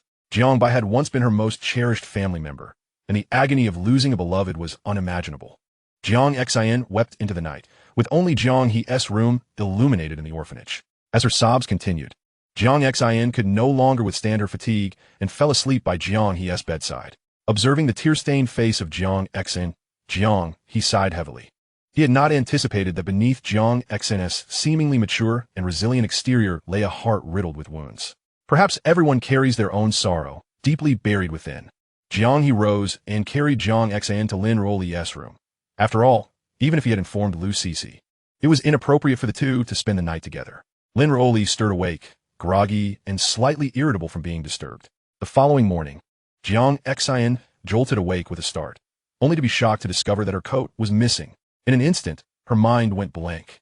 Could it be that Jiang He had? One must admit, sometimes Jiang's imagination did run wild. Yet, she found solace in the thought that Jiang He was not the type to act in such a manner. I must be overthinking this, she reassured herself. As she cautiously reached out to her side, she fervently prayed to avoid any unwanted encounters. However, the warm sensation that met her touch sent a shiver through her body. Her blood running cold. Jiang He, how could you? Jiang covered her face, feeling utterly overwhelmed. Meanwhile, Jiang He, who had been preparing to wake Jiang, stood outside the door, puzzled by the commotion. Jiang He, can you truly justify your actions to me? To Cici? I cannot believe I misjudged you. Yet in the next moment, Jiang He appeared before Jiang, genuinely bewildered as he asked, Dr. Jiang, have I done something to wrong you and Cici? Jiang He was truly at a loss. Had he lost his memory, or was there some misunderstanding? At that moment, Jiang was left speechless. You are Jiang He. Then who is suddenly? Lin Ruoli let out a soft whimper from the bed, clearly disturbed from her slumber. Ugh, I'm so tired. Lin Ruoli rubbed her eyes and sat up. Good morning, Dr. Jiang and brother Jiang He. Upon realizing that Lin Ruoli was beside her, Jiang's cheeks flushed involuntarily. How could she have thought that Jiang He had done such a thing? Good morning. I'm off to school. Jiang hastily dressed and dashed out of the orphanage. What is going on with Dr. Jiang? Jiang He felt a sense of helplessness, unable to decipher her cryptic behavior. He assumed it was merely the impact of Jiang Bai's situation weighing heavily on her. Unbeknownst to him, if Jiang He had any inkling of Jiang's earlier thoughts, he would certainly be taken aback. Meanwhile, Li father and Li mother were startled to see the news of Zhang Gu, the snakehead, being arrested. Thankfully, they had managed to escape in time. Otherwise, they would have been doomed. At that moment, Li's father remembered he needed to call Jiang He to provide an update. After all, with Jiang He already abducted, it mattered little who was responsible, as long as Jiang He remained missing. Hello, is this Li? Meanwhile, at the Jiang household, Jiang Li, who was dining with Jiang father and Jiang mother, was startled by the sudden ringing of the phone. Glancing at the caller ID, Jiang Li's brow furrowed. Damn it, didn't I tell those two idiots not to call me unless absolutely necessary? Seeing Jiang He hesitate to answer, Lu Ru urged, "Shall Li, pick up the phone." Upon hearing this, Jiang He glanced at the two individuals before him, feeling a wave of anxiety. Yet, in order not to raise suspicion with Jiang Qin and Lu Ru, Jiang He ultimately answered the call. As soon as he picked up, a middle-aged man's voice came through. Hello, is this Shao Li? The task you mentioned earlier has Chapter 103, Jiang, who is about to be live-streamed? Such is human nature. All right, I understand now. With that, Jiang Li abruptly hung up the phone. On the other end, Li's father nearly cursed aloud. This brat didn't regard him as a father at all. Moreover, he didn't even ask for more money. After hanging up, Jiang Li let out a sigh of relief. What happened, Shao Li? Is something wrong? Your face looks pale. Lu Ru not only harbored no suspicions towards Jiang Li, but even went so far as to tenderly serve him a cup of freshly warmed milk. Were she to discover that the call Jiang Li had just made was intended to conspire against her own flesh and blood, how would she react? The irony is palpable. Her adopted son seeks to eliminate her biological child, yet she remains obliviously caring towards the very son plotting against her. Meanwhile, two paparazzi, one tasked with capturing footage and the other with commentary, stealthily approached Jiang's location. Brother, do you think what we're doing is appropriate? The more rotund paparazzo, responsible for carrying the camera, hesitated as he neared their destination, voicing his trepidation. The leaner paparazzo, however, delivered a sharp kick to his leg. What nonsense are you spouting? What do you mean by not appropriate? Is money not good? Is traffic not desirable? The slender paparazzo was eager to ascertain what lay within the thick-headed one's mind. Pray tell, what exactly are we? He inquired, his gaze fixed on the heavier companion. Paparazzi? The moment the words left his lips, the leaner paparazzo lunged at him with a fierce shove. You still recognize us as paparazzi, huh? After the scuffle, the leaner one calmed somewhat. All right, turn on the live stream. With that, he donned a black mask. In their line of work, revealing one's identity was the gravest of taboos. Should they be recognized by the fervent fans of stars, they would be relentlessly hunted down, leaving them no choice but to cloak themselves when stepping outside. Jiang's agent, having learned of her whereabouts being discovered and the impending live broadcast, attempted to contact her repeatedly, yet Jiang remained unresponsive. Good heavens! What on earth are you thinking? With a resounding bang, the office door was thrust open, revealing the CEO of Qixing Entertainment, who had long harbored dissatisfaction with Jiang. Previously, he had refrained from voicing his grievances due to the formidable Jiang family backing her. But now, with her being unreachable, his patience had worn thin. Lu Yan, as Jiang's agent, you must provide me with a reasonable explanation today, or do not blame me for severing ties. Upon hearing this, Lu Yan's colleagues lowered their heads, whispering amongst themselves. She deserves it. She should have been dismissed ages ago. Indeed, how could someone who relies on Jiang's fame ever ascend to the position of a top-tier agent? They all shared a disdainful chuckle, reveling in the misfortune of Lu Yan. Yet, Lu Yan was determined to defend Jiang. Boss, I believe Jiang would not simply vanish without reason. There must be a rationale behind her actions. The CEO responded with a derisive snort. Fine, if Jiang manages to turn the tide of public opinion online, I shall not pursue this matter further and will even extend my support. But if she fails, prepare to be dismissed. With that, he turned sharply and slammed the door behind him. Instantaneously, a cacophony of scornful laughter and derision assaulted Lu Yan's ears. Such is human nature. While she outwardly reassured herself that everything would be fine, inwardly, she was beset by turmoil. Back at her desk, the unrelenting barrage of disparaging remarks continued to echo in her mind. As she gazed at a photograph of herself with Jiang, she gently wiped it clean. Had it not been for Jiang, she would still be tormented by her seniors. Regardless of the outcome, she accepted her fate. Even if it meant being expelled from the company, she harbored no regrets. Chapter 104, Jiang's illegitimate child? Or two, unbeknownst to Jiang, who was blissfully unaware of the impending live broadcast, she busied herself preparing a meal for the children returning from school. Most primary schools do not provide lunch, so she would need to go fetch the children herself. Fortunately, the government welfare school was not far from the orphanage, making the task manageable. Before Jiang arrived, the daily chores fell solely on the shoulders of the headmistress, with only Jiang He occasionally assisting during her holidays. though such instances were rare. It must be noted that Jiang had been improving remarkably, from initially cooking without rinsing the rice to now mastering the task. She had fully transformed from a privileged young lady into a competent caregiver. The headmistress recognized, however, that Jiang did not belong to the orphanage. Thus, she never pressured her into obligations.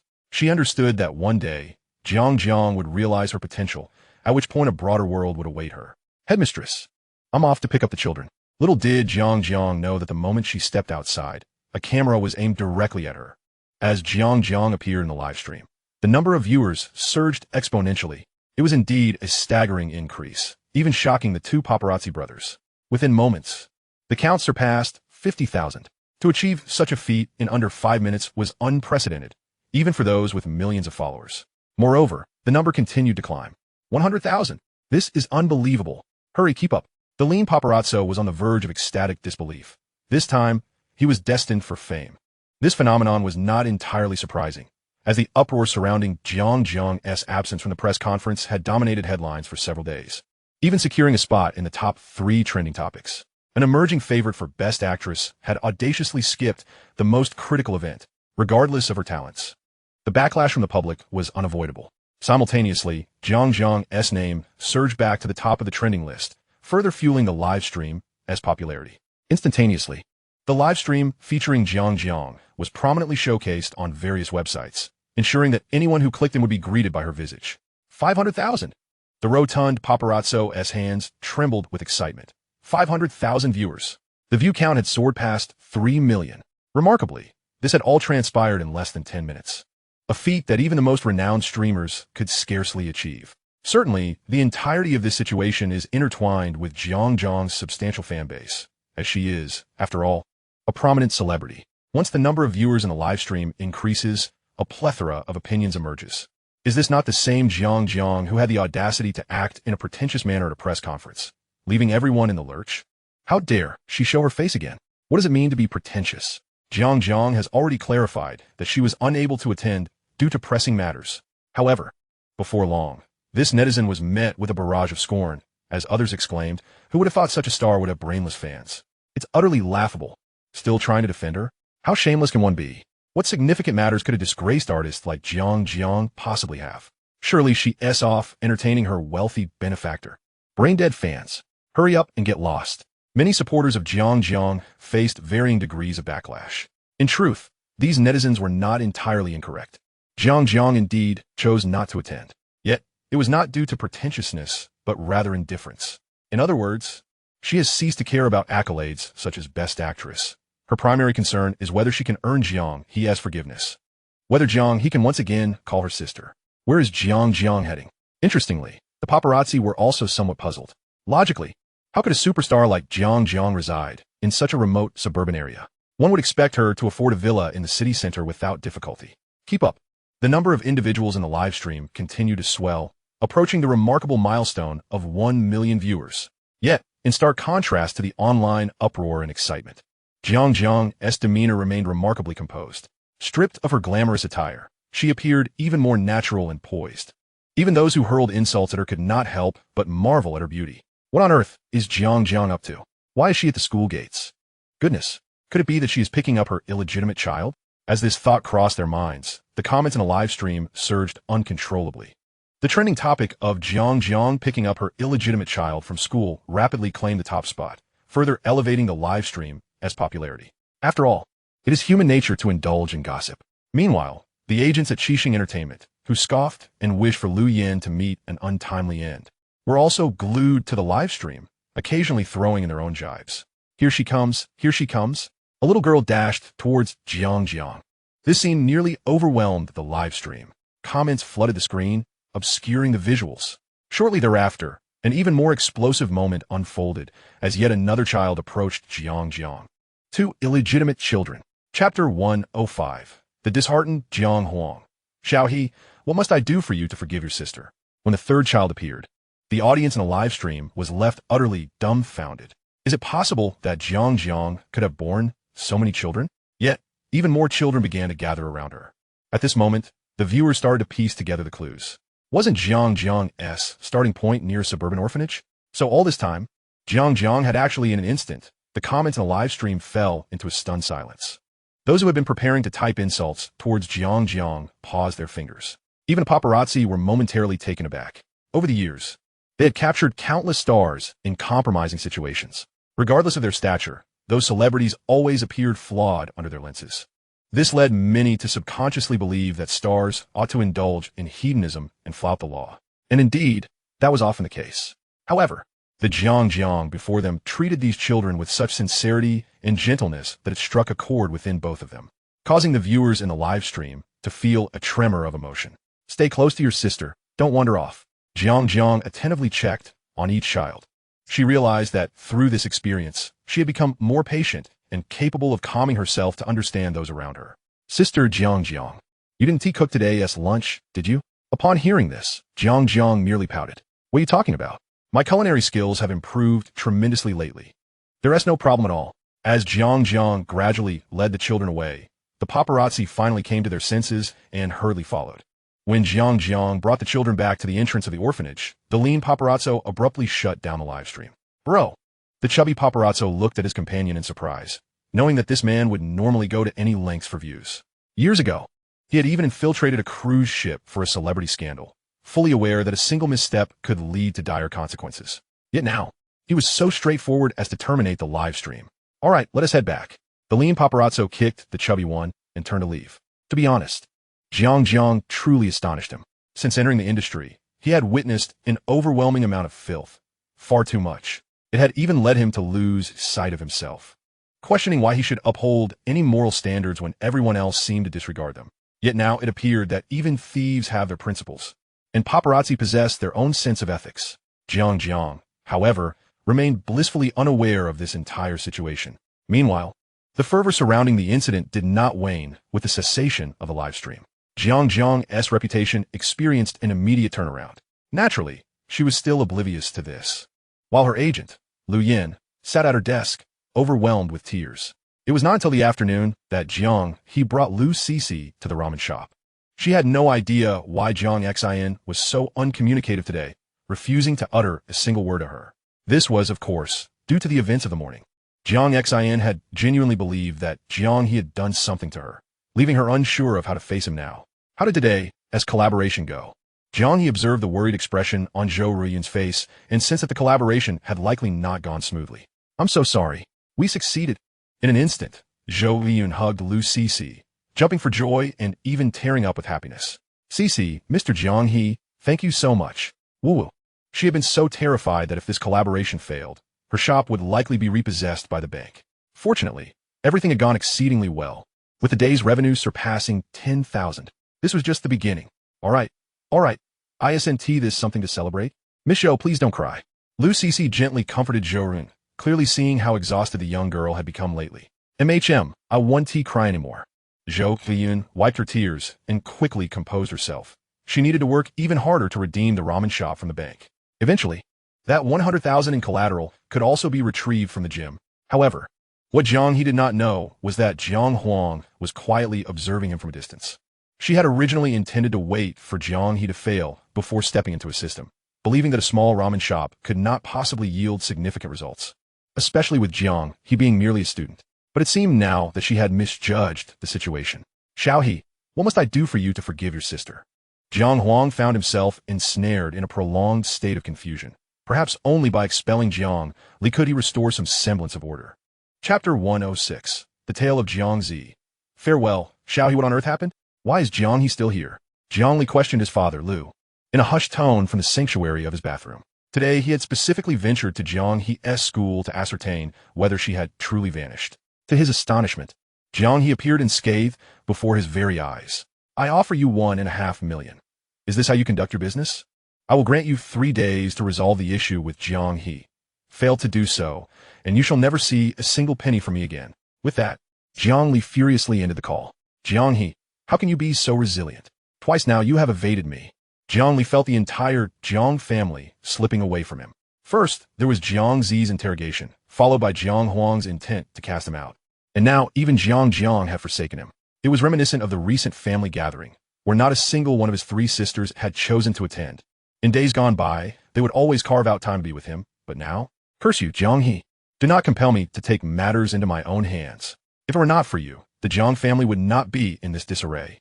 It is all your fault. A parasite, resenting its original host, is truly the epitome of shamelessness. Meanwhile, Jiang He, having departed from the Jiang household, embarked upon a journey uniquely her own, armed with her easel.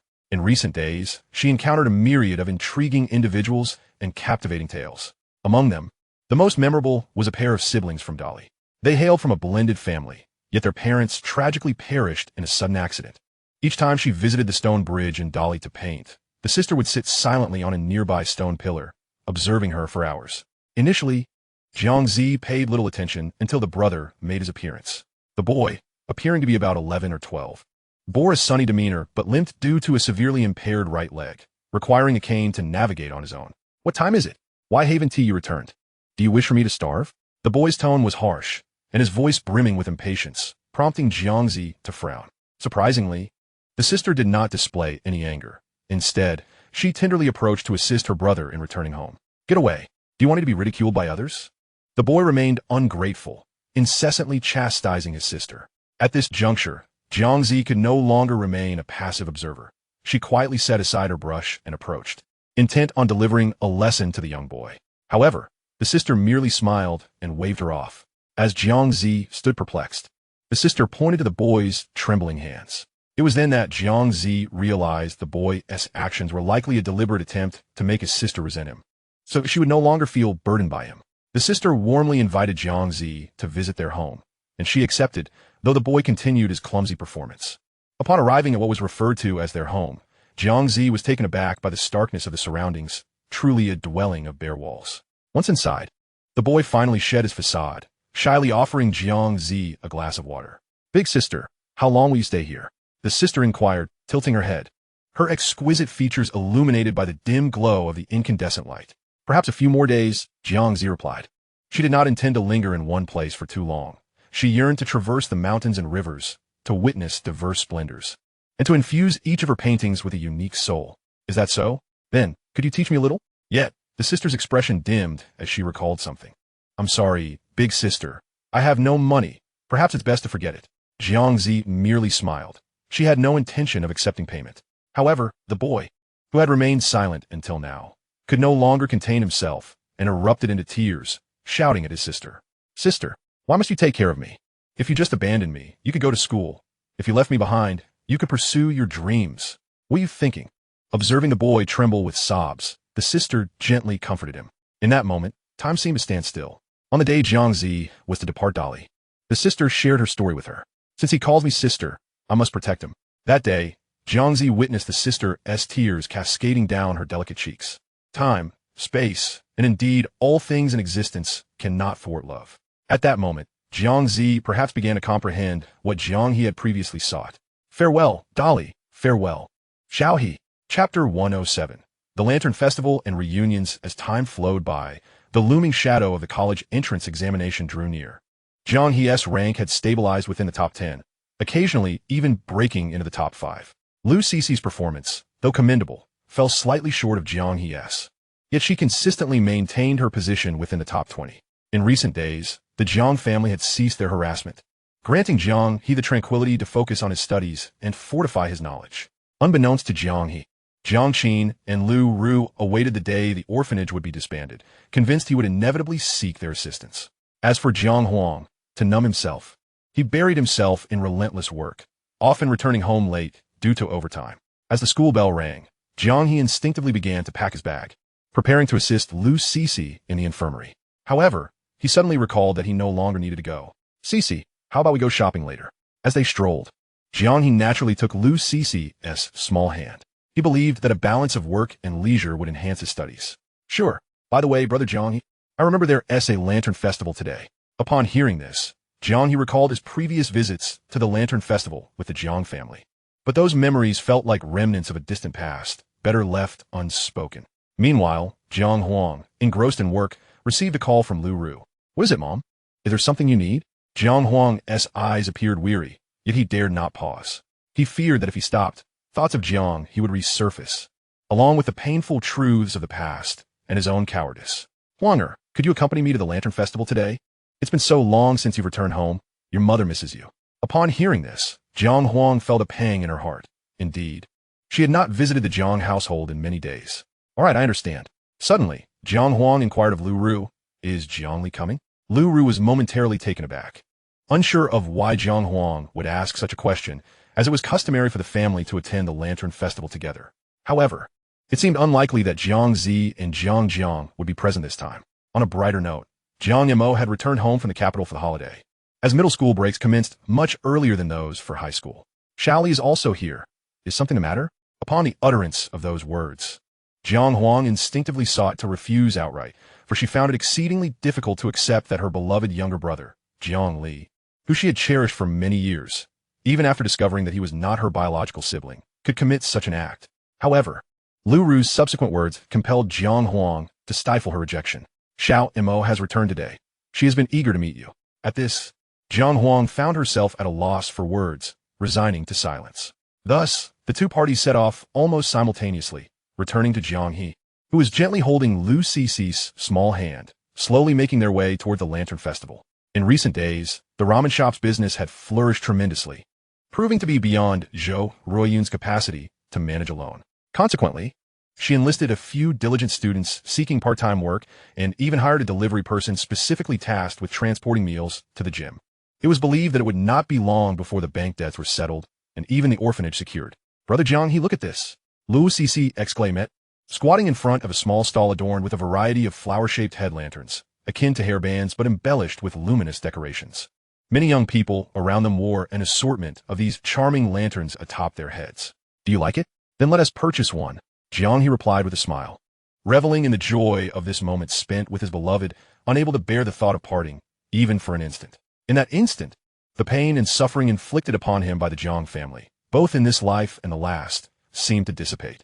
"All right, but you must wear one too, Brother Jiang He." With that, Lu Cici lovingly placed a lantern adorned with a delicate flower atop Jiang He's head. "Oh my, Brother Jiang, he looks so adorable." Unable to contain herself, Lu Cici planted a quick kiss on Jiang He's cheek. Although shy in front of the crowd, she exhibited far more confidence than before. In the past, such an act might have left her blushing furiously, akin to a runaway train of romance. "Ahem, is that so? Let me see." Jiang He cleared his throat and pulled out his phone to check. The sight that greeted him was comical, yet somewhat frivolous, elegant yet lacking in sophistication. "All right, I suppose it's rather unsightly, but in Lu Cici's eyes, Jiang He would undoubtedly be the finest, regardless of his appearance." Meanwhile, the Jiang family had also arrived at the Lantern Festival. Given that it was an annual grand event, the throngs of people were aptly described as a sea of humanity. Yet, Jiang Huang found little inclination to partake in the festivities, her thoughts drifting back to how she had treated Jiang He at previous Lantern Festivals. "Big sister, what troubles you?" Jiang Mo, the fifth sister of the Jiang family, clad in a simple white gown, gently tugged at Jiang Huang's delicate hand. Jiang Huang, startled, quickly wiped away the tears that had gathered at the corners of her eyes. "It's nothing, just a bit of wind in my eyes." Jiang Mo chose not to press further, merely accompanying Jiang Huang in silence at the back of the group. "Are you thinking of Brother Jiang He?" Jiang Montak inquired, though she had not spent much time with him, as the entire Jiang family had once shunned him, leaving her too timid to approach. "Huh, how did you know, little sister?" Jiang Huang was momentarily taken aback, as Jiang Mo had been studying in the capital. Jiang Mo shook her head and replied, "I know a little about the past, especially since Brother Jiang He is yet to appear." This revelation cast a brief silence between them. "I have never understood what Brother Jiang He did wrong," Jiang Mo mused, gazing at the colorful lanterns surrounding them. She could not fathom why Jiang He was the one deserving of disdain when he was the very embodiment of love. While she could attend school in the capital and often return to her parents, basking in familial affection, she found herself yearning for home during the stillness of the night. Meanwhile, Jiang He had endured 16 years of solitude. She could scarcely imagine how one could endure such a life. At that moment, Jiang Huang found herself at a loss for words, struggling to articulate her thoughts to Jiang Mo, perhaps knowing that some things were beyond explanation. "I too feel remorse for Brother Jiang He," Jiang Mo said, halting in her steps, her gaze fixed on Jiang Huang. She had been aware of Jiang He's plight within the Jiang family, yet remained silent out of fear of provoking Jiang Qin's ire. "Sister, do you think if I had been braver back then, Brother Jiang He would not have left?" In that instant, Jiang Huang could no longer contain herself. Tears streamed down her face, falling to the ground without causing a ripple. Indeed, had she shown him even a modicum of kindness back then, perhaps he would have chosen to stay. Yet, in this world, where could one find the what-ifs? Simultaneously, the center of the festival erupted with brilliant fireworks, instantly captivating the attention of most attendees, including Jiang He and Lu Cece. Brother Jiang He, let's go over. I heard there will be a bonfire at the end. Lu Cece's face radiated excitement, and Jiang He had no reason to refuse. There was also a hint of personal motivation behind her enthusiasm, for it was said that couples who held hands and made wishes by the bonfire would remain together forever. Lu Cece understood that, given her circumstances, it might be impossible to be with Jiang He indefinitely. Yet, even a fleeting moment of beauty was enough to leave her yearning. As Jiang He arrived at the central area, he found a long queue in front of the booth for drawing numbers. This was another activity wherein those chosen by the officials would have the opportunity to participate on stage and win mysterious prizes. However, Jiang He held little hope, as the odds of being selected among such a crowd were minuscule. Nevertheless, he felt compelled to join in for Lu Cece's sake. What number did you draw, Brother Jiang He? Lu Cece inquired, revealing the number 8 from her ball, which also contained a few candies to console those who were not chosen. Jiang He opened his own ball to find the number 75. Let us hurry. The performance is about to start. With just a glance, he took Lu Cece by the hand and led her towards the center of the venue, knowing that if they were delayed, they might end up with a poor view, relegated to the back, where visibility would be compromised. As for whether they would be selected, Jiang He remained indifferent. Meanwhile, the Jiang family stood not far behind Jiang He, though neither party was aware of the proximity. Sister, if Shaoli is chosen, he will give you his number, Jiang Li said with a smile, eyeing Jiang Huang, eager to cultivate a closer bond with her.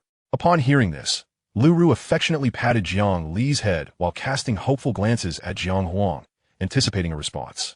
However, Jiang Huang's words doused Jiang Li's enthusiasm with cold water. No need, keep it for yourself. Her tone was devoid of discernible emotion, causing Jiang Li to involuntarily redden at the corners of his eyes. Sister, have I done something wrong? Just tell me, and I will change. Yet this time, Jiang Huang did not offer the comfort Jiang Li sought. Instead, she turned and left the line, seeking solitude amidst the festivities. Jiang Huang, come back. Even the lowly scorn from Jiang Qin could not compel Jiang Huang to turn back. Chapter 109. Brother Jiang He, would you come home with little Mo? I will go find elder sister. With that, Jiang Mo left the group, sprinting towards Jiang Huang's retreating figure. Observing this, Lu Ru chose to remain silent, merely offering words of comfort to Jiang Li, suggesting that Jiang Huang was likely overwhelmed with busyness lately. Jiang Li, ever understanding, nodded in agreement. Yet deep within, he had already begun to harbor resentment towards Jiang Huang, despite the latter's previous kindness. The truth was that Jiang Huang's esteemed position within the Jiang family compelled Jiang Li to curry favor with him. Jiang Li pondered that once he assumed control of the Jiang family's enterprise, he would unceremoniously cast Jiang Huang aside. However, he was uncertain if his delightful dream would ever materialize. This was one of the reasons he was so intent on driving Jiang He away. Jiang Huang sat alone on a bench by the roadside, quietly observing the bustling crowds. It had been an eternity since she felt this relaxed. Elder sister, how are you? Jiang Mo trotted up to Jiang Huang's side. What brings you here? Jiang Huang replied with a faint smile, finding it difficult to face Jiang Li and wondering what purpose Jiang Mo had in approaching her. I want to, but before she could finish, Jiang Mo fell silent. Jiang Huang, noticing her sudden pause, looked at Jiang Mo in confusion. Brother Jiang He, it's Brother Jiang He. Upon hearing this, Jiang Huang was taken aback, following Jiang Mo's gaze to indeed spot Jiang He alongside Lu Cece. Little sister, wait. Just as Jiang Huang intended to reach out and stop Jiang Mo, it was already too late. Jiang Mo had already skipped over to Jiang He. With no alternative, Jiang Huang could only follow suit. Upon reaching Jiang He, Jiang Mo's eyes brimmed with tears. Truth be told, she was at a loss for how to confront Jiang He. During her time at the Jiang household, Jiang He had treated her exceptionally well, often taking her to various places for fun. On one occasion, when Jiang Qin caught them, Jiang He had shouldered all the blame alone, enduring punishment in silence. Yet here she was, lacking the courage to even speak a word in Jiang He's defense. Brother Jiang He, Jiang Mo's voice trembled, her tears cascading down. For a middle school student, such burdens were indeed hard to bear. Jiang He seemed to have heard her voice, turning to look, slightly taken aback. Jiang Montak, are you on break? Lu Cece also glanced at Jiang Mo with curiosity, as Jiang He had previously shared the story with her, making her familiar with Jiang Mo's existence. Yes. Jiang Mo suddenly rushed forward, enveloping Jiang He in a tight embrace, her body trembling. Brother Jiang He, I'm so sorry. Little Mo is such a coward. I truly apologize. Memories of their time together flooded Jiang Mo's mind, intensifying her feelings of guilt towards Jiang He. Seeing the young girl on the verge of tears, Jiang He spoke soothingly. "It's all right. I have never blamed you. Please don't cry." This was indeed the truth. Jiang He had never held any grievances against Jiang Mo. After all, she was still young, and it was entirely natural for her to lack the courage to speak up. "Really? Brother Jiang He, you truly have never blamed me?"